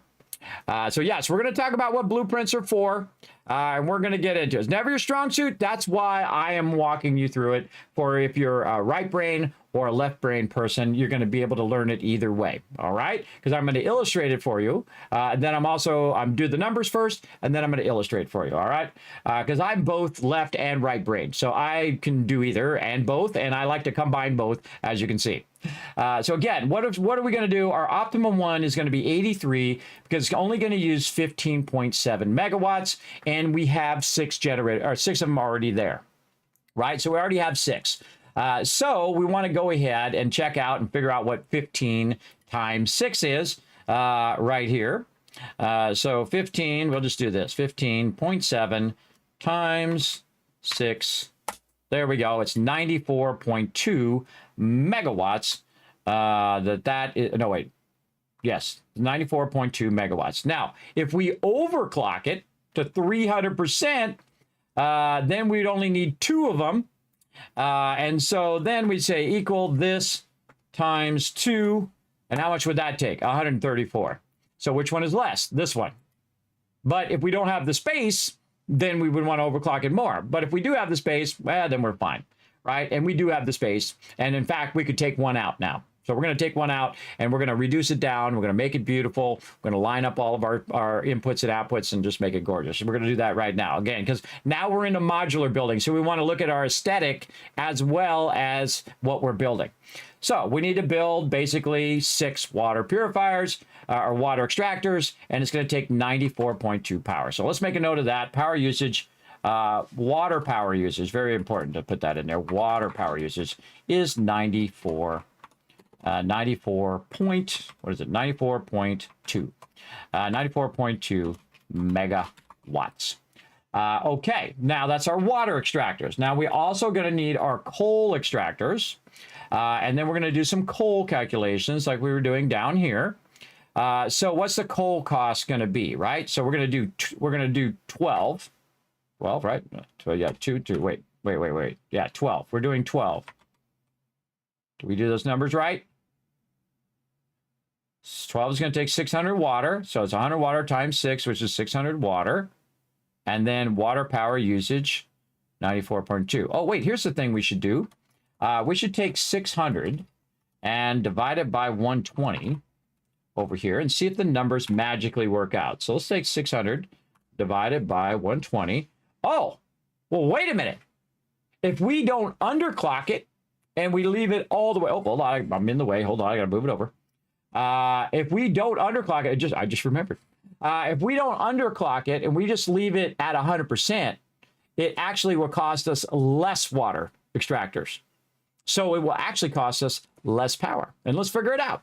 Let's figure out the difference. So again, if it costs us, we already know what the one is here, how much total it's going to cost us. And again, we'll take these kind of percentage numbers out of here. That doesn't help us anything. And we're going to go ahead and take this calculation and just roll it across here. And so that's going to cost us, again, this is going to be this number, which is this. This will be 120 power. So this will be 120 power, and we'll minus, again, if I'm losing you guys, don't worry, I'll illustrate all this for you here in a second. So this is going to be 25 more for that, but I'm going to have one less extractor, so I'm actually going to save 25 power. Or in this case, I will save 15 power, right? So I'm saving 15 power. And if I up it a little bit, it'll be 25 more overall. So it actually is better because it's more efficient. So I'm eliminating a part of the process. That's right. Again, and that's the number one thing you want to do. You want to find the magic numbers, everybody. This is the magic number that allows you to do 6 coal plants and at 600, right? And maxes that out, and then basically you can do 2 of them, right? So you do 12, 2 groups of 6.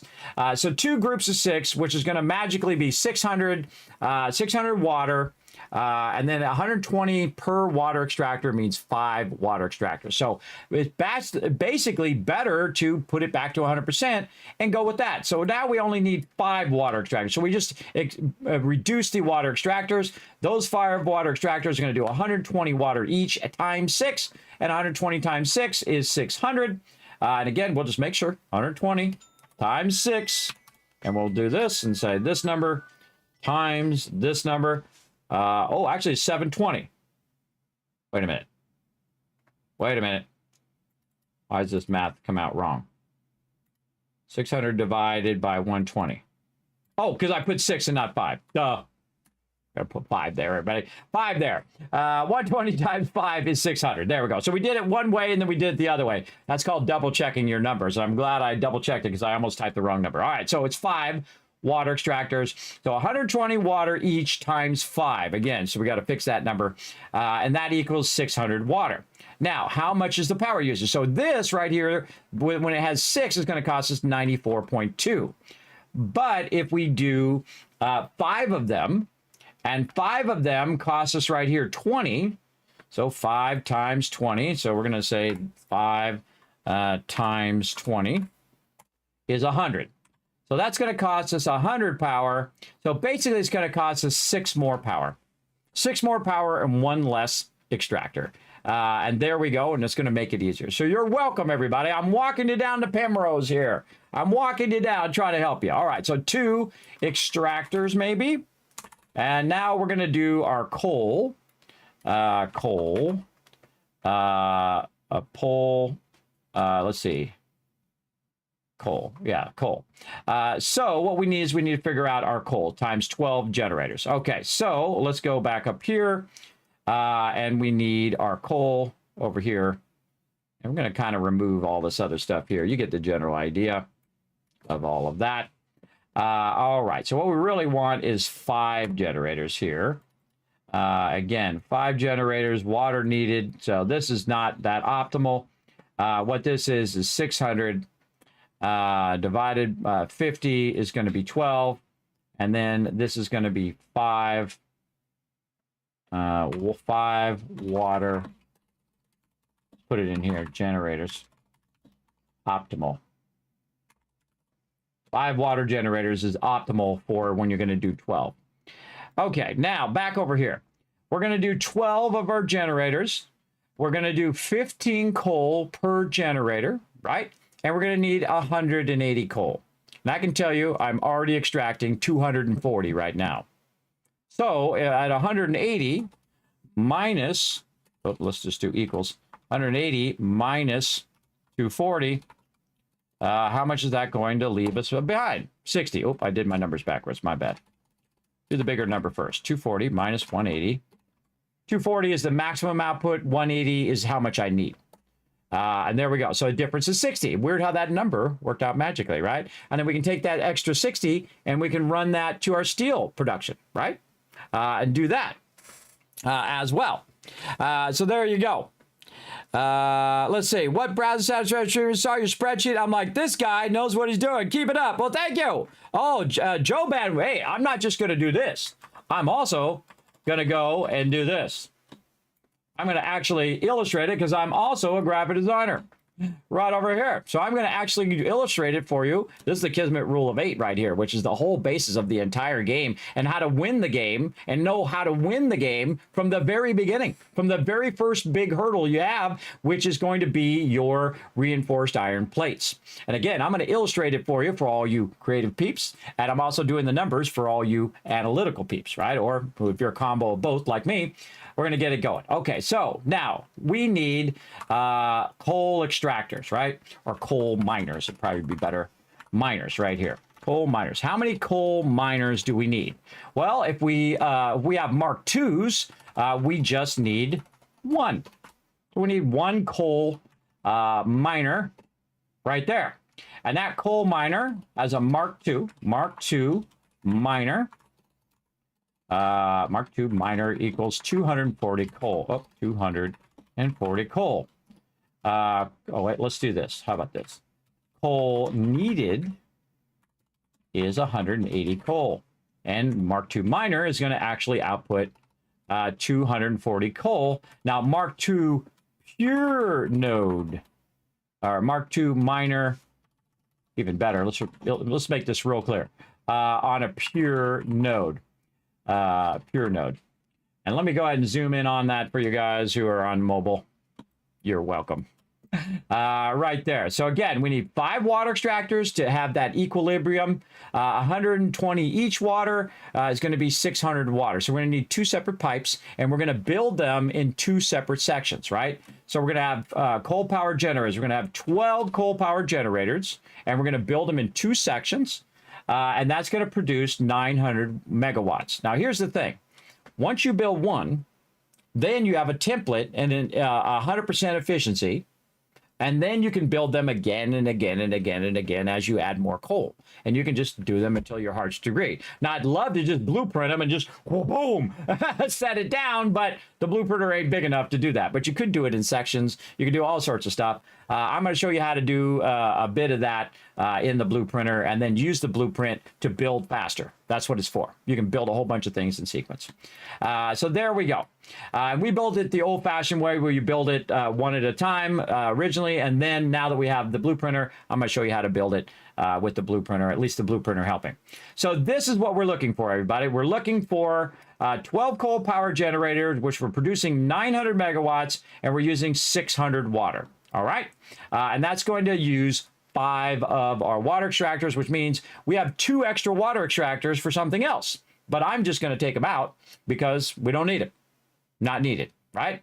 If we combine all that water together. Now, it's even easier to combine that water later when you have pipes that can hold more water.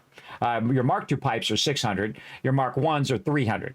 So we need 2 300 pipes to do it. But I'm going to show you how to balance it so it'll work. All the water will work out fine.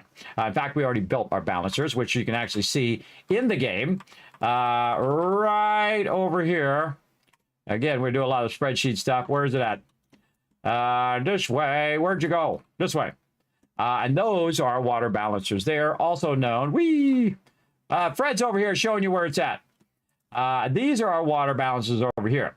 Now, I'm going to show you in the numbers. I'm going to show you by illustrating it, and then I'm going to show you by doing it in the game and show you how to build it and build it even more efficient with blueprinting. That's right. I'm going to show you how to do it right now. So let's get into it. Let's get into it nice and deep. Okay, here we go. So the first thing we're going to do is take all of this stuff out because we don't need any of that.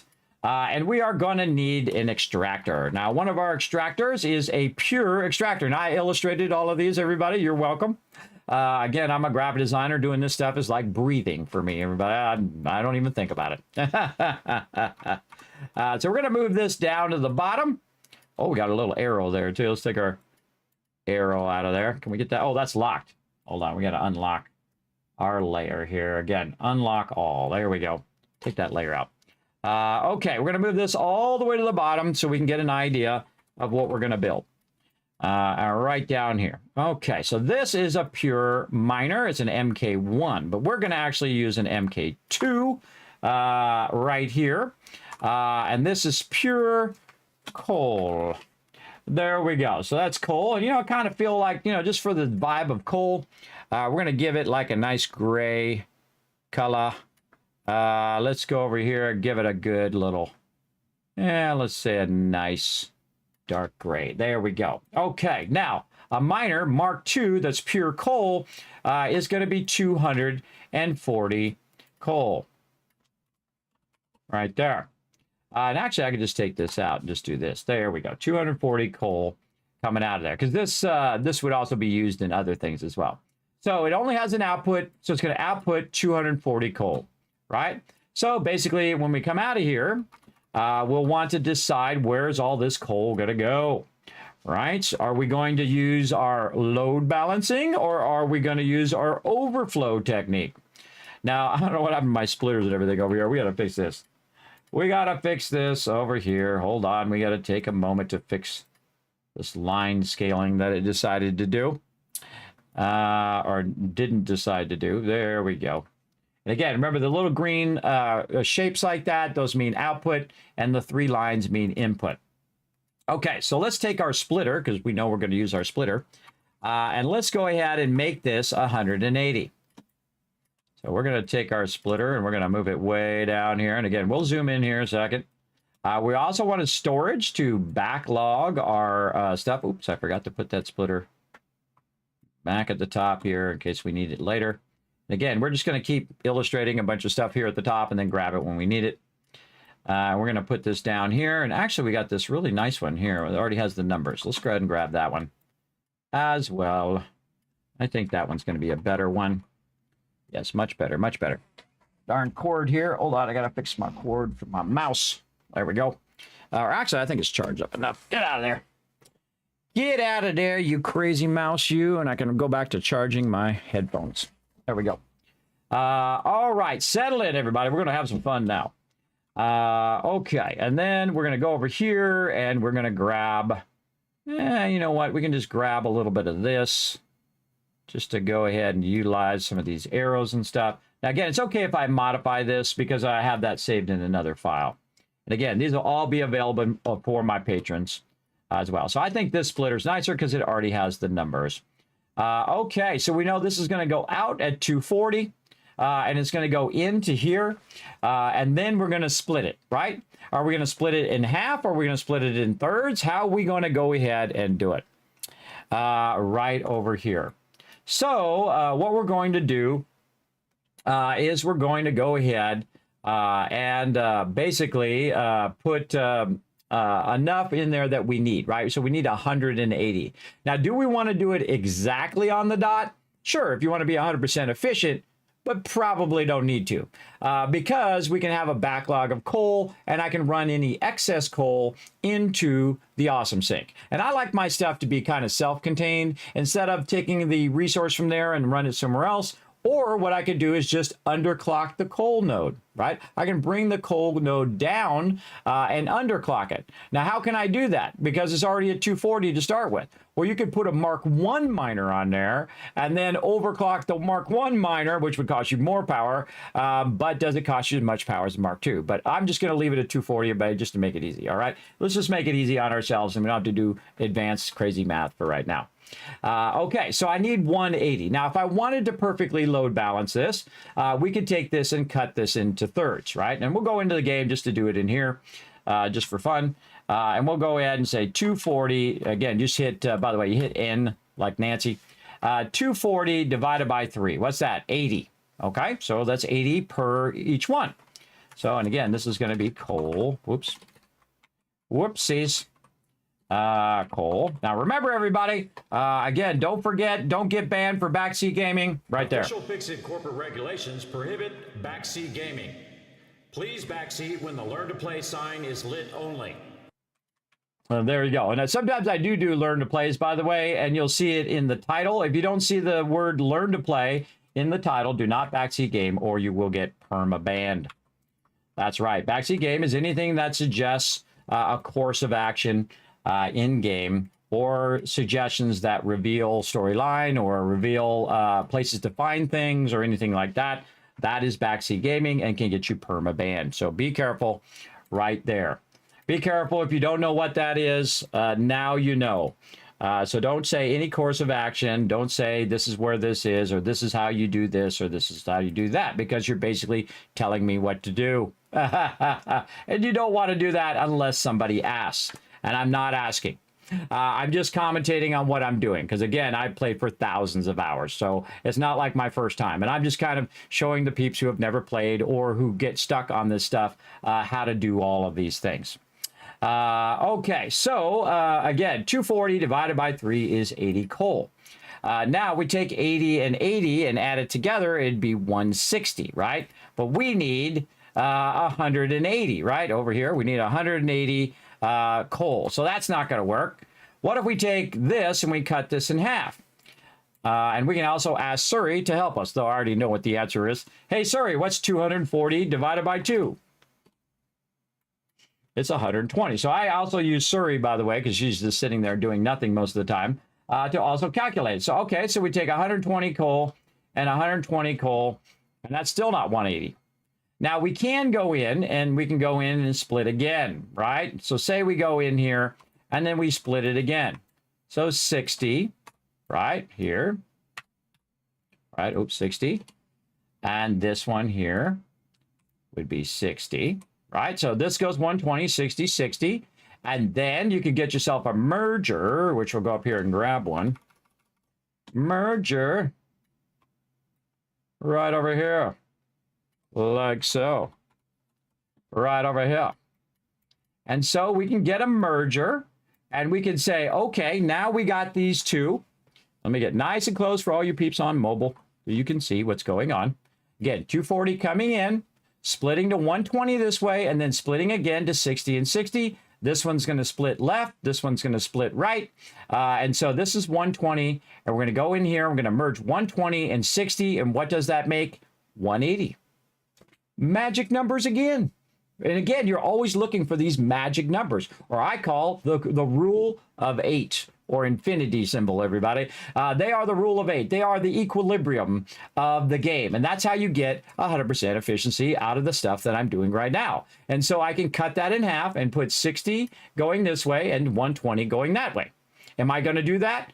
Absolutely not, because it takes too damn long and takes up too much of my time.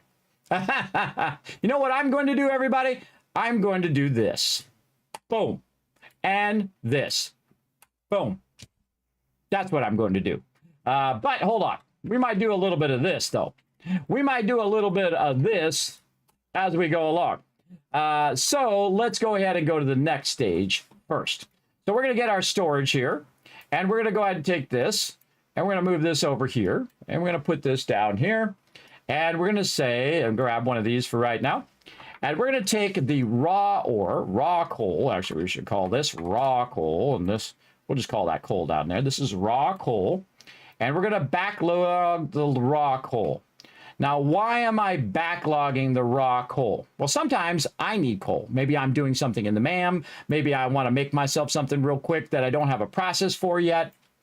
So I like to have raw coal storage in this case. So I'm going to go ahead and put this down, and then I'm going to attempt to move my cursor back. There we go, raw coal.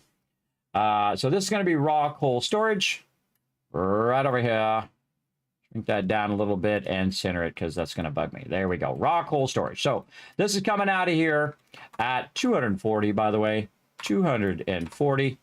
Raw coal right into the thing there. And now we're good. All right, so now we've got that going into kind of a buffer that's going to hold that extra coal. Again, if we need it, we can go over there and grab it. We can use it for other things. So basically, it's like a storage for me as the player, not just for the factory. And I don't mind it not being 100% efficient. In fact, I'm going to be overly efficient because I'm going to have it not only for me, but also for the game or also for the factory at the same time, which is why I don't do load balancing anymore. Load balancing, while cool and will get you 100%, and I showed you how to load balance in that, I never do load balancing after I do that first one just to show you, and then I don't bother to do it unless it's power later on. Nuclear power is a great example where you do want to load balance because you want them all to be running in sequence because if any of them go off, boom, it goes off. You can also do it in your coal and load balance it so it's perfect, so it never goes off and it stays in that equilibrium all the time. Me, I like to have fail safes, fallbacks. In case my power goes off and all of a sudden it burned up a bunch of my coal, I have extra coal to start back up my factory. I have extra water. I have extra power as well. So we're putting in our fail safes, right? We have our extra power, which you saw me do earlier. You saw me just do the extra water, and now I'm doing extra coal. Fail safes, very important in case you lose power or you have problems along the way. Okay, so now we got our raw coal here, and we also need to illustrate our coal plant. So let's put a coal plant down. Let's take a look at what it looks like. And I'm going to put my coal plant, kind of feel like putting my first one. And let's put it over here and forward just a little bit. All right, let's see if we have enough resources first. Where's my coal power? Right here. All right, we're going to put our coal power generator down, and we're going to turn it this way. So we can go ahead and put our water in the back, and we're going to move it forward just a little bit. All right, so you can see this has two inputs. It has water input and then our coal input. There is no outputs. It only has that. Now, if we go up on top of it, we can take a look at what it looks like from the top. And it's a pretty big machine, so we might want to illustrate it big, or we don't even need to, everybody. It doesn't have to be to scale, I find. Where did my little thing go? Where'd it go? Organization. There it is. And so what we're going to do is we're going to go up on top, and we're going to look at the shape of it way up here on top. So we're going to run up, and we're going to look down. Okay, so we got kind of like a square or something there. We got two lines on the side. We have this kind of rounded square there with a bit of circles and whatnot. Now, I'm not going to illustrate it to super detail, everybody. What a huge waste of time. I find that's a huge waste of time. My job is just to communicate it to you as quickly and as easy and as efficiently as possible. That's it. That's all I'm going to do. I'm not going to take it for 5 hours and screw around with it. So what we want to do is just make a general illustration of what's going on with that. So we're going to make a basic illustration of it. Now, here's the tricky part. We're going to want to take a photo of it. Like this, so we're going to hit photo and then snap it. Let's say like that's good enough. Woo, photo saved. All right. Now I got to track down where that photo is. Hold on. Let me track down where that photo went. Over here.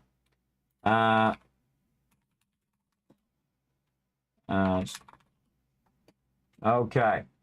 Let's see. It's going to be, I think it's in my app data. All right, let me find it over here. Yes, app data. Documents. App data. So it's going to be under my name of my machine. So in this case, the Mega PC. And then it's going to be under my, local. Yes, and then it's going to be factory game, because they don't call it Satisfactory, by the way. They call it factory game, which is funny. Factory game, and then saved, and then I think it's under screenshots. No, I don't see a screenshots folder. Maybe they moved it. Local factory game. Save games.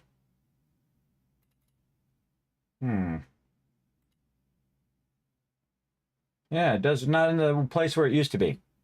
All right, hold on. Let me look it up.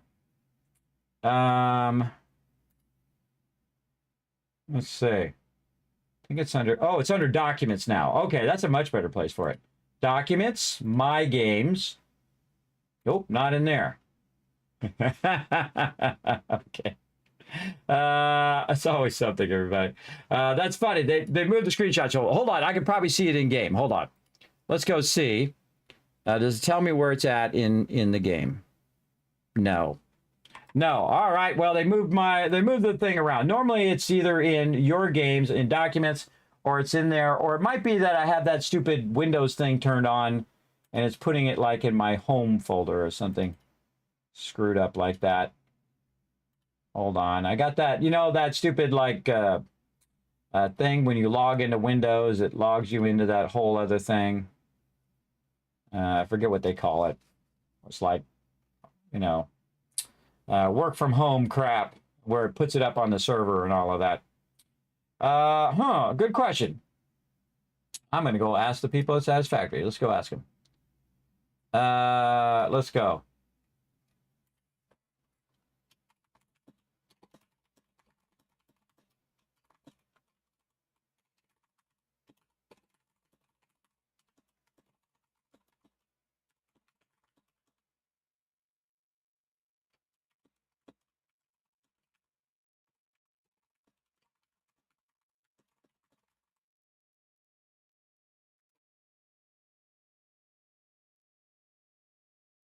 Yeah, it might be that it's doing that other thing. I forget what they call that thing. OneDrive. That's what they call it. Yeah, OneDrive.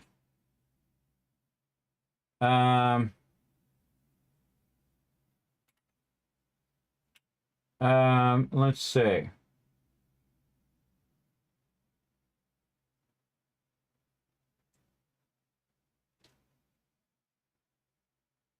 Oh, they say look in the FAQ. Oh God, there's a lot of FAQs in here.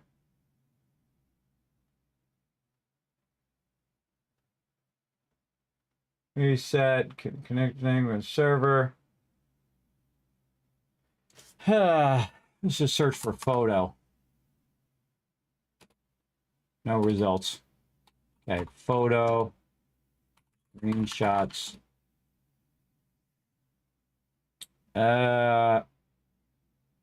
If you guys know where it is, you can just tell me in the chat. Now, again, see, this is how you're doing it. How are the numbers not adding up? Can you explain? What if the numbers don't add if he's telling players this is the most efficient way to build? It's not the most efficient build later, but it's an efficient way to build early game because it's easy numbers. That's why I'm telling them now. By the way, Ace, trying to be a big brain in the chat. It is more efficient to do it a different way later. But now at 900 is an easy number. 600 is an easy number. 5 extractors is an easy number. And leaving it at 100% is an easy number. These are all easy numbers. That's why. Yeah, don't say anything in the chat or I will ban you. So yeah, don't do it. Show the YouTube some love. Well, thank you, RC Young. Thanks for coming in, hanging out on YouTube. Appreciate everybody being there.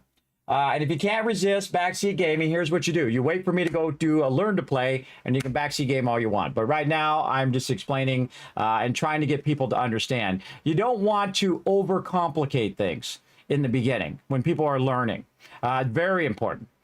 Some people do that. They start raffling off all these numbers and all of this stuff, and then they don't give the end result. They say, well, this is the best way of doing it. Blah, blah, blah, blah, blah, blah, blah, blah, blah, blah. It's just like over people's heads.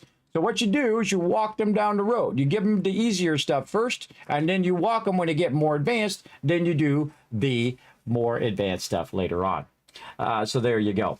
There you go. All right, I got to find out where they moved the screenshot folder. Let's see. I got to find out where it's at. See if anybody's telling me. If you guys know, you can just tell me. See, now this time I'm telling you to tell me, and that's okay. This is funny. They tell me to look in the screenshot thing, but it's not there.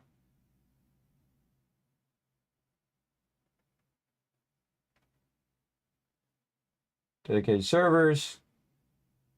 I'm gonna look real close. Launch ovens, game.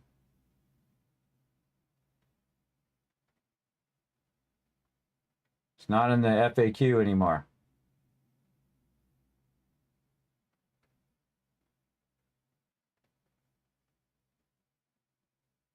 Multiplayer, gameplay.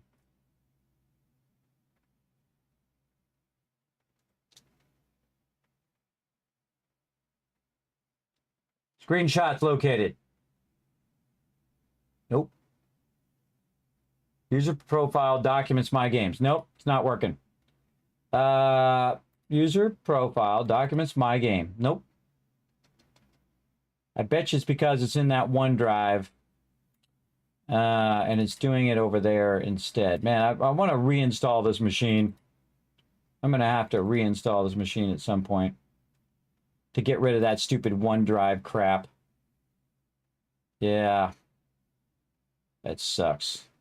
Here's a way around it. Satisfactory. Oh, factory game. Factory game. I'll search for that, and it will try to find the folder. Nope.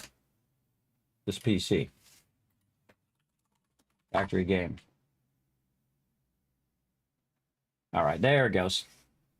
All right, we'll give that a minute. Now, while we were waiting to find our screenshots, because my machine is configured poorly, let's go in here and do this another way. We're just going to go up here and just hand illustrate it by our head. Now, I was trying to show you how to do it the easy way, but of course, apparently on my machine, it's not there. But it's supposed to be, they changed it. It used to be in app data, but now it's in documents. So it's under documents, my games, and then it would be called factory game. But it doesn't come up in mine because I have the OneDrive thing, because I accidentally logged into my Microsoft thing when I was originally logging into my machine, because I thought I had to log into it, which I didn't have to. And then it set it all up like it was a OneDrive cloud thing, and I hate that thing. It sucks. It sucks big time.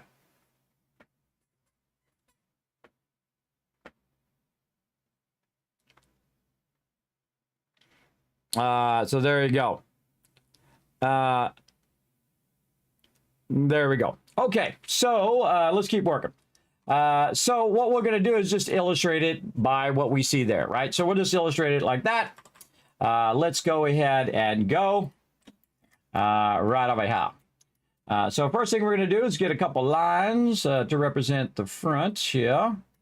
And we'll zoom in on it because it's really far out. So we'll take these lines here. And again, I'm going to just very quickly go a little quicker than I went before.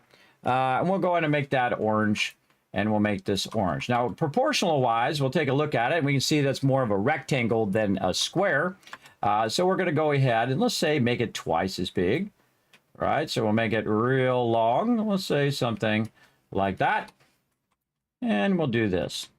And then what we're going to do is we're going to make ourselves a nice rounded thing here to represent the front of it. Then we're going to go here to corner and make it straight.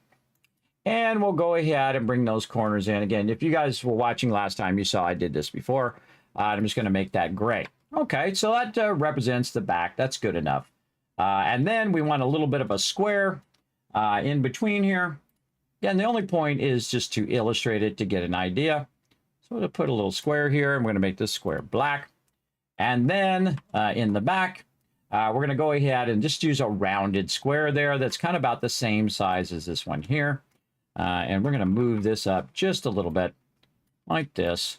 And again, if we look at the proportions of this, this is about 3/4 the size of that other one. And we're just going to guess. Again, it doesn't have to be perfectly illustrated. But we're just going to move that up just a little bit. And that'll be our representation of our coal miner for now. And again, I can put in all the pipes. I could illustrate that exactly as it is. In fact, I could even 3D animate that in Blender and make the whole thing from scratch if I wanted to. I don't want to. It's going to take some time. But we could go ahead and do that. We're going to put orange in the back here. And then we're going to name it. Let's give it a name. Say my name. Say my name. Right over here. And then we're going to go ahead and get this going. Get this a going. Grab it over here. There we go. Copy and paste. Copy, copy, and paste. There we go. All right. Now we'll put that down there. And we'll go ahead and illustrate all of this. Oil, now we, oil. Oh, what the heck just happened there? Oil. Come on, there we go. I want to call it exactly what it's called, just to make it easier on you guys. Coal-powered generator. So coal powered. I'm trying to get ahead of myself there. Generator. I'm not doing oil yet, but we'll try to get to oil. How are we doing on time? Holy mackerel. Has it really been 8.5 hours? Wow, that's pretty fast, everybody. Coal-powered generator. There we go. We'll give it a nice name.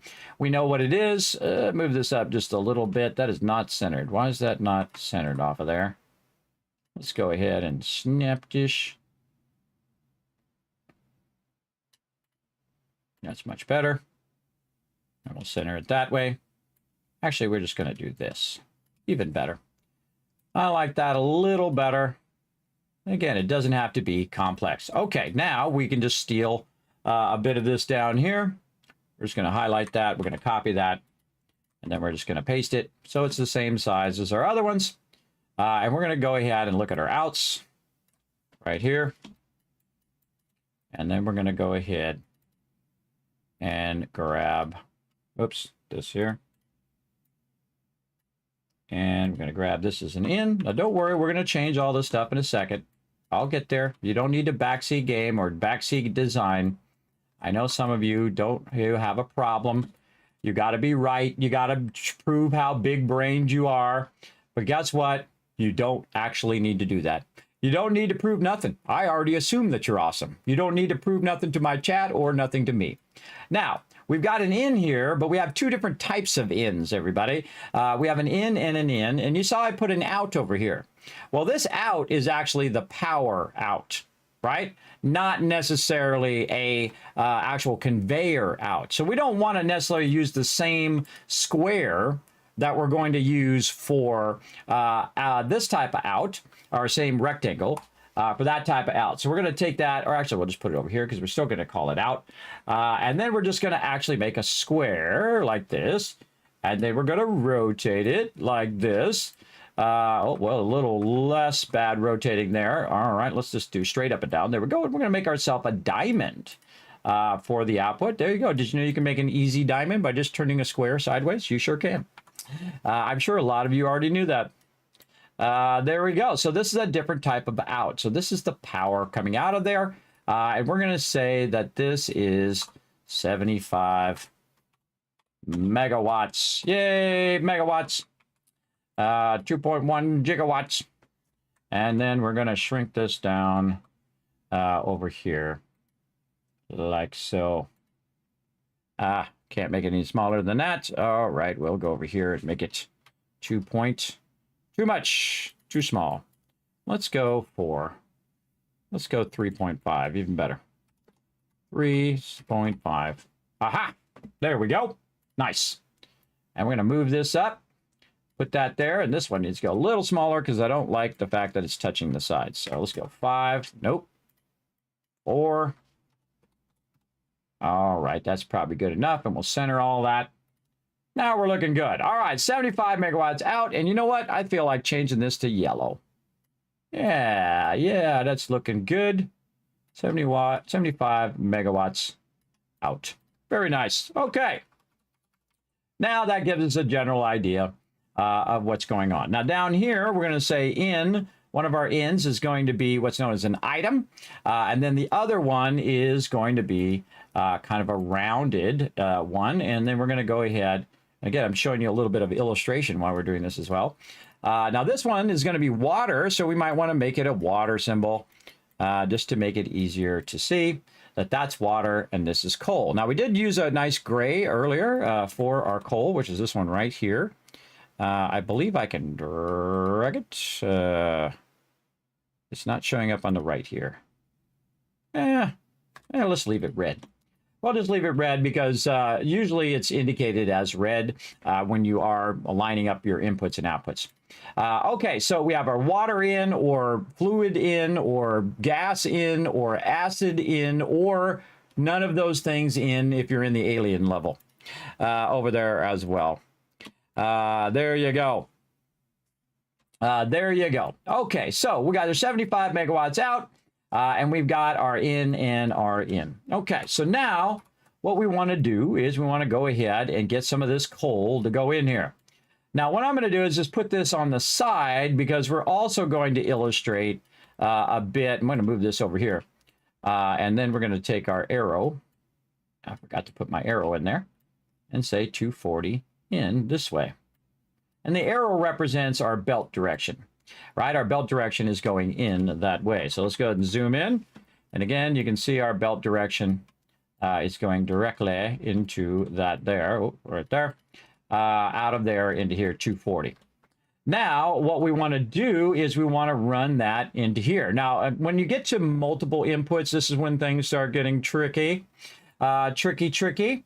Now, what I'm going to do is I'm going to actually run this into the splitter, add a full thing. We should actually group all of that. There we go. Oh, actually, what we should do is illustrate this a little better and say that this is coal in. Let's make this raw coal in, even better. Let's make this 2 lines, raw coal. And we'll do center here. And then we'll really get this going like this, raw coal in. And we'll get this and we'll just make it bigger to represent that raw coal in. And then we'll just say this is water in. And we'll select all of that. We'll center this. And we'll go like this as well. And we'll do this. And then a little bit too curvy now. Let's just curve that down just a little bit. There we go. We'll say that's water in. Put that a little bit more centered.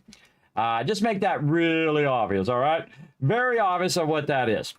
Now, what I want to do is I want to take my splitters here and put this into the coal. Now, if I just do it straight here, it's going to be hard to illustrate it. So I'm going to go ahead and put it up just a little bit so we can also do our water later, in which we're going to illustrate that as well. So we're going to go ahead and take our splitter, put it right here, and we want coal to go into this first one. Now, how much coal do we want to go in there? Well, we want to go ahead and put 15 coal in there because that's all we really need, right? Like this. And we want to put 15 coal in there.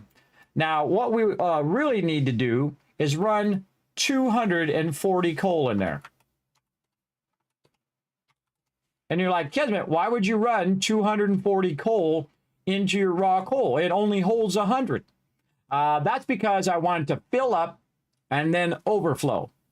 So it's going to fill it up and overflow to the next one. And these are called overflow manifolds, right? So I'm going to put 250 coal in there. And then once that's filled up, all of the coal is then going to overflow. And then it's going to cut down to about 15 being fed in that one. And then all the rest of it's going to go to the next one. And it's going to start to diminish across the thing until it gets all the way to the end where it will have just that minimum amount left, right? Now, we only need 180. So it will actually get to the point where we have that extra 80. And then we have an extra bunch of stuff as well. So what I'm going to do is just do what's known as a manifold overflow.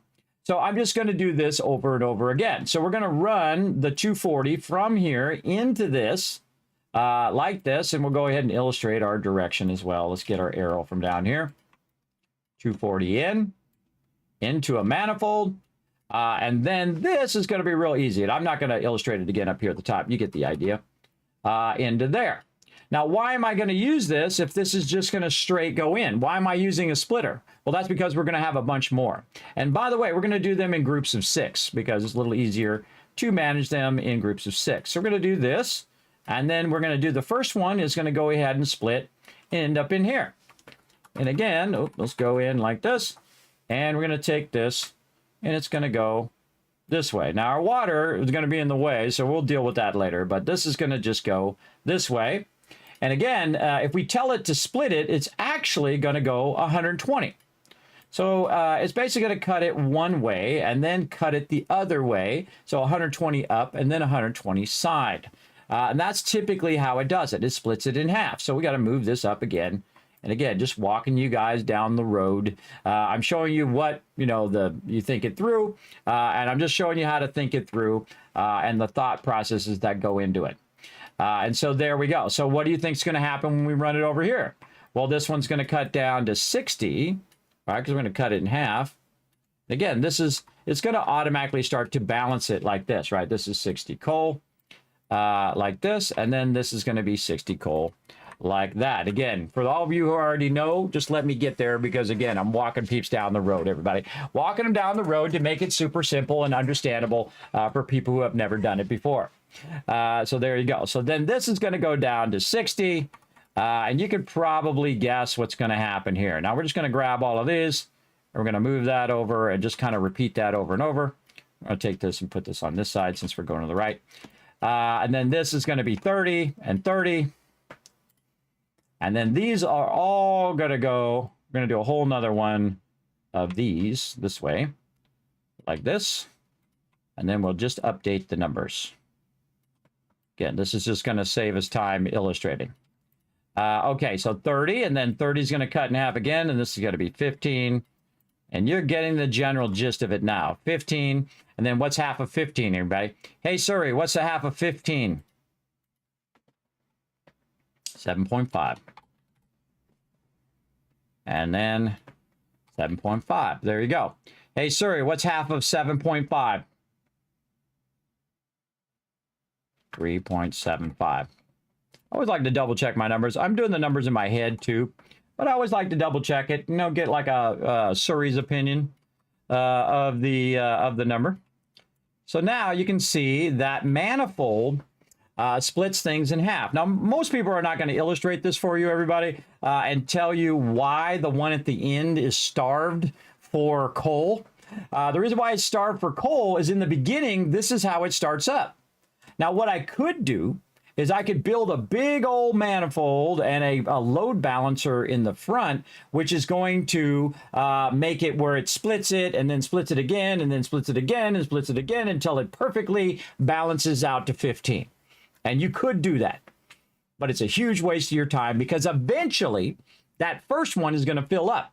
And then instead of running 120 coal in there, it's going to burn up 15 coal per cycle. And so now it's only taking 15 out of there. Hey, Suri, what's 240 minus 15? It's 225. So now it's going to change from going 15, or it's going to change from, I'll even back it up, from going 120 coal there to 225 going to here, roughly. Again, these are just rough numbers, everybody. I'm just giving you a general idea of what's going to happen once this first one fills up. Now, I like to supercharge my start, and so I like to have some extra coal. And then I take the extra coal, and I just put it in all 6 generators, and then it has 100 in each, so it's already filled before I start it. And then it doesn't have a problem because you know what it's going to do? It's going to do this. It's going to do all of this automatically. So it's going to do 15 here, right here, and then 15 minus 225. We do that math pretty easy. That's 210. And you get the idea now, right? Do I really need to illustrate all of that out? Probably not. Probably not.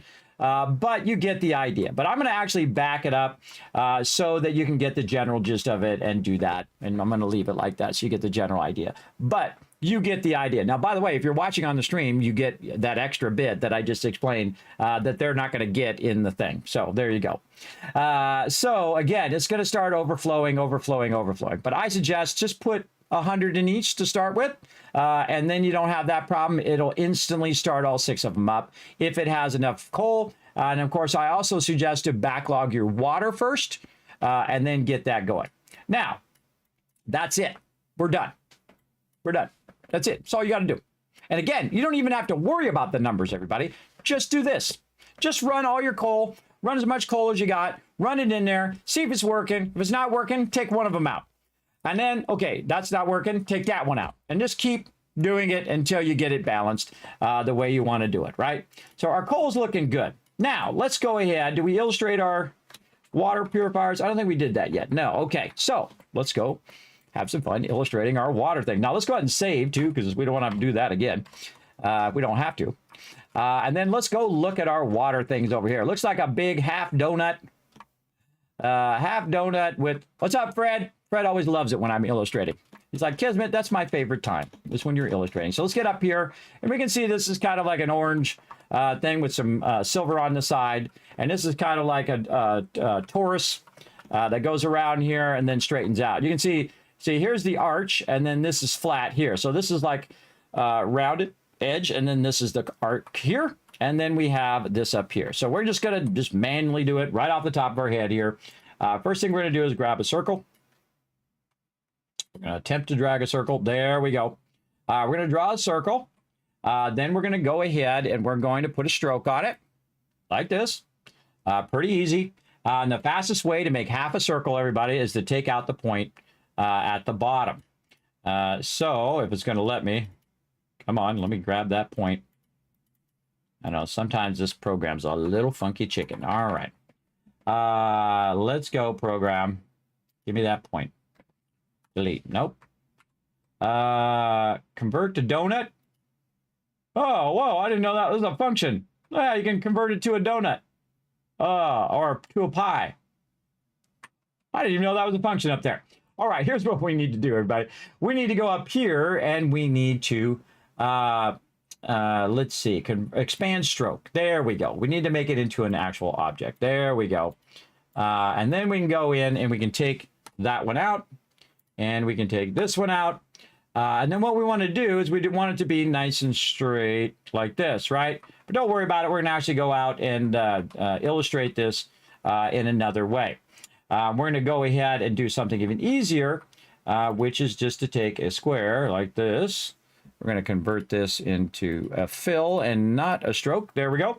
I just take a square and take it across the side. Again, you see it right here. We're going to line that up in the center if we can. Let's just look right in the center here. It doesn't have to be perfect. Take out our original line. And what we're going to do is we're going to copy this right here. And we're going to take this, and we're going to take this square, and we're going to say to minus, subtract. Boom. That's way easier. That's way easier to do it like that. And then what we can do is we can go ahead and take ourselves a rounded rectangle here. And try to turn our snapping on. There we go. Snap that in there. And let's say something like this. And then what I would do is I just move this back a little bit like that. And again, we'll go in and illustrate it here. And then take this over here somewhat. That's a little too far. Why is that not the same width? That is not the same width. I thought I snapped it. Snapping to the grid. Snapping to that grid. I want it to snap force pixel alignment. Where's the actual enable snapping? Snap to guide, snap to baseline, snap to margin. Shape key points. That's what I want. Nope, not going to do it. Are you? No. All right, fine. I'll just do it eyeball. And just eyeball it. Again, I'm not, this is not going in the Smithsonian, everybody. I'm just illustrating it for all of you. I'm pretty good at eyeballing it anyway. There we go. That's much nicer. A little bit more on this left side. I don't know. I'm one of those people that's pretty particular about it being right. It's just the way I am, everybody. All right. And then we're going to move this over here. And again, we'll have that lined up. Oh, a little bit more to the left. Nope.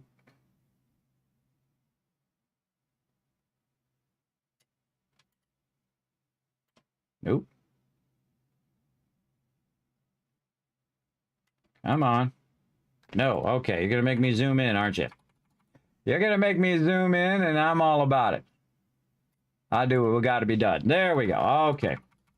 Now, again, we want to illustrate this. We're going to make this go out a little bit like this. Let's say that. And then we can just go ahead and try to line it up, or we can just do a grid marker there so we can see it. And then we want to go ahead and adjust the radius of the end piece to be rounded. This one over here, again, it was like 59, or it doesn't really matter. I think it's like 50% rounded at the end. And then this has to go up a little bit, and this has to go up a little bit. And that's pretty good. What do you think, chat? Put a 1 in the chat if you guys are digging this. Again, Kismet goes way above and beyond for you guys. And then again, right over here, we're going to go take a look at what this is. Again, if you're looking at this from the top, everybody, if you're like drawing this as an architecture thing, the outside is an arch and an arch, or really an oval. And then the middle part is just a square if you're looking at it directly from the top part down. So if we wanted to really illustrate this, we can go ahead and just get a circle. And we probably should have copied the circle we were doing first before we did this. But such is the way it goes. We'll just make it a perfect circle. And we'll get it here in the center. Something like this. And then we're going to go ahead and take a square. Click off of that. Say something like this. And we'll just do this. And again, it doesn't have to be exactly like it is in game. And then we'll switch the colors. Turn that off. We'll make this into a nice silver or something. Not that. Turn this off. Go here. And there we go. And see, we don't have to go in and make all the arcs and the edges and all of that. And I would actually make this kind of squished in the center. Like this, because that's just me, everybody. I would just do it more like that. It's actually not perfectly centered. Let's take this and let's take this, and then there's our alignment. Center. There we go. Okay, now they're centered to each other. And we'll move this out a little bit and maybe nudge this forward a little bit to the right. All right, that feels good enough for me. Feels good enough for me, everybody. That seems good enough. Kind of seems a little wide there, though. But such is the way it goes. And there's kind of like a bluish purple there. So we're going to go ahead and make this like a bluish purple. Say somewhere in here. And then this, this, and this. We're going to go ahead and unite these. And now that's all going to be one shape. And that seems good enough to me, except for maybe a little bit. Again, this is the problem with being an artist, everybody. It's like, okay, I want to nudge that a little bit that way. I want to do it a little bit this way. I want to fine-tune that little thing. And then like 12 hours later, you're still working on that one little thing. That's the one thing I had to learn as a designer, everybody. Don't do it forever. Don't do it forever. Do it as well as it needs to be done and then move on. There we go. And we're going to turn this around this way. Like that, and we've got ourselves a water purifier. Everybody, you guys like that? You digging it? Oh yeah, there we go. All right, cool. Glad you guys are digging it. Right over here, we know we're going to call this over here, copy, paste that in the front. There we go. Water purifier. No, water extractor is actually the name of this one. Extractor. And let's double check the name. Yes, water extractor, and I actually spelled it right that time. Awesome. And this is way too big to fit in that little thing. So we're just going to that right down like that. Okay, and then we're going to illustrate a pipe again. But guess what? We're just going to use this one over here because we already have one right here. No reason to do it twice if we already have it. If we can get it. Okay, fine. I'll just get the whole thing. Deselect, grab the whole thing. There we go. Copy it. Paste it off over here and move it over here. To be used right over here. Okay. Obviously, this is water out. There we go. Our water R. Let's capitalize this since we've been capitalizing everything else. Water out. Okay. So what's the default water out? It's going to be 120 out. And we're going to go ahead and make this a little smaller to 5 point. Okay, so the default water out is 120, maybe a little smaller overall. And you get the idea. And again, we can always change what it is. Okay, oh, we got to take the word coal out of there. So that's not confusing for anybody. There we go. Take that out, put this here. All righty. And again, like that. Seems good, everybody. Group it. Okay, now we got some water extractors. Now these water extractors are definitely seem a lot bigger than our thing here, but they are pretty big. If you've ever looked at them, they're pretty huge, everybody. Those things are pretty big. They're like at least half the size of that sucker in general. And you can see that's about half the size. But I'm going to feel like I'm going to put them a little smaller just so they're easier to manage over here. And again, I'm going to make this where it's a PDF where you can zoom all the way in, zoom all the way out for all my patrons. So if you can't see that small text, you can just zoom in on it. All right. We'll make that for all of you later on. Later on, maybe a little bigger. Yeah, a little bigger there. Yeah. Okay, so we want to take our water out of here, and we've got 120, and then 1, 2, 3, 4, and 5, right? Oh boy, okay, that's a lot of water. Now remember, our goal is 600 water. So what we're going to do is we're going to merge these together, except for we're going to use a different type of merger, and this is actually going to be really easy to illustrate, which is our pipe mergers, which we're going to do here. And typically our pipes are orange, so we're going to just make those orange.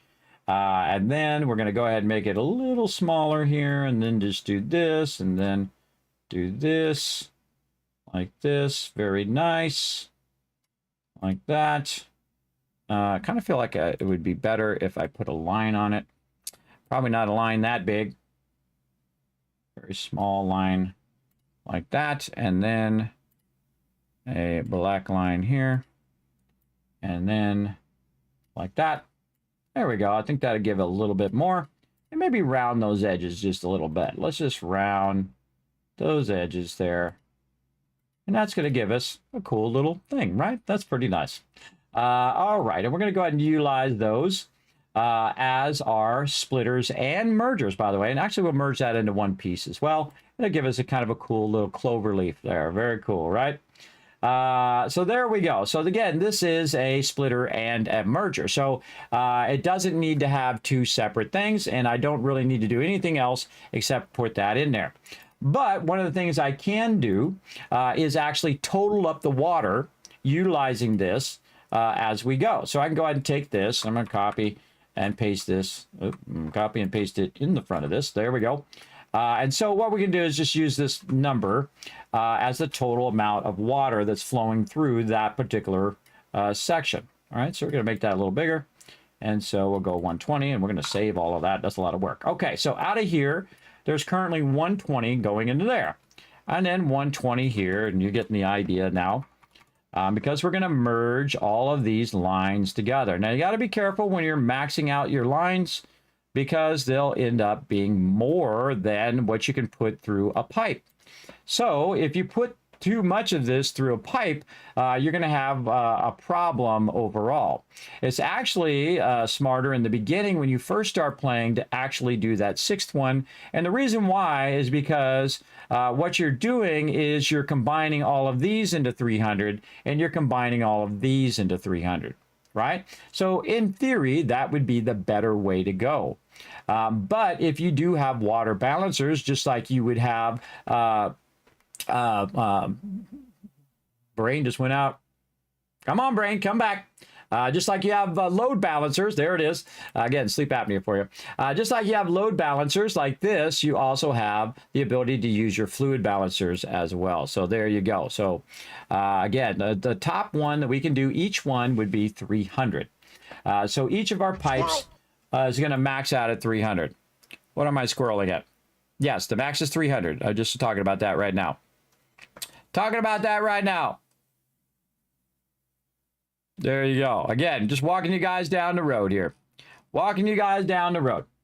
So again, it would be smarter if you're first starting off to go ahead and do that. If you don't want to use water balancers or use your thing to balance it. But we're going to go ahead and take this 6-1 out, and we're going to go ahead and do the numbers, right?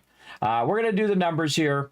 We're going to take 120 plus 120, and that, if we combine that together, say right here, we're going to go in nice and close so you guys are not squinting. This would be 240. And this is how I actually do numbers in my head, by the way. I start with easier numbers. I combine these two numbers together in this one. And then I'll combine these two numbers together. And then this one right here at the end is just going to be 120. And then you can just add up this one, right? So this one's pretty easy, right? This one plus this one is going to be what? This one right here, this is going to be, this is going to be 480, right? If we combine 240 and 240 is 480. And then this one over here is going to be by itself, and that's going to be 120. But we got a problem, right? That's not going to work because the maximum of any pipe is 300. So you'd want to balance it. So there you have 300 in one and 300 in another. And this game does use fluid dynamics. So you have to watch out the way that you do your pipes. Now, right now, I have proofs of concept. Right now, let's go take a look. Because some people are like, Kismet, it doesn't work that way. Oh, really? Let me go show you right now. Right now, we have one pump that's going. And by the way, it was 120. Then we have 6 of them that are running that are also 120. And if we go over here and we look at my cool load balanced coal plant that's working right this second with more. It's actually working with 12 right now. Oh, wait, I went the wrong way. Hold on. Change my mind. Go down. I just pressed W, by the way, everybody, or hold S first and then switched around and then slow down when you get to the bottom. I want to go this way. Proof of concept. Let's go. Now, all this stuff we've been talking about, I'm going to kind of show you over here at the coal plant. Let's go. What's up, Fred? So you can see that I am running 3 over here right now. And you can see that I'm actually utilizing more than 12. I'm using right here 8 and 8, so that's 16. I'm actually running 16 coal plants, and I'm tying in the water with each other and balancing it through my water thing. Now this is, just think of this more as a fluid balancer than a buffer, because you do want to buffer it and backlog it so you have it, but it does also act as a fluid balancer if you do it correctly. Now I say, if it's not working, add another pump. Don't torture yourself, everybody. Just add another pump. If the water's not getting there, add another pump. Now I accidentally took out the last one because I was taking out the stuff down below. But balancing it is vitally important. And this has been running for 70 hours, no problem. Just running and just having a great old time. And again, you can see all the pipes come in right here, and then I merge them right here, and then I got this one coming in and it's going up into the load balancer and it's running down and running through here. These ones are coming here and merging into this one and that one, and this one merges here. And so you actually have 3 different pipes merging together and actually running all of this without any problem. So I'm running 16 of them, and I'm going to reduce the complexity of it down so you guys are not doing this. This is a bit more advanced, but I was just showing what can be done if you properly balance your water, right? But let's just make it easy. Let's just make it super easy to get started. And again, you could just use 6 purifiers or 6 water extractors and then combine them and underclock them to 300 and 300, which is normally what I do and normally what I say, but we're going to go ahead and do 500 or 5 as well. All right, so we're just going to do 5 instead of underclocking them. But it will actually use a little bit more power, and that's okay. It just uses less of my time and less of my running, and then I have to jam them in there as much because I'm using 7 right now, and I only really need to use 5. We'll get to that in a second. So again, we're going to build it all out here, but you get the general idea. Now, we're going to go ahead and take this water, and we're going to combine these waters together, and we're not going to do this. We're not going to take this and do this. We're going to basically do this right here, where we take 2 of them, combine it into 240, and run it in here. We're going to take 2 of these and combine it into 240, and we're going to run it into the pipe system. Now, these pipe systems are going to be connected, right? So what we'll do is we'll go in and we'll connect all these pipes together through using our line tool. Where'd my line tool go? Right here. So we're going to go here, and then we'll say, let's say here, and this. And then I can go in and just change it to an orange, and we can go ahead and get our stroke, and we'll make it a little bigger. Something like that. And that gives you a general idea of the pipes flowing from there to there. And then same thing over here. We'll just grab this. We'll flippy this right over here. Flip horizontal. And then we'll do something like this to make it equal. And then we'll take this and we'll move this closer. Like this. Very nice. Now, we don't need to illustrate that twice. You know what we can do? We can just take this out and just grab this, because this is going to be exactly the same as that. Again, I do a lot of that kind of stuff, everybody, where I don't even worry about it. Now, this one I'm going to take out there because it's going to be no second area. And so what we're going to do is we're going to take our water.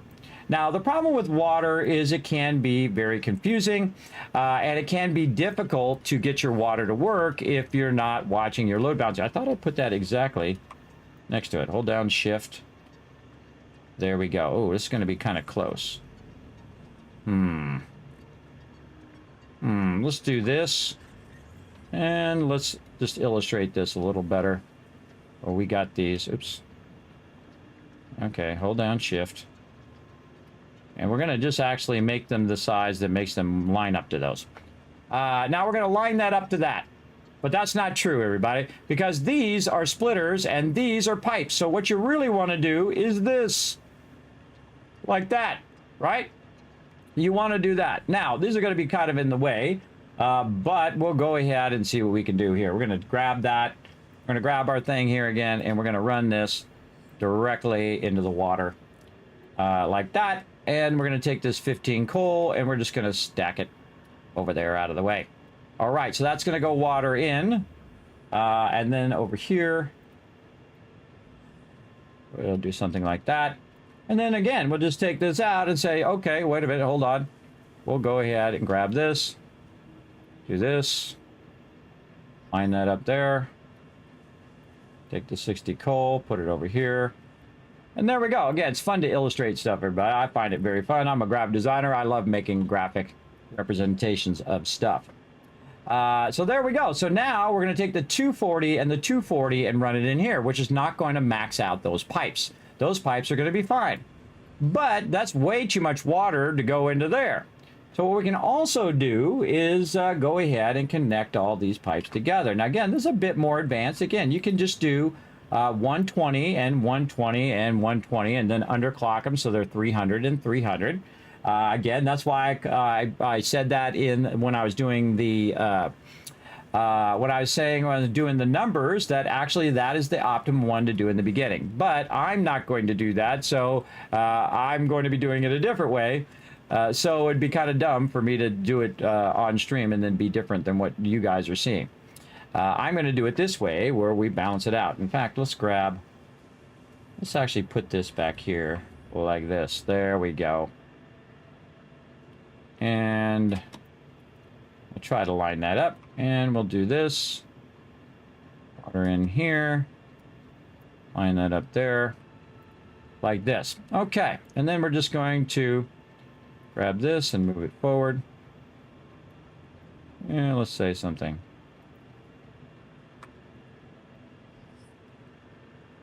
Something like that. Okay, and then we'll make this longer. And this is 3.75 coal.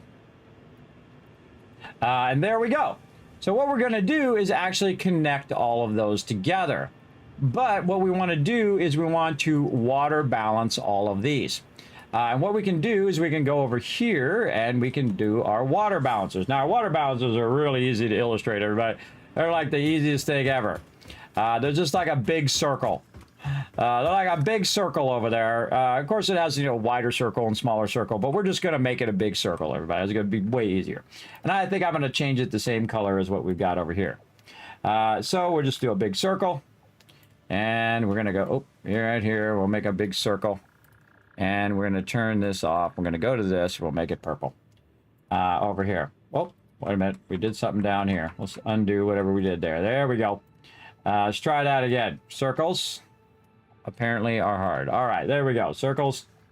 And then we're going to put our circles at the end here. And we're going to say, copy this. And this is going to be the name of these things, which are fluid buffer.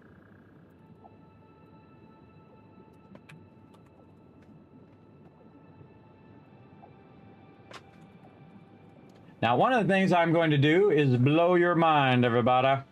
Let's turn it this way. It's kind of a dark color, so we're going to go ahead and make that a white. And put this here.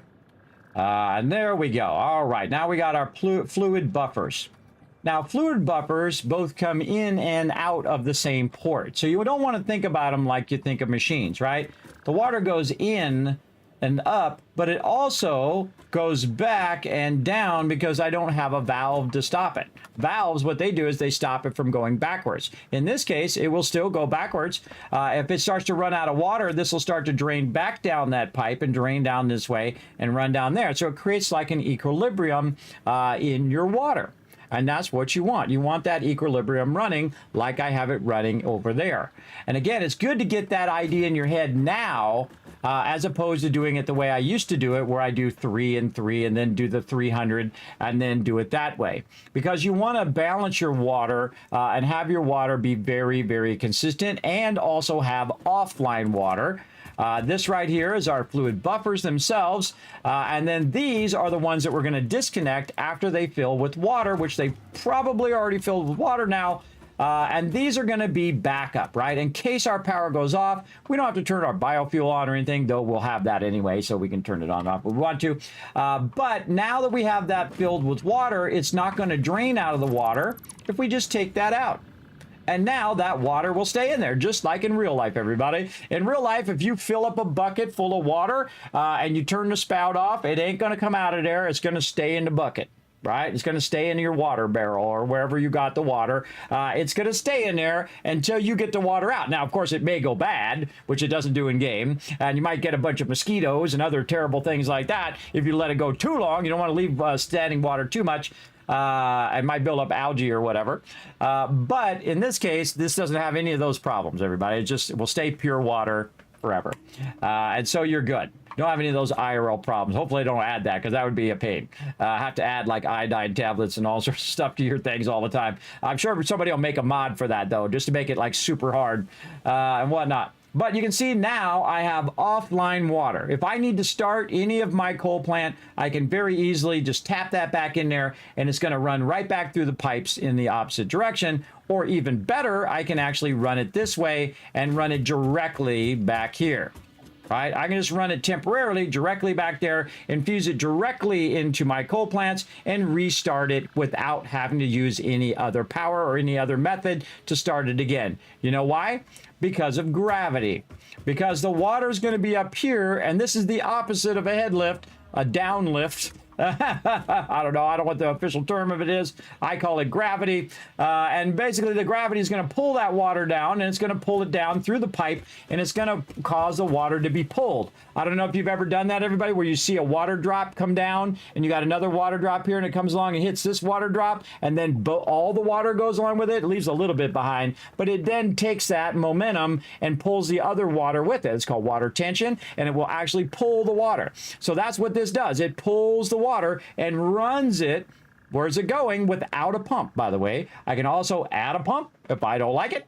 And also I have a pump right here, which is pumping it this way. I can disable that pump if I want to, and just let that flow down and do its thing.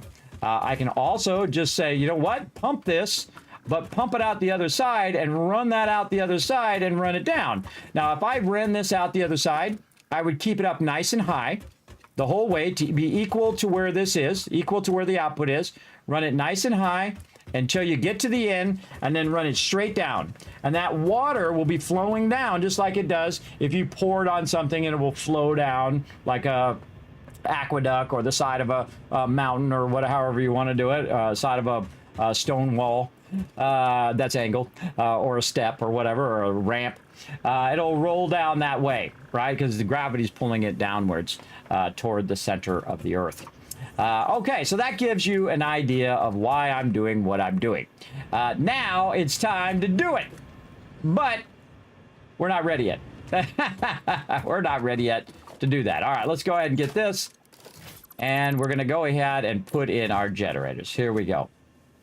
Let's put in our generators. And we're going to go and actually do the thing. Oh, did I save that?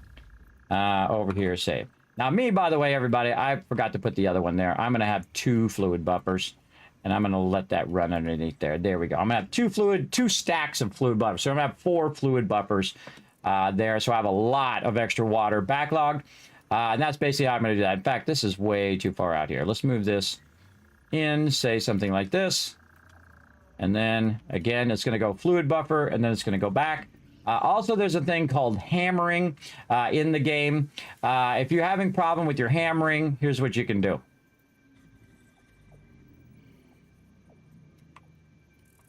And we'll get into all of that. That's a much more advanced thing. But you could just do this.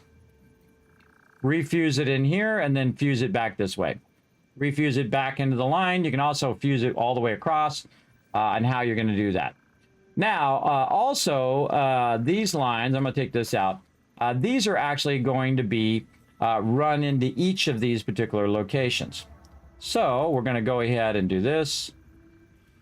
And then we'll move this. I don't know, to this side. I'll just make this smaller. That's an even better idea. Let's just make these smaller. Smaller. Let's just do that. All right, and then over here.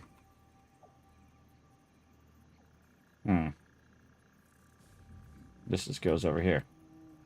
Smaller. All right, and then this over here. So again, these are all of our pipes. You're getting the idea now.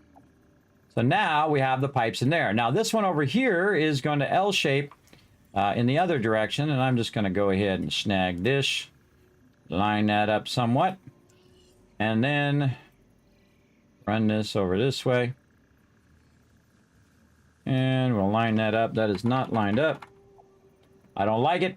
We're going to fix it. There we go.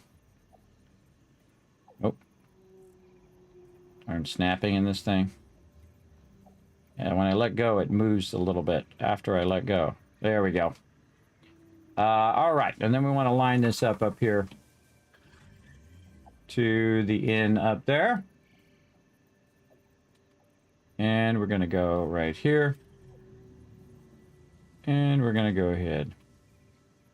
Run this down. Again, if this is too complex for you, everybody, doing the fluid buffering, what I suggest you do, again, is make 6 of them and combine them all together and underclock them to 100. So you get 300. That's one of the easiest ways of doing it. And do that. And I will illustrate that for you off stream. So I'll give you this option and I'll give you that option as well. I'll give you both of those. But I'm giving you the option that I'm building right now, just so you can see what I'm building right at the moment. So there you go. And then I'll take this down there. There we go. Okay, so this is what I'm going to build right here. I'm going to put this one at the end and do this. Now, here's the thing about this water, everybody. This is way more water than we need. So 240 and 240 is 480, and then another 120 is going to be 600. This is actually enough for 2 of these, 2 sets of these.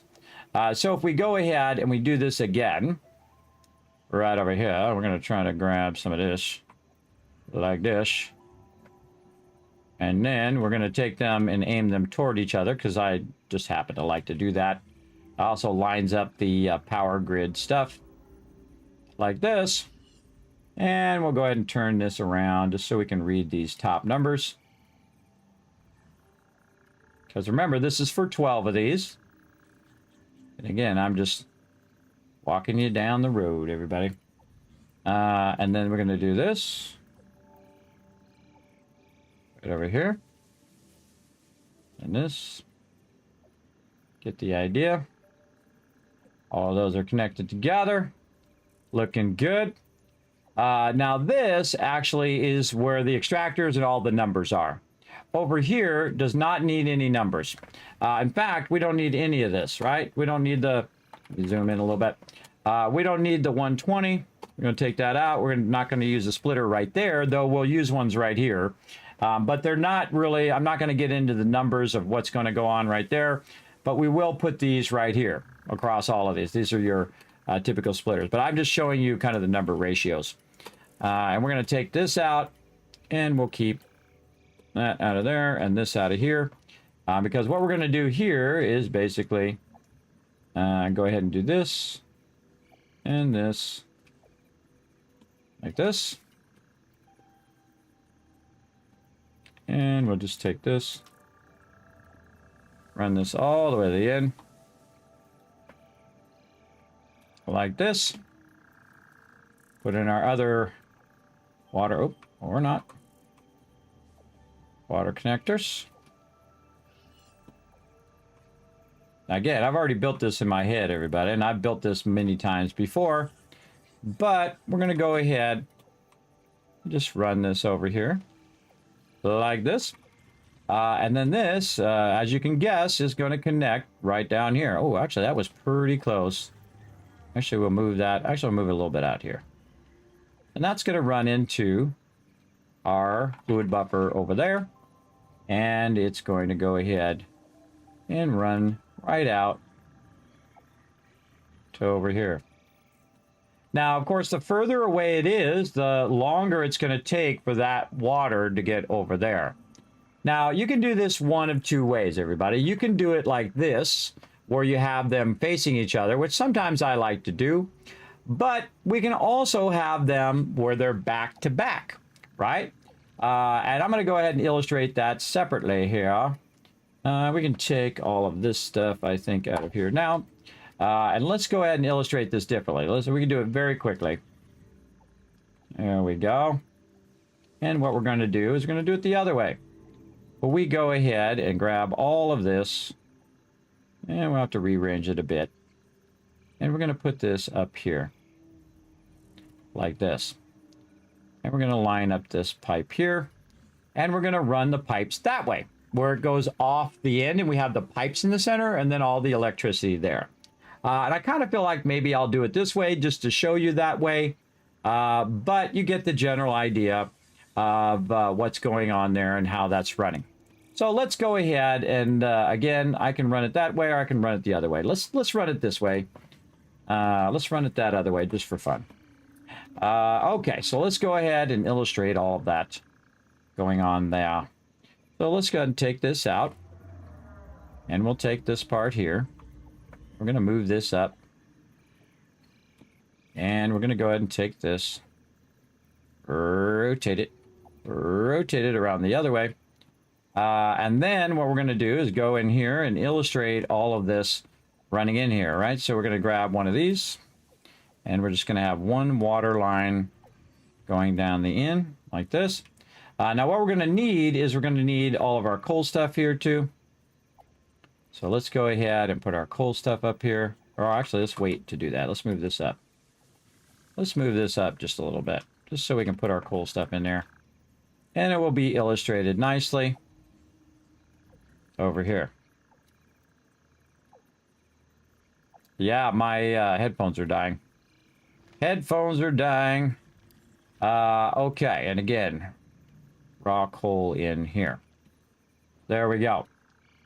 So we're going to go ahead and do this. We're going to take this. We're going to move it on the side. And then this coal is actually going to go down the center. Like this. Again, I'm just taking you guys on the ride. The ride of your life right here. The 240 coal is going to go on the side here and go down the center and fill that in. Now, this actually is a more effective way of doing it because you don't have to run as much pipe. The water doesn't have to travel as far. So sometimes I build it like this. Now, I suggest build things different ways, the way that you like to build. It doesn't have to be the way everybody else says, oh, you have to build it like this, or you got to do it like this, or you're not doing it right. You can do it whatever the hell you want because you know what? It's your game. You play however you want. You play it however you want. If you want to do a ton of spaghetti, you get your spaghetti on with extra pasta. You do it. It's your game. You get it on. For me, I love to illustrate stuff. I don't know if you could tell. I love to do this because I don't think anybody else, I never see anybody does. If you see somebody else doing this, everybody, you let me know. But this is definitely going above and beyond, I think. I think it definitely go. Okay, so there's all of our stuff there. And this is going to show us our stuff here. And then, of course, the smart thing to do, if we're going to do this, is to actually have all of this, if we're really trying to illustrate it, on the sides, right? On the sides over here. Again, now this has to do more with layout of your factory than anything else. And what I'm doing is I'm condensing the layout right over here, right? And then we can go ahead and do this, and we can bring this up here, like so. Actually, we'll do more like that. And close enough. And then we'll fix these water things. Yeah, something like that. And we'll keep moving this coal thing around. There we go. Close enough. Okay. Now, that's going to get that going. Let's move this a little closer. Like this. And now we're starting to get an idea of our pipe systems. And we're starting to get an idea of our balancing. Now, here's the thing. This actually, to make this go 120 here into this first one, it's going to cut that in half, right? And I actually have been so far ahead of everybody that I actually am already set this up to go this way. That's right. This one's going to go this way and end up here. And actually, we can just do our, where to go? Pin tool. We just do this, and this, and this. And then we'll go ahead and make that a bit bigger. We'll tell it to have an arrowhead at the end. Yeah, where's our nice square arrowhead? Maybe a little smaller. There we go. And then we'll go ahead and make it into, oops, wrong thing, right here, into that color. Okay, so now I've led you down the road, everybody. I've led you down the road to this moment in which we're going to run this 240 coal in here, and it's going to cut in half to 120 and 120, then it's going to go 60, 60, 30, 30, 15, 15, 75, 75, 30, 30 into two separate lines, right? Wrong. Wrong. Let me make it even more mind-bending for you. What we're going to do is we're going to actually take this all out of here. And I'm really going to bend your minds, everybody. Now, I'm going to illustrate it in such a way that I'm not going to overlap it in here. But what I'm going to do is actually put these like this. Like this, where they're overlapping each other, next to each other. Right? So let's first take out the side stuff here. We're going to take all this side stuff out because it's going to be in the way. Again, I pre-think all this stuff out, everybody, and then just kind of walking you down the road, giving you an idea of what's going on. And so again, this is a great way also to kind of think about how you're going to lay out your thing. Again, this is going to get a little bit more advanced, but we're going to actually put, oops, missed that last one. Let's get all of these. Oops. Okay. Or not. Come on. There we go. And we're going to put these. Oh, we got to take our arrows out. Arrow, arrow, arrow. Arrow. And we're going to put these right next to each other. Now, why would we not condense our factory down like this? And so what we're doing now is optimizing our belts. We're optimizing the layout and reducing the footprint. Remember how I'm always talking about reducing space, reducing footprints, reducing parts of the process. Instead of going in and spending 5 different steps to get your extractors or your miners lined up, just do my one step. Just put the bar at the bottom, count 4 steps, 1, 2, 3, 4. Put your foundation down, you're done. That's it. One step. One step to align it, and then you can put your foundations down and you're good. And the same thing here. Let's go ahead and make this more aligned here. Oh, my 3.75 here at the end is overlapping. And again, we'll get you there, everybody. We'll get you there. Again, just starting with the simple stuff and then trying to get it a bit more advanced. And I'll probably not make any more coal other than this for right now. Like that. Okay. And then we're going to do this. Okay. And we're going to go ahead and run this right down the center here. And I'm going to do you a solid, everybody. And again, like I said, I'm going to go ahead and also illustrate this like this. And I'm going to show you how to do this. I was going to do it off stream, but you know what? Let's just do it now. That's even better idea. Let's do this. Save me some time later, and I'll just do it now because you guys probably want me to do it now so you can see me do it. Let's just do this. Like this. And then we're going to take this right here. And again, let me zoom in for all you peeps on mobile. I can see it from where I'm working, but you guys might have trouble. We're going to take that out, and we're going to put this one. Oop, put this one. Come here. Get over here. Right here. And then we're going to do this. This into here. That into there. And you guessed it. If you did guess it. Grab this line. Not going to let me rotate the line. All right, fine. I draw the line straight down. No, okay. Fine. Over here, rotate it on this thing. There we go. There's where the rotate thing is. And this is going to go here. And so this would be 300. And this would be 120. Oh, we should illustrate our power in there too. I forgot to do that. And again, this is 100. 100 and 100.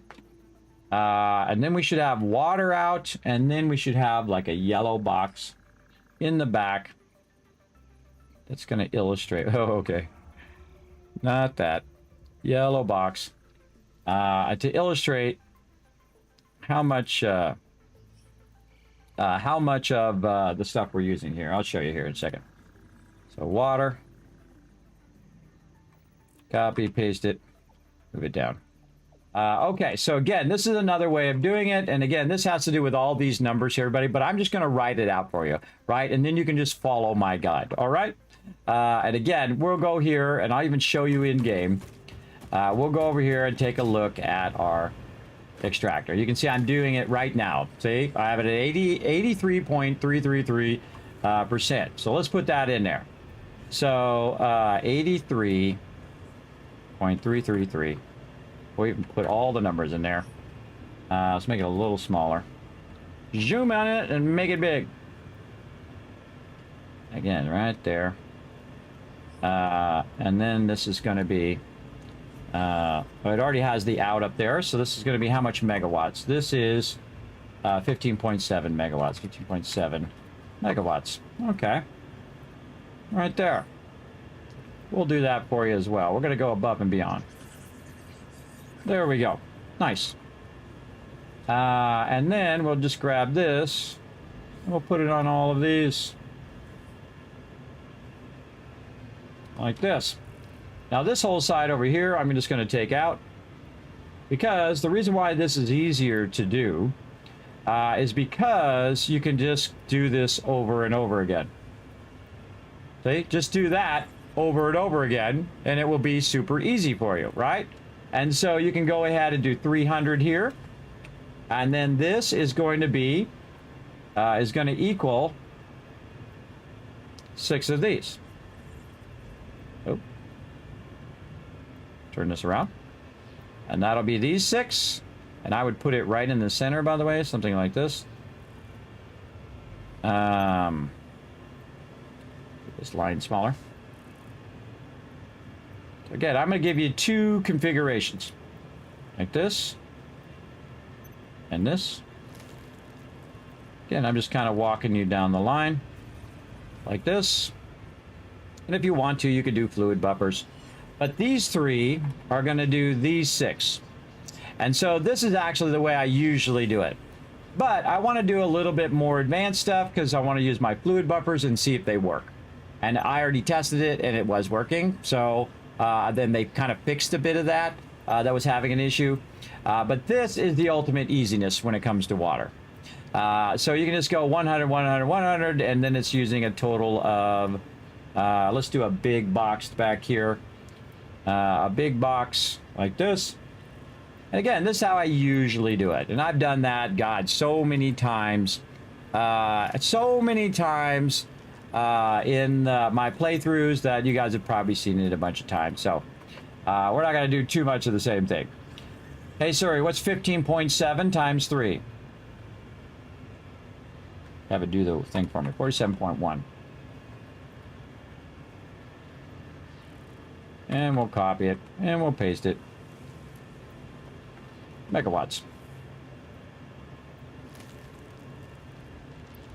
And just for fun, we'll go ahead and make these edges straight like that.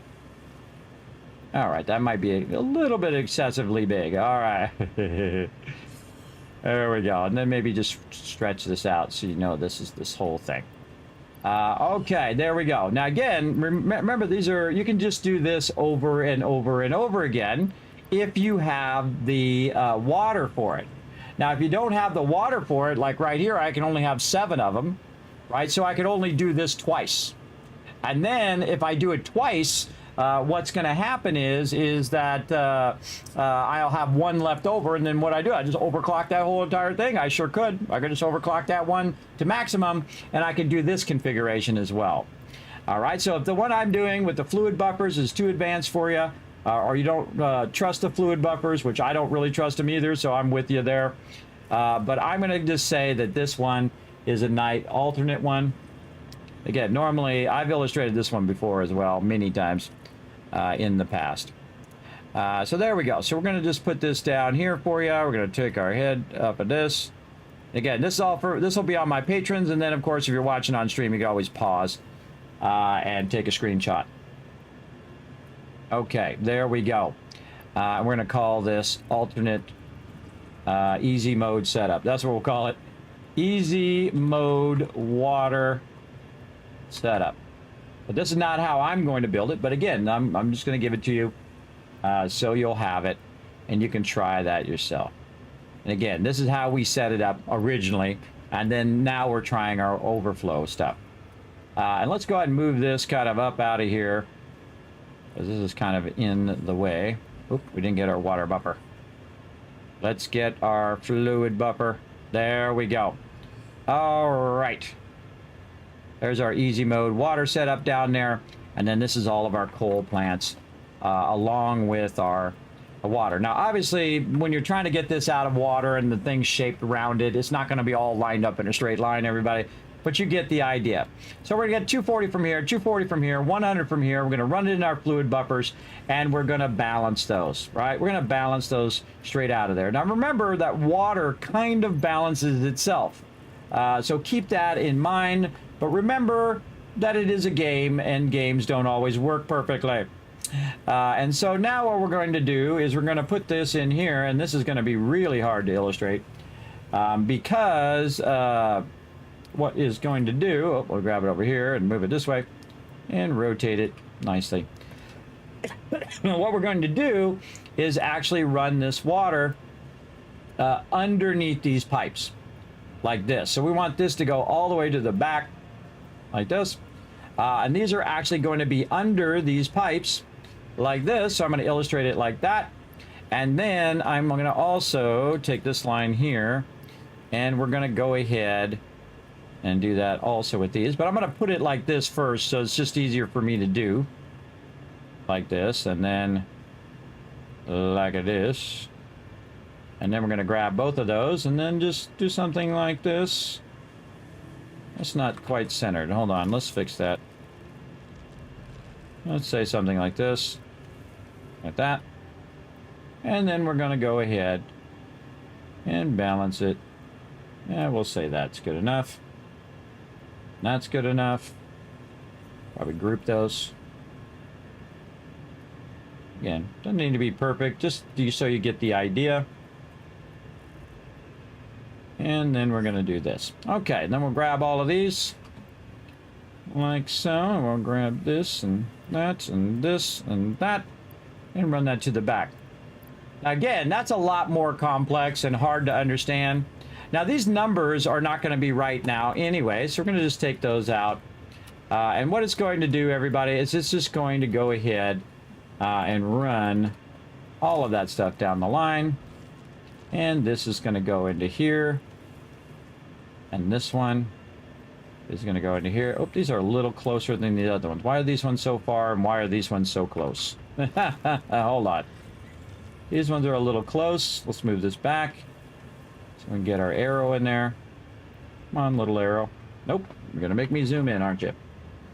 You're going to make me zoom in. All right, let's do that. Something like this. Just wonder why those lines were longer on that side. And then this one's not too bad. That actually is a pretty good direction there. Okay, so this is going to go there. This one's going to go here. This one's going to go there, and so on and so forth. And now we're doing more advanced manifolds, and we're going to take up less space. And it's going to actually be easier in the long run, everybody. Once you get this down, this is really going to help you a lot to really understand how to kind of master this kind of stuff. Oh, now I want to ungroup them. Ungroup, ungroup, ungroup. There we go. Grab all of these.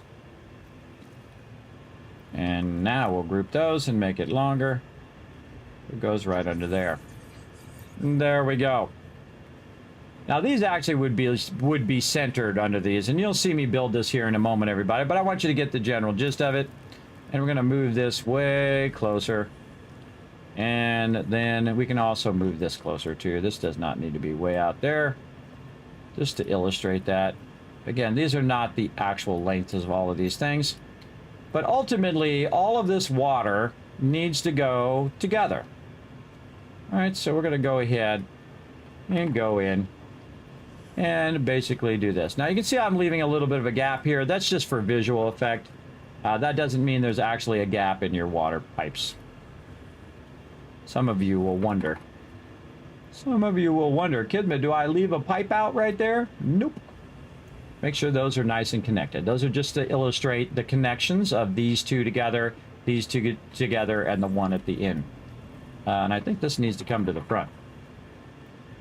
Or this needs to go to the back. One or the other. Go to the back. Yeah, there we go. Very nice. Oh, and that's what we were doing here. Actually, we want to illustrate that one like that. There we go. Okay. Very nice. And again, all of these are going to be connected. And it's going to have a fluid buffer, and it's going to run like this. But I also suggest, if you really want to use your fluid buffer, and you want to avoid something called hammering, which, again, we're not going to get in too deep, but we can go in, and we can go ahead and do a little bit of fun, and just have this recycle back in here. Now, this is the premise of it, but not necessarily how exactly I'm going to build it. Obviously, these fluid buffers are going to be off on another location and whatnot, but this is the general idea of using a fluid buffer system. And this is just a super easy without having to use any fluid buffers. In fact, if you build this in the water on the other side, you can go back and watch my previous builds, by the way. You can actually build your water extractors and put your foundations down. And I know I use 0 pumps. 0. Because I can go ahead and put it down so the water's coming out of the extractor and flowing down. And then it just feeds right into things. Because you can put these in the water, not in deep water, but a little bit in the water. And then it will just flow down, and you use 0 pumps at all. And again, if you want to see that build, it's in a previous playthrough of Satisfactory. Again, I don't know how long ago that was, but you get the general idea.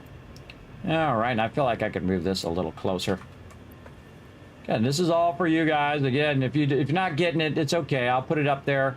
And again, you always have this VOD as well. You're going to see me build it as well. But again, this is the easy mode one over here for 6 of these. So I should probably put group in 6 coal powered generators. I don't know, just to illustrate that a little bit more. And then we'll put that in the center. Again, I don't do design for anybody else anymore, everybody, just for me. Just for you guys. There you go. Okay, grouped in 6 coal-powered generators over here. All right, you get the idea of that. I think we could go ahead and actually move this a bit closer. Like this. Maybe something like this. Huh. Yeah, just like that. Move this over. Hold on, let's group this. group this. Let's do this on this one. Let's put this on the left side. And let's put this on the right side. Yeah, I like that. I like that much better. That's looking good. And we'll go ahead and just make this centered. So I'm giving you two options, everybody. The buffered option and the easy mode option. All right? And there we go. So let's go ahead and build it. Now, you might notice right here, by the way, that this raw coal does not have a splitter. And I'm going to show you why it doesn't have a splitter while I'm building it. And all right, so we'll save that. And we're going to go ahead and try to build this. Okay, so the first thing we need to do is get away from our very loud things. Now, you can see I normally would do this, and I would do that whole thing where I ran around the other side, which I built on that other side just to show you. But what we're going to do is actually take these out, and we're going to go ahead and get that. Again, I hope you guys enjoyed that. I hope you guys enjoyed me illustrating it for you. And again, that will be available for my awesome patrons. Okay, so we're going to go ahead and put it like this. And we're going to leave some room so we can connect all the power together later. And we're going to go ahead and do this. Okay, how many do we have? 1, 2, 3, 4, 5. And then number 6. And we'll see if this fluid buffer works. It worked on the other side, and sometimes it works and sometimes it doesn't. Again, it doesn't matter what should work. It only matters what does work, right? That's the end result of what you're looking for. Now, as you saw me do on the other side, everybody, on the other coal plant, or maybe you didn't see me do it, I'm going to put one of these in, and then I'm going to go in, and I'm going to go ahead and put this up like this. Now, you can put them really close if you like that, and that's not too bad either. You can put those really close. Now, you want to think about your direction of which way it's going. It's going to go this way. You can see we've got that little arrow. Arrow means going out that way, and this is our input here. And then we have another splitter there and another splitter here. But this is just going to go down the line. Now, what I want to do is also take the one that's going to go on the other side and put it down. Now, this is where things get kind of tricky, because you want to figure out what your offset is from this one to get the other one to do the same exact thing. Now, I was hoping I would have done it wrong, but I did it right from the start. Sorry, everybody. Sorry. If it's wrong, everybody, you just do it again and you nudge it back. So hold on. Let me do it wrong on purpose. That was a little too natural right there. Let me go ahead and put one over here. Hold on. We'll push this one forward, or we'll put this one in place. Then we'll take this out. We'll push this in forward. Sorry, that was my bad, everybody. That's too funny. Too funny. All right, there we go. So if you do this, it'll still work, by the way. It'll still work, even if it's not. I just did it again. All right, hold on. I can't even force myself to do it wrong. There we go. Okay, way over there. Just put it way back there. Okay, there we go. Now, by the way, if it touches the part of this thing here, it'll still work. So if we go in and we say we do this, that will still connect in. It's still lined up. Whatever. Whatever. That actually was better lined up than the other one. So this actually will take and we'll move back. Okay, I'm going to try to make it wrong. I can't even make it wrong when I'm trying to make it wrong. That's awesome. Come on. Get over here. Be wrong already. Further up. Okay. Try it again. Okay, there we go. And again, we'll put this here.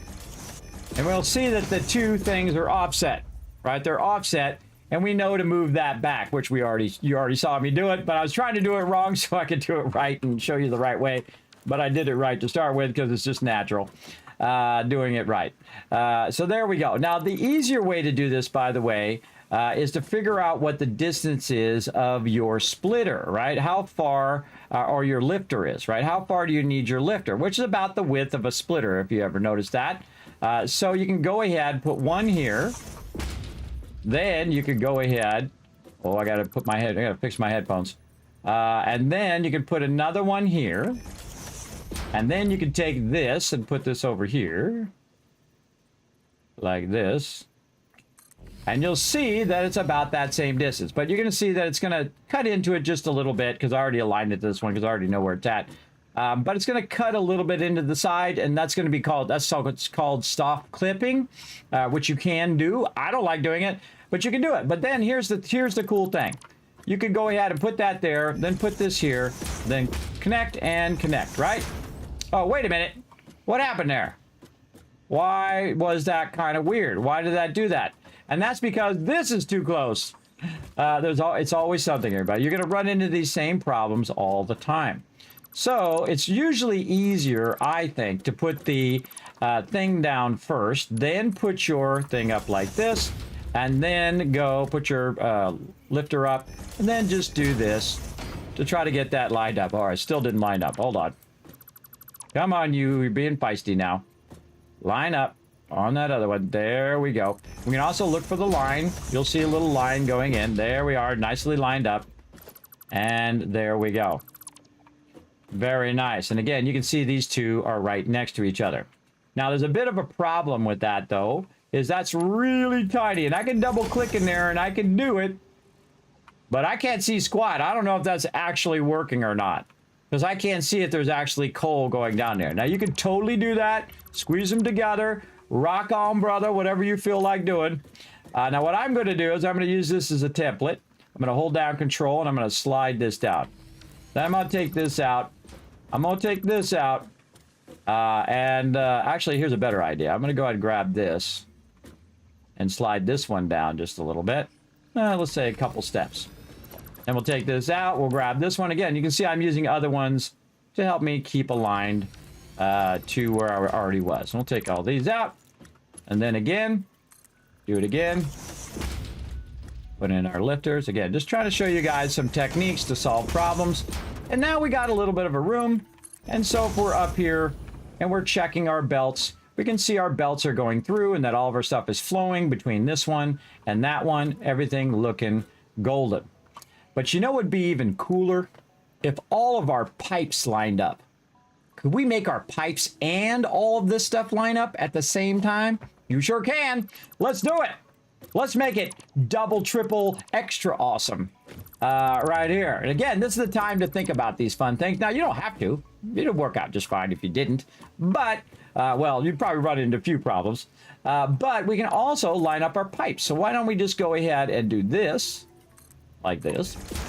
And then again, I'm going to go over here and I'm going to use this one as a template. I'm going to hold down control and move it a couple this way. And see if that helps me line it up. And there we go. We also lined up the pipes. So we only need one junction. That's going to go in both directions. That's right. You're going to have one junction that's going to go down the pipe in between. So we figured out the distance this way. And we figured out the distance this way. So the length and the width. There you go. You're welcome. We already figured out the height because we already got a flat thing. So we already got that done. But we figured out how to align our pipes. We figured out how to double align our outputs. And of course like this. So they are beautifully lined up. Now this game is all about the beauty later, everybody. First is learning about how to play the game. And then later about making it beautiful. And how you actually build your builds. And I love doing this part, everybody. I love doing the part where everything lines up and it looks amazing, right? And it looks amazing. And again, now we can see that coal running very easily. We can have a single splitter right here. Watch this, everybody. This is really cool. So if you know the center of where this is, you know the center of the two sides. Then you can do this real easy. So we're not going to keep these here. This will be up above like that. You already know the center. So what you can do is go out here and you can say, okay, the center looks like where these 5 little lines are right here. Is this center one right here? So I'm going to look down. Okay, it's right here in the center of this.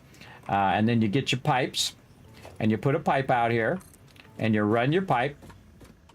Come on, there we go. And you run your pipe and you see if it's centered. Oh, nope, not quite centered. Oh, wait, it's going the other way. What are you doing? Stop it. Why are you going that way? I didn't tell you to go that way. You go this way. Okay. Apparently, naturally, it's going to be going that way. Stop that. This way. Stop that craziness. Again, line it up in your eyeballs.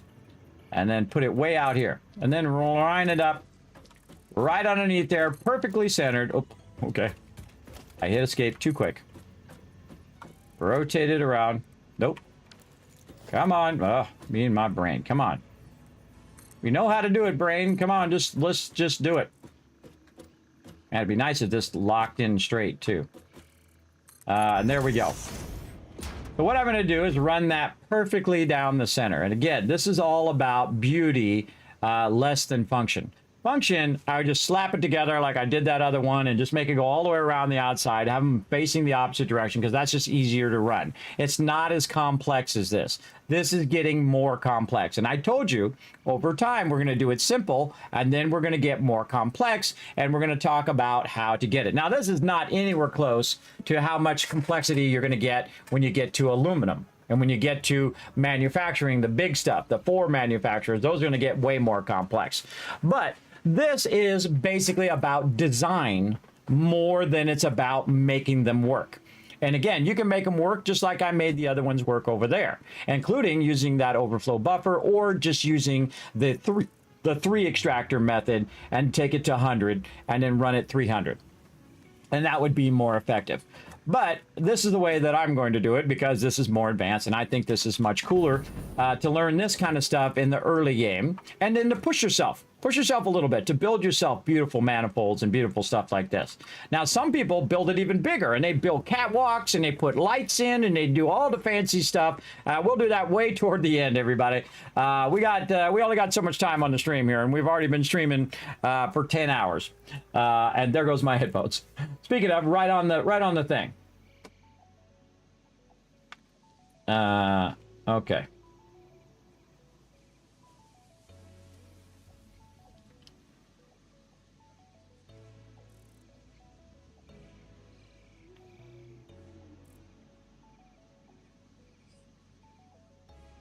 All right, there we go. Got to talk to the wife there for a second. Hold on. So again, I showed you multiple ways of doing the same thing, but they said that they fixed fluid buffers, and we're going to try it. So again, this is more about the beauty of what you're doing. Now, once we have this in here, we'll want to run this pipe all the way to the end. So now that we did that, we have the center, and then this one's perfectly, don't take that out because it's already centered for you now. And we're going to run this as far as we can, all the way down to the end. Now, it would be wonderful if it actually made it to the end of this, which would be great, but it's not going to.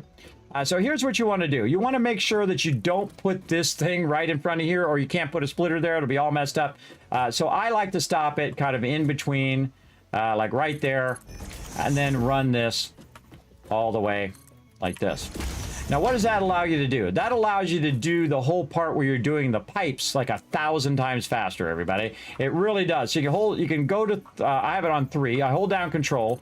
Boom, boom, boom. Easy junctions, everybody. Look at this. Now, remember, this is doing both sides at the same time. I haven't put these other ones in yet. You can see it's doing both sides at the same time. So now you're being crazy efficient, everybody. Being crazy efficient here. This should snap, but it's not. I'm just going to do that. There we go. So again, look how quickly I put that in there. Except for you don't want to do your pipe first. You're like, Kismet, you keep building stuff and taking it out and building it again. I know, I'm teasing you a little bit. But that's okay, everybody, because I could have already had it done by now instead of explaining it to you. But that's what my stream's all about. I like to commentate. I like to do that kind of stuff as well. Very, very fun. In there as well.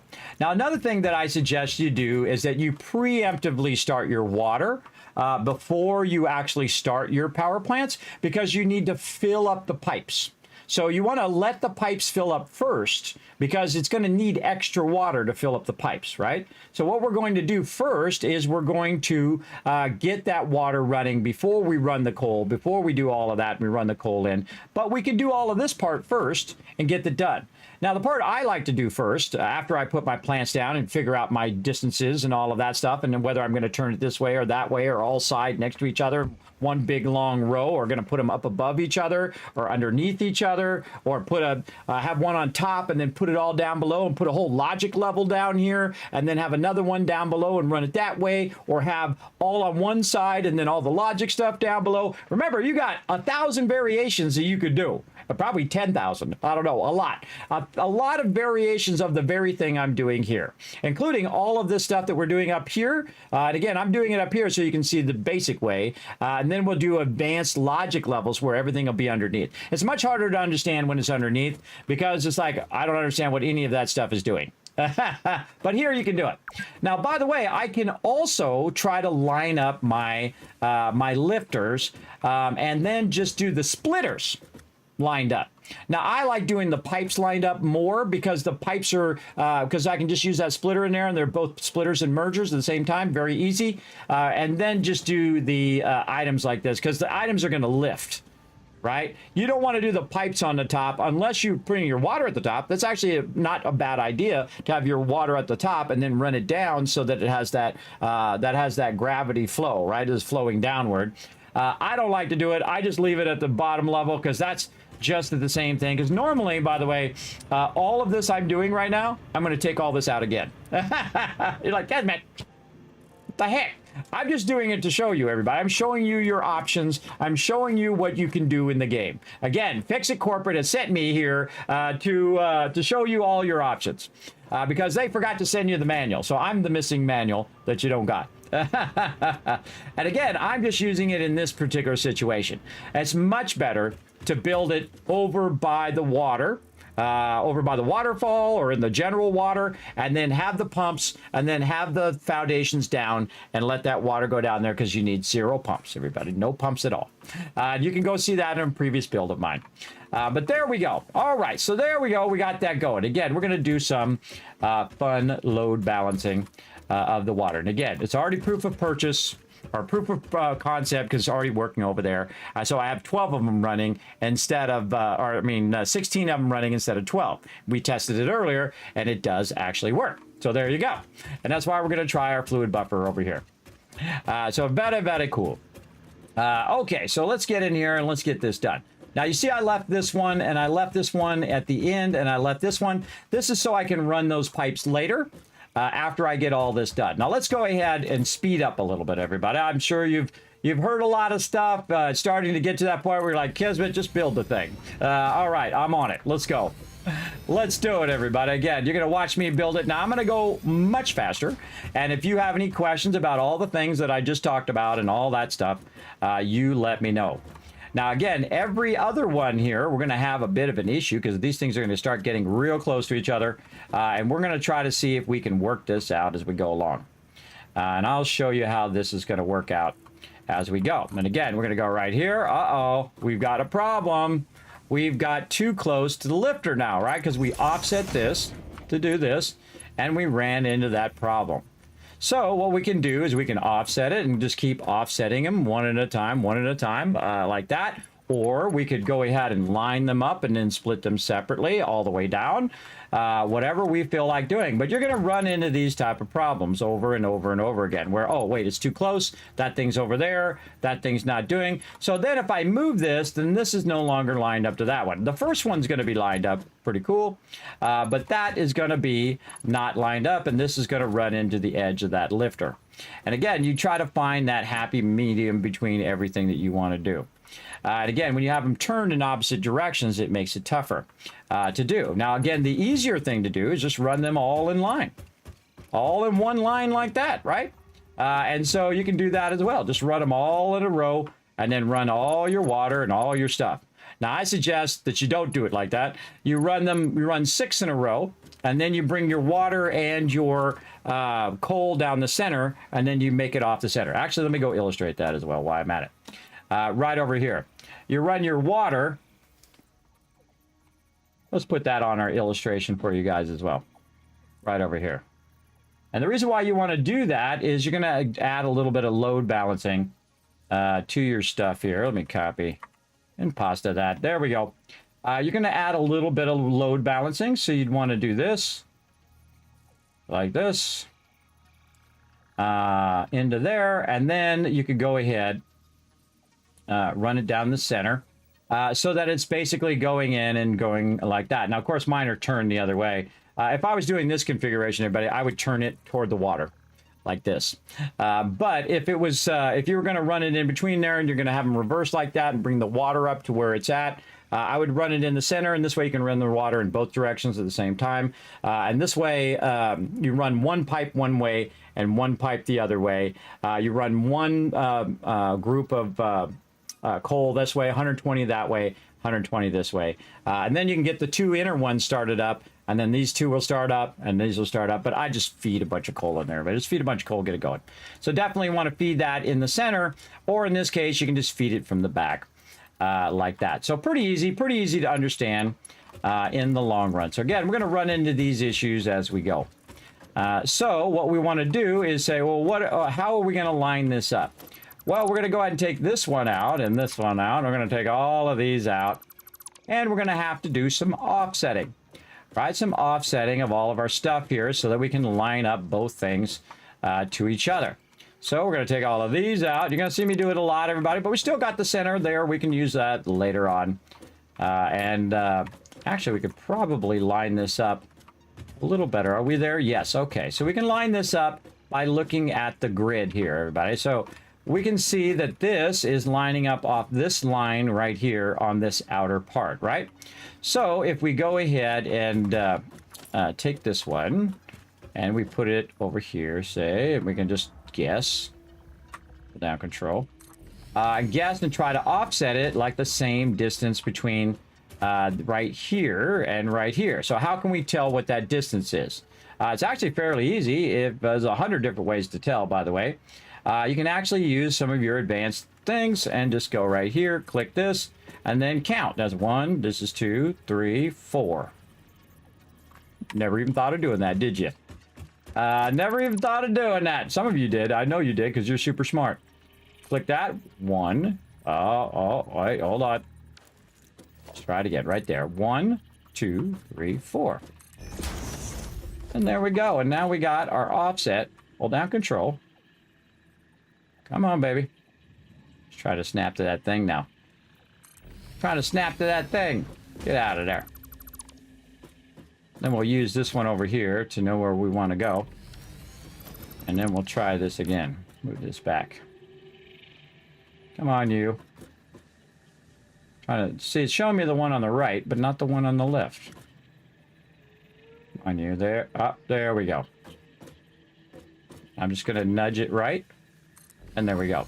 Again, I use this one as a template to line those up. And then pretty easy. Oh, I lined it up backwards. Of course I did. All right, let's turn it around. It doesn't really matter, but it'll all work out in the end. Like this. And then take this. Again, just try some stuff. You know, it'll happen. It'll happen over time. There we go. Now we got it the right way. And then, again, same thing. We can go in and use our stuff to align to our post here. And we're just going to go ahead. Again, I'm going to go a little faster. I hope you don't mind. I'm going to line that up across there. And then rotate this around this way. There we go. And then we can just get an idea of where this is going to be. We can hit H, by the way, and then nudge it over. And then click. And there we go. And so now we've offset a little bit here to accommodate all of our pipes. And as we go along, all of our pipes will line up. And I like to do that. I don't care if there's extra room in there. I like to be able to run through here anyway, because otherwise you're doing this. You're running along and you're jumping and you're hitting the thing and you're hitting the stuff. I don't mind doing that. Again, you can put them all in a row. I suggest to do them in groups of 6, though, and then separate them so you have the center part as well. So there you go. Very awesome. Right over here. Let's see. You need more? That doesn't work. Sure it does, Ace. It's working right now. Right now. Did you miss it earlier when I showed you? Hold on. I'll go show you again. If you missed it. Right over here. It doesn't work in early access, but it works in 1.0. Working right now. That's how I know it's working. It doesn't matter what should work. It only matters what does work.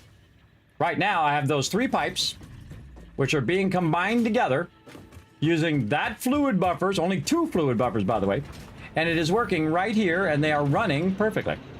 Right here, you can see. running, super solid, looking good. Actually should be 1200.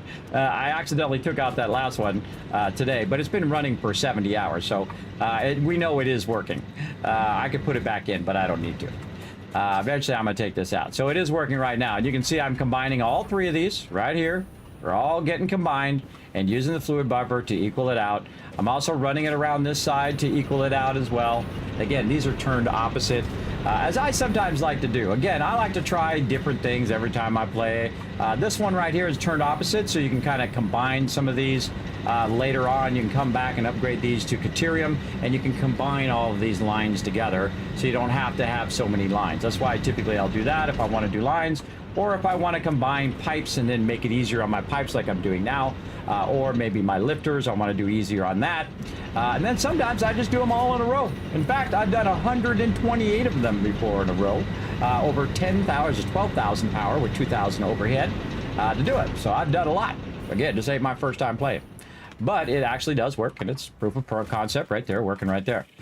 So we'll go ahead and get this going on right over here, like Stacy's mom. Like Stacy's mom has got it going on. And again, we'll give it a go. All right, I got the sound off right now, so we don't have to listen to the water chug it. Whoop, nope, wait, that wrong way, wrong way. Down you go. Down you go.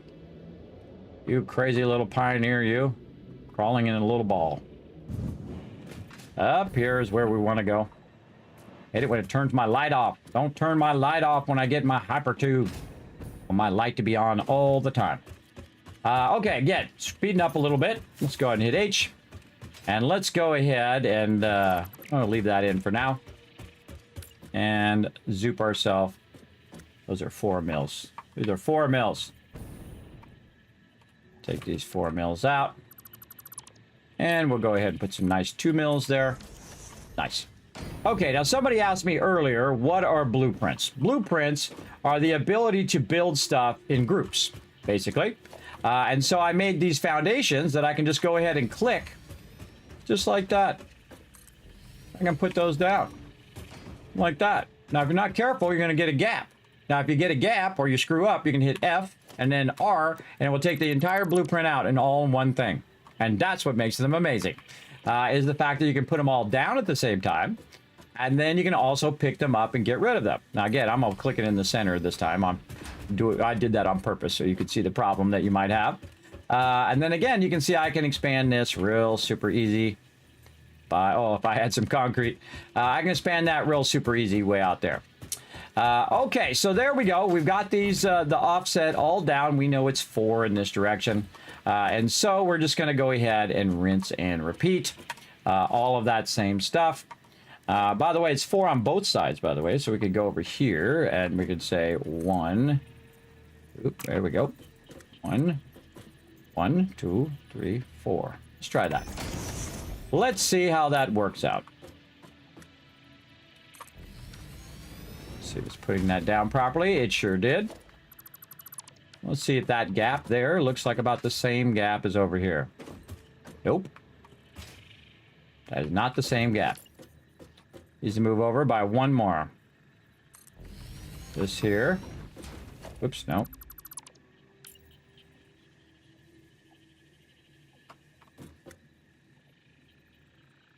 Ah. Come on, we got this.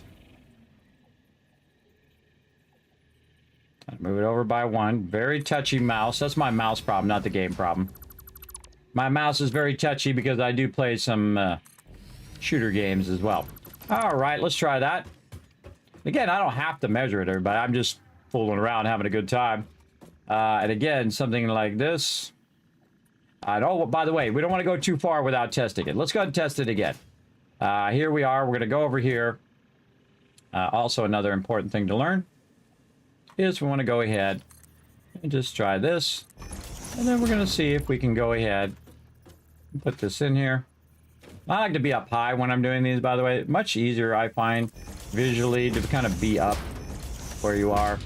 Now, again, you got to watch your directions when you're putting these down, that they are going in the right direction. If you just act like you're going to put one down, you can see the direction in which the splitter is going to go. Again, you can also just look for the 3 lines There, we can see 3 lines there. We'll take this belt out. Actually, you can see it underneath. You can see the lines there. You can see this from underneath. So again, another great thing about elevating these is the fact that you can see it's going in and it's coming out. So there we go. So we've got all of those going, and we have some nice distance here. This one's not the same equal distance as this one, but that's okay because that's going to happen. And again, we can go ahead and offset these. Now, I'd love to be able to blueprint these, everybody. That would be amazing to blueprint that. But let's go ahead and put another blueprinter down, and let's go see why that's a very difficult thing to do. Let's go. Oh, I need my concrete. Let's get some concrete, and we actually will get on in here and get it going. Over here. Oh, I can't hear the sound. You guys can hear the sound. That's right. My headphones died. I forgot. The sound is on. All right. Let's switch our headphones again. And again, we're taking the time on this, everybody. I'm kind of showing you a bit of building techniques and how to combine things, how to offset things, whatnot. Yeah, there we go. Now I can hear it. Awesome. Very nice. Okay, so back up here we go. Or do concrete is what we're looking for. Over here. Concrete. Over here. And sort. Over there. And down we go. Whee! Little overshot there. My light back on. Stop turning my light off. I don't like it. By the way, when you're on a ladder, it also brings your jetpack back up. Okay, blueprinter is what we're doing. Blueprinter. And we're going to talk about the difficulties of the blueprinter. Again, you can put a blueprinter down wherever you want. I'll give you a little bit more here. We're just going to extend that on just a little bit. Now, I usually put blueprinters wherever I'm working. And I try to keep the thing open. So I'm going to hit H. And then see how my blueprinter is lining up. And we'll line it up real nice like that. H is for hologram, by the way. Goes into hologram mode. Now, we're going to go ahead and take one of these. And we're going to put this down. We're going to try to put 2 of these down at the same time. Power. So we put that one down on this side. Say we're going to do them back to back. Let's say right here. You can see we already have a problem. You can't do those back to back. But what you can do is do some of the preliminary work, including this thing that I've been doing this whole entire time. That's right, where you go in and you try to put your splitter in there. Now, here in the front of this thing, you can see that we're not quite to the edge. So let's go ahead and take another one of these. And we're going to rotate it. Rotate. And we're going to try to put one on the side here. This one's not quite off to the side. Let's put this one off over here. Like this. Where'd you go? Power. Brain. Work with me here. Hit H. And then nudge it as far as we can in the corner. Nice. And here we go. We're going to do this. Then we're going to go in here and we're going to do this. Oh, man. It's just not long enough to go in there. Right? Now, there's actually another little trick that I can show you. Lots of tricks, everybody. Lots of tricks. Is that you put this right on the edge. Like this. And then go up, up, and up. And then take these out. And then go here. And then go there, right? No. You go up here first. And then you come down like that. What the heck did you just do, Kismet? Wait a minute. How'd you do that? Wait a minute. You just fixed the blueprinting of coal plants? Yep. I just did. I just did. Now, it doesn't matter how I do that thing. It only matters how it looks, right? It actually will still run the coal just fine. I just don't like the fact that it's clipping down here at the bottom, so I'm not going to do it, but you could if you want. So I'm not going to do it right over there. Now, it'd be awesome to have enough room to do that. But guess what? We have a 5x5 now. So when we get to the 5x5 in the later part of the game, we will be able to do that. Now, are we going to be doing our coal plant at the very end of the game? Maybe, if you want to go in there and make it fancy, but it really doesn't help us now. I think they should have made a 6x6 and just have one that's a 6x6. That's what I think. Because 6x6 is usually the length at which I do the kind of standard length that I'll build conveyor belts. Conveyor belts, because you can go further than 6, but I usually do 6 so I can do the sides and do corners and do all that stuff on it later, more advanced stuff, and also when you're kind of putting them on the edges of buildings and things like that. So 6 is usually what I do, and that is like the default one I'll do all the time. So I would have liked a 6x6. That would have been way better, 6x6x6. But nope, I'll even take a you know, a 4x6. 6 long and a 4 and a 4 high. I mean, again, I'm more worried about the length than I am about the width and the height. Again, the length of it is the more important thing. So again, it'd be nice if they had made it to 6, because 6 is like the perfect equilibrium of everything. And I think FICSIT corporate would not approve of a 4x4. FICSIT corporate would say you got to make it as efficient as possible, so you would want to make a 6x6x6. That's just me. That's my theory there. Now, again, we could go in and also do all of our piping and all of that other stuff, everybody. But at this point of the game, you don't really need to do it this way. Because, again, how many am I really going to build, right? I'm going to build maybe 12, and that's enough. That's enough for me to get to the oil stage, in which I'm then going to be doing a ton of oil. And that oil is going to massively scale up our power, way beyond the coal. But I have done 128 coal plants before, and I just put them all in rows. I put, like, you know, groups of 6, this one 6, this one 6, this one 6, and just do them all in rows and just do them back and forth and back and forth. I've done all of that before. That's pretty fun. But this one, we're going to kind of just do an offset to teach you some of more advanced building stuff over here. So again, we're going to go here. We're going to do this. Then we're going to go over here. We're going to do this. And we're going to look at the offset of these two, right? Are they not right in front of each other, right? And then again, go in here. And it really doesn't matter if they're exactly the same. It only matters if you care. All that matters is that it works in the end. All right, that's the most important part.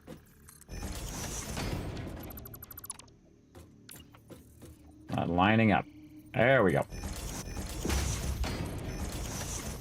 It's all that matters. And you build it the way that you like to build. Right? When you're building, I like to see the stuff. I don't like to jam it right next to each other. And I can move this closer, and I can jam it right next to that thing if I want to. But I want to see that coal flowing down there when we get this going. You're like, Kismet, this is the longest coal plant I've ever seen you build. Well, that's because I'm talking about it. I'm not doing it just nonstop. Some people just do stuff as fast as humanly possible, like run through games super fast and get to the end. I like to go and do it my way, right? So this is 2, 4, and this is 5, 6. So this would be one group or one cluster of items right here when we get the next one going. Now, I could just basically make this last one, our last little cluster in here. And again, we'll just go like this. And again, we can line up our water. First, we'll want to line this up this way. And then we'll hit H. And then we'll stand where the water is. We'll go ahead and stand there and look. Does it look straight? Look straight to me. Boom. Do it. Double check it. Go in. Put a pipe down. Say, hey, Kismet, how's this going to work? Okay, that's nice and straight. Can we put this down? And find our thing. We're in the wrong set. There we go. Right there. Put this down. Is this one far enough away from that one where it's not going to overlap? Is the next one going to be far enough away that it's not going to overlap? So again, you get the idea now, everybody. Again, learning those offsets, learning how to make it nice, learning to do things the way that you want to do them is what the game is all about. And I'm just making it a little bit more fancy, not super fancy. I mean, I could go crazy. We could be doing this one plant for 6 hours or 12 hours or 300 hours if we wanted to, or 1,000 hours if you really want to go nuts. But I'm not going to. I'm just going to do my 6 here. And then what I'm going to do is I'm going to split it. I'm going to leave a gap right here, this line right here. We're going to go ahead and paint that yellow. Yellow is for when I drive my cars. And so we're just not going to put anything in this yellow line right here. And this is going to be our main kind of thoroughfare. So we'll just drive our cars up and down through here and do whatever we need to do later on. And it'll all be good. Okay, we'll take this out. And then now we've got our 6 done, and we've kind of offset them. And now we're going to go ahead and redo our kind of length here. Get my thing to cooperate. There we go. And we're going to run this all the way straight like this, and you're going to see something magical happen. Now we don't have a problem with it lining up. Why? Because we have these kind of offset from each other. So we have 3 on this side and 3 on this side instead of 6 all in a long row. That means I can run 1 pipe under there and connect them all with 1 pipe. That's right. I don't have to put the little sub-segments. I don't have to worry about it be blocking in the thing because I'm grouping them on both sides as one instead of grouping them on one side and then the other side. Again, this is more advanced stuff. I know some of you, it's like right over your head, but you're getting, it's more about the design that we're talking about than the actual making it work. Making it work is easy. We already did it right over there. Boom, we made it work. Now, how can we make it balance the water, which we did, and we got our 18 going, and then how can we make it work over here? So again, we've got all of this. Now, like I was saying earlier, that we might want to go in and do it in the center, right? So if we're going to put our water in, boom. And then we're going to bring our water from back here. Right over here. Yeah, that'd be a great idea. Look, we can just run it from the side here. Get all of our water together. Run it, boom. And then it's going to go left and it's going to go right. Now, again, we could balance it with our 6 and then do that. But we're going to go ahead and have some fun doing this. Oh, that's a little crooked, though. A little crooked. We should have made that a little further. A little further down, right over the top of this. Here, let's do this. Nicely centered. Right like that. There we go. That's going to look nice. And line up. Just like that. There we go. We line that up right along that edge. Now, we've got this pipe going over the road, but we can always slide under if we wanted to. Right? Whee! But again, this pipe's going to be here. Now, I could actually put a pump on it and pump it up over the road if I wanted to, or under the road if I wanted to as well. So say I wanted to go under the road. Well, what I could do is just go in and have some fun with my pipe holes over here. Now, pipe holes are notoriously bad. So watch out for that. But again, in early access, but we're going to test them all out. But there we go. So I can run it under. And then, say, run a pipe floor hole over here. And then we'll take this out just temporarily to make this a little easier. And then we can go here and just roll over this. Oh, no, wait, that's not what I want. I want to get underneath there. And just jump down. Put that right like that. And now it's not blocking my thing, right? Now, me, I would put a pump down there. I put a pump down there and get that going. And then I can just put this back. Color this in like this. And just do that for fun. Also, what I could do is just over here, I could just run it further out and then go ahead and run this up, which is what I'm going to do. We're going to actually run this up with a pump, and then we're going to have it up high and run it across, and then have it run down here. And then we're going to go ahead and have it actually split way back here and run down. Again, this is just advanced building, everybody. So what we'll do is we'll go ahead and take our pipe thing here, our pipeline support, and we're just going to make this. Yeah, let's actually make another row here. I kind of feel like we need another row just for access. Something like this. And we'll go ahead and make this also an access road. I use yellow for access roads. And then out here. Yeah, am I going to build all this out? Probably not, but we'll just get ahead and do it like that. Very nice. And then we'll make this our water area. And then we're going to do this. And then we're going to do this and this. And then we're going to put this nicely in the center. And then we're going to bridge this across here. This is going to go down to here. And there you go. And again, now we have a positive down angle. And that positive down angle is going to right over here, right into there. Very nice as well. And then over here, we can also take this out. And we can cross the street.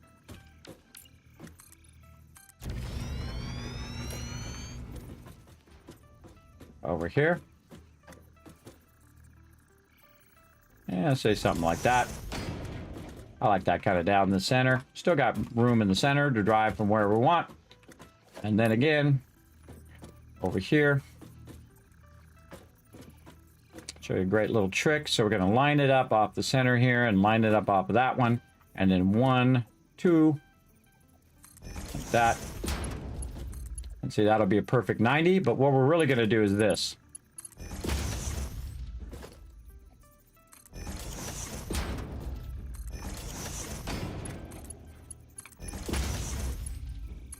Now, I could illustrate all of that for you, everybody, but you can just see me doing it. Kind of hard to illustrate three-dimensionally. I could create an elevation, and now you get the general idea. All right, we'll take this out. And again, we'll go in and we'll color all these in with orange, just for funsies. If they want to color in, some of these are kind of weirdly bugged, but we'll do what we got to do.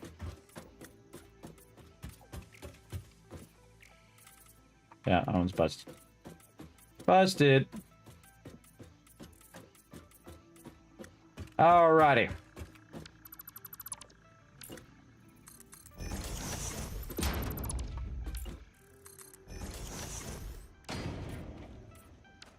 Alright, fixed now. Oh, and we gotta go over here and fix our yellows. Okay, we're getting there. What do we need? I think we need more of our other ones over here. Yes, right here. Again, this should be one of the first blueprints you make, everybody, is these floor tiles. I was talking about that earlier, because look how easy it was for me to just expand that whole entire thing. Am I going to need all that? Probably not. I'll take it out later. But again, I don't really care about the footprint as much as I care about the style of it at this point, right? More about the style than anything else. So let's make sure that these are all running the right direction and that we have all of our pipes. Now, I suggest when you're done doing all of this, everybody, is to take out every single one of your lifters.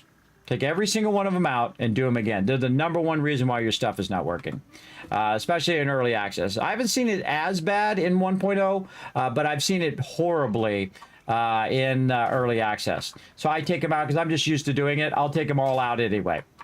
Okay, so we've got half of it built. And now it is time to do the easy cross stuff. Again, we're going to do the first 6, and then I'm going to do the other 6 much faster. And again, we'll go in here and we'll take a look, and we'll see when it gives us the... I'm in my way there. Go over this side. Again, we'll look for them dots right there. And again, since it's offset from each other, it'll line up pretty well anyway. There we go. Slide under, or crouch under. Crouch under. And now we got those lined up nicely.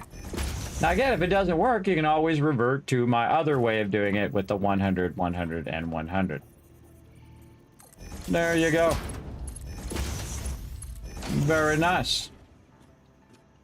Okie dokie. Oh, we got all that in. We did all of our pipes beautifully. Look at this beautiful configuration. Nice. Love it. Okay. Is it going to work? Heck if I know. We'll try it out, won't we? Now, do I need to get this spinning up right now? No. You know what's happening right now? It's making me a ton of resources back there. It also was sorting all my stuff up there. But it's making me a ton of resources while I'm doing all of this. That's why I'm multitasking. When I go off the server will continue to run, and it will continue to fill all those boxes with all those resources.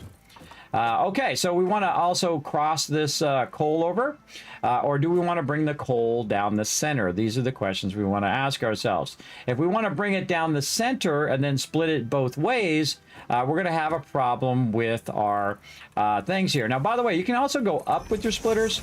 Let me show you something here. You can go up with your splitters and then take your splitter, and if you want to change the direction, you can go ahead and do that. That's a fantastic way to fix that. And you know what? Let's just do it. Let's just go ahead and switch our direction. Oops. I actually didn't want to take that out. Now I got to take all of this out. My bad. Squirrel! Squirrel. What did I squirrel on? Oh, it's time for break. Okay, we'll get that going here in a minute. Let me finish this first. Oops, I took my floor thing out. Alrighty. Let's get in here and get this done first. Again, we want to know where our output or our input is. Right there. Nope, offset. To turn my light off again. Sometimes I can't see whether it turned my light on and off. There we go. And that way. Okay, now before we remove it again, we're going to take all, because if you put this in after you do the lifter, I'm telling you, that's going to be all messed up. Put it in after. Okay, so this, we're going to tell it to go this way. So we're going to do the same thing with our water. We're going to have our water in the center, and then we're going to bring our coal down the center and run it here. Actually, I'll probably run it against this side, because I'll probably offset this side just a little bit to accommodate the coal on that side. And we're going to do the water on both sides down there. But we'll go ahead and run our coal here, and then we'll split the coal so it'll go that way and this way at the same time. Now we'll also accommodate our backlog of coal right over here as well. So again, we're integrating a whole bunch of stuff as we're going and adding particular things that we might need. So what we're going to do is we're going to do this, and we're going to line this up to here, and we're going to get this looking good. Okay. So this one at the top is already lined up. Boom. It can go right into there, right? But what we want to do is we want to split it and go two separate directions. Now this has two outputs. So I could go like this if I wanted to. Which, you know, I could get under there. I could get under there with my vehicle maybe. Not my bigger one, but definitely my smaller one as well. And this is the wrong direction as well. Wrong direction there. Let's get our greens pointing at us. There we go. And again, this is going to be a little close, but I'm going to move it back here in a minute. You can see I can go that way or I can go this way. By the way, you can also, again, just change the direction of belts. If you're doing like floor lifts and all of that. On here, you cannot. It automatically sets it. It knows when it's what. By the way, you don't have to aim at the inputs anymore. If you're trying to aim to the box, you can come out of here and go right to the box itself. You might have to aim at the bottom one or the top one, but you can actually it just naturally snaps a lot easier in there to the one that you're trying to go to, which is nice. They fixed a lot of that for sure. All right, so we can go ahead and run that there, but that's not really what we want to do like that. What we want to do is get this one to run that way. And that's going to be much harder, right? That's going to be much harder to do. So what we can do is go out and we can just bring this out just a little bit. And we can go ahead and just turn it this way. How easy is that? And then you just offset it. You just offset it and you can see that it's still lined up, and then we can offset it and run it down there. But what if we wanted to make it perfectly lined up? If you want to make it perfectly lined up, here's what you do. You go like this.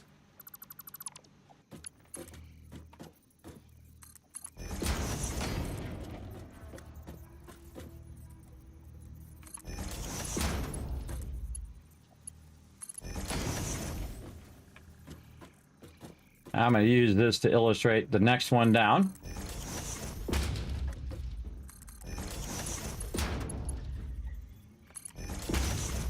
That's what you do, because that's going to make it easier, and then it's going to be perfect. You run it down there and they'll all be in line. So this one will be in line with this one, and then all of the things will be in line on both sides, and you can line that up. Now there's about 50 ways of doing what I just did. You can also set it back further and do it that way, where you do the top and then the bottom, or you can do the bottom and curve the bottom or whatever. And by the way, I could actually switch the direction of this, so I could make the splitters on the bottom and the water on the top on the next one, or I can switch them if I want. I'm not going to, but I could. I always like the stuff on the top to be the items, and then the stuff that's a fluid or anything like that is always on the bottom, so that it doesn't have to, it doesn't have any head lift. It doesn't have anything it has to do. It's all in one line. And again, the fact that I'm infusing it in the center means that it's going to split evenly on both sides when we run it. And also when we run our water, we're going to run our water in on both sides as well. And that's going to create a flow toward the center. And so the hammering is going to happen in the center. So it's going to flow toward each other. And then it's going to fill up the pipes and then fill up all the stuff. Because again, we're going to pre-run it first so it has that extra water to do all of the things that it needs to do. Speaking of extra water, let's go ahead and masterfully do this part down here. Because we have to redo this part anyway. All right, let's go ahead and run this. And we're going to go ahead and turn this nicely. And 1, 2, forward. And then we're going to run it like that without the splitter. Because we don't need the splitter because we're not going to run it that way. It's actually going to come down this way, right, in the long run. And it's going to end up right here as well. But this one right here, we should offset it when we put the actual thing down. So that's going to be here. This is just an example. That's out of there. So when we put the other one down over here. So let's get it down. Let's get it going. Right over here. We're going to hold down control, by the way, which will snap it in there. Oh, we got to add some more over here. And again, this is something really important to learn, is how to line up all these things. And think about offsets. Think about it. I'm just giving you some food for thought, everybody. You build it however you want. You don't have to build it the same way as me. You can use the perfect balance system of 3 and 3, everybody. 3 and 3 works really, really well. If you're having trouble and yours is not working, you try to make it like mine and it doesn't work, just use the easy balance, the easy mode water setup, and just make all of these go into that one, make all of these go into that one, and you're all GG's. I would definitely make some water backup, though, in case your power goes off. You got it disconnected. You can then reconnect it, and it will just go ahead and run right in there nicely. Okay, we got that done. Let's go ahead again. We got that moved out. We're going to go ahead and offset this and keep all of our stuff in the center. Give me this one over here. And we're going to start right there. Yeah, let's say we'll start over just a little bit. Give myself a little bit more room there. In fact, we'll also take this just to make it a little nicer. We're going to go ahead and move this over and move it back just a little bit. There we go, to make it nice. Okay, and we'll come back to all of that in a bit. But we want to make sure that our stuff is lined up. So we're going to go ahead and take this and run it here. Oh, I turned it the other way. So it's not going to run it there. We're going to run it here. There we go. Run it there. Make sure that it does run it at that same distance and in the same angle. Kind of out a little bit there. Out just a little bit. But that's okay. We're going to fix that right now. Right here.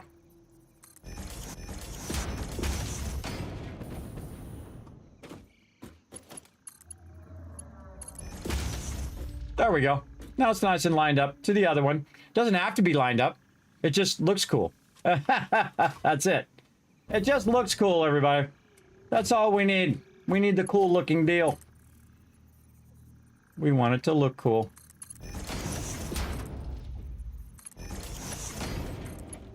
Oh, I didn't offset it enough. I moved it back. And we're going to look at it. Going to aim it. 1, 2. And then corner that sucker. Whoa, what are you doing there, brother? Whoa. There we go. Stay sexy. Stay sexy. And there we go. We offset it a little bit more so it line up. Lined up here, lined up there. All right, nice. Nice, nice, nice. And we're going to reverse the direction of all of these. Just for fun. Take all these belts out. Take this, put it down below here. Rotate this so this is in the opposite direction. And then take this out. Again, I'm showing you all my best techniques, everybody. We'll come back and put all the belts in later. Again, this is just a kind of a sample of all the different fun things you can do for learning how to build. Especially if you're going to do kind of more extravagant stuff. The direction of the one on the top, by the way, doesn't matter. It's only the one at the bottom. You turn these around. And this is a great technique, everybody. I've used this really for a long time, just to put the one on the top. If you know you put one in wrong and it's in the wrong direction, you can just go ahead and do this. Again, we're going to do all of our lifters again at the end. And now, there we go. So now it's going from the center, going out this way, instead of going through here and going all the way to the end. Because the ones at the ends are really going to be starved in there. And I usually go maybe max length of 6 of these. And I never go further than that. Because it just takes forever. And those ones at the end, even if you do pre-feed them, they have a tendency to be starved for resources. And we know that our coal is coming from this way, by the way. This is why I aimed it this way. If you've missed that, it's going to come right in here in the future. Okay, so looking beautiful. Nice, beautiful. Wish you were here. Kind of thing. All right, let's get this one lined up. And again, we can use our little alignment line like this, and I don't trust it, so I'm going to hit H. And then I'm going to look down the line here. I'm going to see how this is supposed to line up like this. And I'm going to go ahead and look right here. And then I'm going to look this way. And okay, we'll give that a go. And then we're going to check it. Because you don't want to build 50 of these and realize that you have it offset wrong. Yeah, it looks good. Can we put our lifter in there? Right over here. And we're going to have to take this thing down that I put up there already. That's okay. That's okay. And sometimes I just leave these here. And the reason why I leave them there is just easier. Again, when you're doing it this close, a little hard to see. So you got to get over here. I'll just leave them here while I'm doing this. And then I'll take all these ones out the bottom when I go to do the pipe. But that's good. And then I'll do the next one. And again, you want to go ahead now and run this to here. Ooh, a little boom, boom. Nope, a little too close. I was right the first time. Offset it to the left. Yep, offset left. I had it right the first time. I could just move the whole thing that way, by the way, but it's easier just to move the box. And just nudge it. I want me a nice 90 in there. There it is. Nice, sweet 90. There it is. You spend a lot of time doing this, by the way. Just putzing around all the time. And since I moved that over a little bit, I know exactly where this is supposed to go. So I can go ahead and grab the conveyor pole and just put it one forward. And then again, now we got that 90 there. And then we can do this again. I'm speed up a little bit. And then this. And then that. And there we go. Now we got a 90 that way. And we got a 90 this way. And it all looks beautiful. Very nice. And we're all going in this direction as well. Inputs and outputs. Okay, now we need another offset over here. What I'm going to do this time is I'm just going to go ahead and hold down Control. I'm going to hit H, and I'm going to go 1, 2, 3, 4. You're like, Kismet, why'd you tell me that in the first place? I know, everybody. Again, I think it's funny. I think it's funny. Oops. I think it's funny to get to that moment where you're going, oh man, that's like so much easier. 1, 2, 3, 4. Right? No. This one's actually only going to be 2 because it's reversed. So there you go. I know. You're like, Kismet, why'd you tell me that in the beginning? Well, I just told you, so now you know. I just told you how to do it easier by using the hologram. By the way, in the old days, we didn't have no stinking holograms to make it easy. We had to do it old school. We had to do every single foundation one at a time. And I've done thousands and thousands and thousands of them. Right over here. And right over here. And then we're going to do it again. Let's do it and do it well. All right, again, going to speed up. 1... Oh, H first. Oh, did it move? Hold on. I don't like it. I think it might have moved. Middle mouse button, by the way, picks that up. Hold down Control. Hit H. 1, 2, 3, 4. Boom. Again, more speeding up. Oh, out of wire. We're starting to build something pretty sexy over here. I'm liking it. We got our roads all built in. We got our things all on one side. We got that all lined up. We got our buffers. We got our big power. We're getting somewhere, but we need some wire. Whoosh. Going up. Again, I hope you guys are liking this. Because I'm putting a lot of effort in. Because this is, what is this, 11 hours in. This might be a good time. When we come back, we can finish that up. Look, it's almost done. Look how cool it looks from up here, though. Isn't that nice looking? I think it looks nice. A little bit of offset there. And again, I'm kind of grouping them then again across from each other and not just boringly all in one line, which I've done before. I've done before them all in one line, but sometimes, again, you want to try different things and, you know, have a little bit of fun. I highly recommend get it going. Okay, so let's get our wire first before I forget that. And when I come back, then I'll be able to have like no wire and still have no wire. All right, let's go up here, turn our light on because it loves to take my light off. Let's get a bunch of wire. Let's get all the wire. Let's get all the wire over here. And what we can also do is go to our to-do list, clear the list, and we're going to go ahead and add a few of these. So we know that when we go to make these, I'm going to do 6 of them. We're going to need reinforced iron plates too. So let's just think ahead, get ourselves some nice reinforced iron plates. And now we're ready to take a little bit of a break. All right, so we're going to go ahead and pull up some words on stream for all of you guys. Now, here's what you want to do. You want to de-scramble the words. And when you do get a word right, it's going to lock you. It's going to lock you for just a moment while you're doing that. And then what you can do is wait for the little line to go, and it's going to unlock you. And then you can put in another word. Of course, you can put in as many wrong words as you want, but if you do put in the right word, it's going to lock you because you can't just do all the words, everybody. Everybody has to participate and work together in the chat to get it done. So if I see you guys doing that, I'm going to come back. I'm going to shower you guys with a bunch of Kiscaps to use in future giveaways here in the stream. All right. So work together in my Twitch chat, twitch.tv/Kismet. Sadly, it doesn't work on the other 4 platforms I'm streaming to. So I'm also streaming to Twitch, to YouTube, to x.com, to Kick, and to Facebook all at the same time in 1080 HD because I'm a crazy man. That's right. Only a crazy person would do that. All right, here we go. We got a lot of bandwidth, everybody. Here we go. Start it up and back in just a bit.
Hello, I'm back, everybody. How we doing? Oh, 3 more.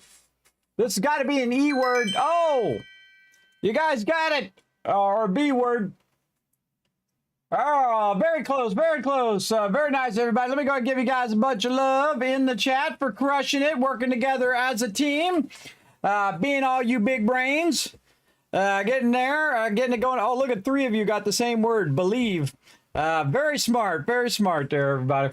Now remember, you do get locked, so if you're trying to put words in, if you're locked, you can't put any more words in if you got a word right. So keep that in mind. That lock will trip you up every single time. It trips me up, and I played it a whole bunch. All right, everybody, let's go ahead and take that on out of here. Get back to some Satisfactory. Now, what we're going to do, everybody, is going to kind of switch gears for a moment and work a bit on our backlogging. While we're kind of finishing out the rest of the factory. And you can see we actually only have 1 left. I could just finish it out, but we should probably think about our backlogging. And since we already have where our coal is going to end up now, that's a good idea to go way over there and get our coal and run it right over to here as fast as we can. So let's get into that. And we're going to actually take this out now that we know we have a bunch of that. And we're going to say, hey, we want to get a bunch of our logistics going, so we're going to click this a bunch. We might go ahead and do some stackable poles or maybe some conveyor poles along the way. Let's see what else we've already got. Do we do our level 2 yet? Maybe some level 2 miners. See if we got enough for all of that. That's looking good. Again, now you can come over here and you can just look at all of this and say, okay, what am I running out of? Portable miner, I got a bunch of those.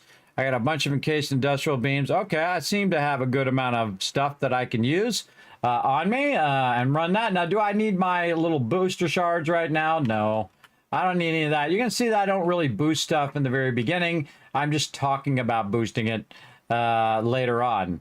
Usually I start boosting it when I have the faster belts, because right now, not really worth it. Not really worth it unless I had really fast belts. Okay, so let's go ahead and shift gears. Let's turn the sound back on. And we're going to go down here.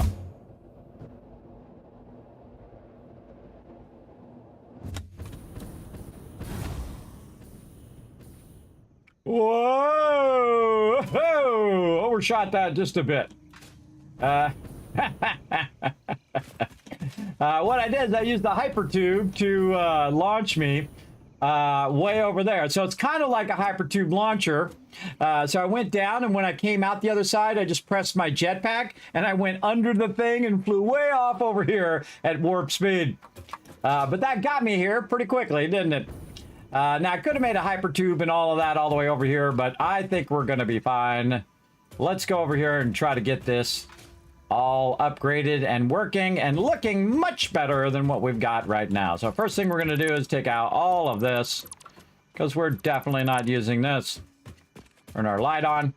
And this is a Mark II, so this is already running at a higher rate, and we can see that's running at 240, which is pretty sweet. And then we're going to go ahead and bring it up, because we're not going to run this stuff on the ground anymore. We're going to go ahead and run it up and above here to our sweet. I'm showing you guys a bit about these conveyor poles. I really like these conveyor poles. I think they look amazing, and they also keep your stuff at a certain consistent level as you go.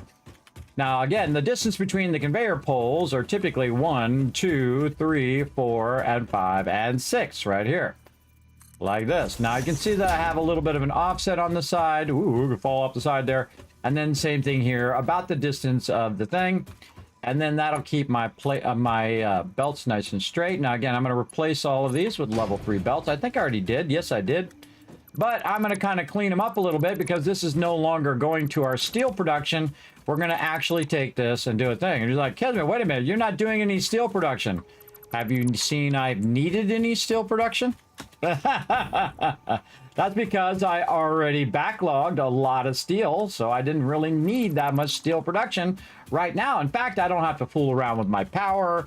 I don't have to fool around with any of that right now because all of that stuff is taking care of itself right now. And we'll work on all of that later. Again, we're going to try to get oil power in today. We got a lot long left to stream. I'm feeling strong, chat. I'm feeling strong. We're 11 hours in. We might try to pull another 14 here. What do you guys think, chat? What do you think? I'm feeling strong, feeling good, looking good. Uh-oh. Somebody wants to get shot. Where's my thing? Where'd he go? There he is. Get shot in the head. Oh, no bullets. Oh, he's got a friend. You got a friend in me. You got a friend in me. Get over here. Bunch of crazy respawns. All right, I'm getting distracted. Having too much fun shooting them guys. Where are we going? This way. No, that's our criteria. Over this way. All right, get distracted playing around with those guys. Okay, so again, we're going to try to make this much nicer. And again, I'd like it if they did a 6x6 or even a 6x1. I'll take a 6x1. just so I can make my belts and just set blueprint down a bunch of belts. And see, what I would do is I would do this belt, and then I'd go forward 6, and I'd do that, and then I'd connect the 2, and I'd connect the 2, and I'd connect the 2, and connect the 2. And that would just make this go so much faster. But such is the way it goes. All right, now here's a great little trick, everybody. You go right here, and you click on this, just like I do with hypertubes, and you run this about as far as it's going to let you run it. Let's say, something's making the noise. Let's say right there. Okay, and then you back it up just a little bit. I like to back it up just for safety's sake. And then you put one of these down. And then now you're running it much nicer, right? You're actually using your stuff. Now, of course, I can make it super fancy. But that's pretty good. Hit H to hide your stuff. And sometimes I'll even take out all the bushes so I don't have to go through the bushes or even look at the bushes. I would prefer not to look at the bushes. And we're going to try to line this up with our power. And so again, we'll get our bushes out of here. Bush. Yeah, they're just hitting E. And also hold down E, by the way. If you want to get a whole bunch of them, you just hold down E and then bum because you've been pressing E on every single one. That was a waste of your time. You were doing that thing that I did when I first started playing too. Everybody does it when they first start playing. They sure do. Unless you watch my stream first and then you play. There you go. Then you don't have to do that thing. All right, unless you want to. You can do it if you want to. It's your game. Do whatever you want. Oh, there he is up there. Making some noise over there. Making some noise. Okay, don't be clipping. No clipping through the ground. No, no, no. All right, looking good. And now we're going to run it over this way. Wait, I got to get this first and then run it as far as I can until it does that. And I'm just going to run it through the wild. You're like, Kismet, what about your trains? Oh, we're going to do this all with trains, and we're going to take this all out eventually. But for right now, let's just move our coal power, and we'll deal with all that later. Again, I'm going to do the minimum amount of work so I can not have to take out a ton of stuff later. But I also don't want to wait around till later when I can do something right now as easy as doing this. Now, I can also use my vehicles for this, but I never use my vehicles for anything as vital as power. Ever. Never have, never will. Because that's pretty vital. You definitely don't want to have your power going off. And then you got to go track down what happened to your vehicle and it ran out of fuel or whatever it is that it did. There we go. And then we got this one. Again, we're running it to our coal plant over this way instead of running it that way. I think that lines up pretty well. I'll say right there. Yeah, we'll go. Actually, we're going to go back just a little bit because it's going to hit that edge. And we'll do something like that, I think. And then we'll just have it do a little smaller one. I don't like to do really small conveyors because you always forget to upgrade them. Usually. All right, there we go. Just going up to go across that hill. And then we're going to go across here, I kind of feel. Maybe right here. That looks good. Now I'm just doing this different than the way I did it before so you can see a different way of it. I mean, it's really easy just to throw these down and put them up on a pole, put them up on a pole. But maybe I might want to run the criterium. No, criterium. Come on, brain. Again, sleep apnea is very bad. I know what it is. It's in there. I know it's in there. So I might want to run that on the same thing. And if I do, I could just add another row and run it up on the thing and then run it all the way back. Or maybe I don't want to run it and I just do my trains later. Probably that second one. But there you go. But I could if I wanted to. So another good reason to do that is for future expansion of your belt lines. It's actually a good habit to get into, to do it this way as well. So again, so you have that for later. We're getting there. Watch out that doesn't fall off into the oblivion, because it has happened. It wouldn't be the first or last time I've fallen off into the void. Okay, nice. And we're almost there. And so much easier when you have your jetpack. Get on up there. Let's put our nice lifter up here to lift it up so it's not clipping through all of that. And hope that that works. Okay. Going back the other way. Here we go. Up the thing. There we go. Run the belt. All right. Don't make me do it. Don't make me do it. They're gonna make me do it. Take this, evil tree. FICSIT does not approve of trees going through my conveyor belts. Just so you know, that's an official corporate policy. All right, right over here. And it just so happens that we've got our stuff here, and we want to make this nice and orange across here. Oh, yes, very nice, very nice. I think we'll take this in one off here and make this nice. Actually, we could just take this whole row out here. Let's go ahead and cut this back. We don't need all of this room. Too much room for right now. You can always come back again, making it efficient. Whoa, that made me jump. See me jump? Oh, it felt like I was falling because I was. But in real life, everybody, I always feel like I'm falling. That's a constant dizziness. It sucks. That really made me jump. All right, that's nice. Really like that. Okay, and then we'll go ahead and color in some nice roads that we'll make fancy later on. And you can see now it matches up to that road. And again, this will just be where I drive my vehicles and get into all sorts of trouble. And this actually will be out of here, so we'll say this is our road on here, and how convenient it lines up to this road. Very nice. And this pipe we can take out because we're actually not going to use that pipe. That was just for an example. Okay, now we're getting somewhere. Now this is going to be a troublesome one to span. Let's go ahead and line this up first. So we'll get this, and we're going to put this. How is that sitting? It's sitting just like that with this edge on this little line here. So we'll go right back here. And we'll say this is where we want to end up. Maybe a little bit out. Right there. So we can go ahead and backward engineer this, since we're going to just cut that back just a bit. That's a lot of unnecessary space there. Let's go ahead and change the way we're going to do this. Let's go ahead and just keep this on the bottom part.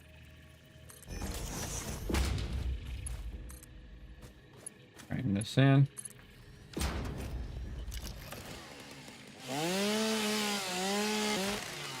Not FICSIT approved. Out the way. Out the way, you evil trees. I just say that because that's what I think FICSIT would say. FICSIT, the evil corporation, would say, hey, we don't care about no evil trees. Take them trees out. Not me personally, by the way, everybody. I'm just kidding around. All right, we're out of here. Bring me that coal, sucker. Bring me that coal. Actually, we should go up one more. One more ought to do it. Let's make that where it goes up one more. Right up over here. Nicely. That's going to take us up to the top one. Now, what's happening, by the way, if you didn't notice, it's actually been running all of my coal to me the whole entire time while I was working. And that's called thinking ahead. Now, I could have definitely straightened that out a bit more. I'm a little tempted to go back and do it, but I'm not that tempted. Now, what I'm doing is I'm backlogging the coal. And before I'm ready to start this up, I'm going to go ahead and start to backlog my lines and just check and see that the lines are there. Oh, that one, no. Here, how's that looking? There it is. All right, here. Looks good. I need to look. I already know it's good. And then right there. All right, good. And then right here at the end, which this one's going to be the one that's starving the most in this line. And we're good. No. No. We're going to hit G. Oh. F. G. Get rid of that. And then this one. And that one. Bye-bye. Very nice. Okay. Then one more here at the end, which I missed. And then we're going to put these in last, everybody. Put those in last. Click at the bottom one first, and then the top one. Reason why it's going to do that is so it looks much better than doing it the other way. The other way looks terrible. Still work. Just looks bad. Now, how do I know it's working? You walk down here and you see if there's anything in there going down in there. Oh. There we go. Again, it's starting to feed that coal in there. Looking very nice. Over here, feeding good. Over this one. All good. But you notice I've got a bunch on me. Here's what I'm going to do. Boom. Put that in there. This one. In. Pre-feed it, everybody. Just pre-feed it. Don't waste your time waiting for it to start up. Pre-feed that stuff. And on this side, again, I like to go around the fronts of them. That's why typically I turn the fronts the other way, just to make this easier. Sort that together. Oh, that's already 100%. Over here. And then this one. Now this one here in the center said no fuel. So that means there was nothing going in there. So that's making me freaked out a little bit. And oh, okay. I was freaked out on purpose because I don't have a lifter. Again, if I see none in there, I'm going to definitely get that going. All right. So that's split that into 120 in that direction. Now, by the way, if one side gets filled up and the other doesn't, it'll actually do 240 in the other way. When it's coming out of here, it's actually coming out at 270 and 270. So if there's a backlog, again, this is because I'm backlogging it in this box. So if there's a bunch extra in this box, like there's building up right now, it'll actually go 270 and 270 and just fill that stuff up really fast. And that's why I did it like this and not use a splitter. Because this is actually faster when it comes to having a backlog. If you don't have a backlog, then it doesn't matter. It'll just go at the other speed. So there you go. There you go.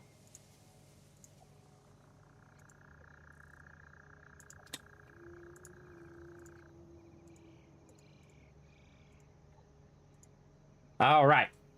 Okay, back to what we were doing. We were doing all of our stuff, and we're on our final one over here on this side.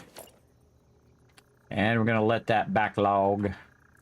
Turn this the proper direction. We're going to hold down control to get it to snap. We're going to try anyway. There we go. Put this nice and close. Oops.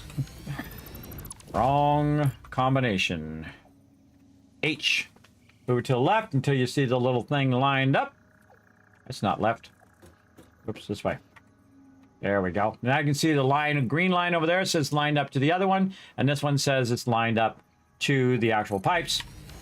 But again, I never believe it, so I just run my own pipe to see if it is. Yes.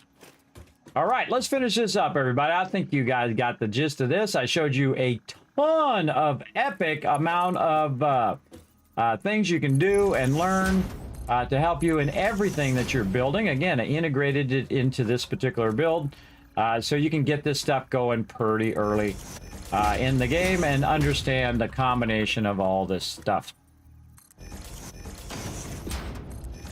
Now you might notice that the diagram that I did is not exactly the same as what I'm building here, but it is the same concept. And if I were to build it like this, it would be very complex and you would never be able to understand what the heck's going on. What the heck is going on right there? Like, what's going on with that splitter? Hey, what are you doing, crazy splitter? What you doing to me over here? You're not connected. I saw the belt was crooked. That's the first thing that I noticed. There we go. All right, speaking of, hit G. Hold down control. Get all of these shuckers. And bye-bye. No. I don't trust you. Not gonna do it. Don't trust you. Been burned on them way too many times. I'm gonna do them all over again. Just click and click. Click and click. Double click for the win. Alrighty. Now we're gonna run them belts. Run and run. Again, it doesn't matter which way you run them. They'll automatically know the direction. In early access, sometimes they would get funky. So it might be good to get in the habit of running them in the same direction until you get it mastered. Oh, and there we go. Very nice. Now, am I going to wait for that to run all the way down there? Absolutely not. I'm going to go ahead and grab a bunch of this. And then I'm going to manual feed it right like this. Boom. By the way, we're almost ready to start up. Almost. We're getting there. Put that in there. We got to do some power lines. We got to do some pipes. We got to make our water extractors pretty. We got to do all of those things.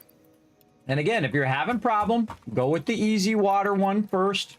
And then if you want to try some fluid buffers and all that stuff later on, you go right ahead, or don't at all. You don't have to do it at all. Just do it the easy way and roll with that.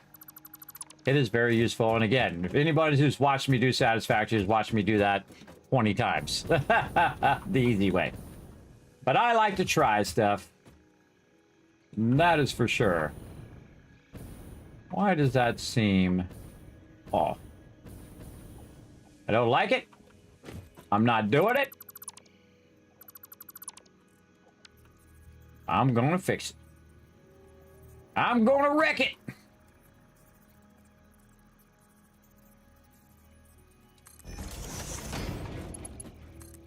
Ah. Much more beautiful. There we go. Again, more about the aesthetic than anything else. Okay, now we're going to have a bit of a problem coming down here because we've got all this kind of stuff which is doing the splitting. But we'll work it out. We'll get her done over here. Now, also, by the way, I could do this and then just center split this way. And by the way, this actually does work. You can control click and it will actually snap to the thing up above. And that'll go right in the center. You can go. But I find the other way a bit easier personally. It's just me. That I like to run it down the center first. And then center it off of here. So what we're going to do is put these down. By the way, they also made this where it does do the foundation automatically when you're trying to put the pipes down. It didn't do that before. You had to put it down and then try to run it. We're going to run this nice and straight. Probably good enough. Again, lock and load. It doesn't really snap all that well. I think it's totally snap. But we're just going to use our little guidelines. And it does snap if it can detect it. I think it's like a detection problem. It's not like close enough to detect it or something.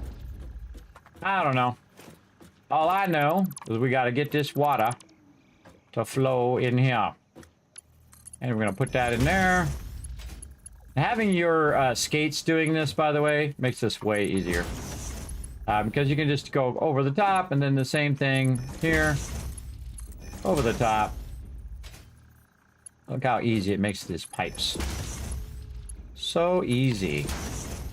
Very nice. Very, very nice. One more thing to do. And that is to go ahead and run this right down into here. Around there. But what we're going to do is we're going to make it nice by running this through here. We're going to look at where that's lining up. We're going to rotate.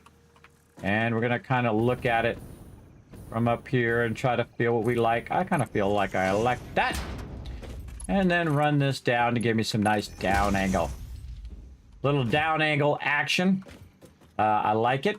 Looks good. Good balance between this curve here and this curve here. Very nice. All of these look like they're working, but we'll find out, won't we? You'll know if this is working when you start this up.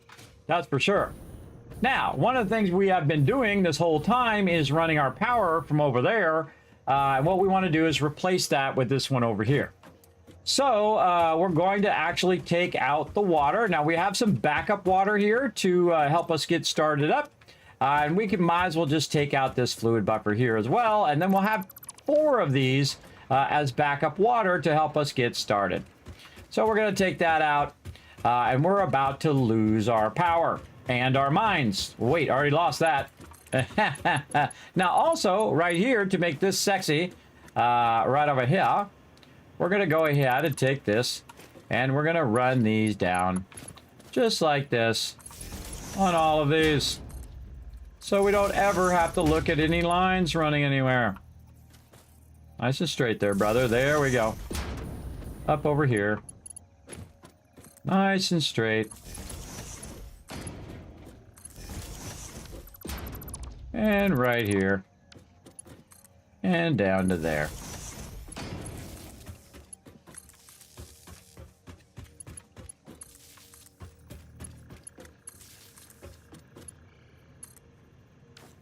Oh, come on, you. Come on, connect that power. There we go. Very nice. All that power hiding under there, so cool. Don't ever have to look at it. No ugly lines running around all over the place. You're golden. You're golden. Oh, it missed one. It missed one. You'll see me color these and uncolor them and recolor them and color them again. And that's how it typically goes with coloring. Okay, very nice. You know what? We could take out this edge here. But we'd have to do some things. This is an unnecessary junction. Let's do some things. Unnecessary junction right there. Again, better to eliminate stuff. Oh, you little... Right when I clicked, it went forward. How dare you. Come on, pick it up. You're taking up my sweet, precious time. All right, there we go. Take that out, take this out. Run this here. And run that there. Because we don't need a junction there. Oh, it's not straight. No. No, no, no. I thought I backed that up. Oh, I didn't back it up enough. Oh, I see. I had to back it up one more. Let's do this. Make it sexy. Make it sexy, make it sexy. Nice little 90. Let me see that 90. Let me see that sweet 90. Yes. Very, very sweet 90. By the way, this is redundant too. Let's take that out. Why do we have this? Oh, because we're going up over the road. That's what we're doing. Not that redundant. That is not redundant. That is to keep my pipe up off the road. And then going down and using our positive down lift right over there. Okay, time to cut our power. But before we do, let's have a lot of backups or fail safes as they're called, of all of the stuff that we might need for starting up our power again. So let's go ahead and run on over here.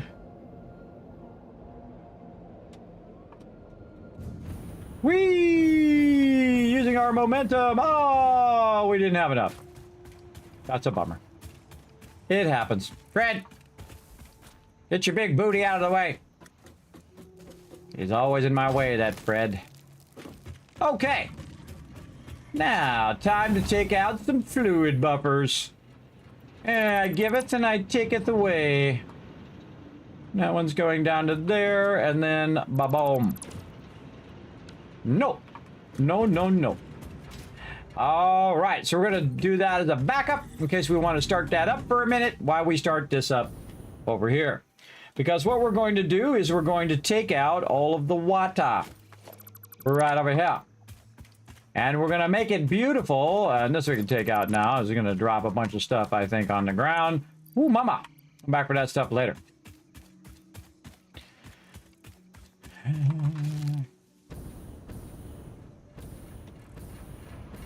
Okay, we got ugly pipes. We got ugly stuff over here. It's too ugly for me. It's all gotta go. Bye-bye. You all gotta go, baby. Whoosh. You out of there. All right, where'd that box go? Where'd that evil box go? Are you under here, evil box?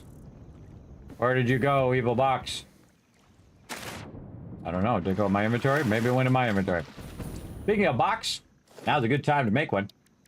Right over here. I call this the tent box. This is where you throw all your extra junk in. There we go. This, and this, and that thing, and this over here, and all of that, and this wood. Don't need that. Get that out of my tent box. Get it in my tent box, depending on how you look at it. All right, this water is ugly. That's newbie. That's basic. That's basic spaghetti we got over here. Let's clean up this basic spaghetti. And let's make it beautiful. Let's make it awesome. Because that's the stage we're in now. We don't need none of these power lines.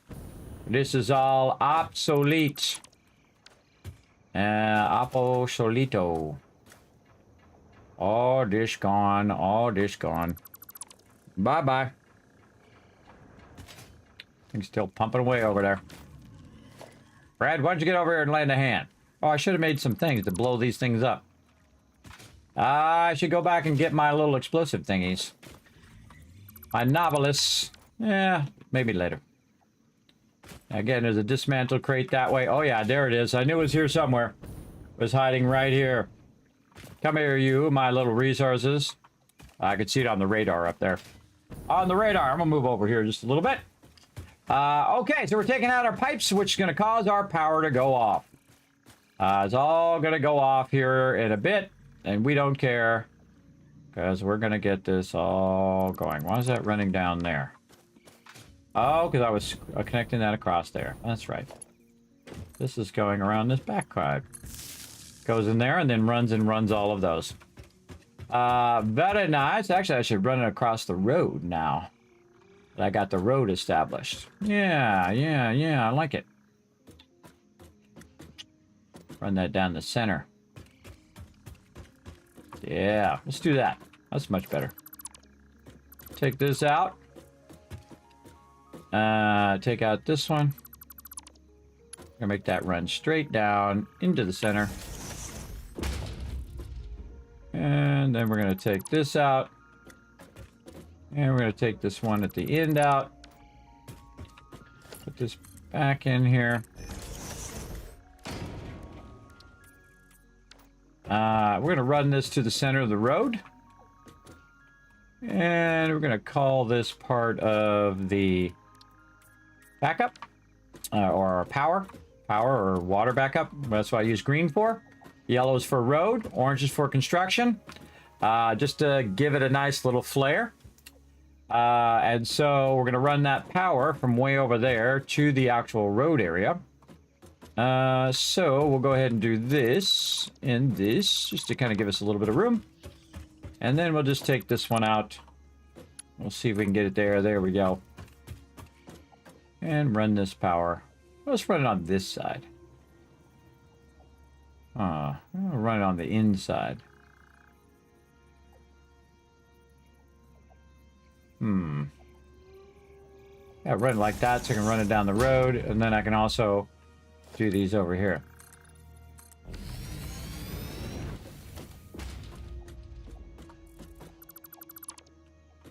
Again, this is more embellishing, everybody. More embellishing of this. That's straight. It's as straight as that's gonna get.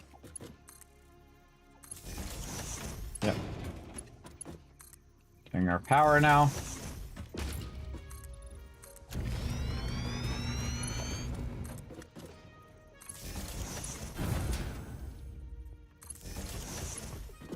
Almost slightly to the right.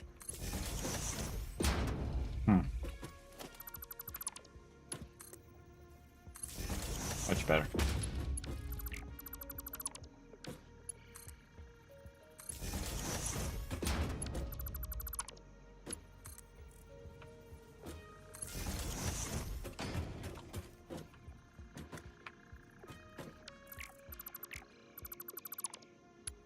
I'm just being picky. Yeah, I kind of like it that way. Good enough. All right. Run it. Run it. Then tie these over to here. This way, if I'm ever looking for my power and where I put my power, it's typically wherever my roads are. It's just easy to find it. You go take your roads out, and most likely you're going to find where you ran your power. Right? If you keep it very consistently running. And the thing now is obviously pretty obvious as well, because you can see the line running down. So we all good. And then over here, we got this one. We can get this and run that there. Very nice. Put this here. And then we're going to go ahead and let's see. 1, 2, 3. This is more than enough to be able to go all the way down to here. Like so.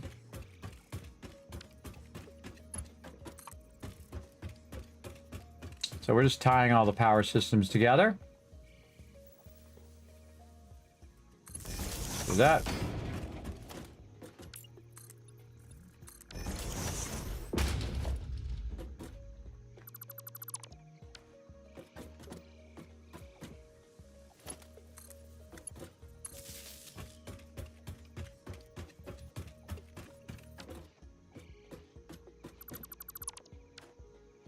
I already did all those. I already did those. Those are good. Did I connect it across is the question. I did. Look at me go with my bad self. That's already done. It's all good. And we'll just fill it in again. Nice little cross section there. All this looking good.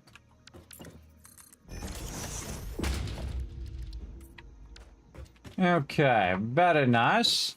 I like all of that. Okay, let's go ahead and move our temp storage over here. I'll just put all that in there for now. I'll pick this up because I feel like taking this part right here out. Give us a little bit of extra room there. And filling that back in again. Like so. Okay, now, how can we sexy these up a bit over here? Well, the first thing we're going to do is, I could have swore they made this smaller, but we're going to deal with it. We're going to deal with our water things. Now, again, if our... Oh, I'm going to get my resources back. Again, if our water thing doesn't work, we can always just go 3 and 3. And go with that.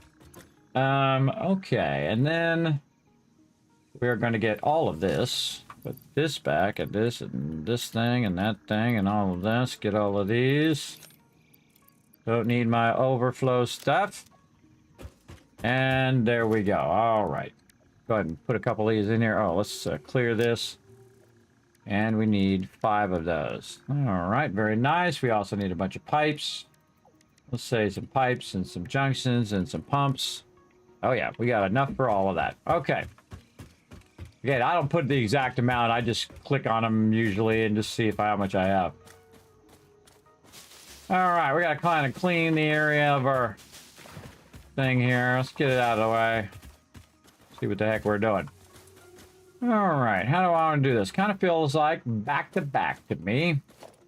Let's see how we can section this up a little bit. And we're going to go ahead and turn these. Now, there's a bunch of tricks to doing this, by the way. First, you can just put one down. You click it, hold down Control, and then you can snap it however you want. Now, also, another thing that you can do is if you want them to be perfectly aligned, you can go ahead and get your things here. And we can go ahead and bring this down to its level. It's like I find my ramps. And you're going to see a problem when we bring it down to a lower level. And put this down here. Right there. And then what we can do is go in and use our little pipeline junction. And we'll take these out. Again, showing you all my cool techniques, everybody. And then water. And then you just do this. And look at that. It perfectly lines up, right? It sure doesn't. But it acts like it does, and that's what's important. Right? You would think so. You would think that would be perfect. But it might be a little close to the edge. Maybe that's what it is. Let's see if I just manually take it. Nope, it manually goes in there just fine. There we go. Again, sometimes you gotta fuddle with it, everybody. Now, I like to go ahead and put it up here and then see if I can get away putting another one there. No, too close. Too close. So again, you kind of move it a little closer and it will do its thing. But now you can actually align. Oops, you can actually align these. Come on. You can align these to your actual edge of your connections. Ooh, so close again. A little further out. And let's say there, and there we go. And now it's actually aligned to the grid of your foundations. You're like, Kismet, what the heck? I didn't know you could do that. Now you do. Now you know.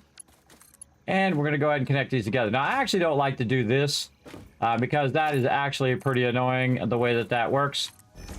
And I'm going to put those foundations through there. What I like to do is actually put this forward first, like this. Look how nicely those line up. Very nice. And then just create a junction myself, like this. And then run this down here. Now, of course, if you want this to look beautiful, you'll want to bring it out and then, of course, turn it. And come on, you. And then make yourself a nice, beautiful 90. Like that first. And there you go. And then the junction, not so much. And you can go ahead and do this.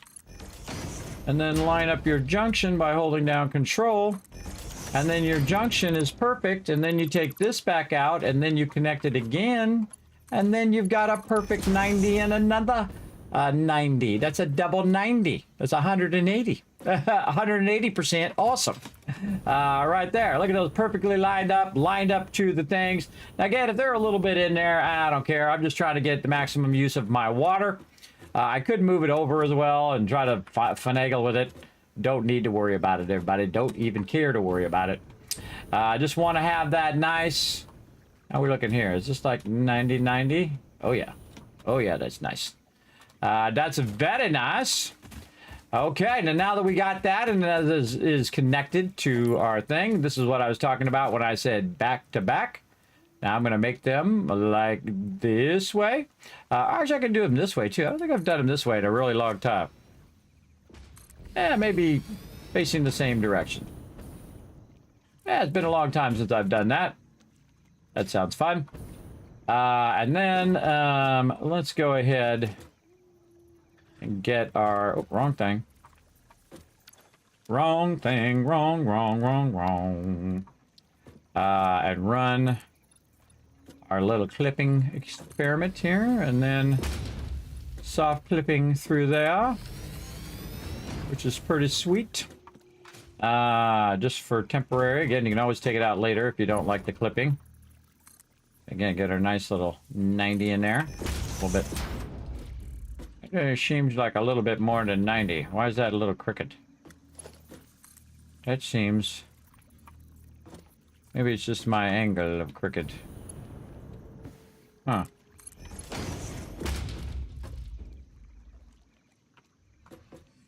Oh, it's straight. It's pretty funny. All right, now here's what you don't want to do. You don't want to do that. That's too close. Too close. Don't do it. Don't do it. It's too close.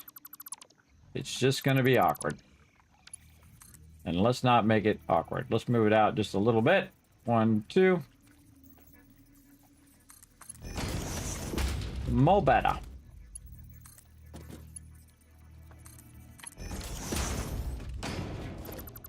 Again, you see I'm doing it from the end this time. There we go. And then take this out. Again, I'd love to have that feature where they where it just automatically does a 90. But this is the old school way of doing 90s here. The old school is sometimes the best school, everybody. And let's go ahead and get that lined up. Go for a little swim while I'm at it. Cool off.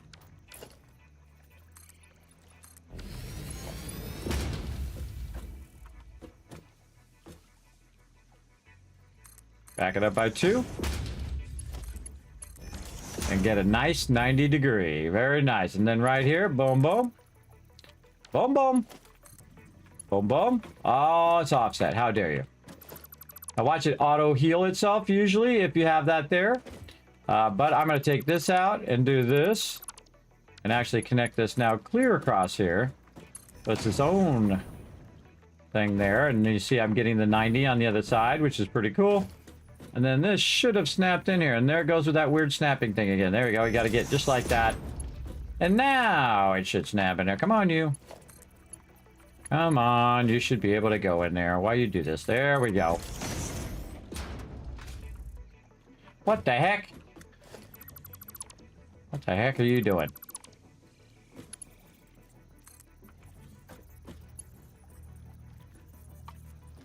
Slightly off.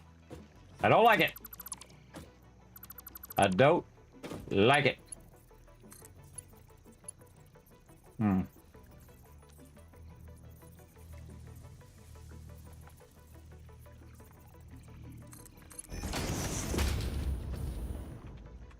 Something definitely funky about that. Not the kind of funky I like. Something funky going on there.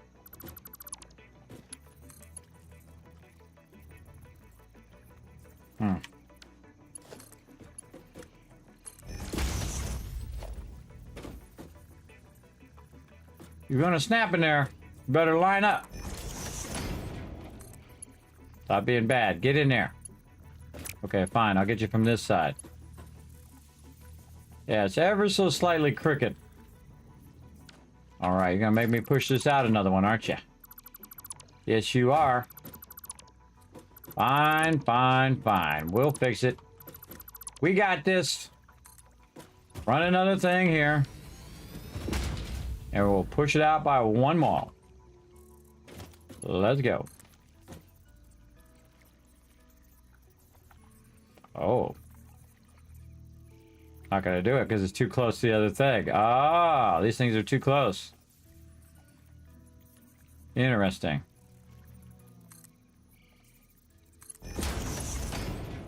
Yeah, these are not gonna let me do that. Ah, that's a bummer. That's a bummer. What's a way we could work around this?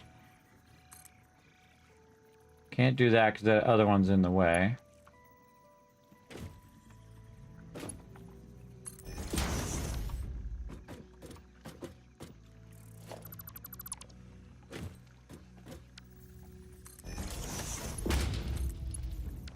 Squirrel! Jeez, scared the heck out of me. Good morning, Caveman Mox. What's up? Your AFK ghost is standing behind you. Oh, it is! Nobody even said anything. There we go. Thank you. I don't know what's going on with that. He's watching me. That does not want to align. Oh, wait. Oh, no. What are you doing? That is funky. Why are you so funky? Why are you in the funky mood today? Oh, it's a little high up. Oh. A little high up there.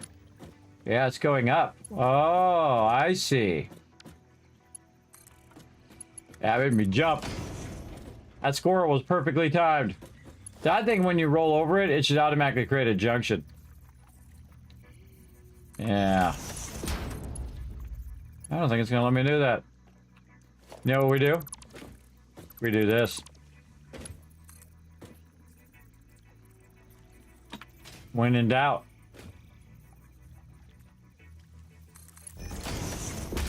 Go the other way.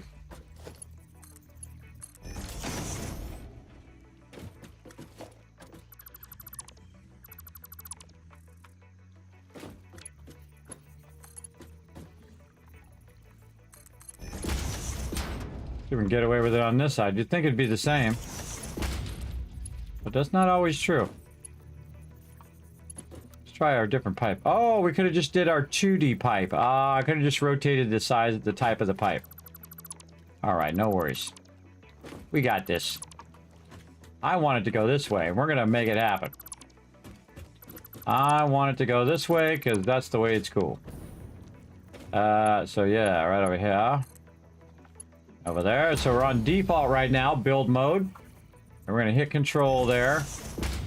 And to make this work, we're going to go ahead and take this pipe, hit R to switch modes to auto 2D mode, or we could use noodle mode or horizontal vertical, but the other two are not going to work. So it's trying to use the horizontal vertical mode, and that's why it's not working. But now it's working. We all good. And this pipe is going around here, and now we have 4 of them all connected in there. Now we're going to have redundant pipes that also go off in that direction, which go to our storage over there, and then also our backup.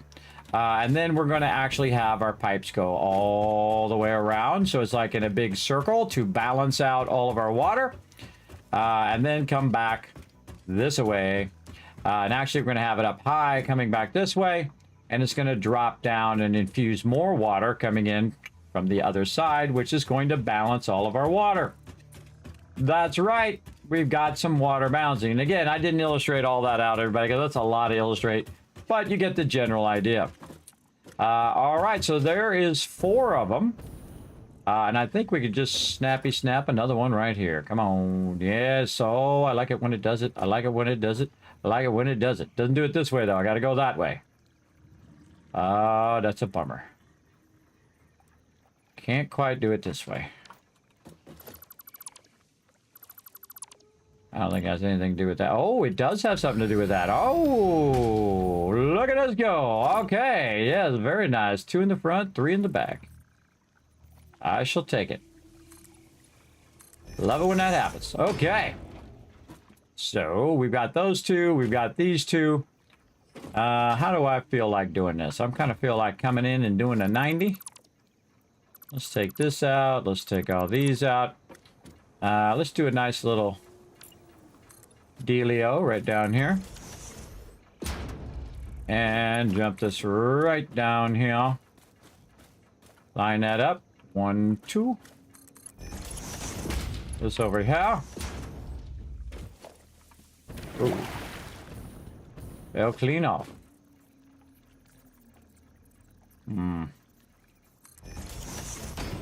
Build one and then build that so I can snap that in and then run this. And now we got a whole lot of infusion of 5 of these suckers all together. A little tempted to do this.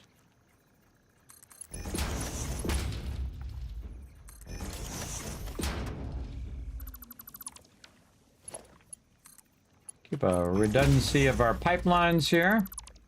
More of these junctions you have, the more this can potentially get messed up. You can see I can just float that junction. And that junction will help me line up this junction to the other junction. Then I just take this junction out. And do something weird apparently there. And then run these together. Again, just making all these junctions kind of line up and square off and be perfectly 90s. And square up to each other and all of that. Now I can take out all of these extra thingies. These are just here to help me get started. I hit F, G, so I just get foundations and don't accidentally hit my other stuff.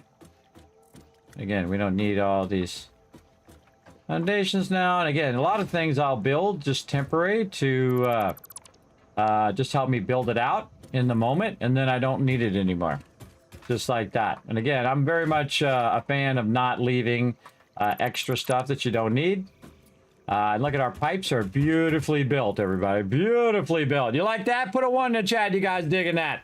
You guys are digging those sweet pipes. Now, again, we're more of cosmetic, just having fun there. But actually, we have 2 pipes here, by the way. So this here, I could just go this way and go across.